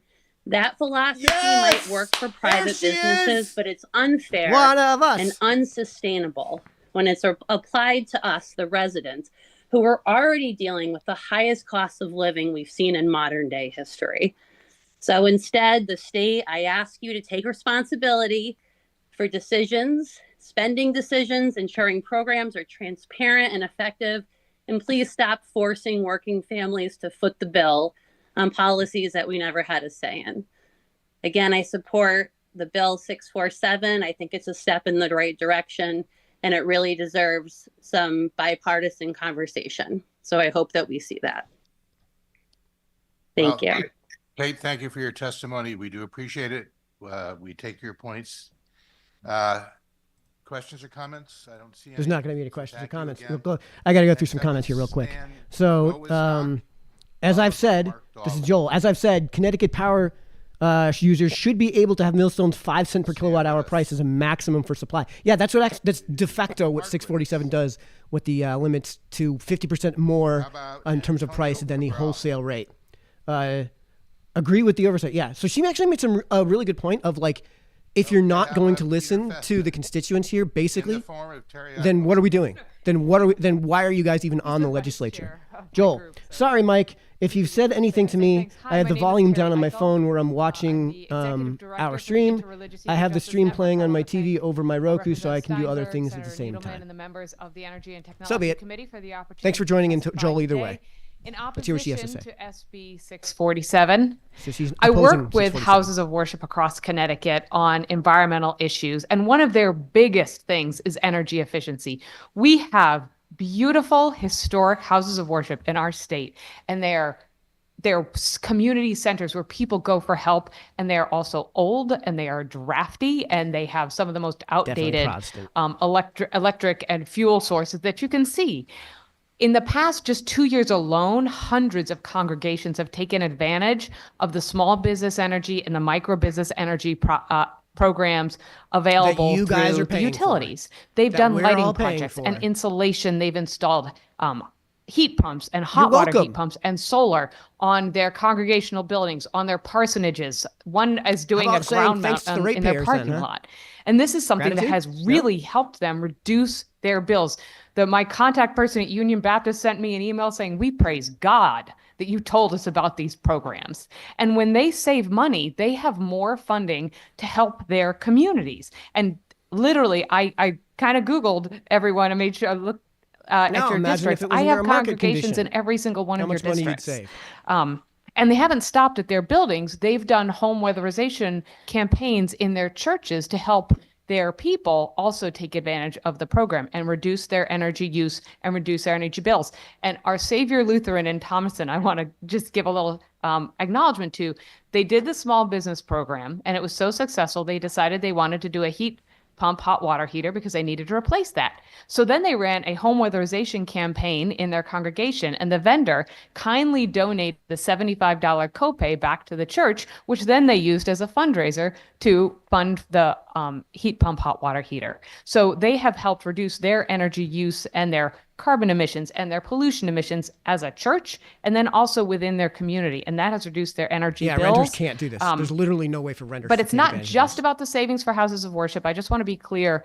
People of faith feel that we have a moral, a theological, spiritual, ethical call to care for the planet and the people and all of its inhabitants, and also Then use the you can resources do that. wisely.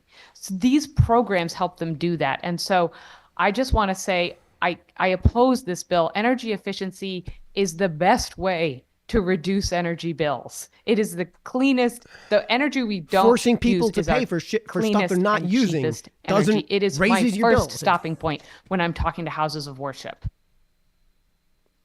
You, Terry. Give unto Caesar that which belongs to Caesar. Give unto God that which belongs to him. Separation of church and state. Individual people's needs, but also some collective needs, things that benefit all of us. So, And I just, if I could just say, Robbing Peter to when pay I hear Paul. Yeah, people now saying, literally. talking about their bills and how high they are, my heart breaks. And I want to sort of follow them out of the room and say, have you heard about the Home Energy Solutions program? They really are great programs. And having worked we with houses wind of up worship, paying houses for of in our worship are electric actually bills. wonderful conduits for this type of information, for helping people because they are a trusted source in their towns. So thank you very much. thank you. Representative Mara. Thank you so much, Mr. Chair. Thank you for coming today. I really appreciate your testimony. And I think you and I can really agree on the efficiency part. Excuse me. I absolutely agree that we need efficiency, and that is a way we can move forward. I think I could speak for everyone on this committee that that's something that we want to preserve. And wanting efficiency or not wanting efficiency shouldn't be support or not support for this bill, because no one here wants to take away those effective policies. So I just want to be very clear when we speak on that. On page 7, line 647, it eliminates funding for the Connecticut Green Bank, which supports all of those programs. Them all into appropriations is what it does. And see, I feel that volatility is going to be very detrimental. We're in a situation where you give a man a fish or teach him how to fish situation. If we have people that are struggling to pay their bills, we are going to help them. And this is what houses of worship do all the time. They're regularly approached by people who need help. We're going to help them pay their bills through great programs like Operation Fuel. But the energy efficiency programs are investments to help them reduce their energy costs and the utility costs over time. So, I think these programs have been working well as in where they are. If we put them in the general budget, I'm very worried they're going to get cut as we deal with other budget issues. So yeah, I appreciate that. We actually had the ranking of appropriations in here earlier, and she walked us through many steps, and I feel very confident that we can move forward with this because we all do support it. Thank you so much. I wish I was as confident. Any other questions or comments? If not, Terry, thank you for your testimony. Please thank Peter as well for your channeling him. Yes. Okay. Thank you. We're going to go back for a moment to Mark LeBlanc, who apparently is now available to speak with us. Mark, welcome. Oh my God. Thank you very much. Yeah, sorry, I was having some difficulties with my speech there. So thank you for the opportunity to speak. As an expert in Farmington Valley, a technology expert, I've helped over 4,000 households save millions of dollars on their cable and internet bills and various other home technologies. Today, I'm here to support the bill. I have a family of 7, an electric bill that includes $333 in usage and an astounding $627 in additional charges. After reviewing my bill, I strongly believe the benefits charge needs to be removed due to wasteful spending within the programs it funds. I believe many of the programs are noble in intent, but need to be funded in other ways, not a mandatory tax. I also feel that some of the other Eversource charges need to be evaluated and regulated accordingly. So I fully support clean energy and acknowledge the reality of climate change. However, as a technology professional, I know there are far more cost-effective ways for homeowners to contribute to a cleaner environment without being forced to pay excessive fees. Moreover, why should ratepayers be responsible for funding the infrastructure needs of a publicly traded company? This financial burden has been unfairly shifted to consumers, allowing the company to increase shareholder profits and fund excessive bonuses instead of treating infrastructure as a standard business expense. Because they have an obligation. It's time to put an end to the practice. Shareholders. Thank you. Again, that last line Thank you for your time, and thanks for hanging in there so you got a chance to testify. Are there any questions or comments? Seeing none, thank you again for your participation in today's hearing. Next up, we have Bruce Farmer, followed by Cindy Jordan. Is Bruce with us? I don't see Bruce. but I do see Cindy online. Cindy, welcome. Hi, sorry about that. I was going to say good morning, but it is now almost good evening. My name is Cindy Jordan. I'm speaking today as a citizen and resident of Connecticut for my entire life. I'm not affiliated with any group. I'm just simply a voice for those who could not be here today to express their frustration and to demand action. I appreciate all of the information that was shared today and everyone's time. It's very sad that it has come to this. The public benefits charge on our electric bills has long been an unjustified burden on consumers. But on July 1st last year, it surged to an outrageous 25 to 30% of our total electric costs. And this is just not unfair. It's unacceptable. In September of 2024, my public benefits charges were $144, as opposed to the $11 public benefit charge in May of 2024. When my 88-year-old neighbor called Eversource to let them know she couldn't afford her public benefits charges due to her very limited and fixed income, 29% she was of my told bill. she could apply to receive public benefits. And this is just creating a larger number of consumers that once could support themselves to now depend on the aid of the public benefits. And that is supported mostly by the Democratic politicians. I know this isn't supposed to be political, speech. I've heard the explanations claiming these charges fund financial assistance programs, energy efficient initiatives, renewable energy purchases, and electric vehicle incentives. And let's be clear, we, the consumers, should not be forced to pay for programs that we may never benefit from. For example, I don't qualify to put solar on my home. These are additional costs imposed without our consent on top of the already exorbitant electric rates. I want to Danielle on add YouTube, thanks for that joining in. last fall, free movie tickets and free zoo tickets were sent out to residents of a small group in certain specific towns in the state of Connecticut. And on the bottom of those tickets, it stated that they were paid for and funded by the public benefits charge on our electric bills. Why? Corruption. I also want to say that it was confirmed today that a large portion of these fees is being used to cover unpaid debts from the COVID-19 pandemic. Many of those residents that took advantage of that program because they were out of work are actually currently paying back these debts on their own in their electric bill. Let me ask you this: why should hardworking residents be responsible for covering the debt of others that is, some of it, being repaid already? Connecticut consumers are not a bailout fund. But here's the real question: where did the ARPA funds go? The federal government allocated billions of dollars in ARPA relief to states, specifically to help with COVID-related financial burdens.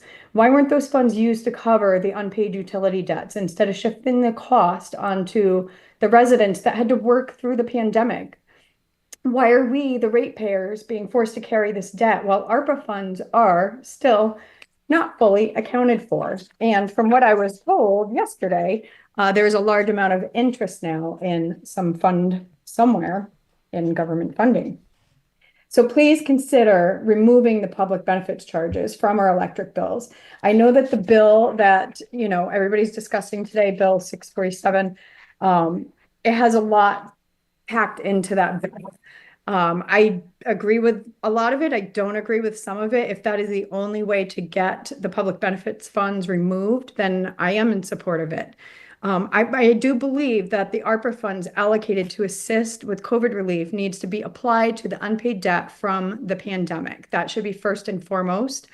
Connecticut residents that'll are expire in struggling. April. All residents, even the ones that were considered wealthy at one time, are struggling. This isn't a political issue. It's about fairness, transparency, and affordability. I also would like to address Gordon, that- the alarm has gone off twice now. Could you please summarize? Okay, absolutely. I didn't hear an alarm. I wanted to address Senator Needleman directly. As a senator in my district, I'm very disappointed in your remarks and attitude today. You claimed that the people of Connecticut must be okay with the public benefits, and so many Democrats were voted back in. And that just doesn't sit right with me because that is not the truth. And also, you said that you like user fees that people who use something pay for. So if that's the case, then why am I paying for programs that I don't use? And also, Senator Needleman, if you want to learn how to change an outlet in your home, I'd be more than happy to show you. It's very easy. I truly thank you all for your time, and I do welcome any questions or comments. Thank you so much. Well, we'll make sure next time. That was Senator kind of Needleman brutal. needs to change a light bulb or An outlet. deal with that he gives you a call. So thank you for the offer.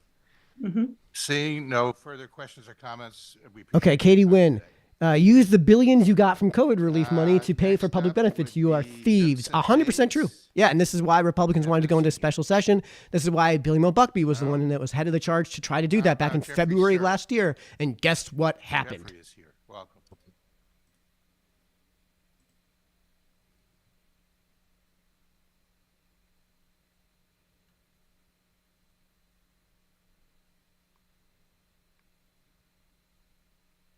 No?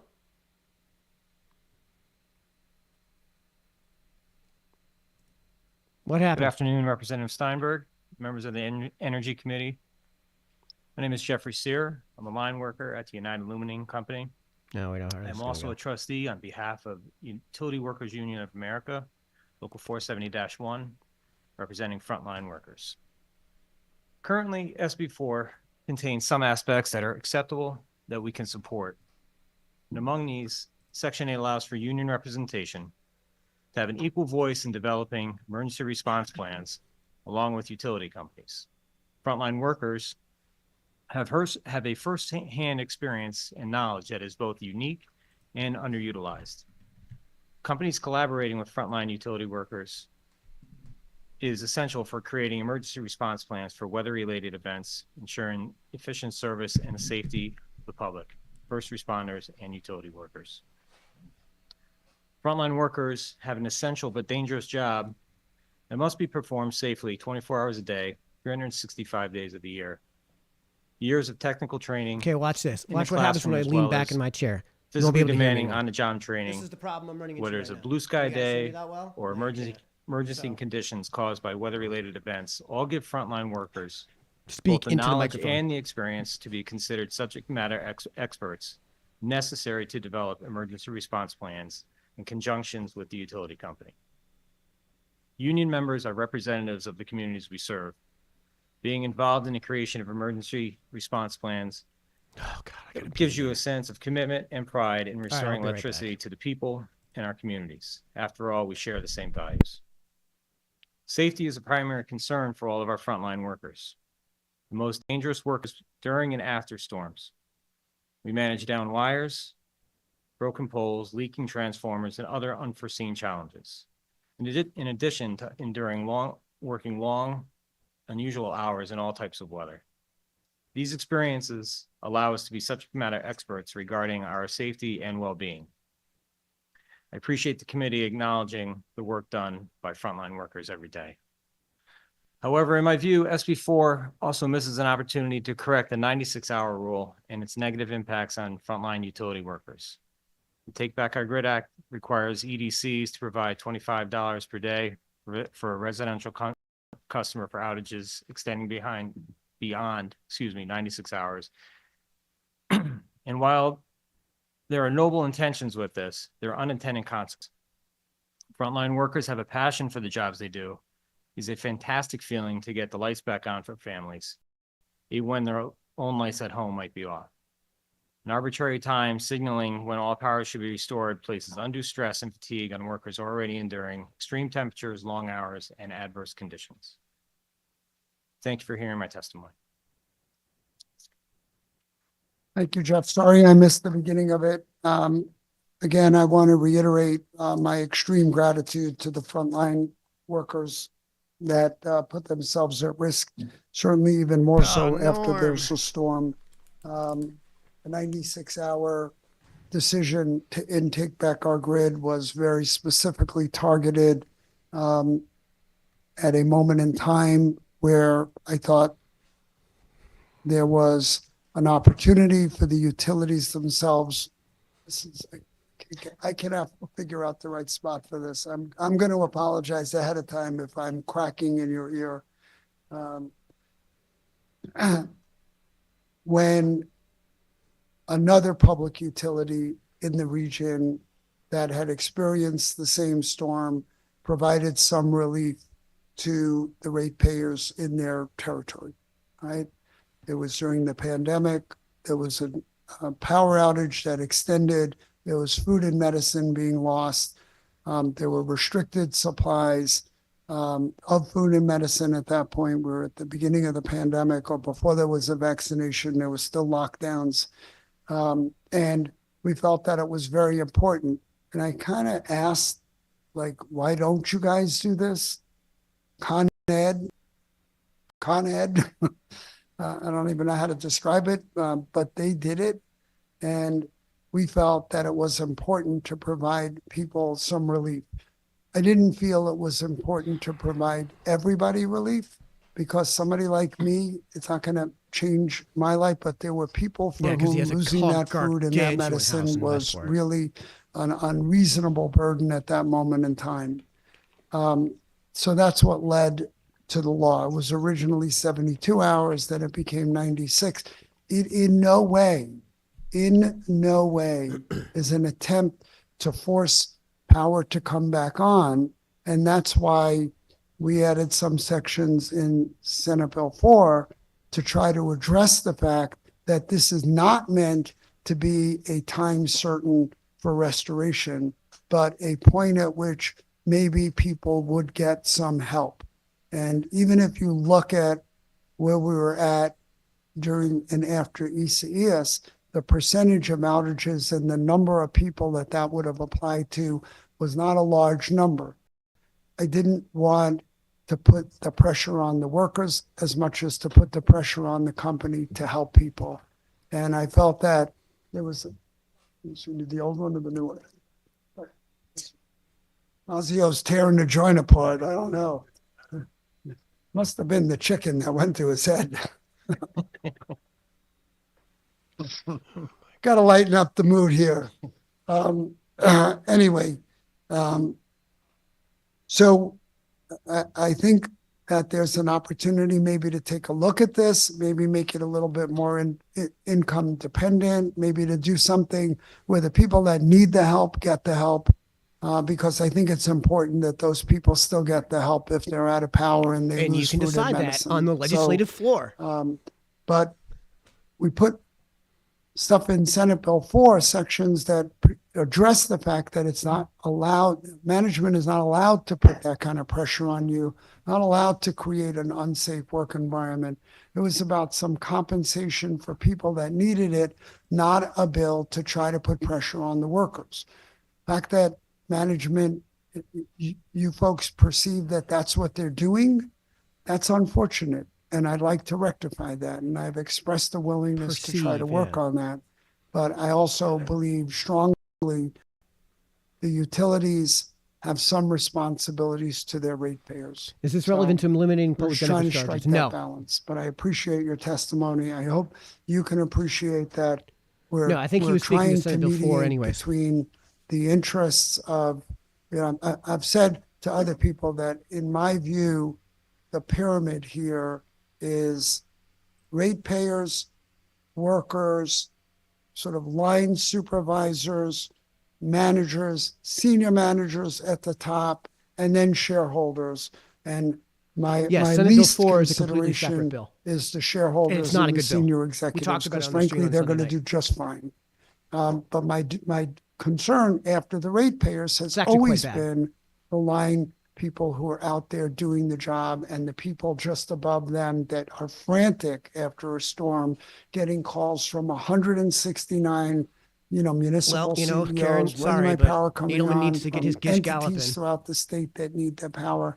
I understand the pressure. I've been in it probably 15 times in my career as a municipal official.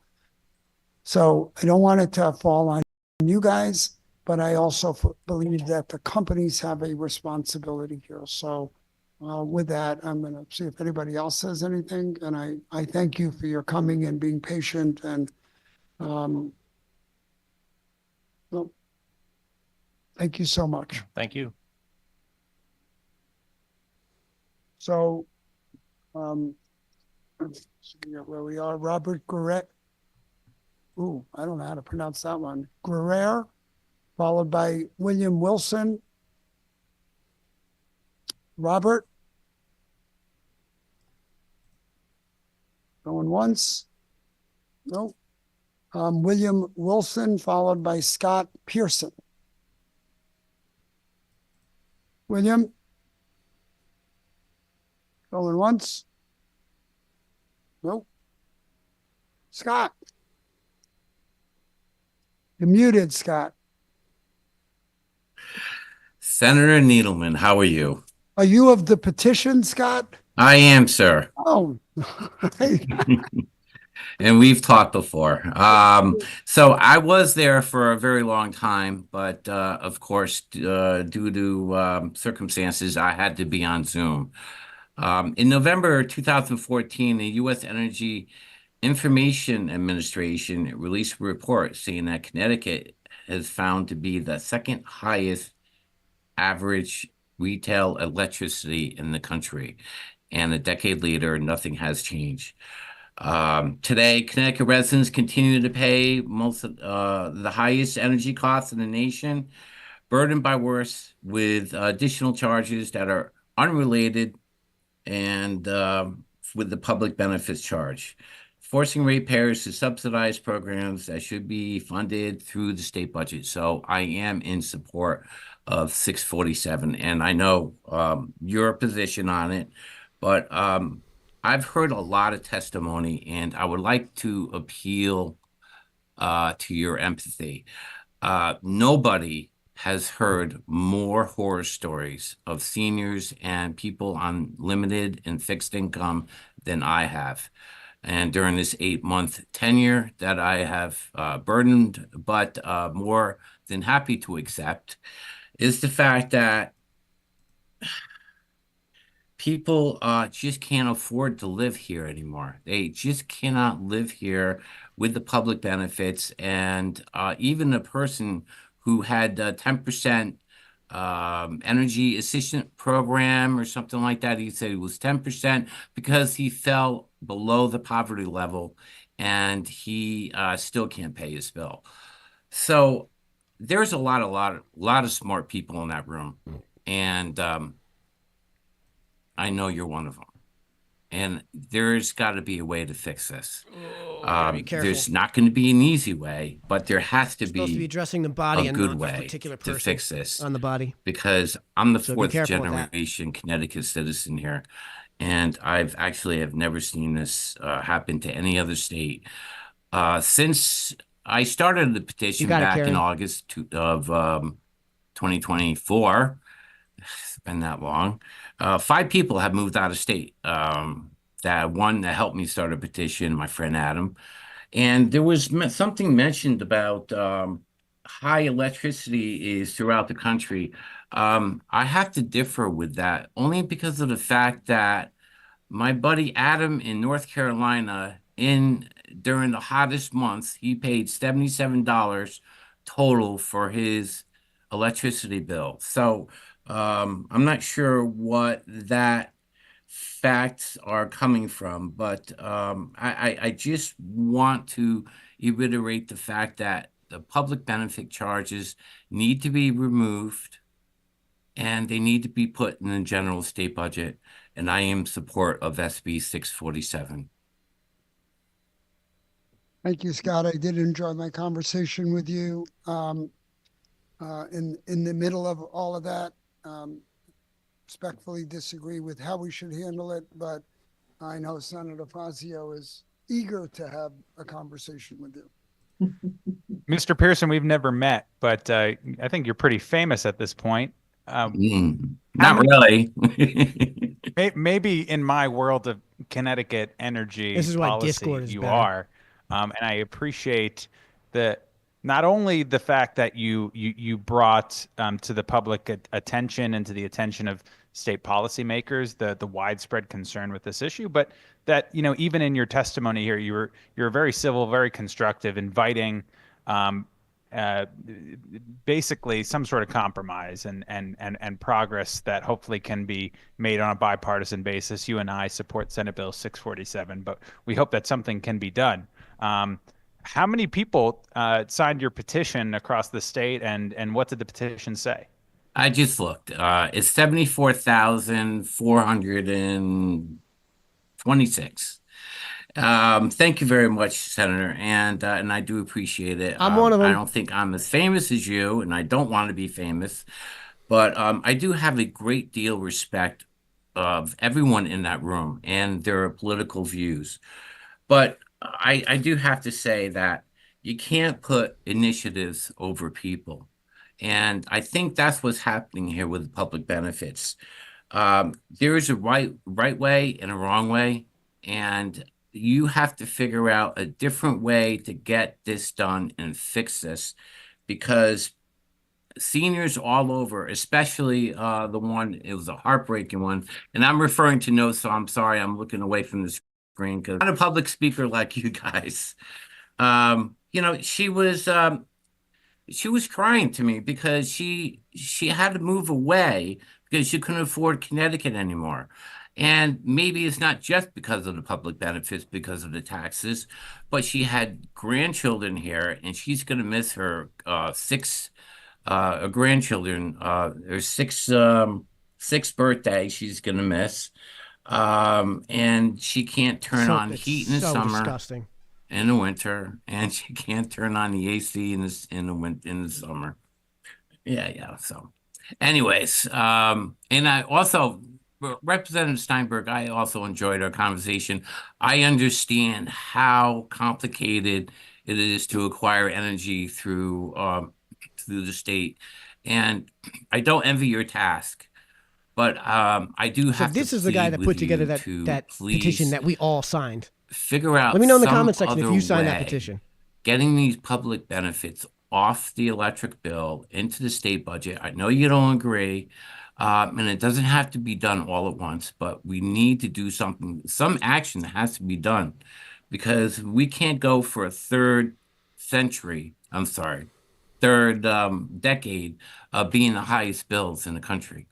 Yeah, I think it's 3 centuries worth of charges that we're paying in a short period of time. Thank you for your testimony, Mr. Pearson. Thank you for your advocacy. 74,000 Connecticut residents signing a petition, all in agreement that they want to reduce public benefits charges. Wow. I don't know if there's ever been a petition in the state of Connecticut to get so many signatures. And your stories that you're retelling are very sad and very concerning. You know, seniors who can't afford to pay their bills and Consent of the government, choosing right? to move out of the state because of the high electric costs, the high taxes, the high cost of living in the state. Hopefully we can do something about it. And your leadership and advocacy has certainly brought this to the public attention. So we thank you for not only testifying, but also the constructive and congenial manner of your testimony. Oh, thank you very much, sir. That's all. Thank you, Scott. Anyone else? Jared Kirchberger, followed by Kevin Iannotti. Kirchberger. Jared. Going once. Nope. Kevin Iannotti, followed by Laura Derico. Kevin? No. Laura Derico, followed by Justin Benson. D'Erico. Jesus Christ. Laura? No. Justin Benson, followed by Heather Cowett. We're probably going to go through like 10 of these. Heather Cowett, followed by Russell Cox. Heather? You got to move faster, man. We're never going to get through this.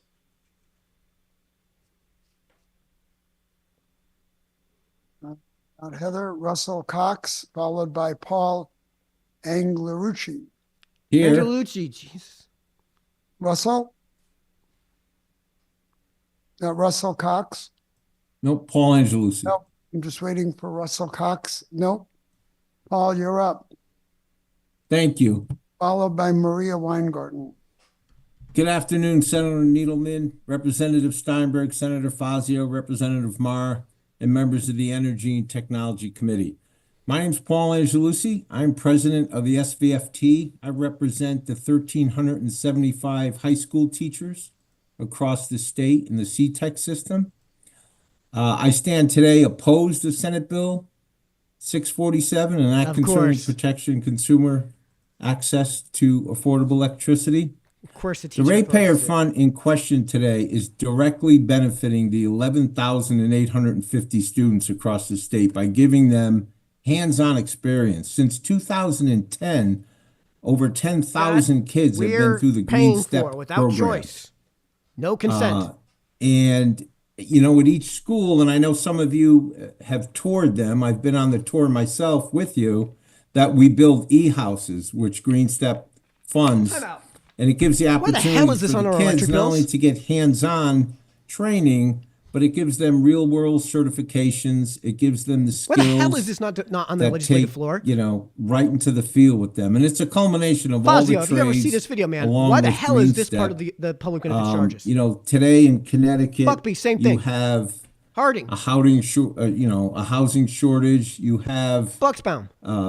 the future need of a bigger grid and power plants, and we're literally teaching the next generation the green technology that's needed for all of us. Barbara signed But it. they're learning Nice job. this Karen signed it. Nice hands-on job. right out the door.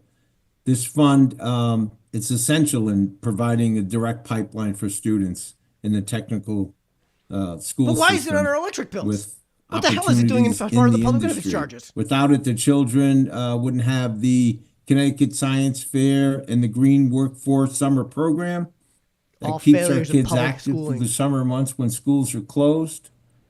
And,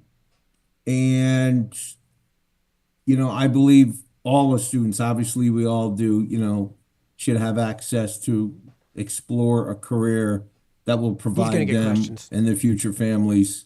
You know, the CTEC system, we're training these kids, and like myself, before this, I had a much cooler job. I taught plumbing and heating in the high school.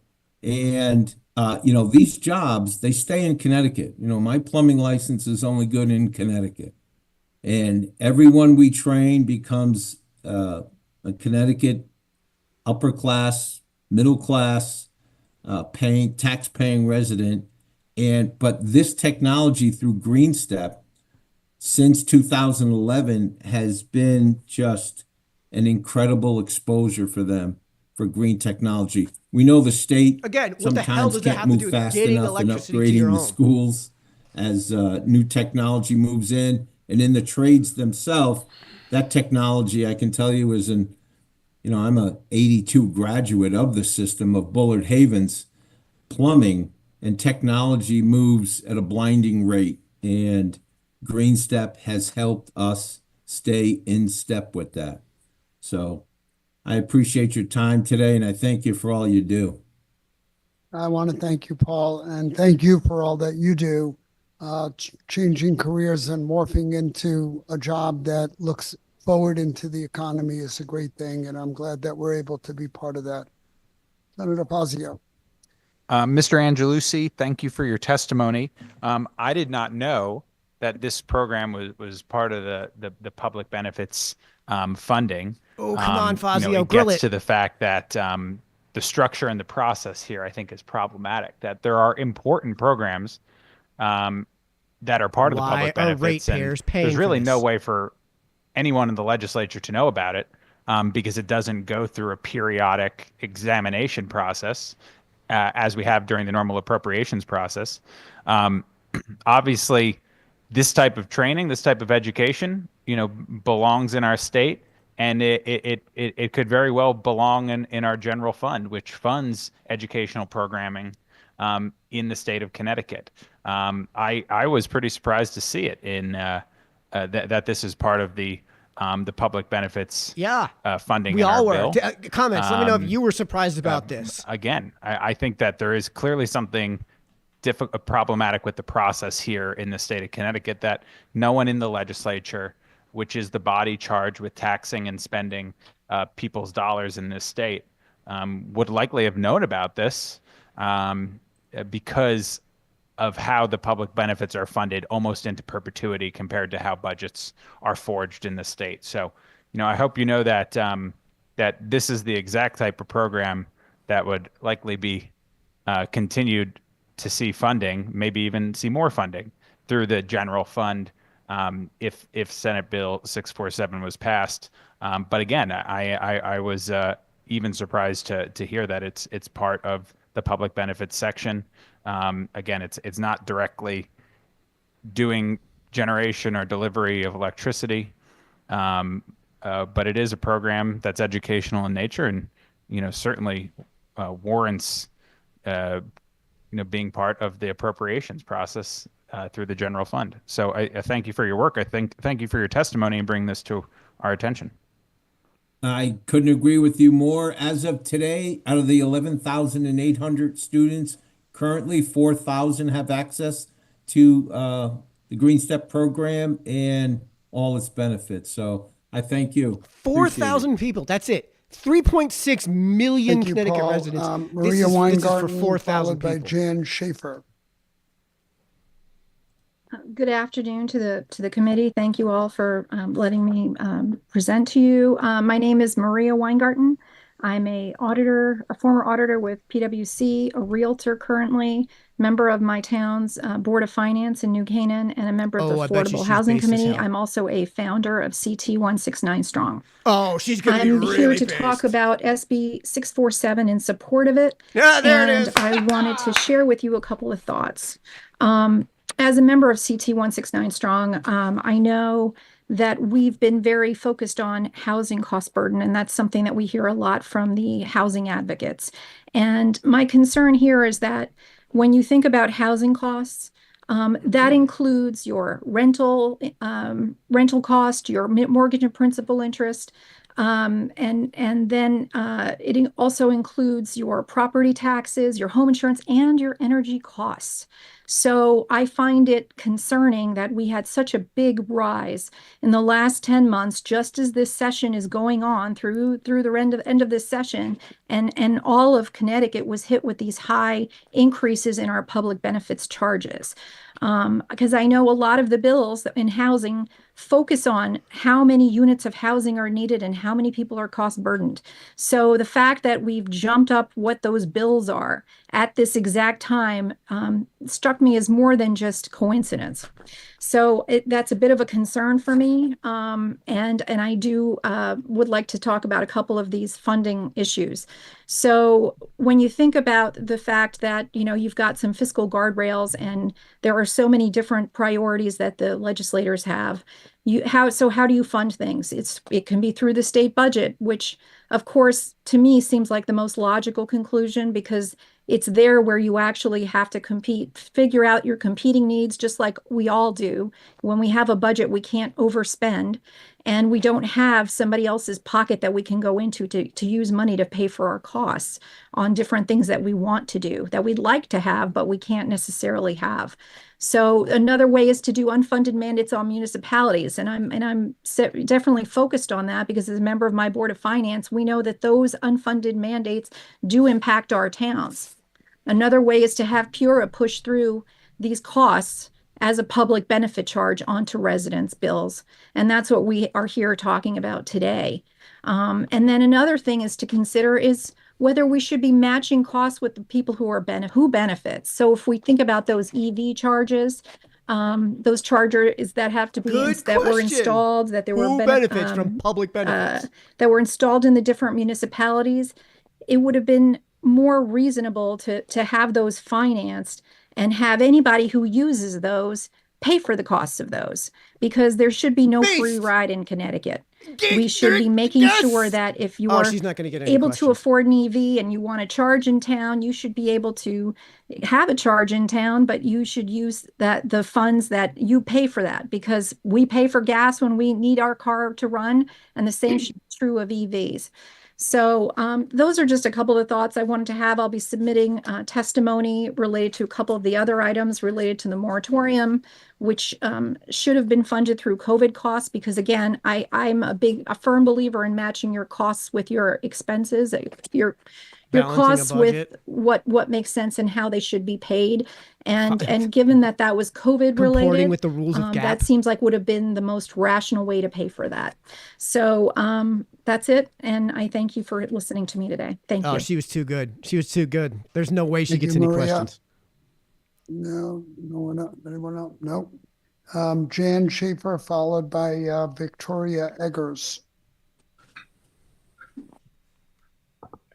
Hi, good afternoon, members of the Energy Committee. My name is Jan Schaefer. I live in New Canaan, Connecticut. My professional background is corporate finance, commercial real estate finance, and wealth management.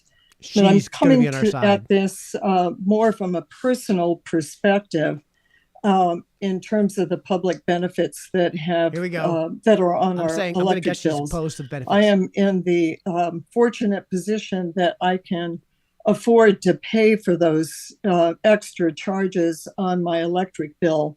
But I have many people that I know that live in my town, retired people, that it has been a real hardship on. Philosophically, I really feel that people, we live in a free country, and along with that here it freedom comes a lot of freedom of choice and Freedom to contract. responsibility. And if somebody is going to choose Right to to contract. put solar on their home or drive an electric vehicle, I think they should pay for the charging. And in terms of paying for other people's bills that couldn't afford to pay for them, I understand that. There are times when people are down, and I think there's another way to cover those costs besides putting them on the ratepayer. And I'll speak for myself. I, for 15 years, helped support my own parents and paid well more than what their electric bills were. And I chose to do that. And I think other people choose to do that for family members or friends. And it shouldn't be told to us that we have to pay other people's bills in this, I think I'm in right. this light. I think I'm right. I think she's on our I side. also think there's some solutions. I know we've had a lot of discussion today, but nuclear power, I think in terms of all the development of AI, we need to be looking at nuclear power now and starting to build some nuclear power plants in order to stay up to date. We live between Senate New bill York makes it and harder. Boston. We have tremendous opportunity. Senate in the Bill 4 state, makes that and I harder. think we better start to really think forward about how we're going to come up with the energy that we're going to need.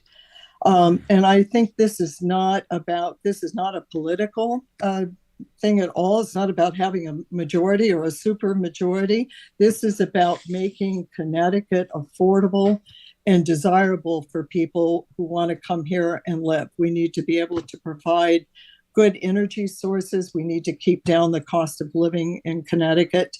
And that's the reason I'm here testifying today. So thank you for the time. You, Victoria, Senator Fazio. Thank you, Ms. Schaefer. Good to see you. Thank you for coming to testify. And I'm sure there are many people in New Canaan and in the 36th district who share your opinion, but wanted to thank you for your thoughtful testimony.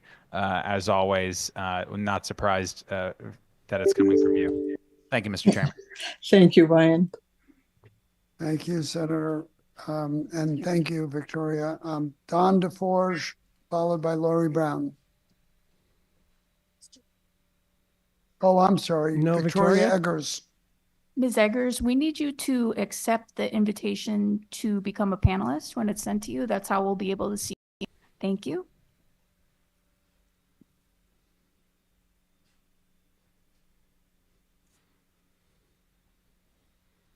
I bet you she's a boomer who couldn't figure out the tech. That's too bad.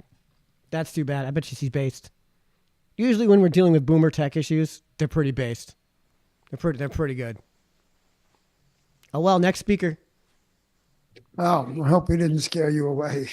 If you find your way back in, we'll try to fit you in. Don DeForge, followed by Lori Brown. Don? No Don. Lori Brown, followed by Mary Doan.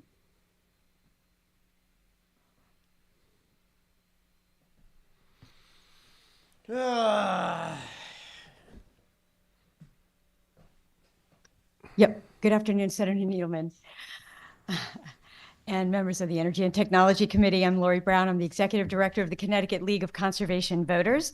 And I'm here to share my time with CTLCV's Deputy Director, Connor Yakaitis.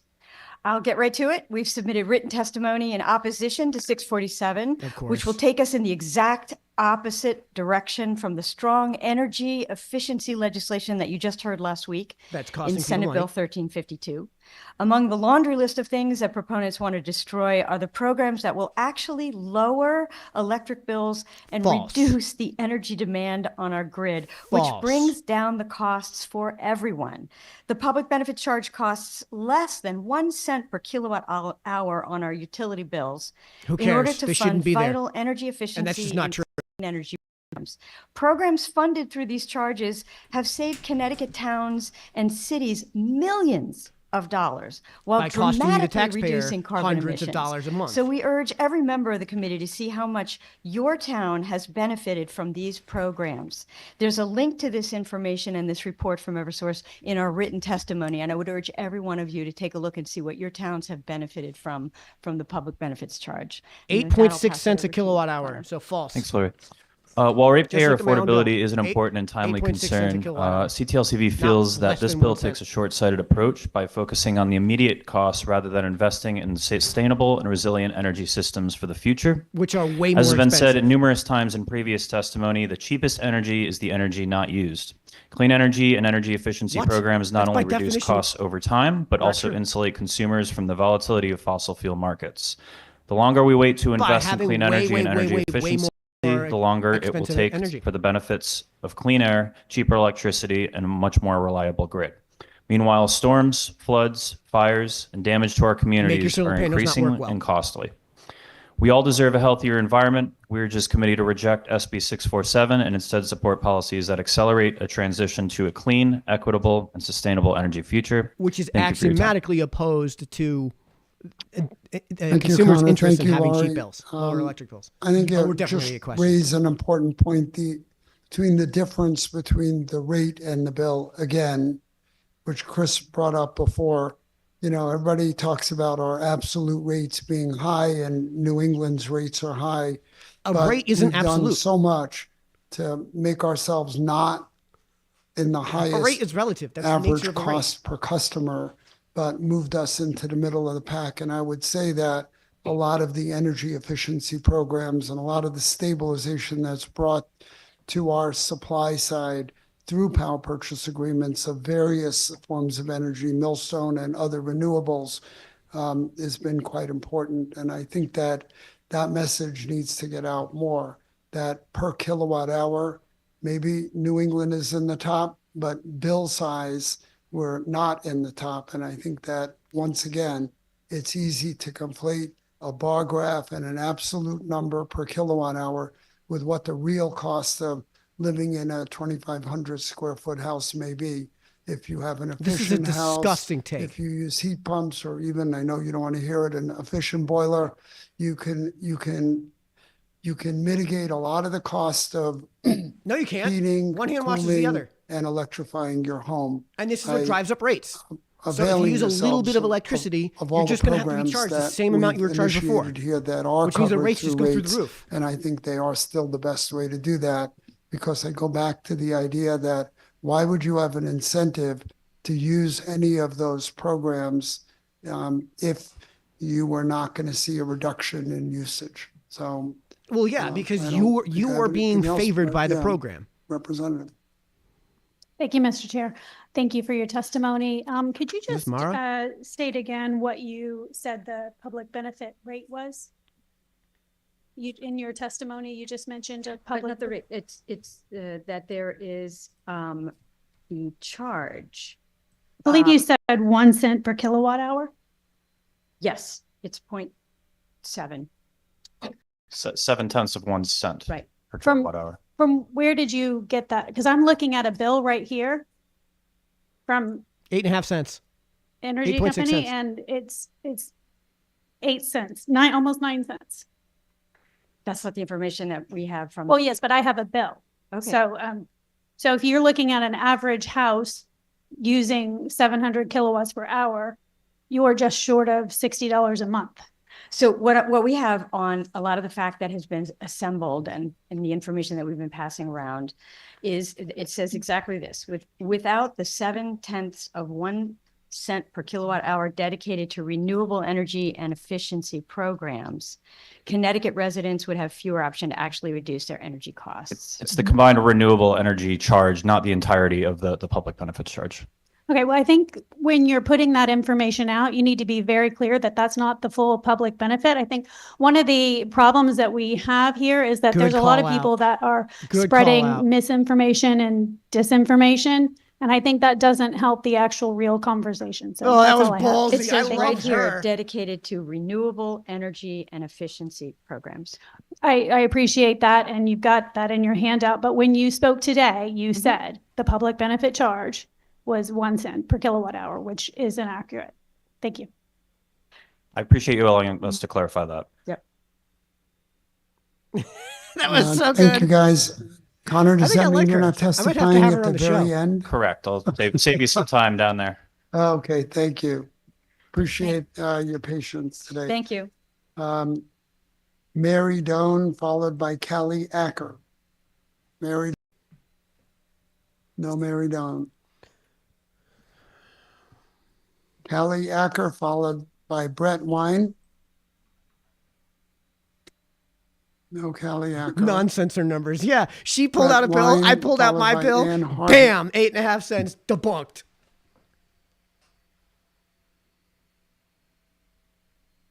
Ann Harvey, followed by Jordana Santos. Oh, we got one coming up that I can't Ann miss. Harvey. Ann Harvey going once, twice. Well, Ariane, Jordano Santos, followed by Kelly Irene Botion. Oh, he's gonna botch this. Scribalio. Irene Scriballo. This is gonna be Jordano good. Santos. Good afternoon. Good afternoon, members of the committee. My name is Jordano Santos. I reside in Middlebury, Connecticut.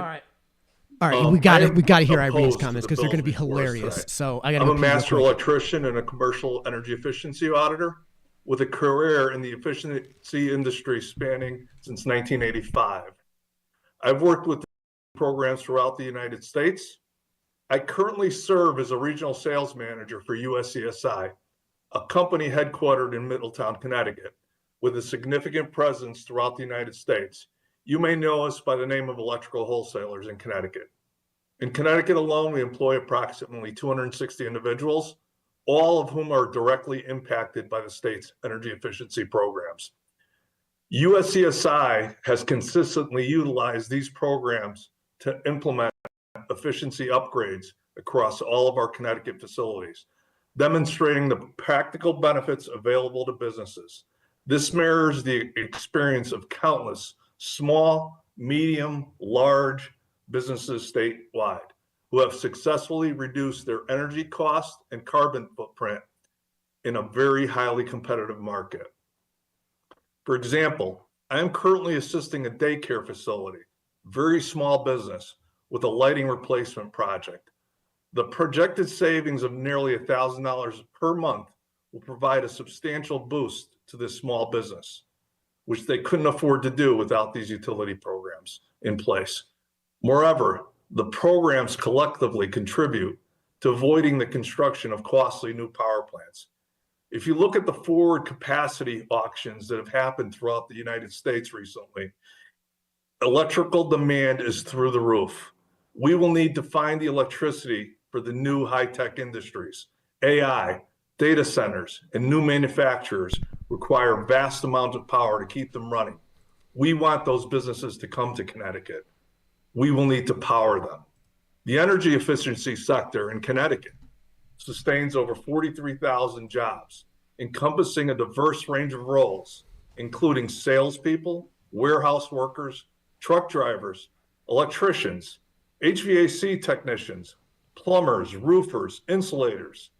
These positions offer both highly skilled, well-compensated career paths and start with entry-level opportunities with apprenticeship programs. For every dollar invested in these programs by the ratepayers realize over a $10 return. Yeah, right. My extensive experience in business and energy conservation has shown me the detrimental effects of diverting ratepayer funds to the general fund. The previous instance of such a diversion resulted in the termination of these essential programs, the closure of businesses, and widespread layoffs in our industry. Toward market Connecticut initiatives. energy efficiency programs are recognized as award-winning and serve as a model for other states. These programs are exceptionally well managed, and I strongly endorse the recommendation of Commissioner Dykes and her team. Transferring these programs to the general fund would expose them to political instability, jeopardizing their effectiveness. Would they expose them to risk daylight? the elimination They of would these expose them to at invaluable least some element of self-funding politic to you and me. initiatives. Mr. Santos, can you please summarize your testimony? Your 3 minutes are up. I am done. Thank you. Does anyone have any questions for me? Thank you, Giordano. So I Irene really Scribello is appreciate next. that. Guys, you want to share this I gotta video. say, Electrical You're going to want to share Wholesale this is a video good because the lady who's up company. next, Do business with them. Always been. trust me, good it's to worth it. work It's with. going to be gold. But your Stay tuned, guys. position Stay with on me. Stay with energy us. efficiency and the value of the programs as self-perpetuating, and the damage that was caused when money was swept because the general fund ran out of money should make everybody understand a little bit better why putting these in the competitive budget allocations of a budget that can be very up and down, run out of money quite easily, and why have you consent want of this the to be public. tied to usage and savings on usage in specific. Yeah, bury it The on savings your electric of bill so that that it has so you have small no way to do daycare anything about it. center speak volumes. I think that people underestimate the value of just a simple lighting change and the subsidies in the energy efficiency Oh my fund God. that Stop provides. using your light bulbs. Without Spend that money on fund, bulbs that use those less changes electricity. would never have begun, and they would not continue. Remember, this is a because third world country, so we have to live sort like a of third boxed world country in our ourselves homes. in, with spending caps that some people think are appropriate, some people think need to be amended, some people think we shouldn't have. But the bottom line is the budget's always a battle. Programs Because like this it need to has be consent. continually funded, and funding them through the rate structure is common throughout the country. It's not Doesn't like matter. we're Doesn't make it real good. here. So, I Can I comment on that a little bit? Sure. During the last session, when that did happen, we saw businesses not only close, but move out of state. I saw colleagues that I'd worked with for years, and Yeah, because of I these asked electric them, rates. what's going on? Like, can you sustain the business here? Unfortunately, putting a business that that works in the industry in times of turmoil, it's tough. It's tough for people to say, hey, I'm going to stay in Connecticut and work in Connecticut when I can go into New York, I can go into Massachusetts, I can go into Iowa, New Jersey, wherever. Florida, and Tennessee, have Texas. A very, very simple line of work to go through that I'm not beholden South Carolina. to the whims of politics. Then you should be advocating I for these appreciate that, and I policy think positions it's to be drawn important back. that everybody understand that. So thank you. I know the work that you guys do, and On I the can back of see the- your of the LED ratepayers. lights up above. And I just lighting alone, all the work on lighting alone, the amount of energy is power plants worth of energy. It's been an amazing success, and it defies logic that we want to seize the moment when this particular charge went up for the first time ever, and then pull it out and put it in a competitive budget when it should Okay. be tied to usage. So with that, I want to thank you. When it should be sure. buried in your electric Yep. bill with no Senator way Fazio. to overturn it. Thank you for your testimony, Mr. Santos. It was good to learn about what you do. And, as has been said before, I think a lot of these energy efficiency programs and subsidies are appropriate and are an important part of the programming that should exist that's supported by the state. Continues to be my position that supporting them through the general fund is reasonable. I don't think saying that, listen, I think if you take a state subsidy, whether it's through the ratepayer or through the general fund, that's by its nature the whims of politics. You know, it was created by statute, created by the General Assembly. That is the Then it whims can of be politics decided in the on first regularly place. by the General Assembly. And policies do change over time. Having them stay the same way forever cannot be, a reasonable expectation for any business. If it's engaged in using public programs that are subsidized by ratepayers or taxpayers. I think that putting things through the budget process. Listen, healthcare is funded through the state budget process and the general fund to the tune of billions of dollars. Public education is, transportation is. All of these are vital things, and they're forced to justify themselves every 2 years before the General Assembly. I wouldn't say that those are less important needs than long-term energy contracts with large for-profit companies, which are subsidized through public benefits. We think education and healthcare are less important than long-term subsidized energy contracts with for-profit companies? I don't think so. They should have to justify themselves through the state budget process. I think that's reasonable. I think a lot of these programs will stand up through the state budget process, and some of them will get better if they go through the state budget process. But there needs to be, even theoretically, if there was a statute that said we have to re-vote on the public benefits programs every 2 years, line item by line item, that might be a good thing. And maybe it'll make the Energy and Technology Committee a little busier. It'll turn into its own finance committee in some ways. But, at least there's a process for justifying them. So I think Senator Fazio, that defies what I believe. When somebody says I'm with the government, I'm here to help, it scares me. I'm not the one saying that. My colleagues who defend the public benefits programs are saying that. They're the ones from the government. It's a ratepayer funded. It's not government funded. Yes, it's ratepayer funded. Which is totally because because the state statute forces ratepayers to pay a higher bill to fund them. Based. Again, it's ratepayer, not government funded, and it is justified every day. Sorry, there was a blip on the video, and someone else came on and was commenting on it. But anyway, I do appreciate your testimony and commentary, and appreciate the time, Mr. Chairman. Again, thank you. And I do appreciate the work that you do. And I do want to mention something about healthcare for a minute.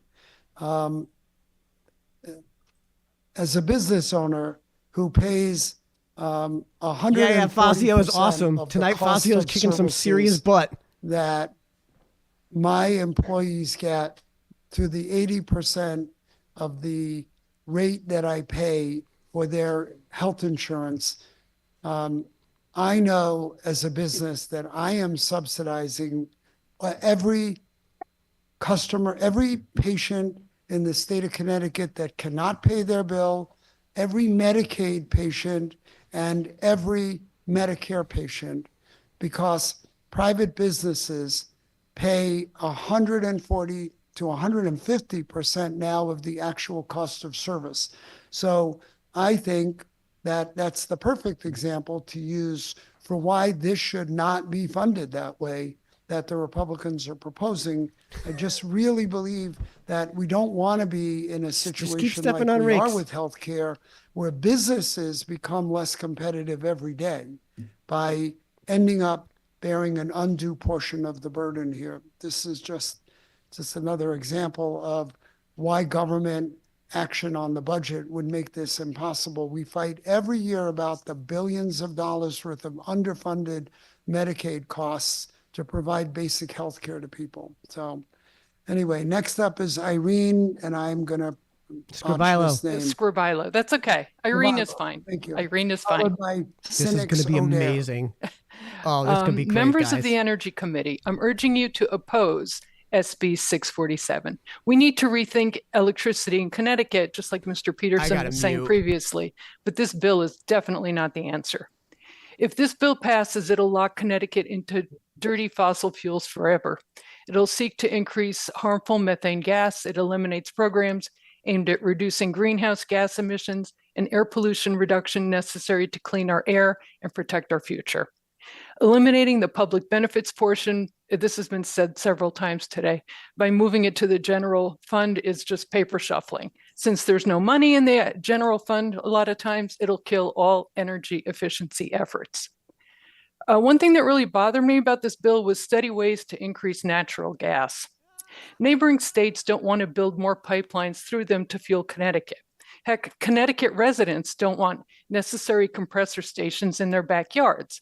One such notable person is Stephen Harding, who is pro-natural gas expansion, just not in his neighborhood.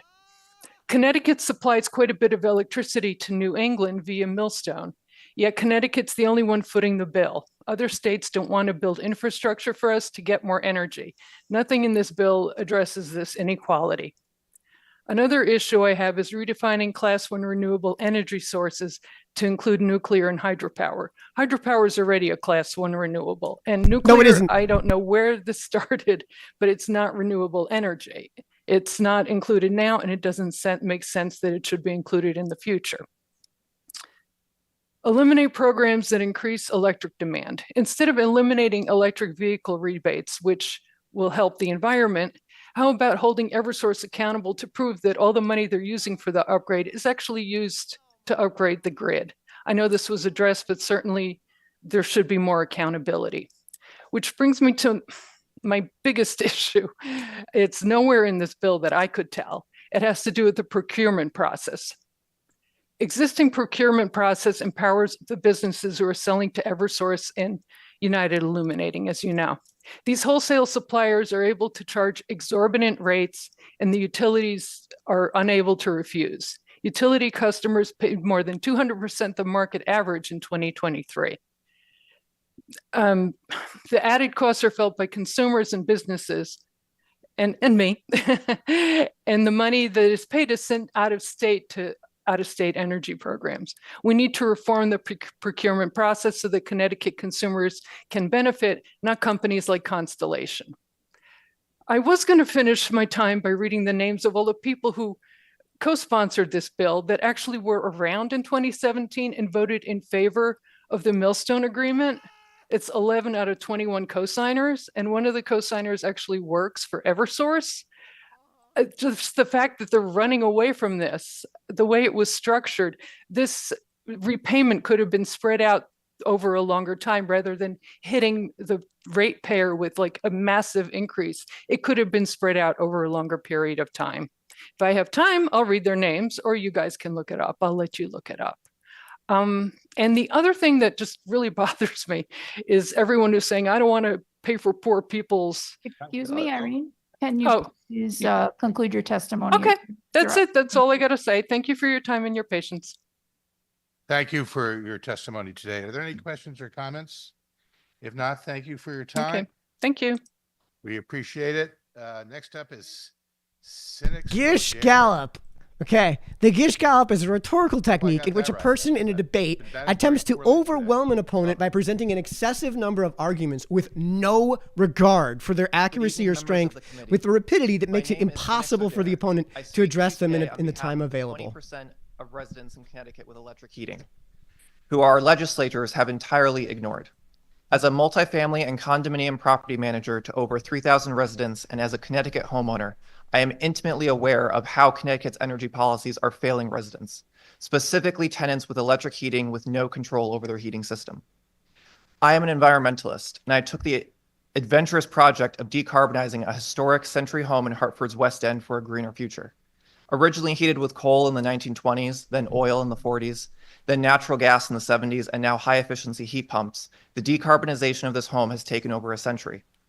Despite investing in $120,000 of high-efficiency upgrades that reduced my monthly electric use or monthly energy use by 75%, from 120 million BTUs to 30 million BTUs, in my hand is a $2,800 electric bill this past month with an $840 public benefits charge. A monthly occurrence for residents with electric heat due to the egregiously unfair distribution of the burden. He took advantage of the public programs, charge, and he still which has is a being ridiculous funded bill. almost exclusively by electric heating customers. Let me be clear.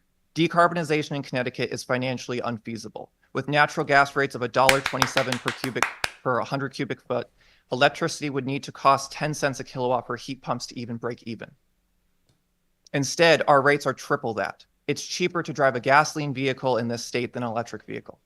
Yet our legislatures are increasing the cost of electricity to promote the adoption of renewable energy through a We gotta public get that. We might benefits need to charge get this guy that on the widens show. the gap on decarbonization financial feasibility.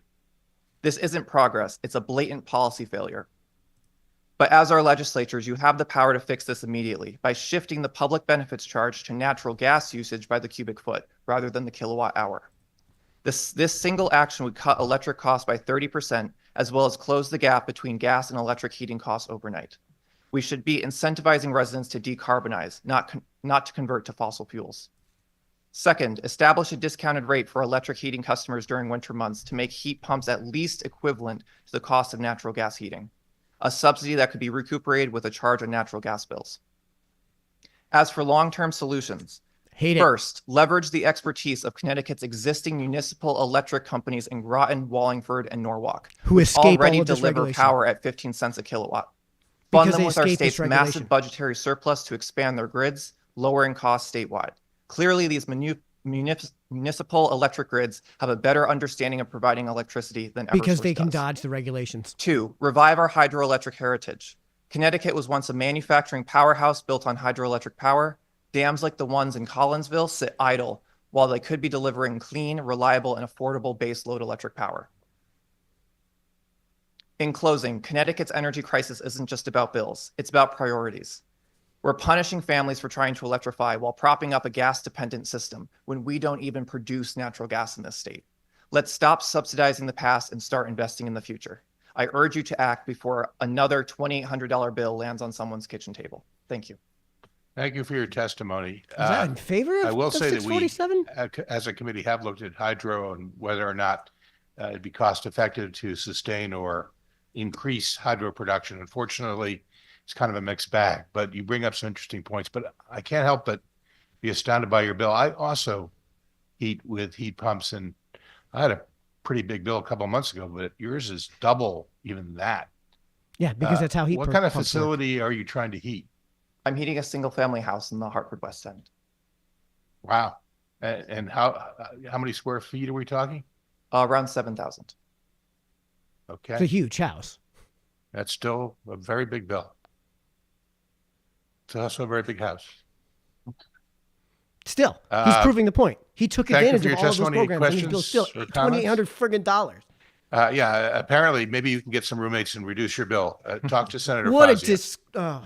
I hope I like. Thank you for, we don't need even to belittle joke it. about that. That's a serious number that got everybody's attention. So thank you for your testimony. Thank you. All right. Next up, we have Daniel Robertson. Oh, Is that was Daniel with 80, us? okay. Yes.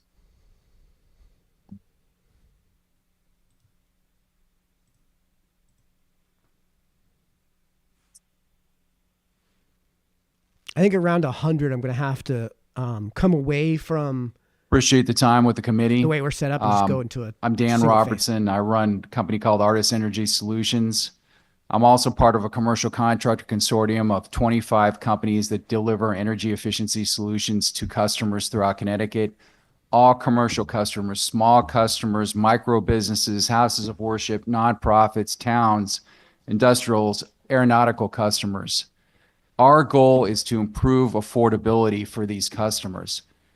We use part of the public benefits charge that's administered through the utilities, which is only about 12% of the entire bill to support those projects. Our contractors and those 29%. outside the consortium have delivered over 11,000 projects, saving $44 million. And when you look at the budget that was spent on that, it's about a 2.5-year return. And I don't think many businesses can do better than that. We are focused on supporting communities from a financial standpoint, towns, municipalities, all these different organizations. We oppose that bill to cut out the combined public benefits charge. Of course you do. That really doesn't address the big factor, which was the millstone charge that made up 80% of the increase. 77. We've seen it and on of the our, we're a increase. small business as well. Want to We see it address the on baseline number? our bills from a personal standpoint. The Bill 647 does not address that. It just addresses energy efficiency and I think some affordability components, and those are very small components. And Well, you're in throwing those fairness, programs away. A better And bill would be as, to repeal Mr. the entire Santos said renewable before, portfolio standard, which you oppose. the green energy workforce has about 43,000 employees, pays about 81 million in taxes. And I feel that the way this has been presented, that it shows that energy efficiency, or puts the blame on energy efficiency, when it's really a millstone charge that we have no way to mitigate, that was decided in 2017. Yes, we do. So we oppose this portion of the bill, and we also would like to keep it in the ratepayers' pockets, since they get the benefit for it, instead of putting it in the general fund, which I think then it could be cut. How does the ratepayer, Thank who's you. paying the bill, get the benefit Thank of the you bill for that they're your paying testimony. and not the benefit? Let's say that we abolish these charges. What would happen to your company, more importantly, to your clients? They would be replaced by a market I don't know if we would solution. stay in business. I think it'd be difficult for us. I think some other states have better policies. If you look at like New Jersey, for example, their rates are 30% lower than ours, and they have a terrific energy efficiency program. And so that can't be the problem They why also these don't have rates a are REX going through the program. roof. It's got to be other things. But our customers would not be able to take advantage of these energy savings that save about $44 million a year. It's also equivalent to powering 25,000 homes a year. So basically what you're doing when you're taking that apart, you're going to increase demand. You're not taking demand off the grid. If the supply is the same and you increase demand or don't lower it, everybody's going to have higher energy costs. Just basic economics. Yeah, and this bill does the exact opposite. Thank you. Yeah, I think connecting the dots is something we've been trying to do today, to not just look at the short-term savings, but also the broader impacts. So speaking with somebody like you, who's sort of on the front lines with a lot of the projects that are actually saving customers money and reducing demand, is really important. So thank you for that. Representative Yacarino.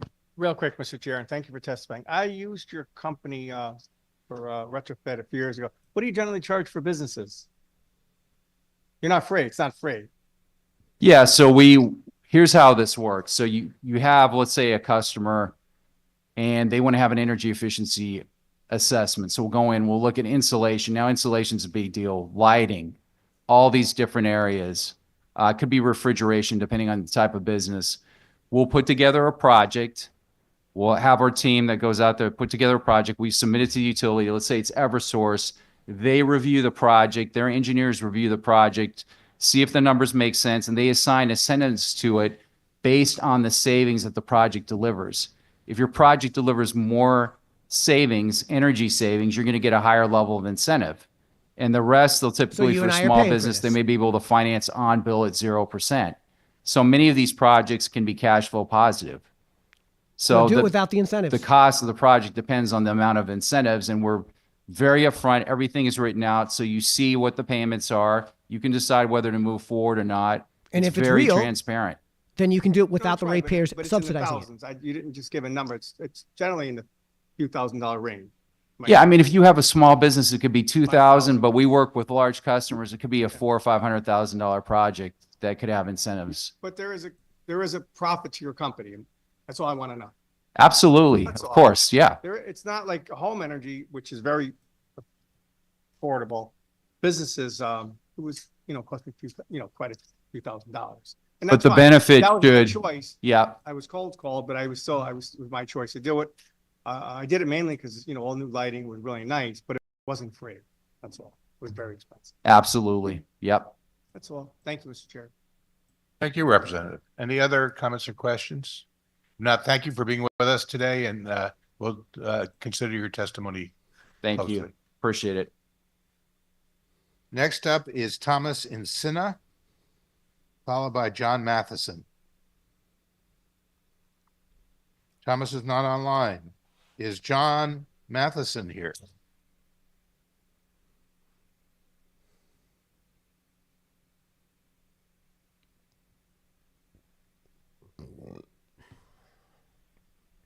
All right, let's look at some comments while we're doing this. Cash flow positive. Yeah, that's our cash. It's cash flow positive because we're paying for it. And it is ridiculous. No, he's only looking He's out for pushed the himself. button Yeah. on the, there you go. Thank you. It's one of the benefits of being an older guy. I come in person this way. I can't mess it up on Zoom, but I still have to be told what button to push, right? No, it's good. I want to thank the committee for hearing us this evening. My name is John Matheson. Next to His me is livelihood Brian is based on Carmody. keeping We're the public from Renew benefits alive. Yeah. Developers. I'm the president of Renew. A very Renew Developers interested is a party, if you will. Connecticut-based sustainable real estate development firm specializing in land acquisition, permitting, and the build-out of large-scale renewable energy projects, including the powering of data centers. We currently have projects in Colchester and Bristol, with more locations coming soon. Another We're going one. to talk a little bit different on what the topic has been up till now. We're going to speak on Bill 7088 regarding alternative energy delivery methods.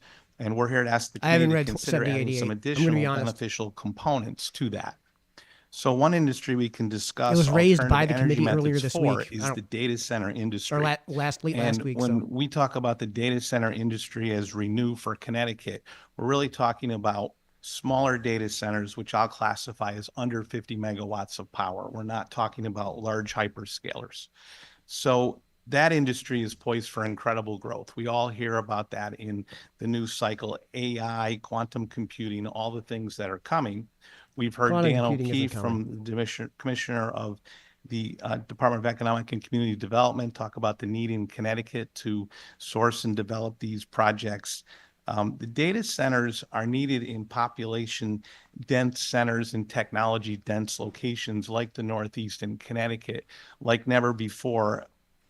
And what's happening, reports from companies, like Goldman Sachs are telling us that by 2030, the data center industry is poised to have a multiple of 5 to even more in terms of size. So you could have a doubling of the data center market in 5 years, which means that we have power at the center of the conversation here.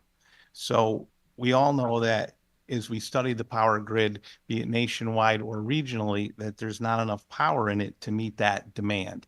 So issues for Connecticut responding historically and to this growth that's coming that we think we can come up with some ideas for is, regardless of why the power rates in Connecticut and the Northeast end up being some of the highest in the country. And if you're running a data center, especially the smaller ones, the single largest cost for the data center operation is its power bill. And there's certainly concerns within that industry of grid capacity going forward with the ability to support it. yeah, so that's why we need more One nuclear and natural solution, gas. at least on the pricing side, is to offer incentives to offset these issues. The state took a nice step in 2021, creating data center incentives, which we're here to report that we do use today in our projects. So, and it was a good step, but we do need more solutions to stay current and meet the demands that are coming, especially for these smaller edge data centers. And we see one So clear Senate Bill step now. 647, We researching propose for ways to get more natural consideration, gas. and we put this to the industry as we talk to people in the space who are interested in coming here, is instead of having a concern about plugging into the grid at higher prices, let's promote on-site behind the meter grid independent power equipment for the data centers. We call it bring your own power, so BYOP. Right. And so, and it seems to be catching on.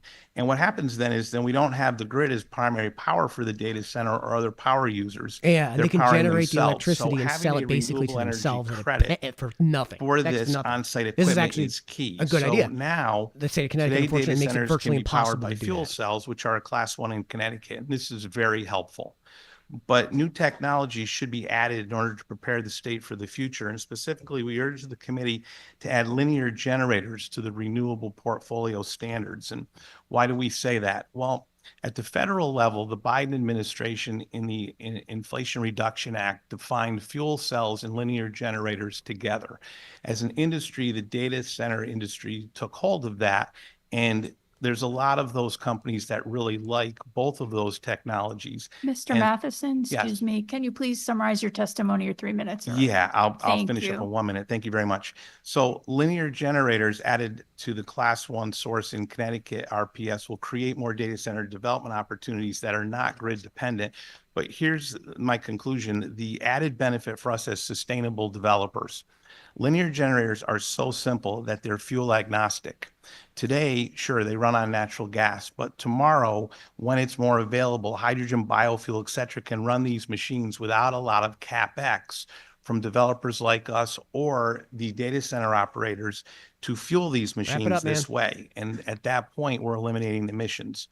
And that, to me, is the desired characteristic of a Class 1 renewable. So in conclusion, we just appreciate the opportunity to comment on HB 7088. We urge the committee to consider adding linear generators as a Class 1 to the RPS, and we're here for any questions. Thank you for your testimony. It probably will come as no surprise to you that AI and data centers make us a bit nervous. Maybe with the exception of Senator Maroney, who's our resident expert, and even Representative Foster. But for the rest of us, we're not comfortable. But what you're suggesting here, particularly for relatively smaller data centers, is that you're suggesting you're going to supply all your energy needs behind the meter? As opposed to the grid as primary power, sure. And that's becoming an available opportunity within that industry now. 5 years ago, we couldn't have that conversation. They all wanted to OpEx their power to the grid and have a backup generator. Now, with grid constraints across the country, but with the growth of the necessary power for AI, they're starting as an industry to realize the opportunities to be able to power behind the meter, potentially have some grid backup, but be more resilient and have a better speed. Yeah, this is right now. This is illegal in Connecticut. That's what gives us the opportunity. It's all as but a illegal in state Connecticut. that has a lot of technology Best of luck. already in it. These centers will come here if we can figure out an effective way for them to pay for that behind the meter equipment. And we already have the fuel cells, which is great, but we need more cutting edge. We have to stay current with the legislation, with the technology that's in the Yeah, market. 22A-200A makes this basically impossible. What do you mean by grid backup? Because either you're behind the meter or you're not. Well, in other words, you're generating your primary power behind the meter, and it's possible to arrange a portion of your backup power in a failure of your on-site system from the grid, but not necessarily likely. That sounds like it'd be a little complicated. But It is complicated. As you said, AI, all of it, it is complicated, but the simplicity part of it is it's really got to be powered in the data centers. All of those computers, everything that we think of with AI still happens with inside a computer that's inside a building that has to have power. You mentioned linear generators, which is something that we've looked into in recent years. And we recognize that right now, virtually all of them are being powered by fossil fuels. Natural gas. And you mentioned hydrogen, which maybe still not ready for prime time, but we're going to get there. But you also mentioned biofuel. We have biofuel today. Why wouldn't you be using that now? We might. So we have to get into the idea of delivery mechanisms. The fuel cell with biofuel, in our opinion, is a little bit different than the linear generator. Linear generator is very ease of operation on those type of alternative fuels. So if we have a renewable energy credit as an industry for that, we're more likely to be able to employ those fuels. And that's something that Brian works on a regular basis, sourcing that for us. Biofuels, Representative Steinberg, are not very easy to physically deliver. We are negotiating renewable gas contracts already, but that's, they put it into the gas line, but it's not physically delivered. That's a real challenge out there to get. We would love to do that, but it's not available. The companies just aren't able to put it in a truck and drive it to our properties in Connecticut. But then they say to us in a few years, it might be. Something to look forward to. Yeah, right. So if we pay it forward with the right technology invested in today, we have a chance to achieve that zero emission on these type of products. I mean, I think there probably some of us would say when biofuel is ready, it'd be a better time to talk about. Yeah, biofuel is actually making that transition. But way more heavy on the you submitted testimony that indicates the changes you'd like to see to the legislation that would accommodate you. Is it simply a matter of adding linear so they want generators us to pay for these linear generators out of our residential electric bills? Mix of yes, generation that's sources? exactly what he said. Yes, and we've provided language and testimony. Yes. Thank you. Oh, Senator great Fazio. question. Thank you, sir, for your testimony. Real quick, my question, what did all these businesses do for funding prior to these 57 public benefits items were put in on electric consumers' books? They dealt with the free market. AI data centers. Okay. They had to sell a good product for a good price. Are most of the data centers in the region Good question, now Karen. powered by behind the meter kind of fuel cells, or do you think most of them are connected to the grid? Most or of them what? are connected to the grid. Okay. Right. We're just seeing an opportunity for an industry trend that's evolving. And so yours are connected to fuel cells, and that makes sense that they're a little smaller because of that. What type of, I mean, I don't want you to give away any, dear information, but is there a range in your input costs for the energy per kilowatt hour? Generally speaking, obviously, if you're connected to the grid, you're paying 20 some cents per kilowatt hour. What type of range are you guys looking at? It's a fantastic question, and we ask that even of our customers before we engage them. And it's, any industry is always going to ask you guys for anything you can get for free. And so we don't believe the data center industry really needs to compress power below numbers that are in the mid-teens per kW. We think it can run at that number, but there is always going to be an inflationary curve on any kind of PPA to make sense when you're starting at those lower numbers when power in the market is much higher. So you're able to do it, I assume, in the low double digits or lower than that. Sure. Oh, sure. Yeah. Yep. Interesting. I mean, as a committee, I think there's been bipartisan concern about the fact that data centers are going to take energy off the grid. There are concerns about AI too, but we'll leave that to Senator Maroney. I think that as an energy committee, we're rightfully concerned about taking energy off the grid, and to the extent that fuel cells could be used to do behind the meter. Obviously, there's talk about doing other behind the meter in Connecticut for data centers, which would take energy off the grid. But fuel cells would represent new energy production. It'd be providing the same computing power, that the economy needs in our state, without the same drain on the grid. That's a major interest. Do you, given that you're currently, I guess, presumably powering most of the fuel cells with natural gas, I guess you don't view that as a major constraint? Do you, when natural gas is dear, when in the coldest days of the winter, when the heating is taking priority, do you have to switch off of that to a different source? Like they just want no, we're gonna from you. When you're operating data centers, you're very conscious of fluctuations in the gas market, and when for the fuel component of that, the gas is your single largest OpEx item. So you're likely, if you're us, you're buying futures contracts. So you're covered for years in advance, and you're going to flatten that variable curve and probably pay a little bit going in. But the bigger predicament is the cost of that equipment, the fuel cells, the linear generators. You're talking about equipment that's millions of dollars per megawatt to install. So when we talk about let's go behind the meter, and these data centers are 2 5-megawatt systems, maybe 10, they're not that big, and those kind of CapEx costs can really affect their decision whether they come here. Mm-hmm. And then they look at the grid costs and they say, well, we can't afford that either, so let's try to go somewhere else. And we're sitting right there with those conversations every day where we have the opportunity to influence them to say, no, we can actually do business here. And I think they're starting to see that, which is great. And when you're talking, going back to the customer where the market is, it's artificial intelligence, but is it kind of the medical field? Is it large companies looking, to do just out of interest for us? No, thank you, Senator. It's actually, when we say data centers, it's important to understand that's not just an industry by itself. It's not just Google and Facebook. A data center is used by all the insurance companies in Hartford, all the healthcare and biotech firms that are in the area. They need that. They need data centers here because of the latency for the Holter monitors that patients walk around with, and all those other types of things, and the biotech analyses. So because they say it's green energy, the AI state says it's our responsibility to financially back this. For new because drugs, the state for agreed to example. meet a quota for green So energy. 100% true.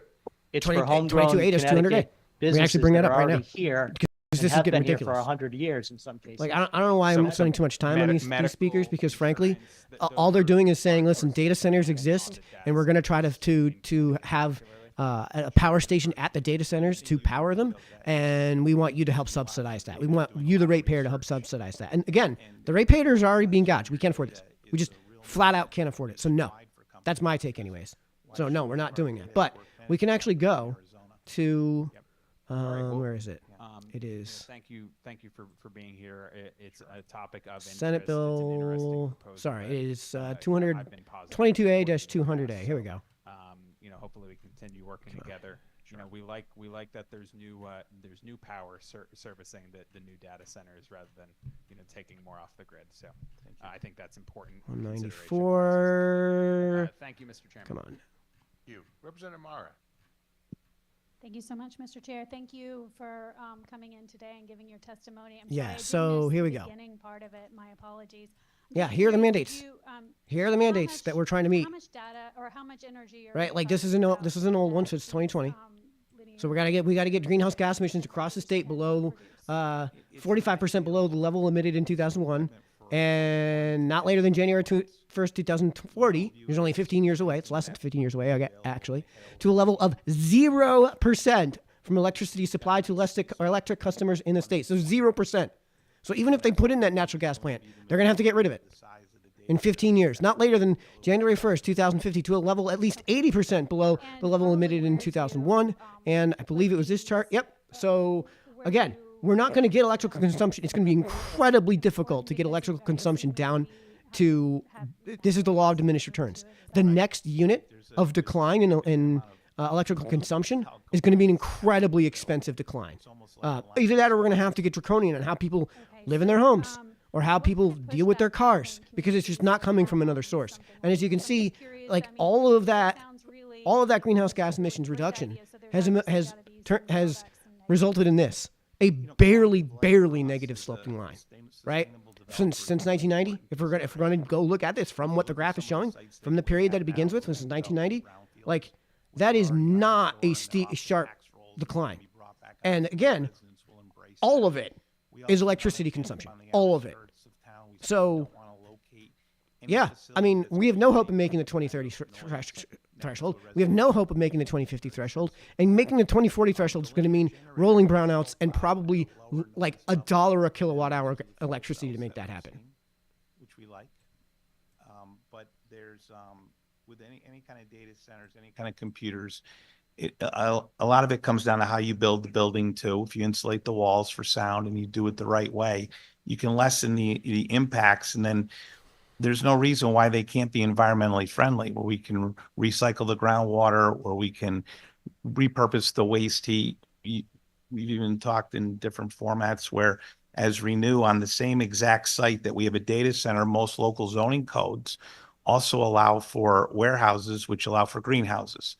And we can take the waste heat from a linear generator and we can pipe it into a greenhouse. And now we've lowered the OpEx cost there, and we can actually grow food on that same property and donate that food locally to food banks in that community. So there's a lot of things that come with properly doing sustainable development with the benefit of the community in mind. I'm glad you asked that, because we totally agree with you. You can't just put these anywhere. Okay, thank you so much. Thank you for coming today. Really appreciate it. Sure. Thank you, Mr. Chair. Representative. Any other questions or comments? You've given us a bit to think about. We appreciate it. We will look at your testimony and your language with interest. Thank you for your testimony today. Thank you very much. Next up, we have Barry Michelson, followed by Robert Maddox. I believe Mr. Mickelson is here. Welcome. Yes, it's Michelson, and thank you. I don't know whether I it's apologize. good I evening. got them all wrong. It's okay. I don't know if it's good evening or good afternoon. But anyway, my name is Barry Michelson. I'm from Stamford. I'm representing the Stamford Neighborhoods Coalition. We're a neighborhood coalition of concerned citizens, and we promote public engagement. We support SB 647, and that concerning protections for consumer access to Only been affordable like an energy. hour. Regrettably, it has come to this. There's a need for legislation based on common sense. After all, isn't it the role of our elected officials to prioritize the best interests of the constituents? Never drink a Red Bull instead right of before you go catering to- live. Catering to the agendas of advocacy groups, lobbyists, and lobbyists representing special interests. Senator Needleman's earlier comments as chair are objectionable and extremely disturbing. It came across as policy is driven by the majority party's politics with little regard for the impact on rate-paying constituents. The majority party believes it knows best and accuses the minority party, which has been striving to promote common sense and affordable utility rates, of being motivated by a desire to gain power. Our elected legislators in the majority have enacted policies and regulations harmful to their constituents' well-being. According to the U.S. Energy Information Administration, EIA, Connecticut has some of the highest utility rates in the nation. In December 2024, electric rates across residential, commercial, and industrial sectors averaged 25.6 cents per kilowatt hour, compared to an average of 12.89 cents per kilowatt hour in the U.S. as a whole. Residential consumers in Connecticut were particularly impacted, facing rates of 28.16 cents per kilowatt hour during the same period, while the national average was 16.26 cents per kilowatt hour. On average, Connecticut ratepayers are paying 50% more for utilities. I want to highlight that according to the EIA, average households in the state of, in our state consume 20% less energy than other homes in the U.S., contrary to what has been portrayed. I suspect this is due to the high costs we face. Connecticut has maintained a commitment to speculative environmental goals for over 2 decades. In 1998, the General Assembly established the Renewable Portfolio Standard, which greatly restricts utilities' ability to find the cleanest and most efficient ways of delivering electricity to Connecticut residents and businesses, leading to higher electric bills. Given the urgent energy crisis we are currently facing and the energy agenda introduced by the new administration in Washington, I request that item 6 of the act be revised, from investigating methods to boost natural gas supply in the state to Thanks, Joel. Enjoy your night. To promptly enacting programs and policies to enhance natural gas. It is clearly obvious. Do the right thing for the people who elected you. Approve Act 647 without hesitation. We need to get on board with making energy affordable and available. Thank you. Thank you for your testimony. Are there questions or comments? Seeing none, thank you, and thank your coalition for participating in our hearing. Next up, we have Robert Maddox, followed by Catherine Pierce. Welcome.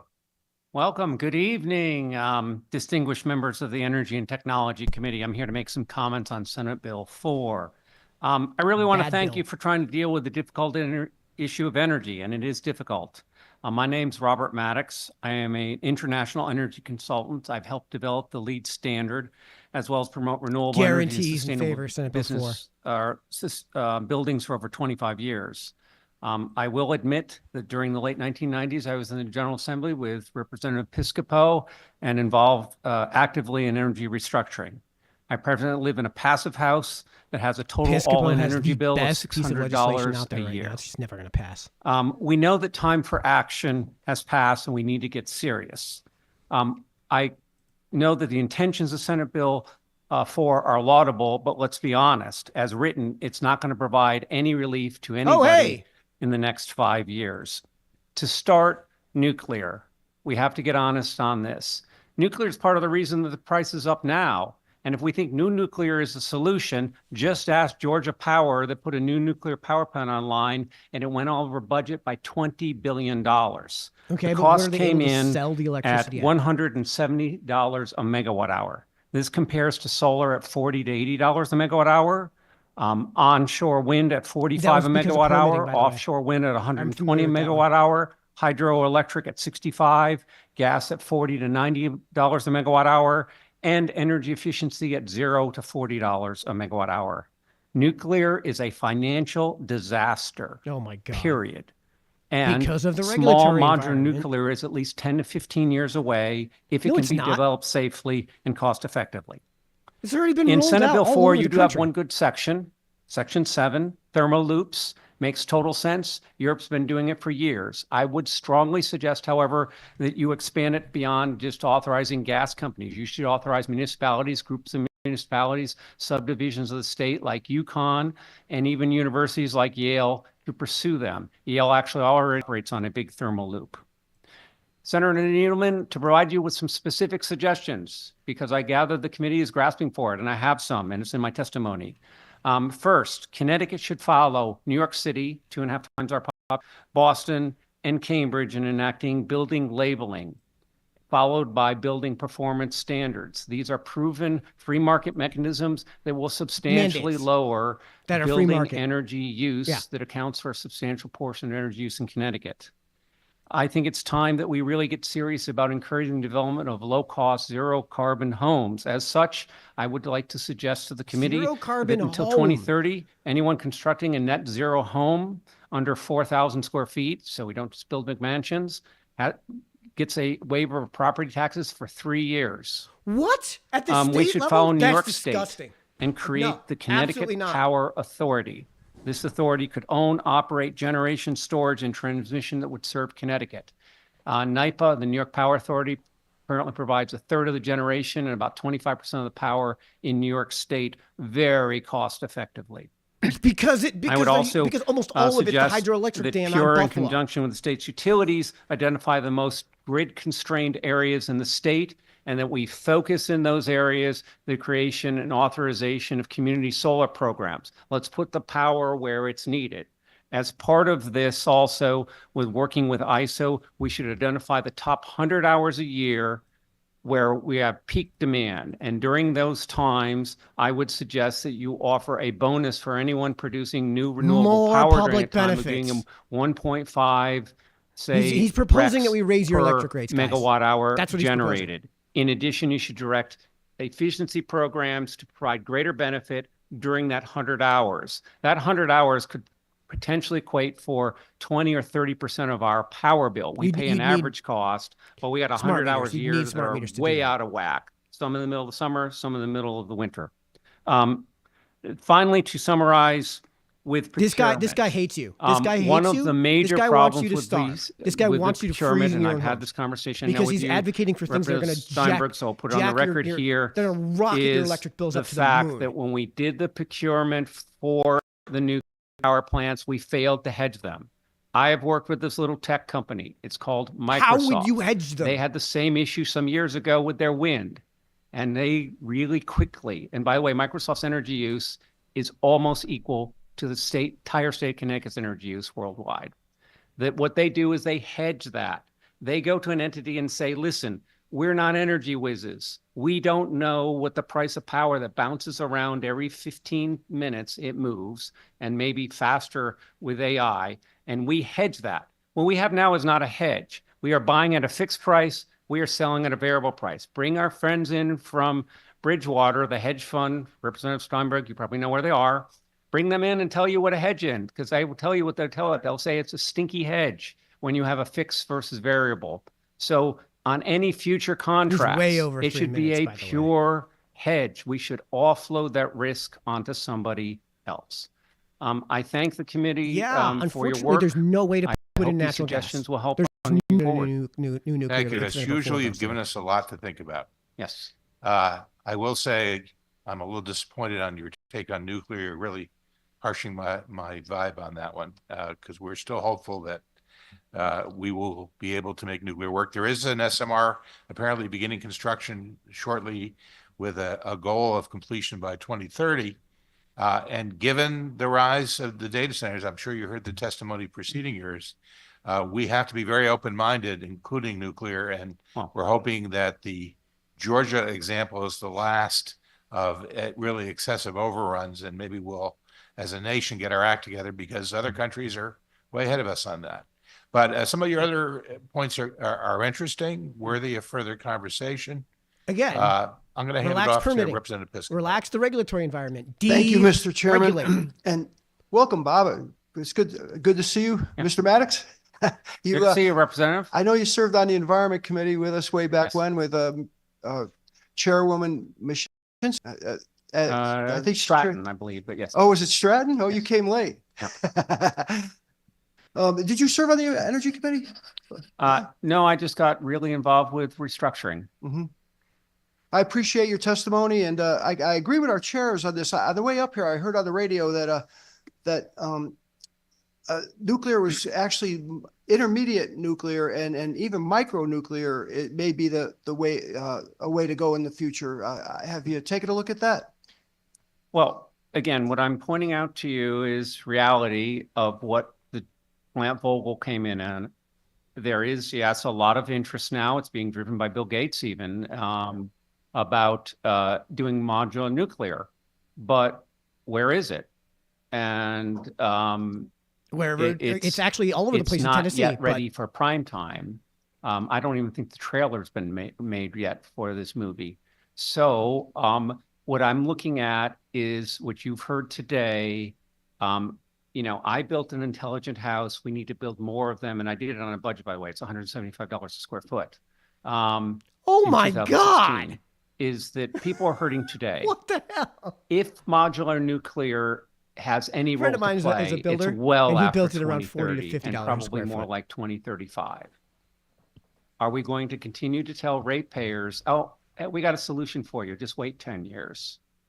We can't afford to do that. So what I hence just Senate Bill want the 647. committee to Can't recognize afford to get rid of those public is benefits that any this longer. is not a fix within 5 years. Thank you. Thank you, Mr. Chairman. Yeah, unfortunately, it seems like all our fixes are a ways down the road. Senator Foz. Former Representative, thank you for coming to testify. I was looking at your numbers on cost different sources of energy. I assume that's for new energy production to come online, not for existing. Correct. Existing nuclear is fairly inexpensive. Yes, because the that's marginal all costs being- are low and the fixed costs are high. That's correct. Just Because of looking at the permitting. numbers, if this isn't your specialty, feel free to divert. But solar are these numbers for Connecticut specifically, or for nationwide average, or what? This is the IA average. Okay. And clearly, I mean, let's be honest. I have a little PV system, right? Yeah. It's expensive. It was a value-based decision, not an economic decision. We have the opportunity in this state to build solar. The most cost-effective way to do it is to build bigger systems and not stick them on everyone's home, but allow people through community solar to engage in that, allow all ratepayers access to that. And if we site those systems where they will serve other co-benefits, like next to a hospital, in the event the lights go out, maybe I want a little power there with battery storage, or site them where we have load pockets so we can eliminate that. And you add all those co-benefits up, I think at the end of the day, solar will kick nuclear's butt all day long. What would you guess the grid scale is in Connecticut on average? I'm not a solar developer. You can check with them, but I think it's under $50. $40. Well, That's legal interesting. maximum, That so would it's be $40. Great. I mean, I think that we will find out eventually. I did ask Deep. And there, let's be honest, I'm sorry, Senator, there's unknown okay. factors. This is assuming that we still have a 30% tax credit. I think we will, but, you heard earlier, so it's assuming that the programs that have been in place will be in place. Yeah. I mean, I would love that. I mean, it would be interesting if in fact we're at $50 here in Connecticut, why we have the long-term procurements starting at $90 going up to $330 for the residential. And as you put it, it's a values decision for you, but on a grid scale basis or a regional basis or a statewide basis, producing the kilowatts and the megawatts at $330 versus $80, or hopefully what you're saying, $50. It seems like a no-brainer to me, allowing for other considerations. But appreciate your expertise and your input. Hopefully we can continue our conversation offline, and Sure. you'll continue your conversation with the committee in the future. Right. Thank you, Senator. Are there other questions or comments? Representative? I just wanted to thank you for coming back to testify and on a regular basis, and you are getting younger every year since you've left the legislature. I don't have to deal with the hard problems, Representative. So, and it is. I mean, I want to thank all of you because I know what you're dealing with today. I mean, the frustration is real. There are no easy solutions to this. Energy is vital, but I actually do believe we can do the solutions. I've seen it. It's smarter buildings. It's knowledge to the consumer. It was brought up earlier with Senator, I think Needleman was having the conversation that if I can rent this apartment for $1,200 or $1,500, everyone takes the $1,200 and then gets a $1,000 energy bill. The $1,500 was a better deal because it was only a $200 energy bill. And that type of, we get those things out there. Let's use market forces. I mean, I'll be honest. By thing, adding regulation. Just look what New York's doing and copy it. Just copy New York. Period. Or we copy Wallingford. Well, as formula goes, that's pretty straightforward. Yeah. Thank you for your testimony. We really do appreciate it. We're going to talk more. Next up, we have Catherine Pierce, followed by Dennis McBride. Is Catherine here? If not, we'll have Dennis McBride, and then we're going to go back to Sharon Hextra, who has surfaced after some time. But first, Mr. McBride. Thank you. Please call me DJ. Good evening, Chairman and ranking members of the committee. I'm here today to speak on 647 and share what I approve and oppose about this bill. My methodology for this bill was to take each section and parse it using ChatGPT to translate from legalese and provide pros and cons of each section. Sorry to those who don't like AI. These are the highlights that were identified. Funding the Public Utilities Authority from the general fund will lower the tax burden on low-income homes and high-energy users, like manufacturers. I approve of making Connecticut more business-friendly. I also approve of getting low-income homes a tax break. This approach also makes the taxpayers feel better as it avoids the sticker shock. Use AI for this sort of thing, guys. But the bill still needs to be paid. The taxpayers most negatively affected by this change are solar panel owners as they draw less from the grid. This effectively punishes people for providing power to the Connecticut grid. I oppose PURA being taken away from the Department of Energy and Environmental Protection. This could lead to weaker consumer protections if utility-friendly commissioners are appointed. I support making nuclear energy a Class 1 renewable.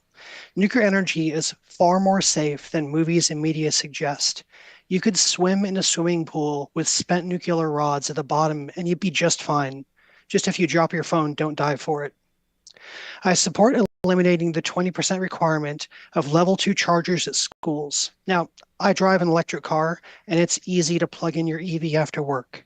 This requirement puts an unnecessary burden on municipalities and people are already in an uproar about our school budget increases. Pay for your own electricity.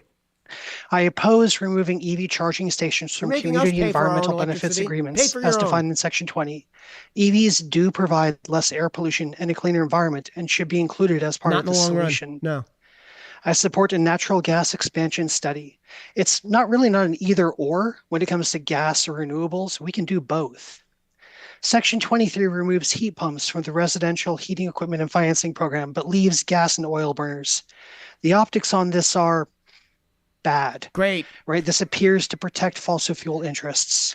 Or and because of this, I worry interests. that sections of this bill will turn away the majority, which could cause taxpayers to lose the critical assistance this bill provides. And I was wondering, is there a way to take this bill and break it into smaller bits to increase the chances of those critical elements passing? Thank you. Thank you for your testimony. I'm almost afraid to ask how much of that was you and how much was ChatGPT.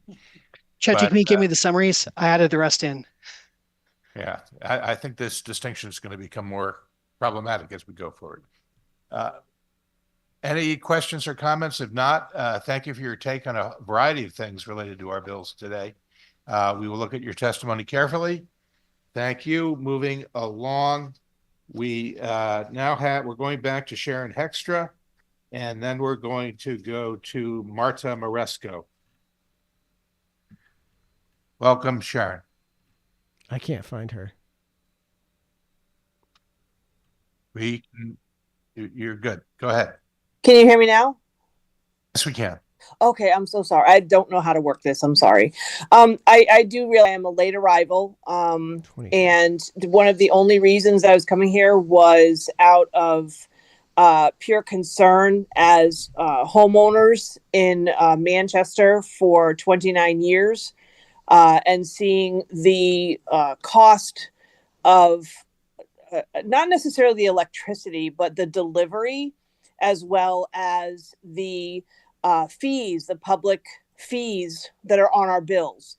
A couple of questions I had on that is that is there a way that the public fees, because of course I have no problem looking at people who do have jobs and work hard, being able to help support others who might be a little less fortunate. However, at $800 last month on the public sector of my bill, $800 for an 1,800 square foot home. That is what I got charged. My entire electric bill was $1,300. For 3 months, I owe $4,100 in an 1,800 square foot home. This is up drastically from prior years where it may have been $400 or $500 maximum. So when there are, I would say, middle class people, my husband just retired recently. So these are, as well as other things, these are hitting us very, very hard in just a regular home where you pay almost a mortgage every month for an electric bill. So I don't mind helping to repair lines when they're down because of storms, or helping out with a public service when somebody can't afford their bill. But I think an $800 portion of my bill is going to fees and public sectors of people who can't afford their bills, or repaying for power lines. Jenny Murphy, he's out of touch. Yeah, the last guy was definitely out of touch. Company, I'm sure that there's insurance out there as well that also helps them. So what's his financial benefit connection to putting this in place? Yeah, that last guy investing $1.6 billion into Massachusetts and ranting and raving about their $800 million profits last year. It really takes a toll on the general homeowner. So my question is there a way to put a fixed rate on people's bills of how much we can help out with the public service, such as, putting a percentage based on how much you use? Yeah, that ain't gonna fly. So if we use 1,400 up to 1,000 kilowatt hours, we pay a $50 fee. If we use 1,500, we pay a $25 fee. But $800 seems excessive. And it makes it so that people who generally just on a day-to-day basis use their power, they can no longer afford their power. So then they now come into the category of the people who need help on their bills, or who have to make billing arrangements, so we end up in the category of people who can't, again, afford our power either. So when all of us can't afford our power and we all have to go on a payment program, then who's going to pay for the electric?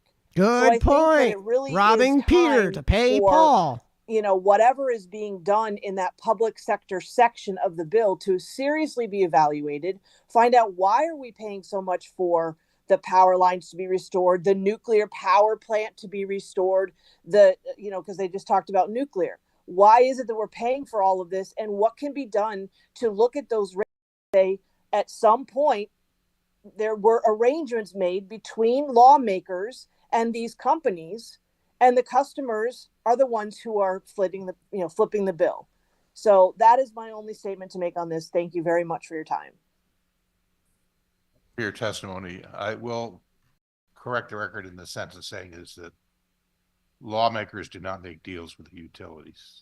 That's not the way it That's what the agreement was. That's what the purchasing agreement was. Questions? Representative Foster.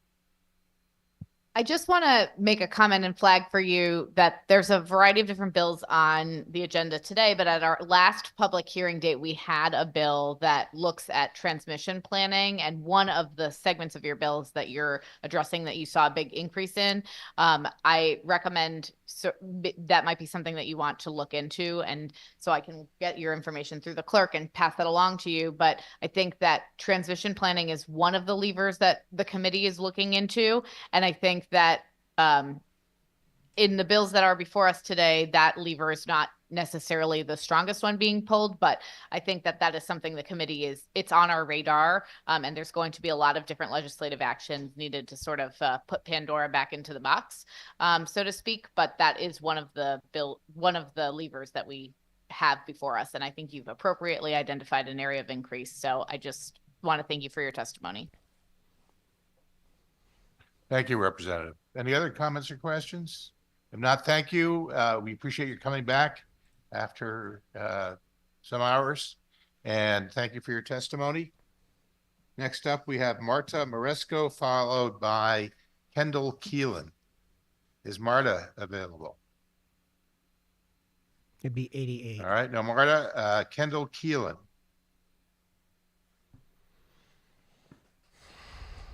All right, moving along, we have. Oh, Louis. I'm here. Oh, there you are. Thank you. Sorry, my apologies. Good evening, everyone. My name is Kendall Keelan. I'm an associate attorney with the Conservation Law Foundation, which is a regional environmental nonprofit that uses science-based legal advocacy to, among other things, facilitate a just transition to a clean energy economy. CLF has offices in all 6 New England states, including Connecticut. And we respectfully have submitted written testimony and are providing this oral testimony in opposition to Senate Bill 647.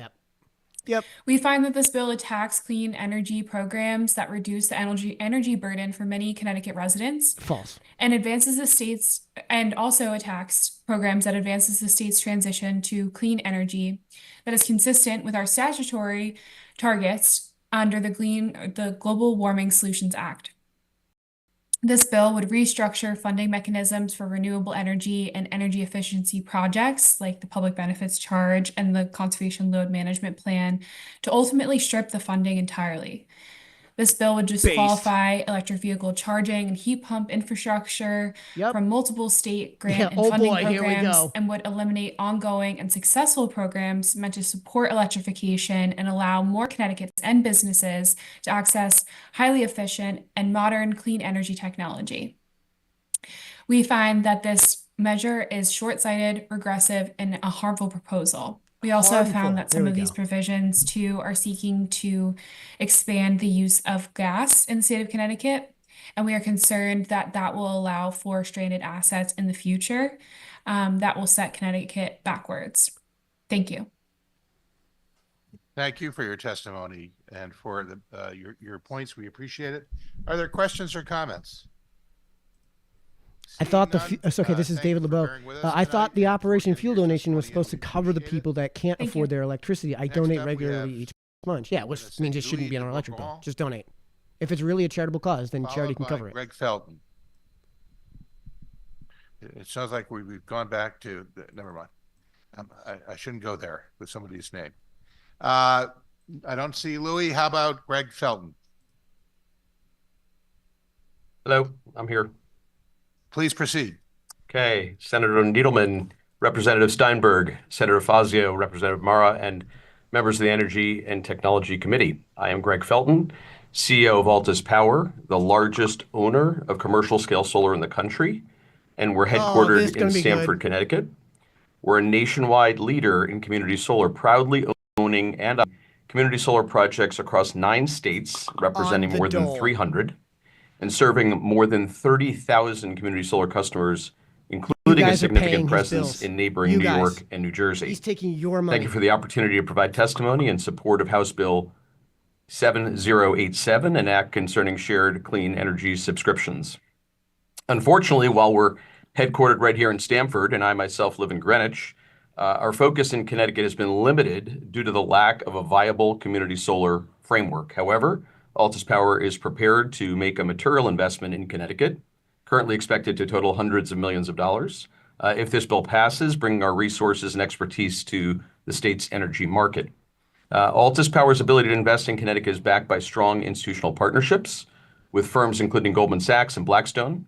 As a long-term owner and operator, we are well capitalized and ready to commit significant resources to the state, provided that there is a clear and supportive regulatory framework for community solar. Altus Power identifies underutilized spaces such as warehouse rooftops, parking canopies, and brownfields, and turns them into productive sources of clean energy through our solar installations. When evaluating a location for a solar project, one of the key factors that we consider is the revenue potential of the power generated. Large warehouses, for example, may only use a small portion of the energy that the rooftops can produce. And for projects like these, without a community solar program, this energy has no viable offtake for the power and therefore no viable economic model. However, community solar provides the crucial mechanism to distribute that power, sending it back into the grid and making it available for local subscribers. This model benefits everyone. Property owners earn a lucrative lease for their rooftops or excess land, generating clean energy that feeds into the local grid. And individual subscribers, whether they be homeowners or renters, can receive much needed savings on their electricity bills at a time when power bills are skyrocketing. At the same time, our commercial solar projects contribute additional power to the grid. This is already in place. And supply has been certainly a focus of this today. Helping to meet growing energy demand, particularly in communities where new infrastructure such as large-scale data centers are driving up consumption. Connecticut stands to benefit enormously from a robust community solar program. Power would be generated where and when it is needed most, directly offsetting local consumption. This is not just a theoretical impact, it's real and measurable benefit to communities. While many neighboring states, including New York, New Jersey, and Massachusetts, have adopted successful community solar programs, our recent experience in Maryland serves as an excellent example. The state moved from a pilot program to a permanent program that operates on a first-come, first-served basis for I gotta get developers. something to eat. Today, we operate I'm not gonna eat on significant camera. commercial-scale Be back soon. projects in Maryland, with a portion dedicated to community solar, and the other portion, by the way, are behind-the-meter projects. Community solar unlocks the value of commercial-scale solar, allowing projects to serve both commercial customers and local communities. In addition to environmental and economic benefits, community solar is also a powerful driver of job creation. On average, there are 15 jobs created for every megawatt installed, and our typical projects are anywhere from 1 to 10 megawatts, several megawatts each. Expanding community solar in Connecticut will generate new employment opportunities across construction, engineering, maintenance, and more, providing a lasting economic boost for the state as well. We strongly support Connecticut taking similar steps to expand its community solar market. This is a proven model that fosters strong partnerships between businesses, homeowners, and renters. It's a win-win solution, lowering costs for consumers, enhancing grid reliability, and accelerating the transition to clean energy. I urge the committee to support the passage of community solar legislation so that Connecticut can benefit from the same opportunities that have already been embraced in states like New York and Maryland. Altus Power is ready to commit meaningful investment to Connecticut and become a major player in the state's energy future if favorable legislation is enacted. And thank you for your time and consideration. And I look forward to answering any questions today or in the future. Thank you, Mr. Felton. I must start by saying I'm very much grieved that such a prominent company as yours is doing business all over the place, and you're located, yet you're not doing any business in Connecticut. What specifically, for example, are the surrounding states putting in their legislation that makes it worth your while to do business here? And what's the order of magnitude of opportunity in a state like Connecticut? Yeah, no, great question. And I would say visibility and transparency are key. Putting in place a program that has a level of scalability. We're obviously making decisions on a multi-year horizon. And so understanding that there's some program, as I mentioned, Maryland is a good example in that they adopted a permanent program, which given permitting timelines and interconnection queues, having some degree of visibility that a project that we will invest material dollars into can ultimately be brought to bear 2 years in the future, 3 years in the future, and have access to the opportunity is important. I'd say that I would recommend beginning as a pilot initiative, as Maryland did, and then transitioning to a permanent program. It's important to ensure that you have true developers with capital and resources that are going to commit capital to the state. We've seen other states that have made the mistake of clogging up their queues with developers who don't have viable projects. So it would be important to, in my opinion, have a streamlined and state-led permitting and approval process, which would reduce delays and avoid county-level regulatory roadblocks. Yes, we too No have county had governments in some Connecticut. experience with stranded projects in the queue that eat up our incentives but don't actually create any benefit on the ground. You even mentioned canopies, which we've always struggled with because they turn out to be so expensive. Yep. How do you make that work? We make it work in states with a high power price, which Connecticut has. And so candidly, there are many states where we do not build canopies because the power price is not sufficiently robust. But in a state like Connecticut, canopies would make sense. We're obviously investing materially in the steel and other infrastructure necessary. We, by the way, for those that are in the Fairfield County, we built a site very close by in Westchester and Purchase on Morgan Stanley's campus. That's a canopy, and as we all know, Westchester has expensive power. So the math works. That's also a community solar project. Feel free to reach out. Happy to make a tour available to you. It's a 2.6 megawatt carport in Purchase, New York. I definitely would like to see that. And you're right. It's always about the math, isn't it? Yes, it is. It's got to pencil out, or we're just talking to ourselves. And we seem to have been doing a lot of that. I will say that your timing is both good and bad, in the sense that we have tasked Pura with reviewing our existing solar programs, including our SCEF program, which is kind of our version of doing community solar. I will tend to agree, it's sort of the general theme today that we can do better. Well, I think we could do better with our SCEF program. So we hadn't planned to really do much with regard to reforming our solar programs until next year, when Pura is to return to us with a report. But this is good timing in the sense of talking about what they need to be thinking about, what we might want to do to reform our SCEF program. But I'm also intrigued by your suggestion that maybe it's a good time to do a pilot so we can prove out in the state, give a company like yours some chance. Not that we can award it to any one company, but you would probably be competitive. So, this bill is here before us this year, despite the fact that we had planned to postpone any real conversations on solar.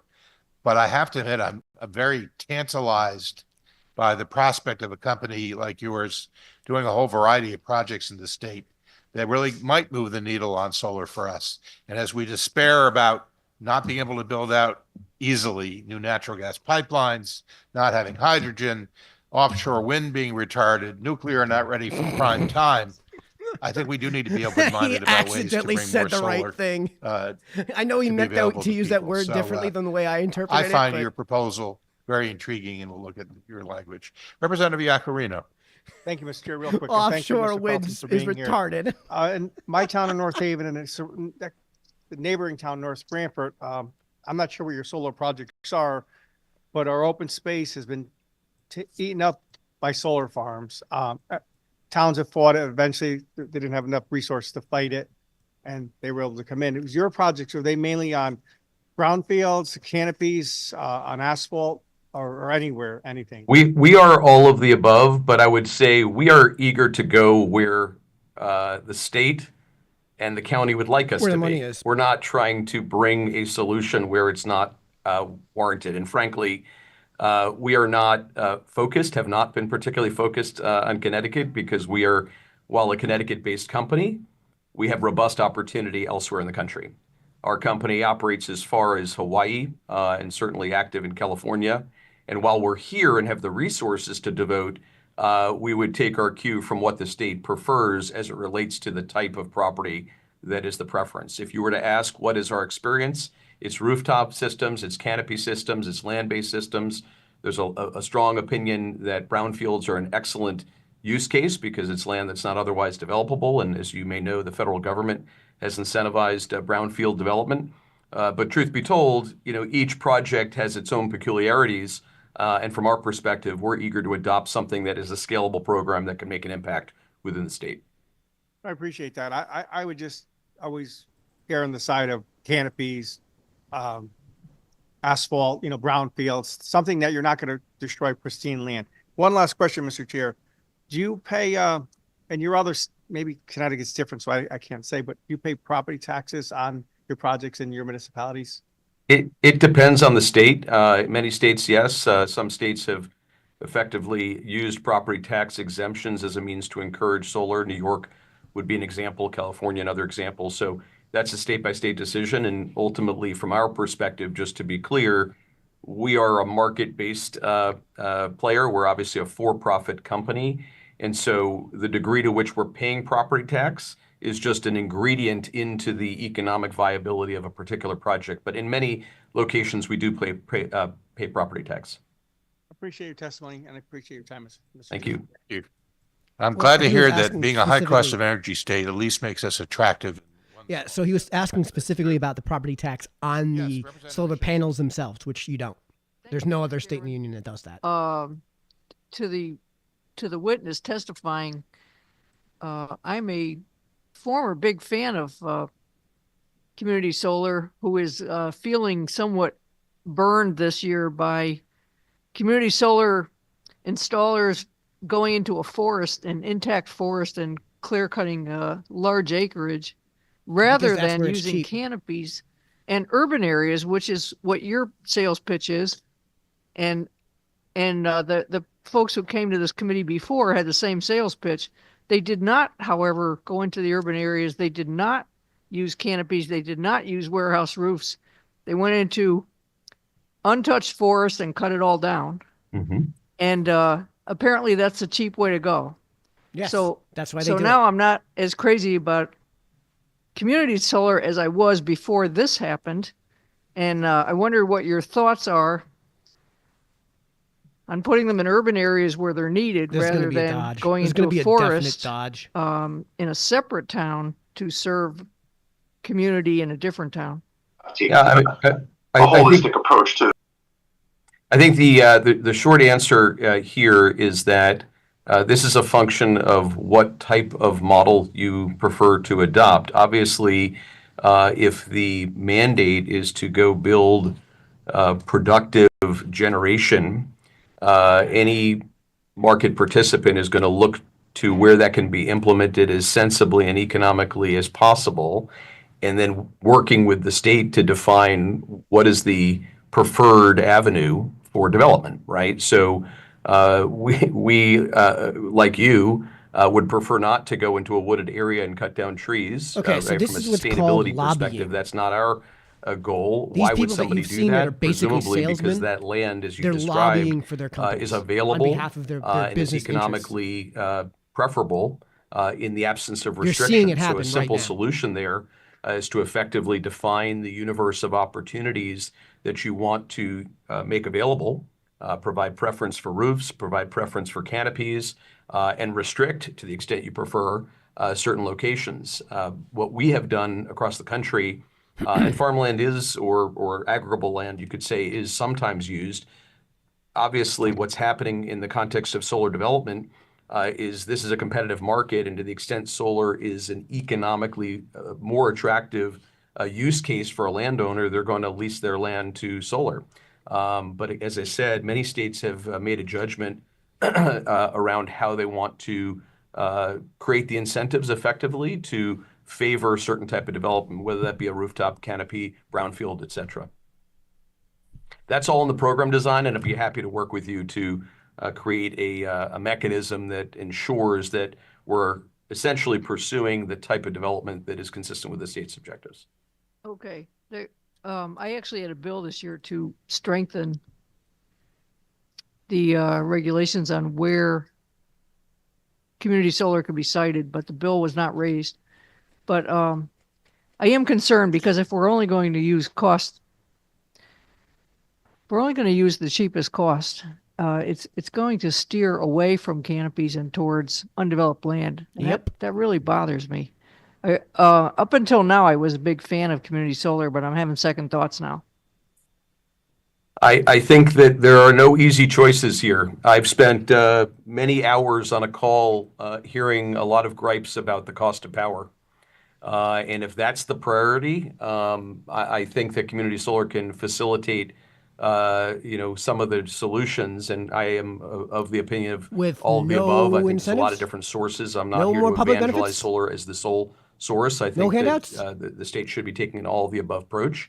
But I would tell you that the degree to which the program is limited in nature, I would caution against that because, as I said, we are a Connecticut-based company, but we are not eager to do business in Connecticut unless there's a program that actually invites us in and frankly, provides the type of scalability. As you might imagine, any company trying to do business in the state is going to be more eager to do business in the state to the extent that there's real business to do as opposed to marginal business to do. And so I would just encourage any design, if you choose to take up community solar, if you choose not to, we'll be operating in neighboring states. But if there is a desire to pursue a community solar program, I would encourage you to try to make sure it's a sufficiently robust and scalable program that would invite capital and invite the type of sophisticated development companies into the state that I think would help to mitigate the challenge, which we're all here to talk about, which is higher prices of power.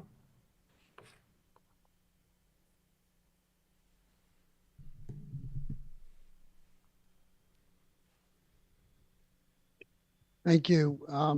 I really appreciate the testimony. I'm not sure if there's anybody else that has any questions. If not, thank you for your time, and I'm happy to follow up if there's interest to follow up. Thanks, everyone. Thank you, Greg. Maria Russo, followed by Charles Rothenberger. Maria Russo. Charles Rothenberger. Good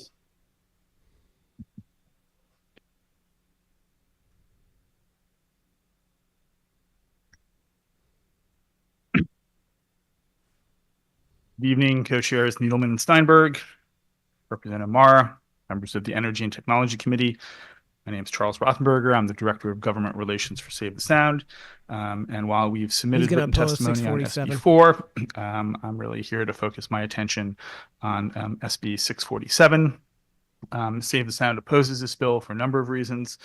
As noted earlier, half the bill essentially mirrors language from Senate Bill 1353, heard by the committee last week. Those sections eliminate support for the expansion of EV charging infrastructure in the state and for heat pump adoption. The fee that you have to pay for that. That's really contrary to the recognized need to expand that infrastructure throughout the state and particularly in underserved communities. SB 647 goes even further in eroding the state's investment in a clean energy future. I won't detail all the sections, which we've heard a lot about, but only to say that these changes really ignore the benefits provided to the electric grid and ratepayers by the existing programs, while also ignoring the costs that it's not of the there. alternatives. It's costing us a fortune. And as we think about this, a few things, right? We know that the state's reliance on natural gas is a leading cause of the region's and Connecticut's high electricity costs. Bullshit. Just false. If we Just want more utterly natural false. gas imports into the region, that strategy comes with a very expensive price tag for the increased It's the infrastructure. cheapest form of electricity We're right looking now. at new gas pipelines, which we'll need because that's a constraint to expanding gas use here in the state. We're looking at a price tag of about $11 million per mile for that infrastructure. Okay, Nor is and it that tells the focused on cost of small solar. modular nuclear reactors, necessarily the silver bullet that it may appear to be, certainly if we're concerned about cost. In 2023, rising cost estimates for new SMRs were identified as approximately $120 per megawatt hour, and that upward price Almost trend all of it appears to being be permitting continuing. costs. A 300 megawatt SMR currently in the planning stages in Tennessee is estimated to have a final price tag of $5.4 billion. It's with a B. Almost all of it because and of that's if it ever regulatory gets environment. built at all, which is far from certain. We also question whether a comparison to the wholesale market rate is really the appropriate comparison when we're evaluating our power purchase agreements. That's where That it really comes from. suggests that the cost of building new generation is comparable to the cost of providing power from an existing legacy plant that has already paid off its fixed costs. And doesn't have to deal with Probably permitting. a better comparison would be to compare the levelized cost of energy of new generation sources. okay, the I think that's a LCOE. point that was made by a Yeah, prior this speaker. this is a Mr. guy that Maddox. does this. There's one guy that does That these really provides you with calculations. an apples to apples Complete comparison crap. and is a fuel neutral analysis. I'll just conclude by saying if we eliminate our energy efficiency and demand response programs, we're likely going to see increases in other parts of the bill. So if we eliminate public benefits, we're probably going to see an increase in supply. We're probably going to see an increase in distribution charges. So at the end of the day, we may not have saved customers any money at all. We have simply eliminated some extremely useful and popular programs. Thank you. Thank you, Charles. And I always appreciate the testimony. I've referred back to the Lazard levelized cost of energy a number of times, and it's quite clearly indicating that grid scale solar is the least expensive form. And that doesn't even take into account the fact that you don't have to pay for any fuel. So over 20 years, life of the panels, we don't know what's going to happen to the cost of energy that you have to dig, drill, or mine. The area that I get caught up in is in Connecticut, this battle over the land. You know, we don't want to cut down trees to build solar. We don't want to use farmland to build solar. We want to use every rooftop and every brownfield, but that's not enough to solve the problem. And when I think about it, and I know what like the 1930s were in Connecticut, if you look at aerial maps, the whole place was farmland. I mean, the whole state was grazing. All the forests pretty much have grown up in the last 75 to 100 years. So some of those forests, some of those areas that are wooded probably would be suitable for solar. But there's always a resistance. And my thought about energy is there's never any free lunch at this point. And one of the problems that I've also had is the audio working, guys? I mean, it is somewhere in the Lazard numbers, but we know what the tangible cost of your bill is because you get it every month. And we don't really know what the intangible cost of, the impact on air quality and water quality and carbon production is going to have. We see it every day. The insurance companies are the harbinger here. They're basically saying whole areas are not going to be insurable and everybody's insurance rates are going up through the roof because insurance companies have a way of picking and choosing and then socializing the rest. They don't lose money, right? They're not in the business of losing money long term. So they're telling us that there's a real problem out there.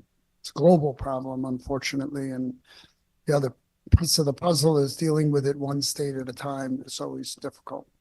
So I appreciate the testimony.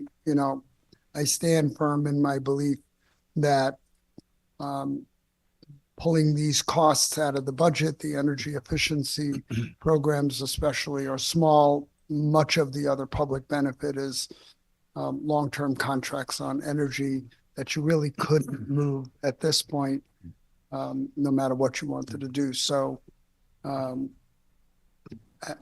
think that energy efficiency and moving away from fuels that are subject to global markets is going to pay off in the long run. It's just that people's bills don't come in the long run. They come and that's the battle that we're fighting right now. And, we've gone through a very disruptive period, when people model out economic issues, they don't model out multi-factor beyond a certain point. And we've had two things that really impacted. We had a pandemic with the rising inflation that caused due to supply chain problems, and then a land war in Europe, which I don't think that anybody would have predicted. And that's really, we're reeling from that still. It was a rapid impact and a long walk out of the woods. So I think we have to ride it out as best as we can, help the people that need the help. Certainly seniors, lower income folks are the ones that are most impacted. Small businesses are heavily impacted. I do believe that there will be a normalization and we'll begin to be able to have a rational conversation on this at some point soon.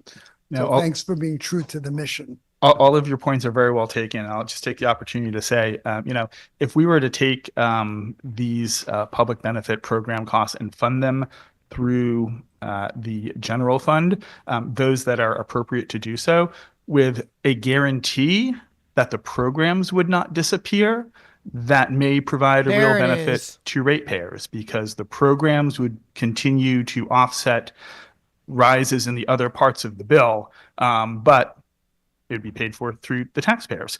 I'm skeptical that we can do that. Senator Fazio raised, our commitment to public education here, and that's funded through the general fund. Well, we've just seen over the last 2 weeks how strong that commitment really is, where we've never funded the special education excess cost grant. And to Representative Steinberg's point earlier, despite what I believe is a genuine belief and support for the power of these energy efficiency programs, it didn't stop the General Assembly from reaching into the ratepayer funds and taking those to fill a budget hole. So very skeptical of the ability of the general fund to serve this need. So I'll leave it there. Thank you. I'm very skeptical of the general fund being able to fund a lot of things right now, especially if we see massive cuts in our funding from Washington, which I have to remind people are the taxpayer dollars that we send to them to spend. We deserve a fair share back. And, I think that the future is a little bit clouded right now, maybe even a little more than a little bit clouded. And I think that now is not the time to make massive changes in programs that have worked to reduce demand. There has not been, up to now, a real increase in demand for power. I mean, we've added stuff, we've lost stuff. We're anticipating changes based on a bunch of factors, but ISO, there's a lot of blame that went around, for example, for Killingly being shut down, that project. What really killed Killingly was ISO pulled it because there wasn't a demand for the power. That's really what did it. And I think that Killingly was also killed. All the advocates, there are a lot of people screaming about Killingly, but ISO doesn't respond to those demands. They looked at the numbers. I think the developers couldn't afford to bid into the market because the market was so low. So I think that demand will spike.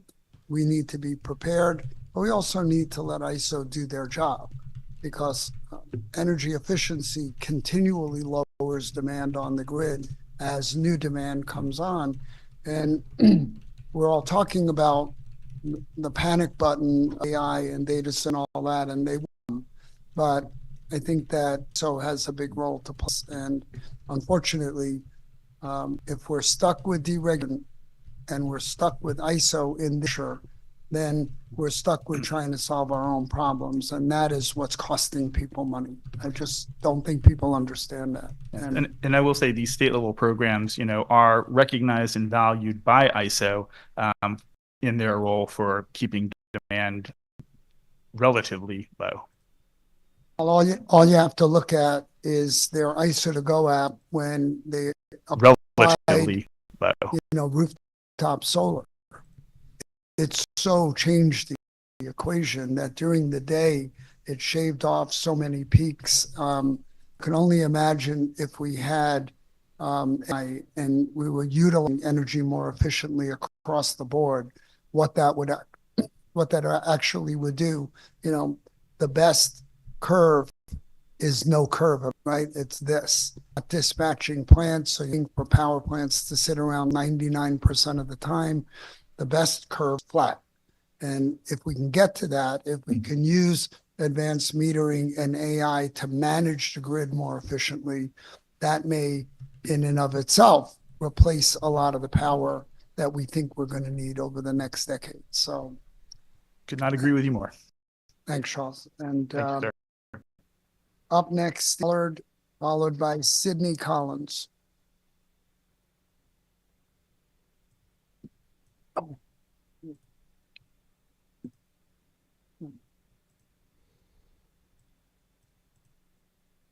Sorry, guys. I had to deal with something on Facebook. Thanks for letting me speak as testimony for this committee. I'm a taxpayer. I'm a ratepayer. You can label me whatever you want. It doesn't bother me. I'm against the public benefits. I'm for the bill, but I'm against you charging the taxpayers. And I speak on behalf of some of my family members and some of the taxpayers east of the river who believe that this is not something that we bargained for. When we signed our contracts with Eversource, there was no mention of paying for somebody else's benefit plan or paying for somebody else's programs. This has to be a line by line item thing, and it should go into the general fund. So my testimony is, what is the truth? Or what is your interpretation of the truth? Now, I've done some research in the accounting of the fiscal spending of this state, and we are billions of dollars in debt, billions. I don't see any recovery because now the governor just proposed another $55 billion in a budget. What's the answer? I don't have the answer. You're supposed to have the answers. You're supposed to represent the people. No matter if they're Republican or Democrat, we're all human beings. You're supposed to represent the human race, okay? Not really. Environmental impacts. Everybody's got their version of an environmental impact on electricity, how to supply it.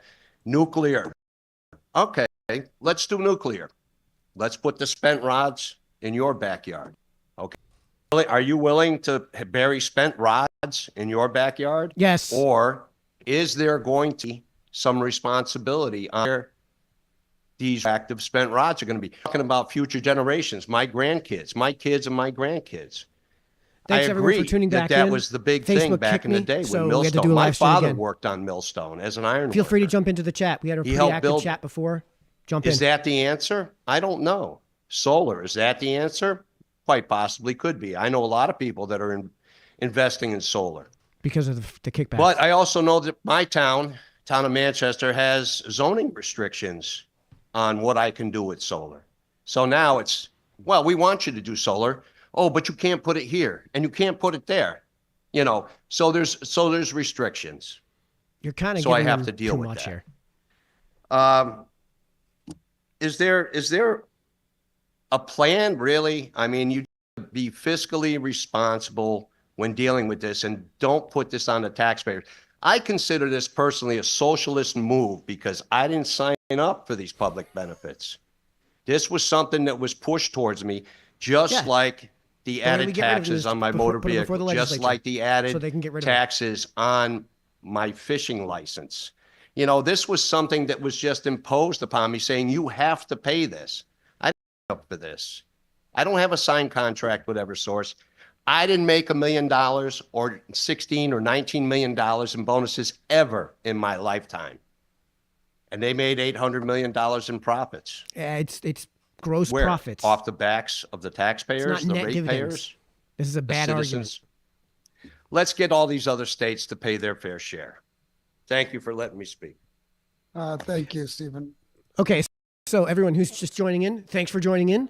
What happened was that Facebook has a time limit on their live streams. We hit that time limit, so Facebook kicked us out. So we had to restart this entire stream. I'm doing it basically on the fly. Thanks for tuning in. We had a really robust commentary before, so go ahead and pop your comments in, and we'll try to get them we'll try to get engaged. Don't forget to share though, so as many people can see this as possible, and as many people can participate in this watch party as possible. Let's see what she has to say. State Representative Tim Acker on the Energy and Technology Committee, and I'm here to testify against SB 647 today. This bill defunds energy efficiency and clean energy programs that have saved Coventry, my town, over $650,000 in lifetime costs savings, you as money. outlined in a Costs you, report the ratepayer, by money. Energize CT. And overall, these programs have a $4.20 cost savings for every dollar spent. It also Wow, eliminates just not true. spending for EV charging infrastructure and heat pumps, and mandates DEEP to study ways to increase reliance on harmful natural gas, which undermines our 45% emissions reduction goals by 2030 as outlined in the Global Solutions Warming Yeah, but Act. like again, this And ain't this gonna is happen. extremely concerning for young people like myself in our state. Our high electric bills this summer also were not caused by the public benefits programs, but can be attributed to back-to-back heat waves and temporary spikes, including the 2017 Millstone bailout, which was 77% attributed to the increase, and other COVID-related losses, which can be attributed to the other 23%. And so cutting these programs won't lower costs, so it'll only make these things worse. SB 647 would also eliminate critical affordability programs, including Operation Fuel that helps support emergency energy assistance.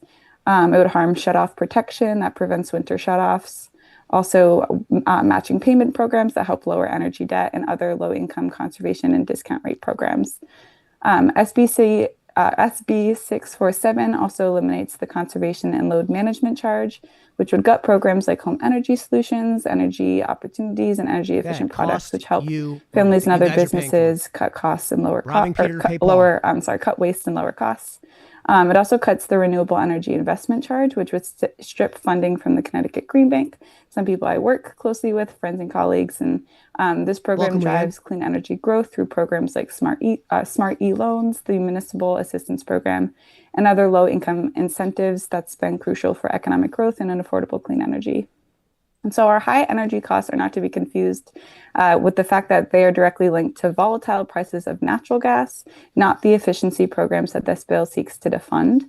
Methane gas is a significant contributor to climate change, and its emissions from fracking wells to leaking pipelines to indoor air pollution make it even more harmful than coal. So expanding natural gas usage is not going to lower costs, but is just harmful to our health, climate, and my future as a young person.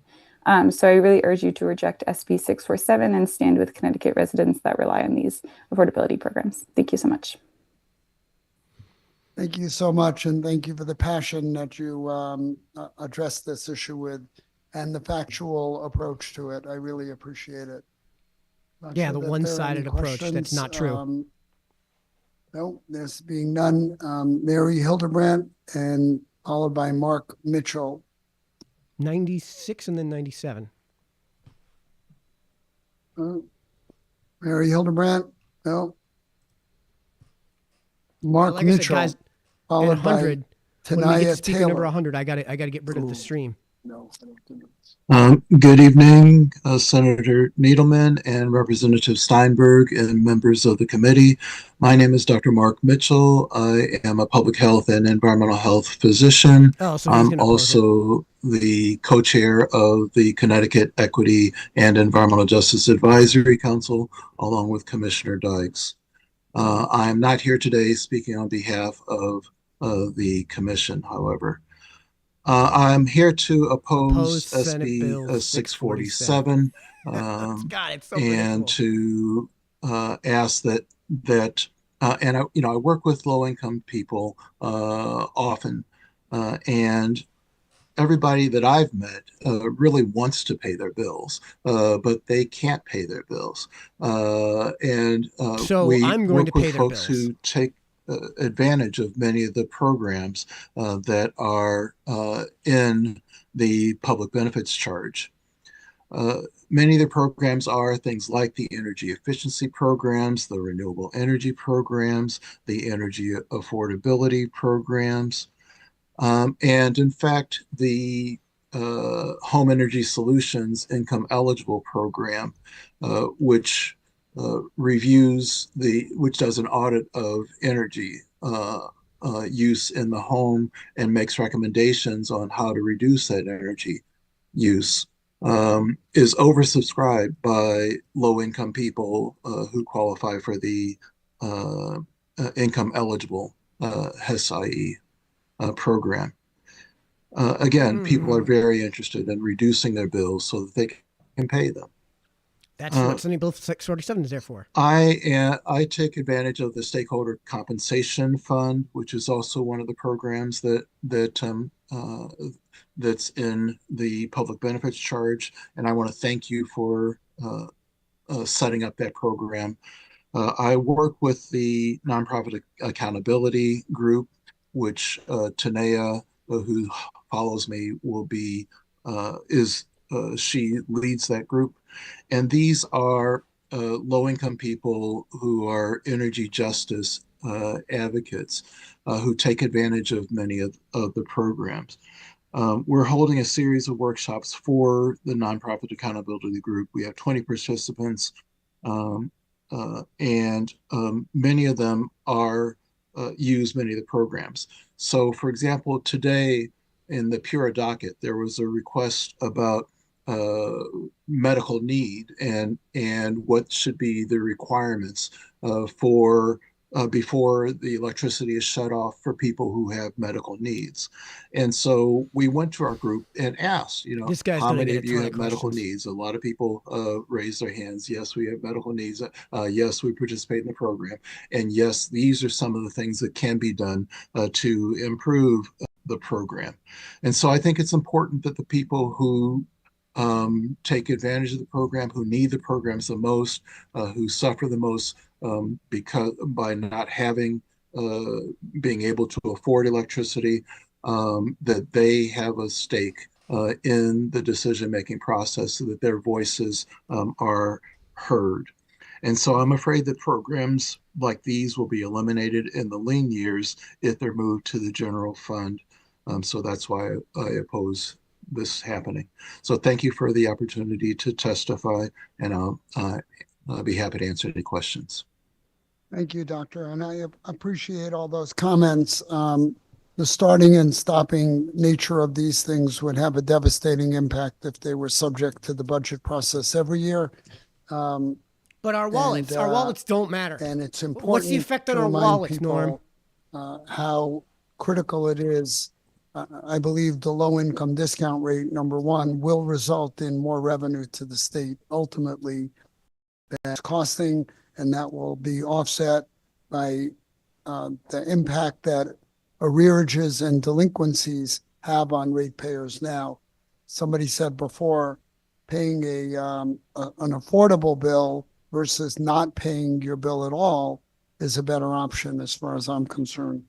And also, we have worked hard If you have $100 and you recently pay a $100 bill, to try to how's make that different these from paying a programs $150 bill more towards targeted with $100? towards lower income people, both urban and rural, to make It's still sure only that $100. we're targeting the need, not giving everybody the same benefit, because I don't think that it's necessary to do that. I don't think it's wise to do that. So these should be needs-based programs. And I appreciate all your effort on this. So yeah, and again, I want to thank you for this. We know that inability to pay utility bills is one of the leading causes of homelessness, and so the low-income discount program again helps to prevent homelessness. We know that we have a home affordability issue in Connecticut, so this is a very important program. thank you. I'm waiting excitedly to see it implemented. No one else. Up next is Anaya Taylor, followed by Myra Klockenbrink.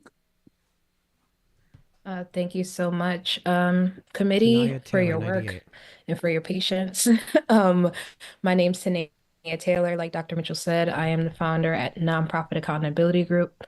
We're a membership-based organization in Hartford. Our members are many low-income residents, people of color, people with disabilities, children and families that rely heavily on some of the programs that SB 407 proposes to cut. So this is why I oppose this bill. Connecticut's public benefits charge funds vital energy efficiency programs that help lower costs for residents. It threatens consumer protections and dismantles affordable energy programs. We want healthy energy, and more electric vehicle infrastructure. I'm also part of the Environmental Justice Electric Vehicle Collaborative with Dr. Mitchell. And electric vehicles, they do one of two things. They help clean the air. There's 40% transmission pollution in Connecticut, especially concentrated in Hartford, Bridgeport, and Stamford. So reducing some of those emissions by switching to electric vehicles will help to hinder some of the health impacts that communities face. It's also cost saving. We have programs like Cheaper and other Connecticut incentives that lower the price of electric vehicles. And we also have a video series that's on YouTube where one of the electric vehicle users states that he has not paid for charging in a year because he relies on electric charging. So I think someone said that electric vehicle charging is expensive, and it's not, and it can really be affordable and free for the most part. That's pretty much it. I'm pretty tired. My grandma just died, so I'm gonna go with my family, but thank you so much for your time. Thank you. Just before you go though, how is it he gets recharging? He hasn't paid in a year? I'm curious about that. Yeah. So if you go on to our YouTube, look up Environmental Justice Electric Vehicle Collaborative. This is Omar Green's video. And he just finds all the free charging stations in Hartford. The Swift factory at the North Hartford Partnership has free charging stations, and it's really more in the urban areas. We need more free charging infrastructure in rural and suburban communities, but there are a ton of free chargers, and there's apps and other resources and tools that you can use to find free charging. So. Thank you for that. Of course, now that you told everybody, it's much harder to get to.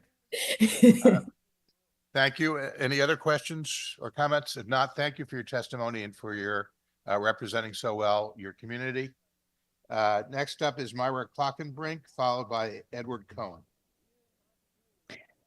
Good evening, esteemed chairs, ranking members, and guests. My name is Myra Klockenbrink, and I am a ratepayer in Greenwich, and I serve on the Greenwich Sustainability Committee. I am speaking today in opposition to SB 647. This bill is a wolf in sheep's clothing. It is a regressive bill that attacks many of Connecticut's cost-saving renewable energy, electric vehicle, and energy efficiency programs. And I will say, just because Donald Trump took office does not mean that climate change isn't still a fact.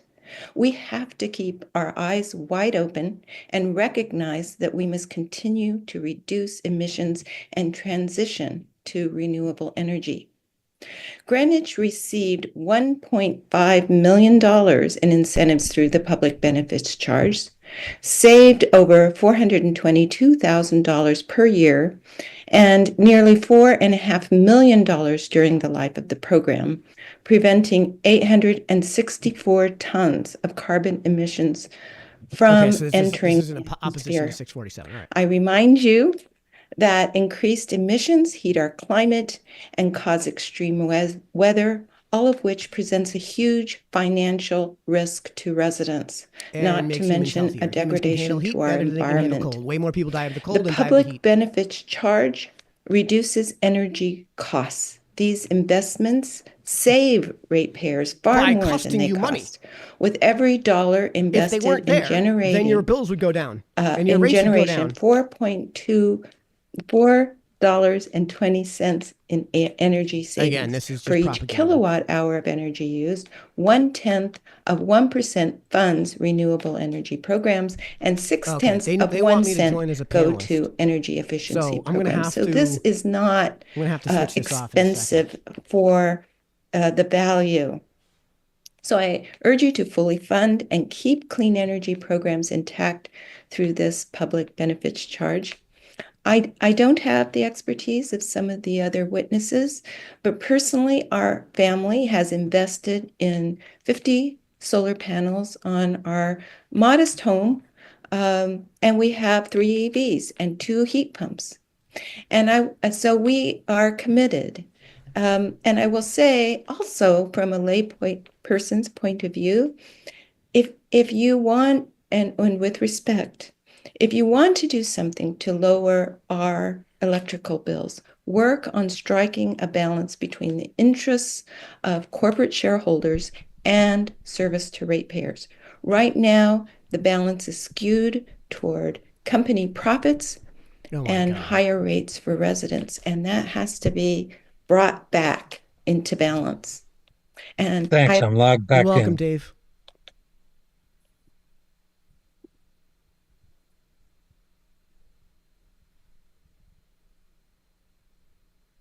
Ira, please finish up. I'm sorry for the interruption. No, that's fine. I was done, and I thank you very much for the opportunity to speak this evening. Thank you. Dave, you're very welcome. Dave says, why should I pay for people who drive electric vehicles and the charging station infrastructure when I do not own one or plan to own one? Yeah, put a surcharge on electric vehicles to pay for it. No, they just can do it themselves. You want to have a charging station in your home? Pay for it. Pay for it. Don't make me pay for it. You pay for it. That's fine. It's your home. You do whatever you want with it. But it's also my dollar, and I get to do whatever I want with it. So, no. Next, we have Edward Cohen, followed by Alicia Charamut. Is Mr. Cohen here? All right, I we're don't at 100. see So him. Is Alicia fix some with us things here. tonight? Okay, we're going to keep moving. I do see Sarah Bruno, who's up next. She is up next, followed by Laura Rakowicz. Welcome, Sarah. All right. Hi, good evening. Can you hear me? We can hear you just fine. Fantastic, thank you. Good evening, Senator Needleman, Representative Steinberg, Senator Fazio, Representative Mara, and members of the Energy and Technology Committee. Yeah, I got to go pee. My name is Sarah Bruno, we gotta and I'm do a some resident stuff of that's live stream. Bethany. I work as a teacher and department head for the architecture program at Platt Technical High School in Milford, Connecticut. I'm testifying in opposition to SB 647, an act concerning protection for consumer access to affordable electricity. I get it, affordable electricity. I understand the concept certainly sounds appealing. As a homeowner and a resident of the state of Connecticut, I too worry about where my money goes every time I pay my bills. However, you only need to scratch the surface of this issue to realize that the ratepayer fund in question today is directly responsible for providing valuable educational services for the children of this state. Furthermore, the programs serviced by this fund are essential in providing a direct pipeline for students in the technical high school system to a meaningful career opportunities in the industries that will power our future. As a teacher in the Connecticut Technical High School system, I rely on programs like Green Step to help my students connect the concepts they learn in class to real-world skills and job opportunities. Not only do these programs offer training and certifications that will help them build their resumes, but the industry connections they make through programs such as Green Step are essential in providing a path to gainful employment in emerging industries, such as energy efficiency and weatherization. Eliminating funding for these programs takes away some of the most valuable experiences in my students' high school careers. It robs our children of the Connecticut Science Fair and the Green Workforce summer programs that keep our kids nourished, both mentally and physically, through the months when school is not in session. If you believe that every child in this state should have the opportunity to explore a career that will provide for them and their families for generations to come, if you believe that students should have the ability to access opportunities to directly enter the workforce without the financial burden of a costly traditional college education, you should be against Bill SB 647. Thank you for your time today. And I know that as lawmakers who are dedicated to making Connecticut a better place for our children, you will make the right choice in rejecting this bill. Thank you. Well, thank you for your testimony. Let me start by saying thank you for taking I on the got an role invite as a to, teacher. It's certainly something that promote we the haven't really panelist. talked about in the context of these bills today, is the educational mission that we all have to not merely educate our kids about the planet and their role in maintaining it, but also, as you mentioned, the prospect of really good paying green jobs that could provide entire career paths for people. And this may be where it gets started with an inspiring teacher such as yourself,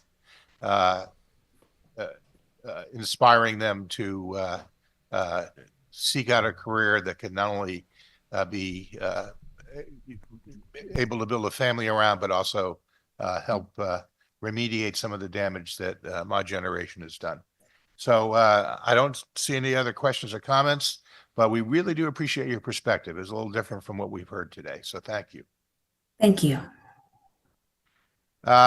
Moving along, apparently Mr. Cohen has shown up, so we will have Mr. Cohen followed by Alicia Sharamud if she's around.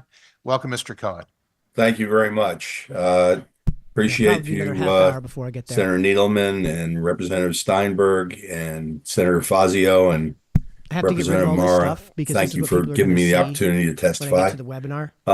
I am a So senior, we're gonna have to change the a scene gig a bit. worker, basically living on a fixed income, financially distressed, medically challenged, and trying to get by.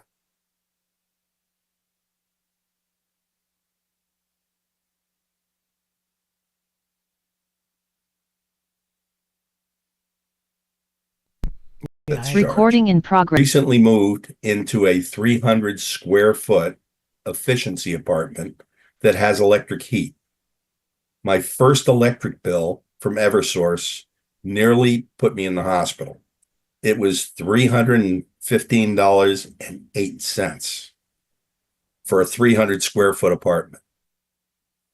The landlord said it had to be a mistake. It took me 2 weeks to get a paper bill calling Eversource, got pretty much nowhere.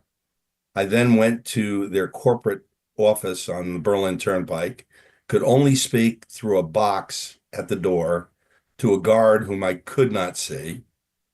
He said to call the number on the door and that they don't have our bills at corporate. That was the number I had called. It kind of felt like going to the Emerald City. It didn't make any sense. I then received an email, no bill in it, that said I owed $684. I had paid the $315.08. Since that is almost my rent, I was devastated. I have never been on the public dole, but since I'm being forced to pay the I think we public can do this until benefit, the last minute. which is 29% of my bill, which supposedly was only last year, I have been forced on the rolls. I later found that email failed to credit the $315 that I'd paid on time, but I didn't have a paper bill to break that out and understand that. I would beg the question of why we have this monopoly that makes us the second worst energy cost in the nation when the town of Wallingford, Connecticut has its own utility and their Deregulated. average bill is $127. Yeah, because it's They deregulated. serve 3 towns. Please move the public benefit to appropriations. Thank you for letting me testify. Thank you. Well, I guess you really complete the picture. We've had the homeowner, 7,000 square foot home, and now we have one which is pretty much at the opposite extreme. But Right. it doesn't dramatize just how expensive it can be, even if you have a fairly small abode. So this is eye-opening for us. It Senator doesn't Fox, get any smaller than this. if you want to be able to turn around, I think you're right. Senator Fox. Thank you, sir, for your testimony. You're a leading example of why we need to act as fast and as judiciously as we can to try to limit electric rates. The fact that you're in a difficult situation and you've always tried to avoid using any government benefits. Yep. And you have a 300 square foot apartment and yet you're still paying over $300 a month for your bill. I think is unacceptable, and I think it's a shining example of why we need to do everything we can in this building to try to alleviate the situation for people like you and all over our state. So thanks for sharing your story. Thank you. I can't even find any friends with huge houses that have a bill anywhere near mine. Well, you may be able to find some space with that other guy we talked to. Representative Yacarino. Thank you, Mr. Chair. Ed, Yes, thanks for hanging in. thank you. Test your testimony, but next time this happens, even though you don't live in North Haven, call me and I will help you walk through that. with the Thank you, bill. sir. I appreciate it. Feel free to reach out and thank you. Thanks. Thank you, Representative, for offering. That's very kind. Thank you, Mr. Cohen. I don't see any other questions today. I guess we already asked about Alicia. So now it's Laura Rakowicz, followed by Susan Wilcox. Is Laura with us? Seeing not. Susan Wilcox. Getting close here, guys. Susan All Wilcox right, is Martha 104 Klein. and I do believe 115. Martha is here. She's 105 Hi. and 115. We'll be here. Hi, shortly. please proceed. Good evening. My name is Martha Klein, Klein. I oppose SB 647, but I do appreciate that the Republican caucus recognize there's a need to address skyrocketing electricity rates in Connecticut. Two things have a strong, proven track record of stabilizing energy costs for consumers. Number one, energy efficiencies. Number two, solar photovoltaic. This is from ISO. The free quote, market. The energy free market lowers efficiency prices. and solar Mutual consent PV transactions reduce lowers demand prices. growth. Energy efficiency By and definition. behind the meter solar PV resources drive down grid electricity use and flatten overall electricity demand in New England. And so that is good. Efficiencies reduce demand and drive down electricity use in part by reducing fuel. The most expensive fuel that we use to generate power in New England is nuclear, and small nuclear modular reactors are going to be more expensive than Because of traditional. regulation. So much for the faint hope. Because of permitting. And then the second most expensive fuel is fracked methane. Burning methane. Solar and wind are free fuels after large initial capital infrastructure investments are made, and in batteries are made. So more energy efficiency in solar on our grid is good, and it can make our energy less expensive. This bill seeks to transfer energy efficiency program and assistance to low-income consumers to the general fund, potentially putting them at risk, but seems a lot more sanguine about corporate welfare.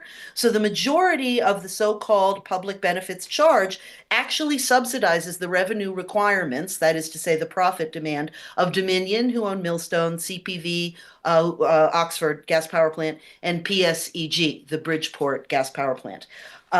Millstone may look like a good deal today, but it's been variable, and we know that when price spikes, it hurts everyone. Furthermore, we have ample methane resources, gas resources, frack gas, running across Connecticut through 3 interstate pipelines, all of which have been expanded multiple times, or have current planned expansions right now. Supply, 11 and cents a all kilowatt these hour. capacity expansions didn't lower ratepayer rates. In fact, our rates continue to skyrocket. And why is that? Because guess who's on the hook to pay for gas infrastructure, such as interstate and intrastate pipelines, which you guys made us pay for, and gas power plants. All of that cost redounds to ratepayers. So Which is why over-reliance on ratepayers shouldn't methane have to for pay this energy sort of stuff. generation is causing rate spikes, as well as polluting Utterly the air false. and accelerating climate change. So finally, I'm going to end with this point. At the same time as you guys, and I'm an equal opportunity critic, so I'm not playing politics here. At the same time as the CGA passed laws subsidizing the methane expansion, which has really hurt our electricity rates, you limited the development of solar. You passed laws to restrain the trade in solar, and thus we get about 1% of our electricity from solar, and far away Because it's way more Massachusetts expensive. gets Wait, what are the 25% REX programs of their exactly? electricity The from REX are solar. mandates for That solar and wind. doesn't sound like an all of the above plan to me. Thank you. Thank you, Martha. I agree with virtually everything you say. I'm not sure that you can suggest that we are inhibiting solar. In fact, we're looking at our solar incentive programs now, and we expect that we will take advantage of some of the things that Massachusetts has learned. Any questions or comments? If not, I also want to thank you for using the word redound. We don't get that very often. That's probably the word of the day for us. There's an English teacher. It's evident. Thank you. We really do appreciate it. Next up is Francis Polaro, followed by Meg Carr or Care. I don't see Francis. Are you around? Nope. Meg, are you available? 107. I Is don't Meg. see Meg. Matt Kowalski. The 108. I do see Sam Romeo, and I see you're already unmuted, so you're ready to go. All right, Sam, let's hear Good it. evening. My name's Sam Romeo. I'm here on behalf of myself, but also on behalf of the residents of public housing. I'm also the chairman of the Greenwich Housing Authority, and they too are affected by these rate increases, or not so much a rate increase, but the public benefit portion of the bill. I myself have been in sticker shock over the public benefit portion of my own utility bills. And it all started, I guess, around June or July. My bill in June was the public benefit portion of that bill was only $35. And my total bill for electricity was $480. So it was a $35 public benefit, which I had no problem with. Then come the following month, my bill and was $552, and the public benefit portion of the bill was $68. I still didn't have a problem with the $68 I public wonder what my benefit bills portion were of over the the bill. summer, because they keep saying the But summer. come August, I got a tremendous bill, and I don't know what happened. My public benefit portion of the bill was $239 for public benefit of that bill in August, and then again in October, my bill was $519. The public benefit was $162. And if I look at the bill, the supply cost at that time was $153. The transmission was $58.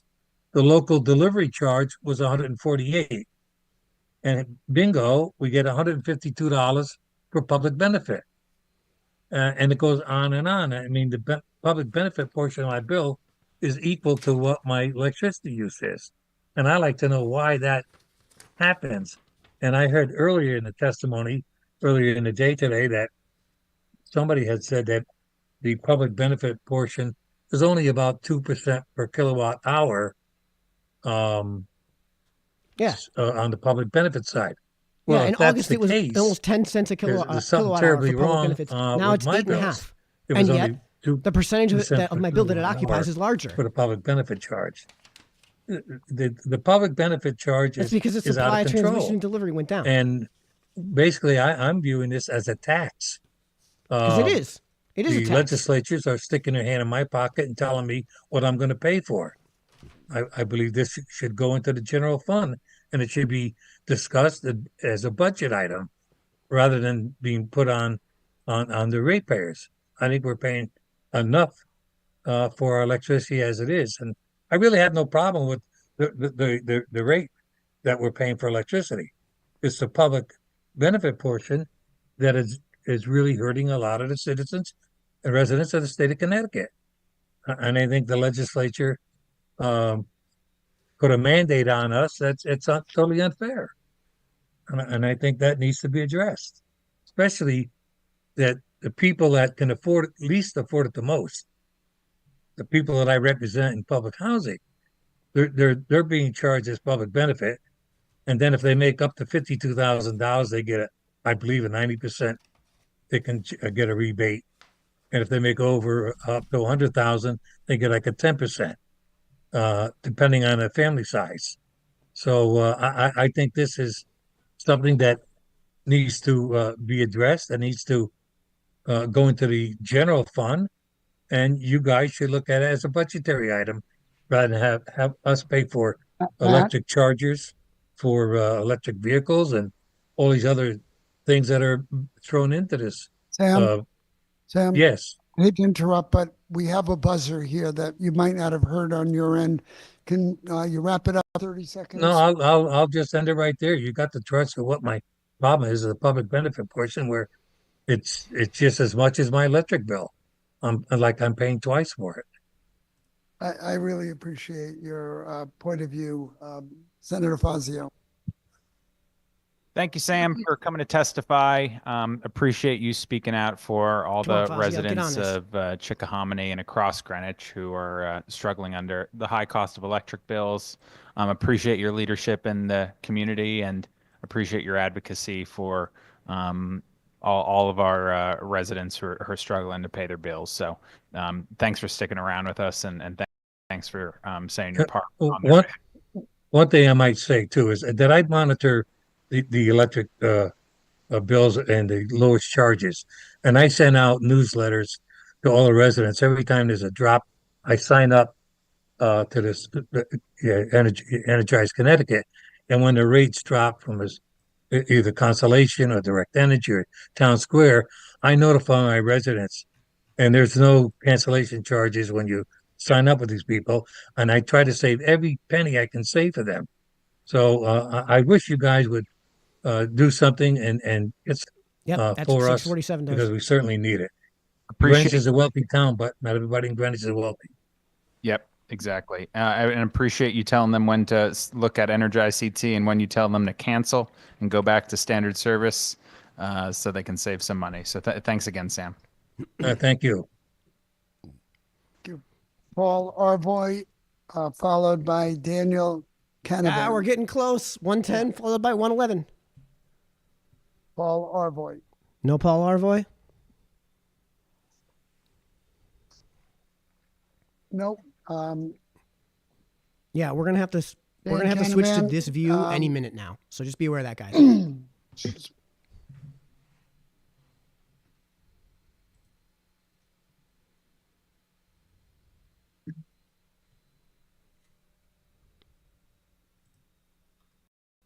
Good evening, Senator Needleman, and Representative Steinberg, Representative Mara, and Senator Fazio. Thanks for having us this evening. My name is Dan Canavan. I'm the Vice President of Regulatory for Avangrid's Connecticut operating companies, the United Illuminating, Southern Connecticut Gas Company, and Connecticut Natural Gas Corporation. With me is Director Ms. Christy Prescott, the Director of Wholesale Power, and thanks for having us here this evening. We are here to testify in support Lobbyists. of House Bill 7088, which recognizes the need for utility stable, predictable capital cost recovery by requiring, as part of PURA's performance-based regulation proceeding, the authority to adopt a capital investment funding mechanism that will enable electric distribution companies and eventually the local gas distribution companies to recover prudently incurred capital infrastructure investments and More public benefits. Because you just requiring this that's where it's gonna go. implementation of a capital More funding money out of your mechanism pocket. recognizes the growing EDC cost pressures, including those that will inevitably be introduced by new PBR Notice that mechanisms. everyone who's spoken in the form favor of new and 7088 has different been a goals lobbyist. Is the fundamental promise to customers of the PBR process. PBR will require the EDCs to show demonstrable improvements in areas such as excellent operational performance, customer service, achieving public policy objectives, and enabling customer empowerment and satisfaction. Again, these are all the fundamental promises that PBR is attempting to bring to the state of Connecticut. All of those goals will require additional capital investment of some sort by the utilities. And this a capital funding mechanism will allow the EDCs to recover those costs President Happy, who is contemporaneously this when lady I they're just joined? invested I into honestly the don't know. system, Sorry. I didn't and get your allow the comment until companies just now. to sustain multiple years of being out of rate cases, which is a goal I think we all share. Without such a capital funding mechanism, the companies will be required to defer recovery of and on that capital investment for multiple years, which will forego spending in the near term to protect the financial standing and creditworthiness of the company. None of the language in Section 2 of 7088 would curtail PURA's review of our capital improvements and do a full prudency review at the level that PURA thinks it needs to ensure that the company deploys its capital in a way that meets PURA's expectations.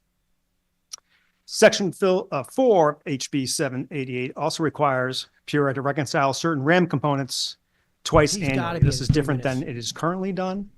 We think reconciling these RAM components more often is better than less. We think that using forecasts to set rates is better than not.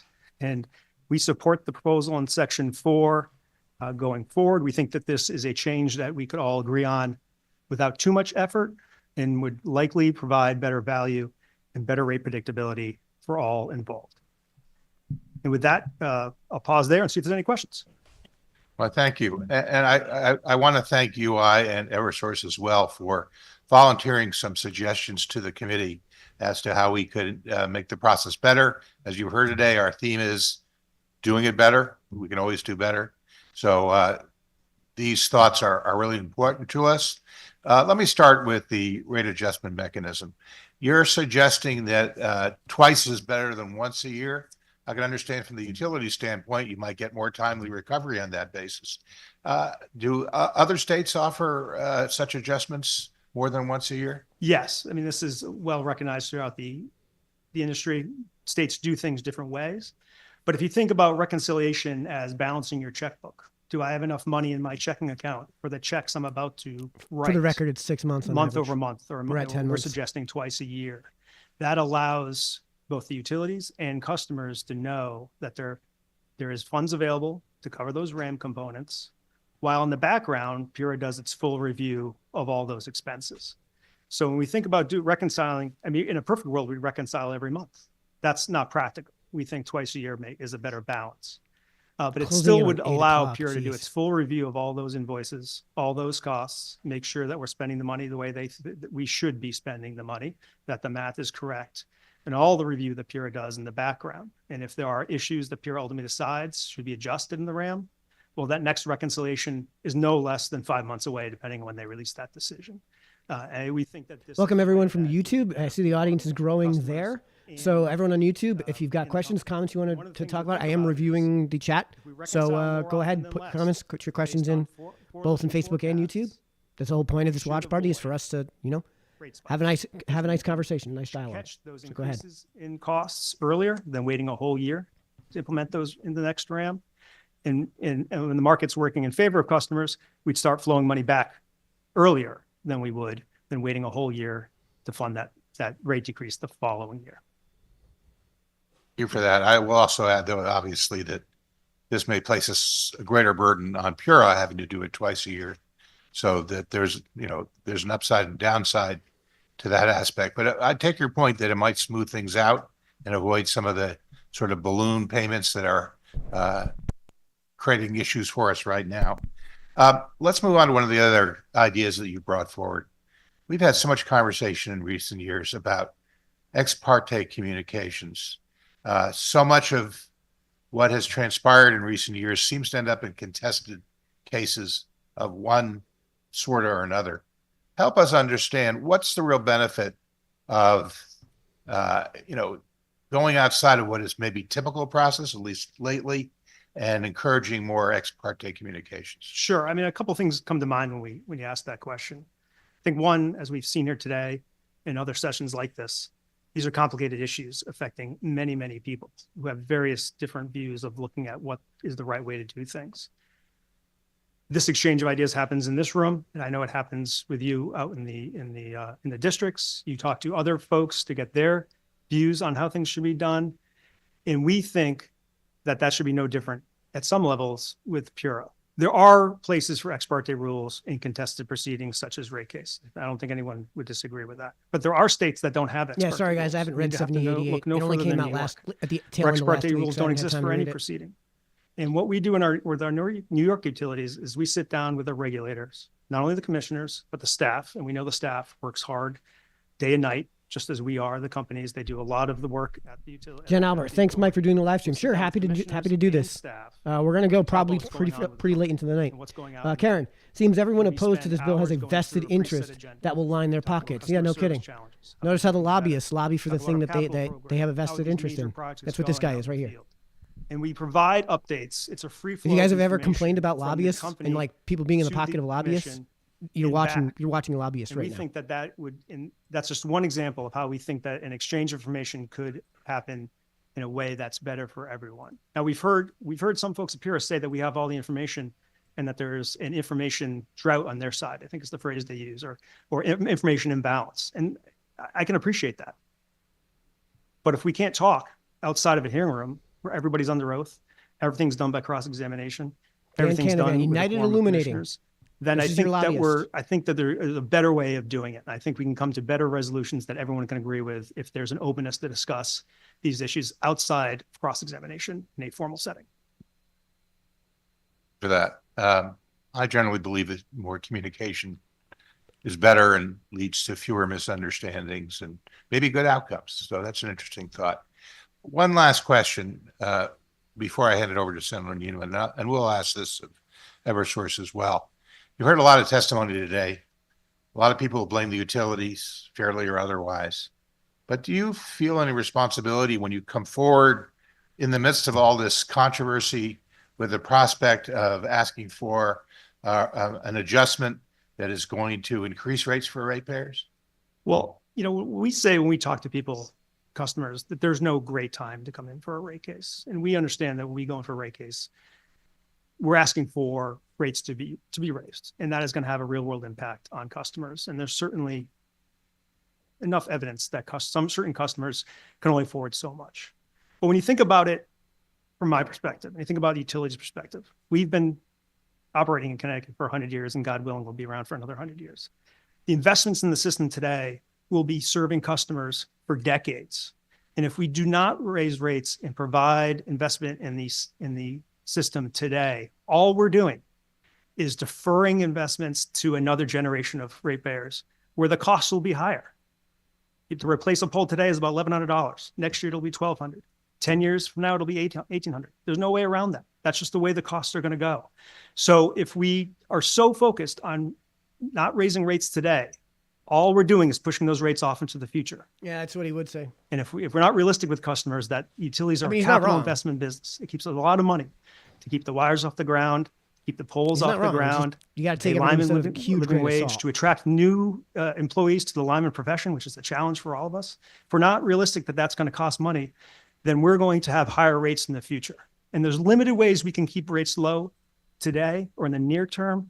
But I suggest this group and other ones like it should be thinking about how can we keep rates lower 15 years from now, 10 years from now. And that's really where I think the challenge is for this group and other people thinking about this issue. I totally agree with you. But please don't let the media know that I'm totally agreeing with the utilities on anything. But I think you said it very cogently, which is if we do not make these critical investments, we will pay more down the road and we will just set ourselves back. And I know it's, tough for people to hear, but we are really looking out for their interest by making these investments. Senator Needleman. I don't know, Jonathan did such a good job. I don't even know what I have to say, Dan. Rep Steinberg. Yeah, of course. So last week or the week before, you guys announced that the RAM adjustment was going to go up.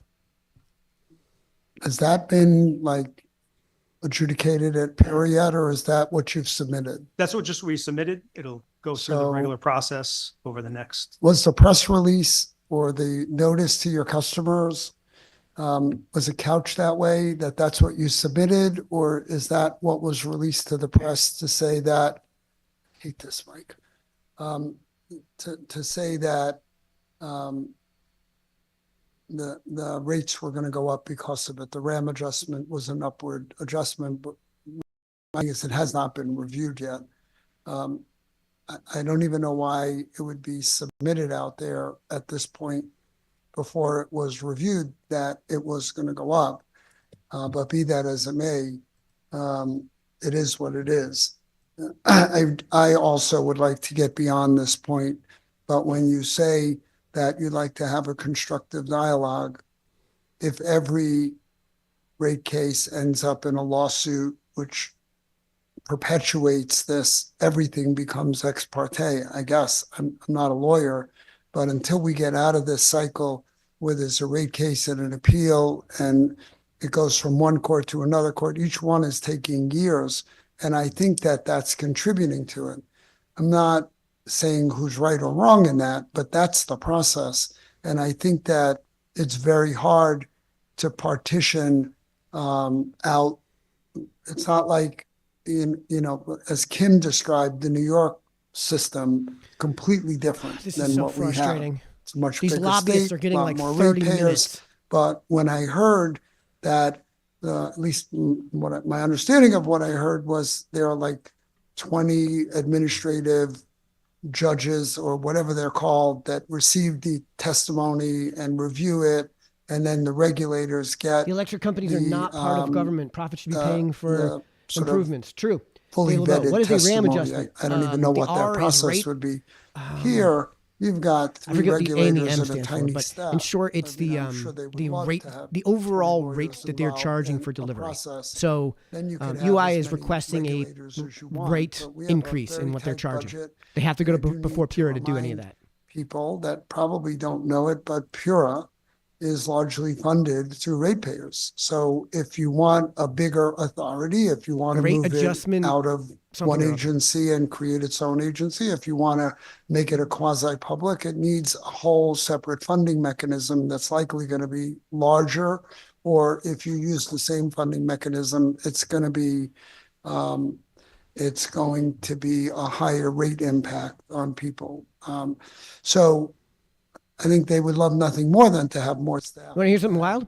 UI and Eversource are not allowed to make a profit on anything except capital improvements. So the only thing that they can make money on are things like replacing poles, fixing lines, and stuff like that, that have a real capital improvement involvement. Everything else they have to pass on to the ratepayer at cost. It's very small. It's nimble. I understand the frustration.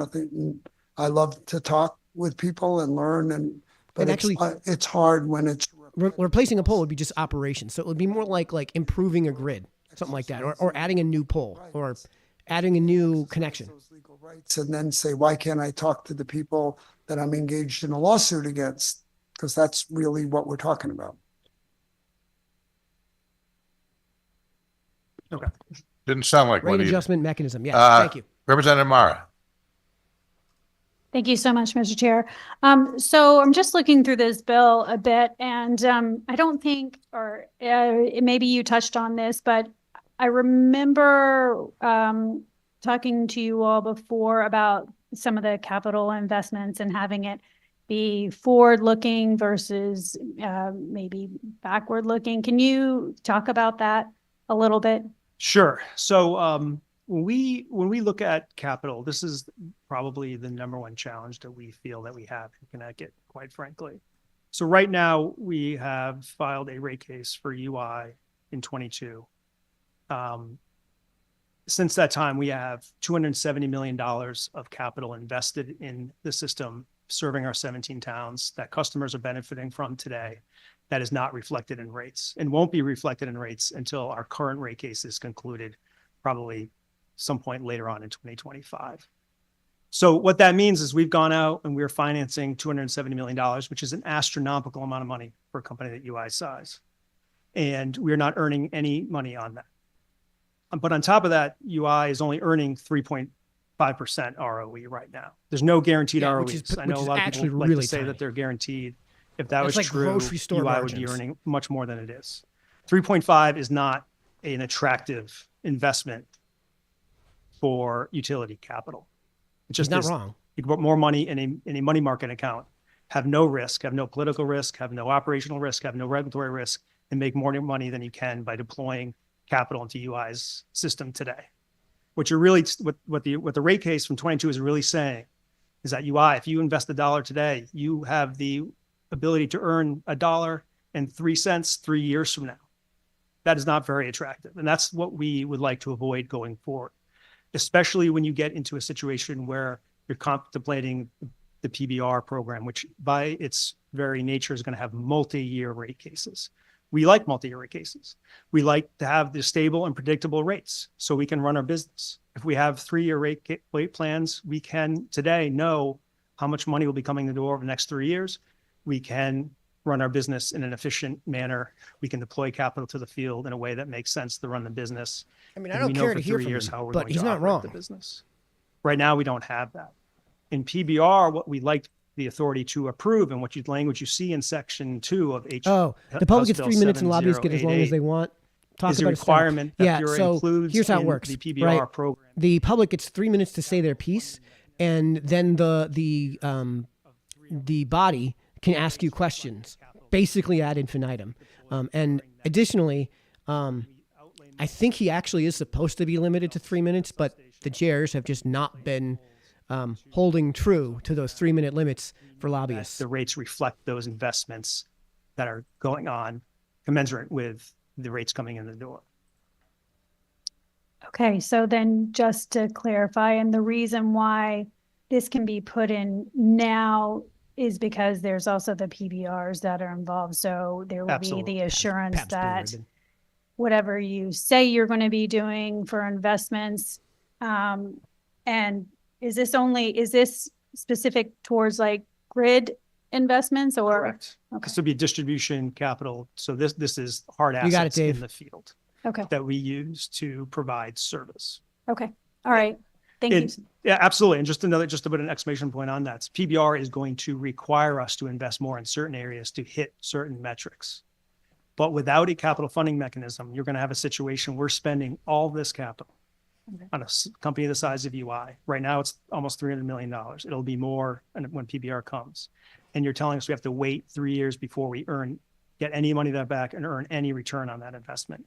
And that is not an attractive investment for folks who are deploying capital to the field. And that's the challenge that we have. All right, That's the one number last one quick trip challenge to the from the bathroom company's because this is perspective taking currently. in forever. Connecticut.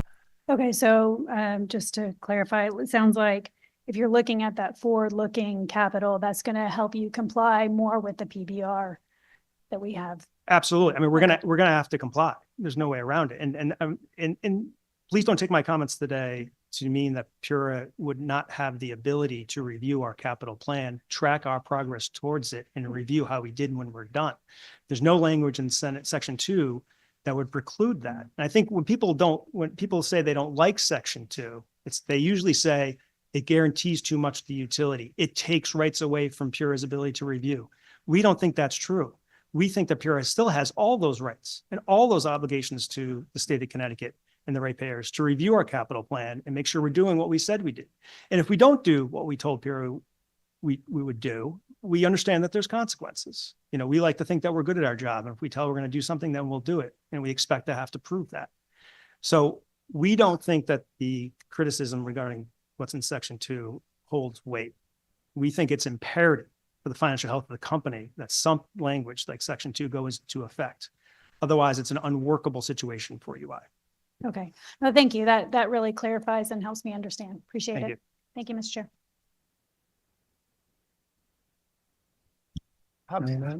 Getting late, and I'll be really quick because I'm just a little curious. Thank you for being here and testifying.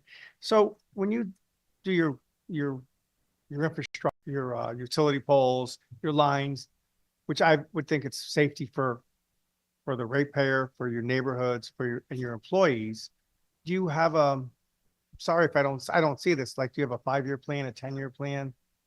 Because any business, small or large, has to have some plan with some sort of we have one of the oldest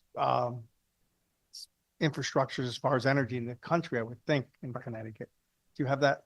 Absolutely. That We makes file sense. a 5-year plan with Pura in every rate case. And, you know, we identify the needs in the system. We budget what that will require to address. And obviously there's a pecking order of what capital investments need to go first. But right now, when you're asking me to fund $300 million without any return on that asset for multiple years, you know, we have to start thinking about what we can really do, because there's not an endless amount of money available to UI to deploy to that field. If you adopt Section 2, then we have the assurances that the rates will reflect our capital investments. And then we have the ability to go out and do what the system needs. By the way, And let's be honest, 7088 we was hear a bill that was all proposed by day. We UI. heard about different technologies that people want to deploy on the system. Some are good, some maybe are not so good. All of that requires funding, and all of that will require capital investment to make sure the grid is ready. So when those technologies become available at scale, they can be deployed. And we are some way away from that right now. I would think the grid's not ready to handle some of the things that are coming unless they're upgraded. That's right. I mean, I just I don't think it could withstand it. One last question. I don't know if it's part of this or not. Your natural gas, Is he not using his microphone? Do you do the same thing with the gas lines, or they have to be maintained somewhat, I would think. Absolutely. I mean, we just came out of a gas rate case where we were cut, I think, combined $60 million. That's going to have effect on the capital programs of All those right, I gotta get companies. my Now, volume those adjusted programs here are for me so also that when I go to funded speak, you by guys what, aren't with a getting your DIMP eardrums blown mechanism, out, which and you is guys an can still hear annual me. tracking mechanism that allows us to deploy capital field to replace leak-prone pipe. That does not exist in the UI on UI side. So, you know, it's more challenging for UI than the gas companies, but all those attention will exist on the gas side as well. I appreciate you being here and I appreciate the time, Mr. Chair. Thank you. Thank you, Representative. So just to be clear, I think a structure going forward after all this stuff washes out should have some reasonable, accountable capital tracker built into it. I think that that's a good model. I think that we need that. I think the companies should have that. But the hard part is coming up with a method for doing that. Right, the capital tracker that exists right now, Norm. that Eversource has would not have been a well-designed capital tracker. So the devil's in the details as far as I'm concerned, and the accountability component is really critical. I don't disagree. I do want to go back to one other thing, and that is one of the confusions in Connecticut now. I'm having to crank his volume, is guys. We're already changing people's bills 4 times a year, right? And sometimes they go up and sometimes they go down. Now that we've added the bar graph, sometimes more goes on this side, sometimes more goes on that side. It's very, very confusing to ratepayers and not good for the utilities either, in my opinion, because I bet you nobody calls you and says, this is going to be an hour. This is going to be a full hour. You when your rate this goes guy. up. So we have this standard service thing, which the procurement makes sense. You know, we've talked about moving it out a month, like to shoulder months a little, to see if that would smooth out some of the differences. But probably that's a tested model for January and July. But then we do RAM in May and September. So you've got 4 rate adjustments that are happening to everybody's bill.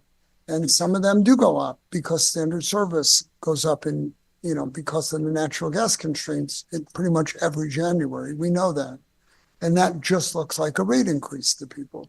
So I'm a little concerned. I understand why truing up RAM, if it's from a workload point of view possible, because each time a RAM adjustment is submitted, there's like 4 to 6 weeks worth of time that it takes to review it. And that requires effort and staff to do that twice as often.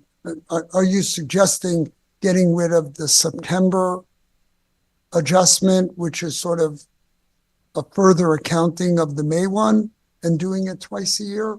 I mean, I just don't know. Yeah. Without creating a lot more work and a lot more disruption to people's bills, right? In an ideal world, if we were a vertical state, you'd get a bill that would pretty much be the same every year, and it would ridiculously adjust high and- some month during the year. And be complete You crap in do, terms of the service we had. work We in know vertical how that works states, because don't we you? had CLP I in the personally 90s. do not. You know, okay, the company does. I remember I don't know, maybe. Do you guys remember it? No, Actually, New I don't York know. is I'm not sure that we did, Yeah. actually, thinking about it.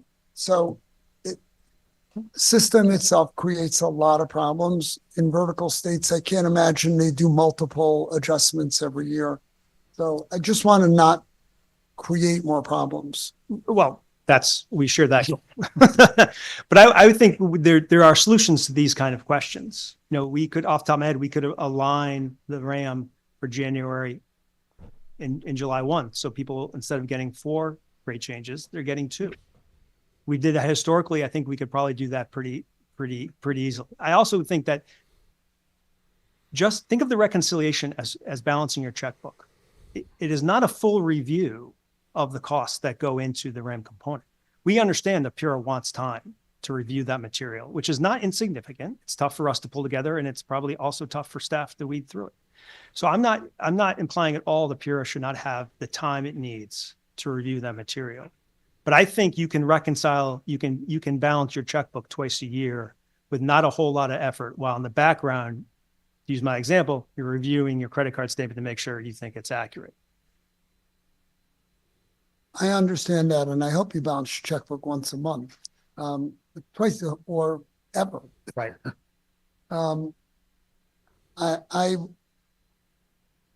It's a lot more complicated than balancing your checkbook, right? Obviously, and it's, 45 items and 4 pages long that are almost indecipherable foreign language materials at this point.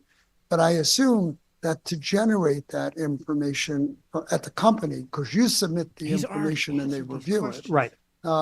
It's not like they develop it. It's not, part of a rigorous campaign that you would have in a rate case where there's. I wonder if they do this to You intentionally submit get the people who could just information drop out. and they review To it intentionally and put people to say sleep. these things, maybe there may be some Q&A, but I just am not sure. I guess this is the question. Does your system have the ability at the push of a button to generate that information real time from one period to the next, like a checkbook? Yeah. So I would just start off, of all the problems I've heard today, this sounds like it can go in the solvable bucket. Okay. Okay. Like we can produce rate changes every month if Pura wanted to do that.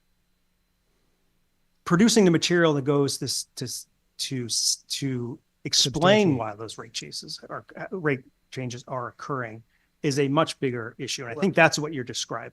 Yes. We could change the rates in 24 hours notice. So I think we could do that twice a year while in the background, Pura is taking 9 months to review all the material. Appreciate that. And I have one more comment. You said something earlier about when all this washes out, one solution could be a forward-looking capital tracker. We're closing in on an hour. But I just want to reiterate, this is not a hypothetical for UI. This is We so have come in for redundant. rate cases. We are financially worse off The whole after question the rate was cases how than often we were are they going to do the rate beforehand. adjustments requests? Us waiting to That's all we're PDR doing. washing out We're is grilling requiring us to I don't fund think that's hundreds what of I do millions of dollars. I meant by washing out. What I meant was the open dialogue in between rate cases that you might want to have when the lawsuits all wash their way out. PBR notwithstanding, you're in for a rate case. Whatever happens in that rate case happens. I'm not a regulator. I don't want to be a regulator. I understand. My point is, UI is financially struggling today. This is not a hypothetical scenario. You're in the middle of the rate case, I'm assuming, right? So, in any case, I want to thank you guys. Let's beat a for dead horse being and drag patient this out all another day, 45 long minutes, day. please. Not seeing anyone else. All right. Thank you, everybody. Appreciate the opportunity. Guys, have a Have a nice good night. evening. I actually have to switch now, guys. Sorry. Oh, yes. We're going to do radio silence real soon. Elisa Charmot. Hi, everyone. Can you hear me okay? Yes, we can. Awesome. Thank you. Thank you for letting me step in after missing my time to testify. The Murphy's Law of Speaker Order struck again. And so Okay, maybe we do have time. I want to thank the chairs and the committee for you guys have had quite a bit of stamina. I've been watching almost all day. My name is Alicia Charmot. I am the Executive Director of Rivers Alliance of Connecticut. And we do policy advocacy and education around water issues. Another lobbyist. I am here today to speak to you on Section 6 of 647, which removes all of the guardrails around hydropower. Now, I heard Senator Harding that's earlier talk section about how 3? the goal is to have clean and green energy. By removing all of the criteria in the definition of hydropower in RPS, you will be sourcing. First of all, hydropower is not necessarily green. And the criteria in the definition make sure that we are sourcing the greener projects. By removing all of that criteria, we will be incentivizing the most damaging, least green, and possibly the least safe projects out there. What it does and so is I allow us to use the highly hydroelectricity that's encourage the generated committee, in Connecticut. to not let that go forward. It could be devastating puts us for our in line rivers, with and it Maine. could be devastating for our communities. So I ask that that particular part not move forward. And just one quick thing, because I've been listening all day to folks, and believe me, my electric bill is high too. And I don't think people appreciate what the public benefit charge does for them, even if they don't utilize those efficiency It programs. costs you money is what it does. Like water supply, energy supply is limited. And if we don't get a handle on how much we're using, it's going to run out at some point, and it's going to run out during a heat wave, or it's going to run out during a cold snap. And it is very sad when people can't afford their bills. But 2, 4, 10 years from now, when we're hearing stories about people's grandmothers or grandfathers or parents dying in their homes in a heat wave because of blackouts and brownouts, because we don't have enough power, because so we deregulate hold the market those so we can do that. investments for energy efficiency, it's going to be sad then too. I'm going to leave it at that. And if anybody has any questions, I'm happy to answer them. And again, thank you for everything you guys do. I really appreciate that. And thank you for your patience and sitting in your car right now. You guys do a great job. I just want you to know that. Next up is Aziz Dekhan, Connecticut Roundtable on Climate and Like Jobs. I said, I got to switch Is over now. Aziz there?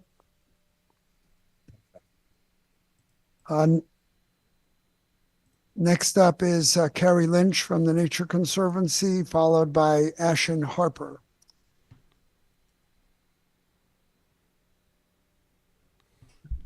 Hello? Oh. Hello. Oh, okay. Hi, I'm Carrie Lynch, Climate and Energy Policy Manager at the Nature Conservancy.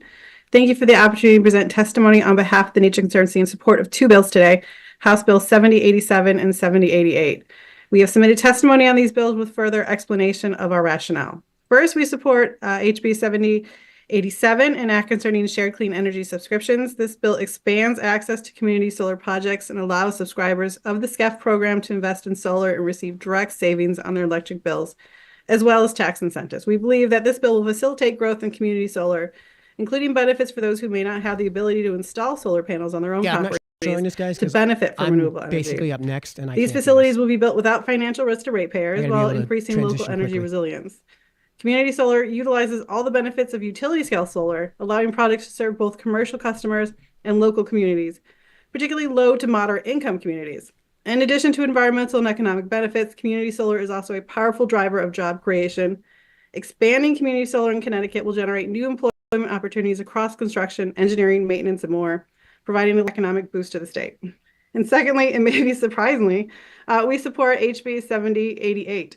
This bill requires PURA to undertake several studies and implement new regulatory mechanisms to improve energy delivery and customer protections, increasing transparency while also potentially reducing costs. In the interest of time, we would like to call out Section 2 of this bill, which mandates the development of a forward-looking capital investment funding mechanism that will allow electric utilities to recover costs for grid improvements more efficiently with annual reviews and objective standards for investment prudency. A forward-looking capital investment funding mechanism will allow utilities to recover costs for future infrastructure investments needed to adapt to changing energy demands without solely relying upon traditional rate-based mechanisms. Through this, utilities are rewarded for proactive investments in transmission, grid modernization, and energy improvements, incentivizing them to look beyond the current needs of a plan for the future. And finally, my colleague Nathan Froling will be testifying in opposition to SB 7 today. But I wanted to make a quick statement about Section 6 and 7 of SB 647 in regards to expansion of hydropower RECs and financial incentives. TNC opposes policy that seeks to negate decades worth of actions benefiting Connecticut residents through cleaner, more resilient energy by the removal of environmental, community, and safety considerations from hydro facilities. So we are in strong opposition to Section 6 and 7 of SB 647. And with that, I would like to thank you for the opportunity to present testimony today in support of these bills. All right, guys, I'm probably up Thank next. you so much, Kerry. Anybody got any questions? No. Ashen Harper, followed by Michael Sinello.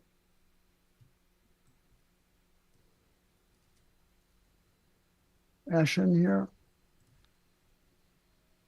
Okay, Ashen's not here. Michael Sunillo, followed by Christina D'Amato. All right. So to the committee, to chairs Needleman and Stein, to ranking members Fazio and Mara, and to the members of the committee otherwise, thank you for the opportunity to speak today in support of Senate Bill 647.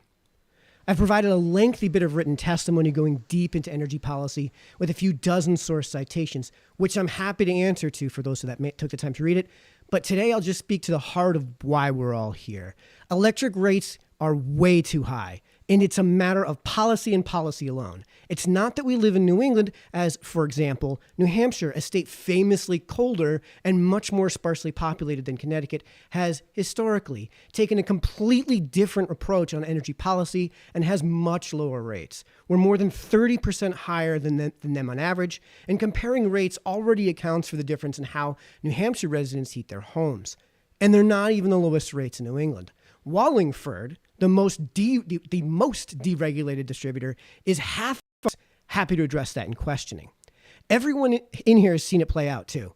I live in a tiny one-bedroom apartment, and my last electric bill was over $500. Yes, I have electric baseboard heat, which is the most expensive way to heat a home. What am I supposed to do? Tell my landlord to spend $1 gajillion in capital she doesn't have, and which will just come out of my rent anyways? Force other ratepayers to pay for it, which saves those ratepayers money how? Robbing Peter to pay Paul? My bedroom is already set to 60 degrees. My living room is set to 50. Under just the wrong conditions, you can see your breath in my living room. So I just don't use it in the winter. A whole room in my less than 800 square foot apartment gone. I've gone to the length of hanging sheets of construction plastic to bifurcate my apartment so I can keep my kitchen at a tolerable temperature. There is no part of my day inside my apartment when I'm not seriously layered up.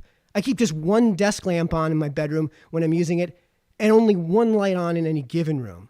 So I'm sorry if it falls on deaf ears when we're constantly told, just put solar panels on your roof, or just get a heat pump, an air circulator by another name, or when we get green initiatives like offshore wind dumped on us because we're not doing enough to fight climate change. I'm sorry, but who is we?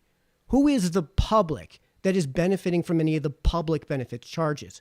I know that the public benefits charges aren't the only thing on our bills that keeps us above every other state in the continental U.S. except California, but that's why Senate Bill 647 is a 6-point plan, whose individual parts I'm happy to answer to, and is why I'm here to speak in favor of it, as it addresses a number of major policy issues driving up rates. We shouldn't have to live like we're homeless in our homes. I hope you'll support Senate Bill 647. Thank you. Happy to answer questions. And I do have some August bills and some December bills to put to bed some of the statements that have been made about the difference in how electricity is consumed in the summer and the winter. Happy to take your questions. Really, thank you. Representative Buckby, I see you have your hand raised. And one other thing, Ashen Harper, we're going to come back to you as soon as we're done. Thank you, Mr. Chair. And I have to recognize when someone from New Milford steps on, and I've been on here all day with all of you. And Mike, thank you for reaching out from the best town in the USA. Couple things to point out. One, I appreciate we had a couple people, or actually I think there was one earlier that I saw that talked about small apartment and his efforts and his fight. And you're talking about yours, and I appreciate that because that's something we've touched base on a few times with small apartments. But you touch base too on Wallingford, and I'm interested because they don't pay into the public benefits charge, and how your comment to that, how that would be beneficial to. I mean, it's tough. You can't really model what they do. It'd be impossible to build all these plants all over the state. Okay, so what Wallingford is a municipal. It's a de facto municipal EDC, but because they're technically labeled as an EDC, they avoid a ton of the regulation that EDCs run into. And I'm not saying this just because that's what I've heard. I'm saying this because the fellow that led heads the co-op that handles all of this with those several towns that have the municipal distribution companies said so on WFSB, that the reason that their rates are so much lower than everyone else is because they're able to avoid a lot of this regulation. Absolutely. And I think it makes it difficult for the overall program. If that's the intent of the state to face this entire program, then that's we're kind of missing out on the communities like Wallingford that aren't committing to everyone in that. And you have graphics for us? What? Yep. So graphics? Yeah, just some electric rates across the country. I have all kinds of other sources too that I can easily pull You up. always do, and you're well read in this environment. As Senator Fazio found out this week, you're very well read in the environment of energy, and I appreciate you taking the time and waiting around all day. Just I see you have a couple lights on the back. Considering what you're doing, you might want to kill a couple of those. But Mr. Chair, thank you for the opportunity. I know it's been a long day for all of you there. It's been a long day for me here as well. I've been with you the whole day, but Mike, really appreciate your testimony. I read your written testimony, and you did very well here. So thank you for that. Thanks for taking the time to read the written testimony. Thank you, Representative Buckby, speaking as the first selectman of the best town in America, small but town. We'll pat you on the back and say you're up there, but not quite. It's adorable, Essex. You fit Senator my Fazio, mark. We are adorable. Speaking as a resident of a town without an inferiority complex, Mike, I wanted to. We have a great population, and but I wanted to thank you, Mike, for your testimony. I read through your written testimony today. It's not often we get testimony from the public with 28 footnotes from scientific journals and various studies. It's actually a really good read for legislators and members of the public and journalists. There's a statistic I wasn't aware of that you referenced there that Connecticut is fourth in the country for the percentage of its residents who kept their homes at unsafe temperatures because of high energy rates. That, in addition to high rates, is a very bad outcome. You spoke in, you mentioned in your testimony your support for including all hydropower and nuclear power in the renewable portfolio standard. You didn't mention it in your verbal testimony, so I wanted to just give you an opportunity to discuss why you think that. Yeah. So basically, what's happening is, and I can pull up the legislation. Right now, Class 1 renewables exclude run-of-the-river hydroelectric, are only allow for run-of-the-river hydroelectric. So it already allows for certain types of hydroelectric, just not the ones that we actually have here in Connecticut. So, for example, the Stevenson Dam, the Chippewa River Dam, and the State Power Station, which is effectively it's a hydroelectric dam. It's hydroelectric generation by another name. All of them are disqualified from Class 1. And however, all of them are qualified for Class 1 renewables as part of the renewable portfolio standards for states like Maine. So we're kind of something of an exception by not allowing the hydroelectric we already have to be Class 1. And let me pull up. Well, I can pull that up in just a minute here. But the long and short of it is all that the bill basically is doing is removing those qualifiers, and the biggest one is run of the river, which, I guess I can get into the esoterics of what constitutes run of the river. But the long and short of it is I don't think any of our dams actually qualify. And the supermajority at least don't qualify already. So, wouldn't it be nice to use the hydroelectric generation that's already happening in our state as a Class 1 renewable? Thank you for that, Mike. Zero carbon is hydro, and keeping these megawatts online is important as there's concerns about retirement. Again, I highly recommend people read your testimony. It's not that long, even though it does have 28 footnotes full of interesting facts, and appreciate your time here today. Thank you. Thank you, Senator. Are there other questions or comments? We will read your testimony and the 28 footnotes with great interest. Thank you. Seeing no other questions, we can move on next to Christina D'Amato. Ashen, that's right. Ashen came back. Welcome back, Ashen. So what do you guys think? What is that? Bye-bye, Michael. We're ready for Ashen. All right. May I start now? before Michael comes back. Honorable members of the Energy and Technology Committee, my name is Ashton Harper. I'm from Stamford, Connecticut, and I'm a senior at Stamford High School. This testimony is on behalf of our group of students, Fridays for Future Stamford, and more broadly, youth in Connecticut. We are testifying in opposition of SB 647 and SB 4. We oppose SB 647, which would effectively eliminate the Systems Benefit Charge and Conservation Load Management Program from the Public Benefits Charge by moving them to the General Fund. The General Fund does not have the money to support these programs. Many oppose the So what do you public guys think? benefit Let me charge know in the after the comments. rate hike in July. Except for my screw up About at the end. 77% of that increase came from a power purchase agreement with Millstone, with the other 23% coming from the COVID shutoff moratorium. The Millstone costs will be paid off over a 10-month period, which means ratepayers have almost finished paying off these costs, and the public benefits charge is soon to fall. In other words, the only reason that the public benefits charge was unreasonably high was due to a charge which is about to be paid off.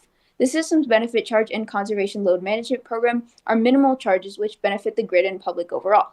The Systems Benefit Charge funds vital programs to help the most vulnerable low-income people in our state, keep consumers informed about electric rates, protect displaced workers, protect water in our land, and increase energy efficiency and improve safety and quality of life for everyone in the state. The Conservation and Load Management Program manages demand, provides energy security, and develops programs to help How's energy the audio on that, efficiency by the way? across 'Cause the I have state, no way to monitor therefore that while I'm reducing speaking. costs. This minor charge, which is at its legal maximum, less than a tenth of a cent per kilowatt per hour, or about $420 per month on the average electric bill, keeps energy affordable. In Stamford, where I live, energy efficiency programs funded by this program saved $1,474,458 annually and 3,000 tons of carbon dioxide emissions. Overall, this program produces $3 in lifetime benefits for every $1 invested. Energy affordability is an issue, but we can't solve energy affordability by removing programs which make energy more affordable. Section 4 By of the charging bill customers eliminates more. the green I'm energy, not gonna get the too Clean hard on this Energy kid 'cause Fund. he's a kid. The fund develops and invests in clean energy enterprises and projects. In order to meet our emissions reduction goals and modernize our grid, we must continue to invest in renewables. Section 5 limits all. Hang on. They kicked me. They demoted me. I'm no longer a New England, Recording in because large-scale progress. Oh, here we renewable go. resources typically have higher upfront capital costs and different financing opportunities than more conventional resources. They have had difficulty competing in the wholesale markets. Therefore, limiting energy procurement to 150% of wholesale electricity price would limit the development of renewables. Good. Planning for the future means planning They're really for the future of expensive. renewable Good. energy, not the future of natural gas or fossil. That means we cannot limit renewable development in this manner. Section 13 would direct PURA to create a study on how to expand natural gas capacity in the state. Natural gas is mostly methane, which is a greenhouse gas 80 times more potent than carbon dioxide. If only 0.2% of methane is leaked from pipelines as my it God. travels, that makes the emissions of natural gas equal to that of coal. this doesn't Therefore, happen. we cannot expand natural gas, and we must transition to renewables. Sections 14 through 225 remove EV charging programs and incentives for replacing inefficient Because they boilers cost with you heat money. pumps.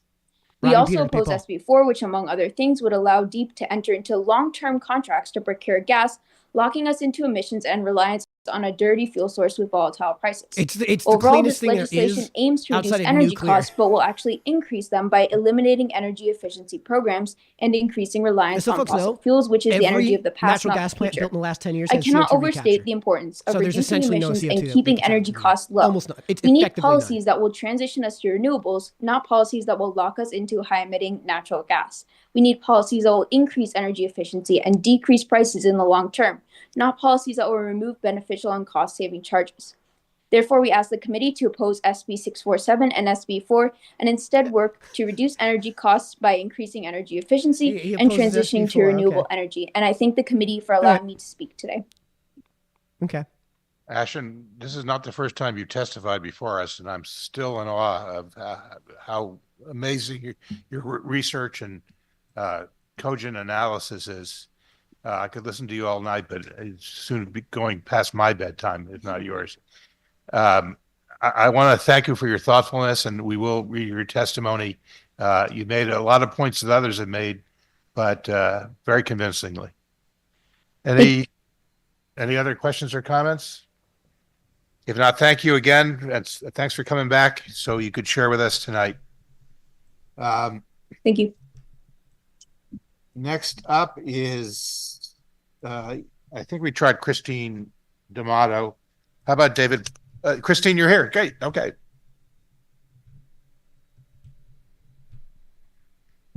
Thank you. Good evening, Senator Needleman, Representative Steinberg, and Ranking Members Fazio, Mara, and members of the Energy and Technology Committee.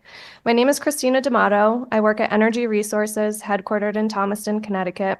And I appreciate the opportunity to testify on behalf of the commercial contractor, CCC, on Senate Bill number 647. Oh, all right. The CCC is comprised of top-performing energy efficiency companies serving Connecticut ratepayers.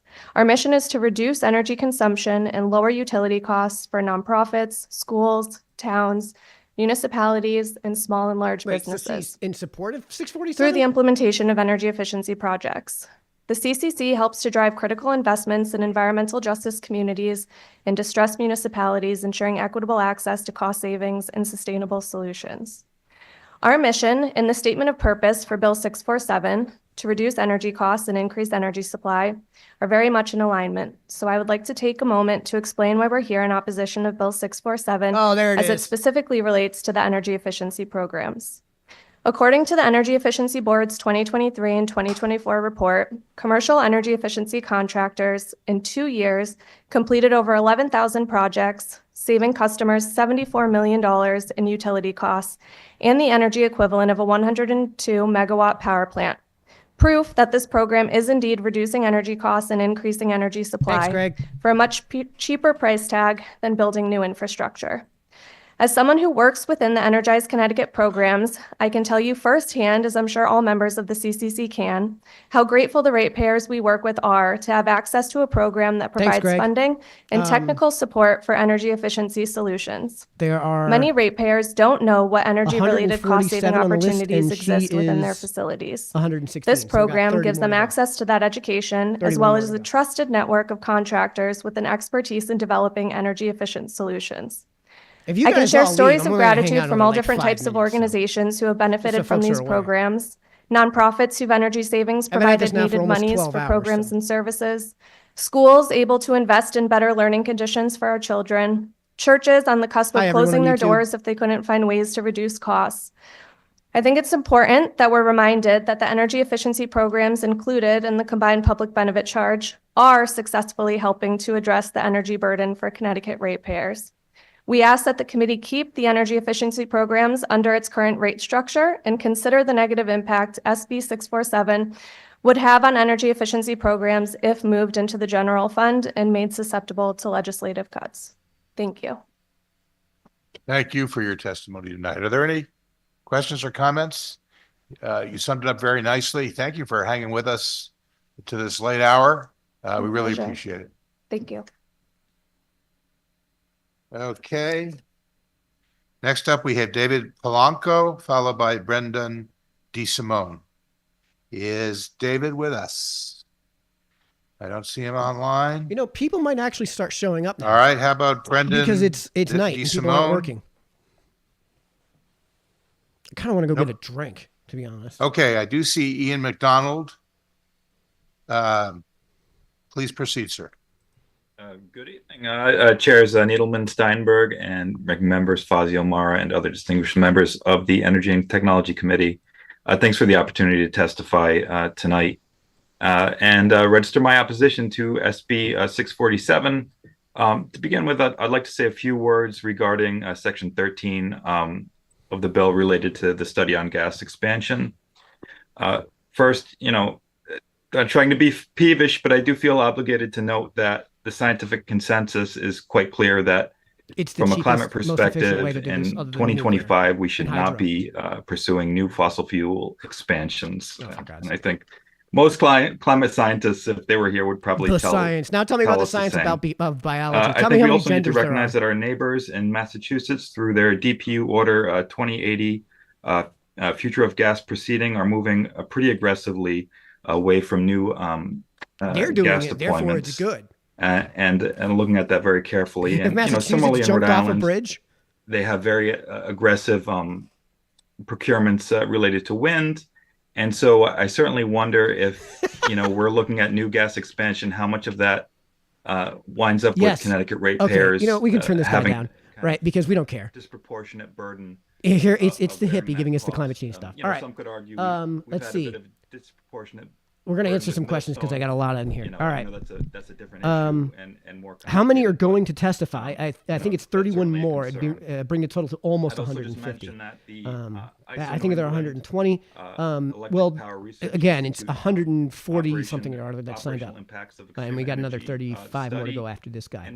News said 1,000 signed up. No, that's written testimony. This is spoken testimony, verbal testimony.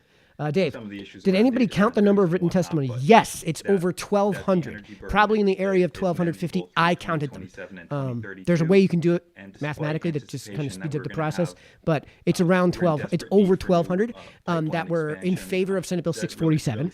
And on top of that, there were hundreds of people that submitted testimony that for the other 4 bills that are on today's agenda that did so incorrectly, that did so mistakenly, because if you actually read their testimony, it says, I'm in favor of Senate Bill 647, or get rid of the public benefits charges. And it's like unanimous. It's just unanimously in favor of 647. So it's at least 1,200, probably closer to 1,500 or 1,600 people wrote testimony in favor of Senate Bill 647. Greg, Sanello for town council, maybe. We'll talk sometime. Pat Erickson, Sanello for board of finance. Yeah, there we go. You guys are getting rich. You guys are getting real rich on me. That are not listed there that I think we just take it for granted. If somebody has a larger house, they're maybe. I guess we can let this guy drone on. Strain on fuel supplies and on the grid, and if you live farther away, you have more distribution costs. And, you know, if you live in Litchfield County, you might not have the same sort of pollution that people bear in some of our cities like Bridgeport. And lastly, you know, if you have commercial or industrial, you might have lower rates. Now, a lot of that we say that benefits people. So we don't seem necessarily too concerned. But I think it's a little unseemly to put all of the concern around things that are socialized just on our most vulnerable residents. So I just thought I'd mention that, and happy to answer any questions that folks might have. Thank you. That was like 6 minutes. Thank you for your testimony and for thinking a little bit outside the box. We appreciate it. Are there any questions or comments? No, thank you again for your testimony. We are going to go backwards, hopefully one last time. Susan Wilcox has joined us. Okay. Susan. We can see you, Susan. Are you with us? How about we go to Diane? She's number Loratello, and then 104. We'll come back to Susan. Welcome, Diane. Good evening, and 120. thank you, Chair Senator Needle, Representative Stein, ranking members, Barbara, come on. Senator Fazio, Representative Mara from my neck of the woods, and esteemed members of the Energy and Technology Committee. Kudos to your stamina. For the record, my name is Diane Loratello, Norwalk organizer of the Norwalk Zero Coalition, and a longtime environmental management professional. Like many of you know, cheapest forms of energy are those that are not used or wasted in the first place. I wanted to speak in opposition to Senate Bill 647 as written. Yeah, we knew. Just about all of its sections. I wanted to lift up the testimony of Ian, my friend who just spoke, Ms. Wazer, Fridays for Future, Martha Klein, Ms. Klockenbrink, Attorney Rothenberger, Mr. Felton, Dr. Mitchell, Rivers Alliance, Tanea Taylor, and parts of Mr. Maddox's testimonies, because I'm too tired to mention a lot of the good things they said, and I'm sure you don't want to hear them again, but they Closing did in a on good 9 job. o'clock here, by the way. And I also told you this many was of the gonna run to, people like, that midnight. are in, We've still got, I guess, are in favor of 30 this something more bill. to go. I think that they need to look at, in truth, what the bill is about. While I Lowering appreciate rates. the efforts by this committee, the state staff, and many submitted testimony, I would still like to see a more comprehensive approach to this difficult issue, not the piecemeal approach that was begun when deregulation was Oh my foisted God, upon here it us way comes. back when. We have been trying to fix what I feel was a mistake ever since. As one speaker stated, look to New York's programming. Why reinvent the wheel? Senate Bill Look to 647 Wallingford's begins with a programming. Why bill reinvent the title wheel? that is somewhat misleading as written, and it has attracted our outrage, while then proposing within its body the removal of many of the good programs that have and will reduce our energy bills if kicked into the general fund. Now, I'm not discounting that our energy bills are just too damn high. The outrage is real, but it's a bit misplaced. Use the energy efficiency programs, people. Relief can happen Rob if Peter to energy pay efficiency Paul. measures are deployed on a much more robust residential, commercial, and public basis. Too many people have still never heard of Energize CT. Lumping the Millstone Agreement of 2017 in the public benefits billing bucket instead of the supply bucket was a mistake. Why was this done? I think there are reasons for it in this bill. As written, this and the way it's done, it shouldn't be done the way it is. Because we in were the billing. chin-strapped by As written, this existing bill regulation places that the you public support. benefits in the public benefits bucket at risk. It puts it at risk. And please note that Good. most of these programs are for every ratepayer, be they business residents, If everybody not uses just it the low wealth and community. everybody pays There for is it, a need indeed you to don't get a constantly discount. examine the public benefits programs in detail on an ongoing basis. But this bill is not the answer. Yes, over-reliance of frac gas methane pipelines has caused much of the high cost fluctuation. So that if this was approved as written, it would reduce even further the chance for job development and transition of the fossil fuel skilled workers to solar, heat pump, and geothermal jobs. Some ideas in my minute to go. As I've said before, Energized CT has many worthwhile programs, but it is counterintuitive to think that our major utilities will optimize spreading the energy efficiency gospel. I've begged the EE board to rethink who is responsible for educating and outreach. It should not be the utilities. Please, in future deliberations, consider removing the utilities from the responsibility of educating the masses. Also, consider in the future session separating DEEP's energy side from the environmental quality side, which I once was in the employ of. I don't think it's getting enough attention. Please vote Diane, against it. Yes. Bell's rung twice now. If you could. Oh, I'm sorry. I just wanted to finish my sentence, if that's okay. Would that be okay, sir? Oh my God. Go ahead. Go ahead. Okay, thank you. I'm concerned that this bill would eliminate funding for energy efficiency programs, the green bank, heat pump incentives, and electric vehicle infrastructure, because general fund pressures would dilute and eliminate the non-fossil fuel programs. Thank you for letting And me save speak. everybody money. Diane, and I never really thought of it that way, that the Millstone charge really does belong on the supply side, because it is very much supply oriented. And would we be having the same conversation if it had appeared? No. in that part of the bill? Oh my Very God. interesting question. And the only other thing that I wanted to comment on It is already is. the energy efficiency thing is a good, if we all avail It's ourselves the of energy difference that's efficiency, in the public maybe benefits we wouldn't be charges. talking about a lot of these other problems as well. So I think your point's really well taken. If we were all availing ourselves of all the energy efficiency programs, we wouldn't have a lot of the problems we're talking about today. They'd be way more expensive. So you absolutely Thank you, would. Mr. Chair. Thank you, Diane, for sticking with us.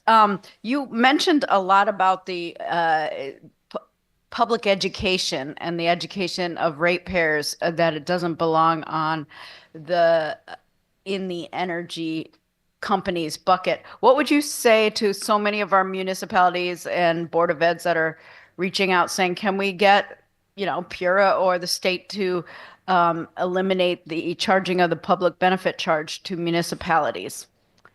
What would you say? How would you educate folks that are asking for that? Well, quite frankly, I think as long as there were standards involved, distributing that money for education on a local basis, is that what you're saying, Representative Hughes?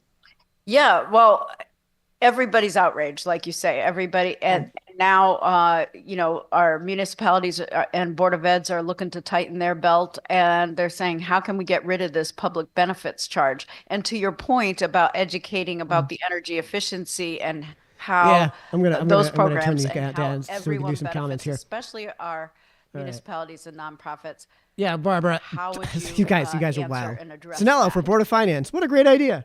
All right. It's a late hour, so I'm sorry I didn't quite catch what you were saying. Pat, I believe before they speak, you know what You know what they are going to say. There is no way I'm believe listening that to it 30 would more. Yeah, be I don't to know if I'm have going to hang out until midnight for municipalities this. like I've every already been city here and since town 10 o'clock this hall morning. I don't to know if I'm going have to do this. municipal Greg, energy most czar, can't so to access speak. nor Maybe I afford shouldn't them. be speaking in those terms now. Yep. With what's Dave going LeBeau, on in that's Washington, but Barbara as just long lost as there power, are and Dave's right. Yeah, that's standards, cosmic for timing. instance, in the waste Nice. management field, of which I'm in that profession, every town is supposed to have a designated recycling coordinator. Yet I have found that the standards and the capabilities and the amount of time provided by a municipality varies widely, and so the program is not well. We're just not getting to our goals. The same, I fear, would happen on a municipal level for energy unless there were standards and training and maybe certification. But I do think it would be better to bring it to the people instead of waiting for a utility to spend over millions of dollars over the years. Much of it has gone to good programs, but it's not widely known, and it's not really the marketing of it. Will Oh no, we're gonna lose her. It's just happening it's just not being amplified and optimized for reasons that others at higher pay grades would should be studying. Was a to continue the utilities getting so much of the public benefit to your marketing, or it might be the load management money. I forget exactly where the money comes from for their marketing money, but it should be distributed closer to those that need to use it, both municipalities, schools, and the public. Okay, thank you. Thanks. Thank you so much. And I think we missed somebody before. I don't see anyone else. Thank you for my God. testifying. I think Susan Wilcox might be on the line here. Susan? We're going to go back to Susan going Wilcox. once. Susan going twice. Susan's gone. Oh, no, she's there, but not responding. Okay, so where are we here? 121. Wow. Okay, we really moved ahead. So Nathan, Rolling, how are you? I'm okay. Can you hear me? Jennifer Sparks. Thanks. Let's see, can you hear me okay?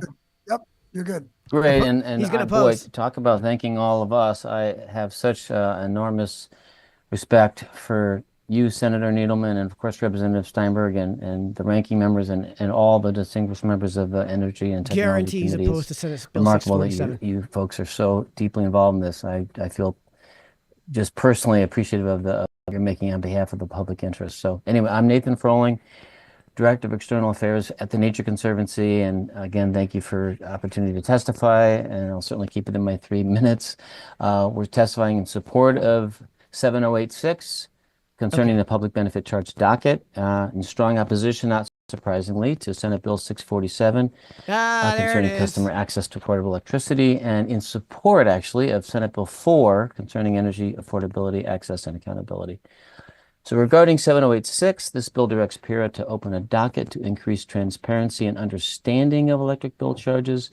And given certainly the rising concern about rates and frankly, we would say some misleading statements about the public benefits charge, we fully support this docket, which will, we think, help tell ratepayers the true story that less than 1% per kilowatt hour of your electric bill, less than 1 cent per kilowatt hour of your electric bill is used to fund renewable energy and efficiency programs. Yet these programs have been the source, as we've been hearing all day today, for millions of dollars of savings for Okay, the customers REX and programs are part of the municipalities. supply.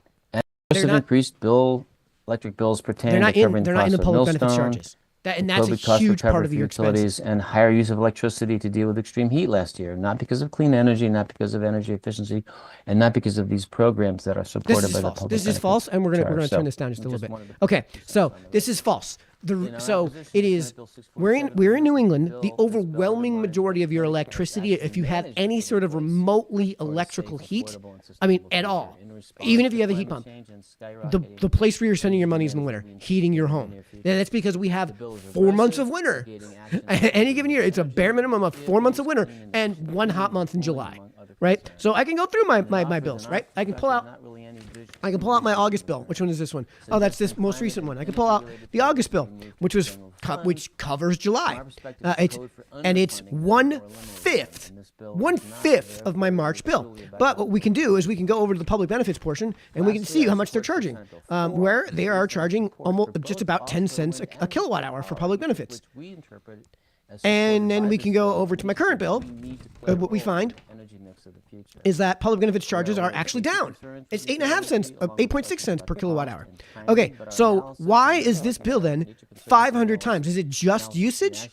Is it just usage? Well, we could look into the other charges because the price for everything else has gone down over that time. Supply was 23 cents a kilowatt hour, and now it's 11. Transmission was 7 cents a kilowatt hour, and now it's 3. Local delivery was, oh boy, this is gonna be tough.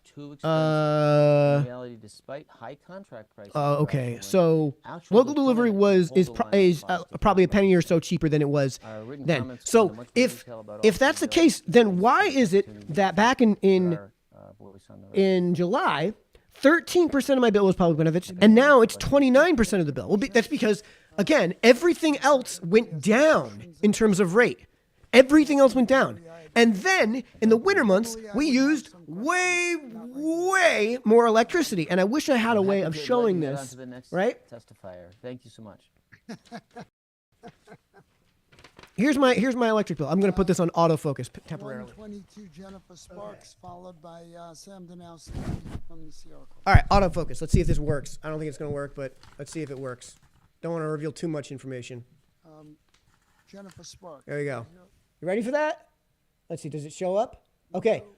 That tiny little blip in the middle, that's July. That's July.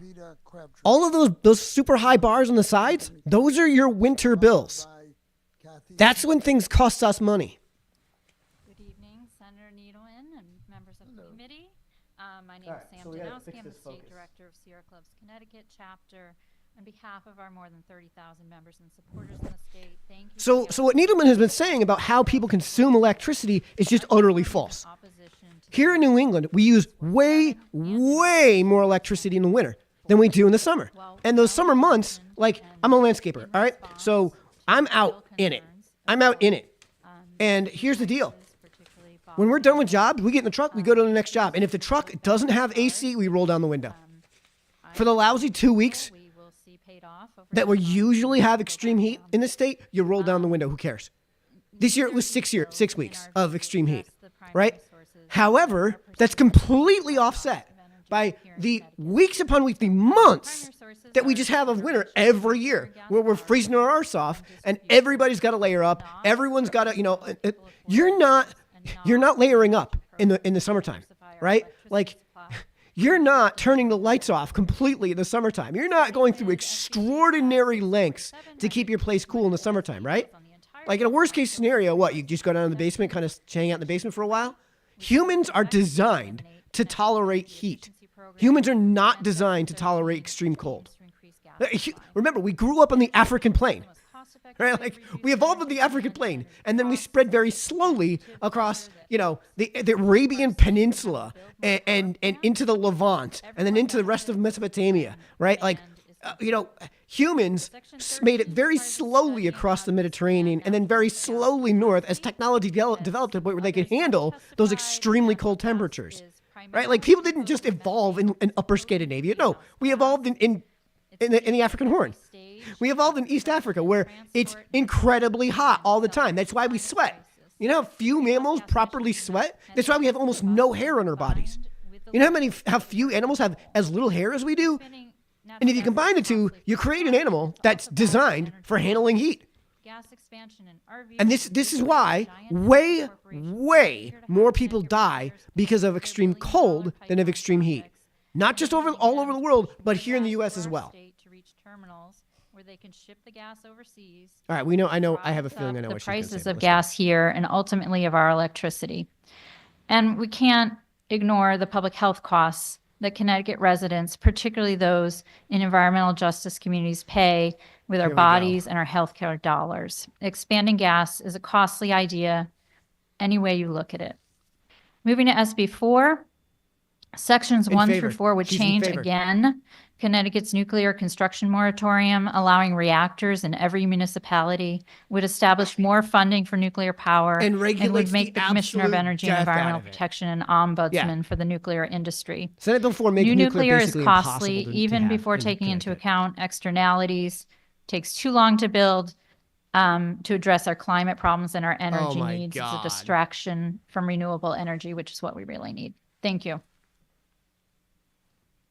Thank you, Sam. Look, I have been a proponent of rational and reasonable consideration of new nuclear and of supporting existing nuclear, but it does seem like we're in a moment where a lot of people think that that's the brass ring, and I'm not one of them. Because it I think that objectively maybe in is. 15 years, and maybe when we really understand the safety issues, because 50 and 100 megawatt nuclear reactors are not going to be safely scattered everywhere. The security that you need for Millstone is probably not much different than what you would need for a 100 megawatt reactor. So that alone just loads up the cost. So you'd have to gang 10 of them, By 20 of them dividing. together. By and then they dividing become our a nuclear giant reactors resource, across the and they're country, going to be very expensive. you actually make them significantly more Um, secure. I don't even know today how anybody can estimate what the cost is going to be. I'd like it to be successful. I'm one of those people. Then but support I don't think we should be banking the on dialing it in back the of short regulations, run. I make it think actually it's a affordable. long-term strategy. We know what we know. We know what we have. I personally am ever mindful of the cost of heating, electric, people's homes. I'm very mindful of it, and I'm very mindful of the impact on business. But I'm also mindful of the idea that the cheapest solution is not always the best solution. And I think When that it comes that's a to problem electricity, it that obviously we're facing is. in the moment. It's a perfectly because fungible 3 asset. years, 4 years worth Electricity is of massive electricity is disruption electricity to is the energy electricity. markets can So you teach go us with the a cheapest lot. generation source. And one of the things it can teach us is that depending on global commodities, for 50% of our energy production creates volatility, which has ripple effects, especially since deregulation and the way our bills Deregulation. are generated and the complexity with which everything is done. Focusing on any one part, this is why I said at the very beginning, we should be looking holistically at this and not All right. looking We've at been through this 100 times today. We're closing in on 12 hours. I'm exhausted. I want to go home. I also hate wearing a tie. So, folks, thanks so much for staying tuned. Thanks so much for staying with me this entire time. This has been brutal. I hope that the committee understands that there are over 1,200 submissions just in support of Senate Bill 647. I hope they will listen, not to the lobbyists and not to people, to environmentalists who have a clear vested interest in this sort of thing. Excuse me, let's kill this. I hope they will listen to the people who actually wrote in. You and me, the average Joe. I hope they'll listen to that. I don't know if they will. I'm a giant cynic. It sounds to me like this thing is going to die. And that's really unfortunate. But anyways, there's only one of you left in Facebook. I don't know who that is, but whoever you are, thanks for staying tuned. There's one person out in YouTube land. Again, I don't know who you are, but again, thanks so much for staying tuned. I can't do this. I can't do this anymore. I'm exhausted. I got to go home. Thanks for staying with me. Good night, everybody.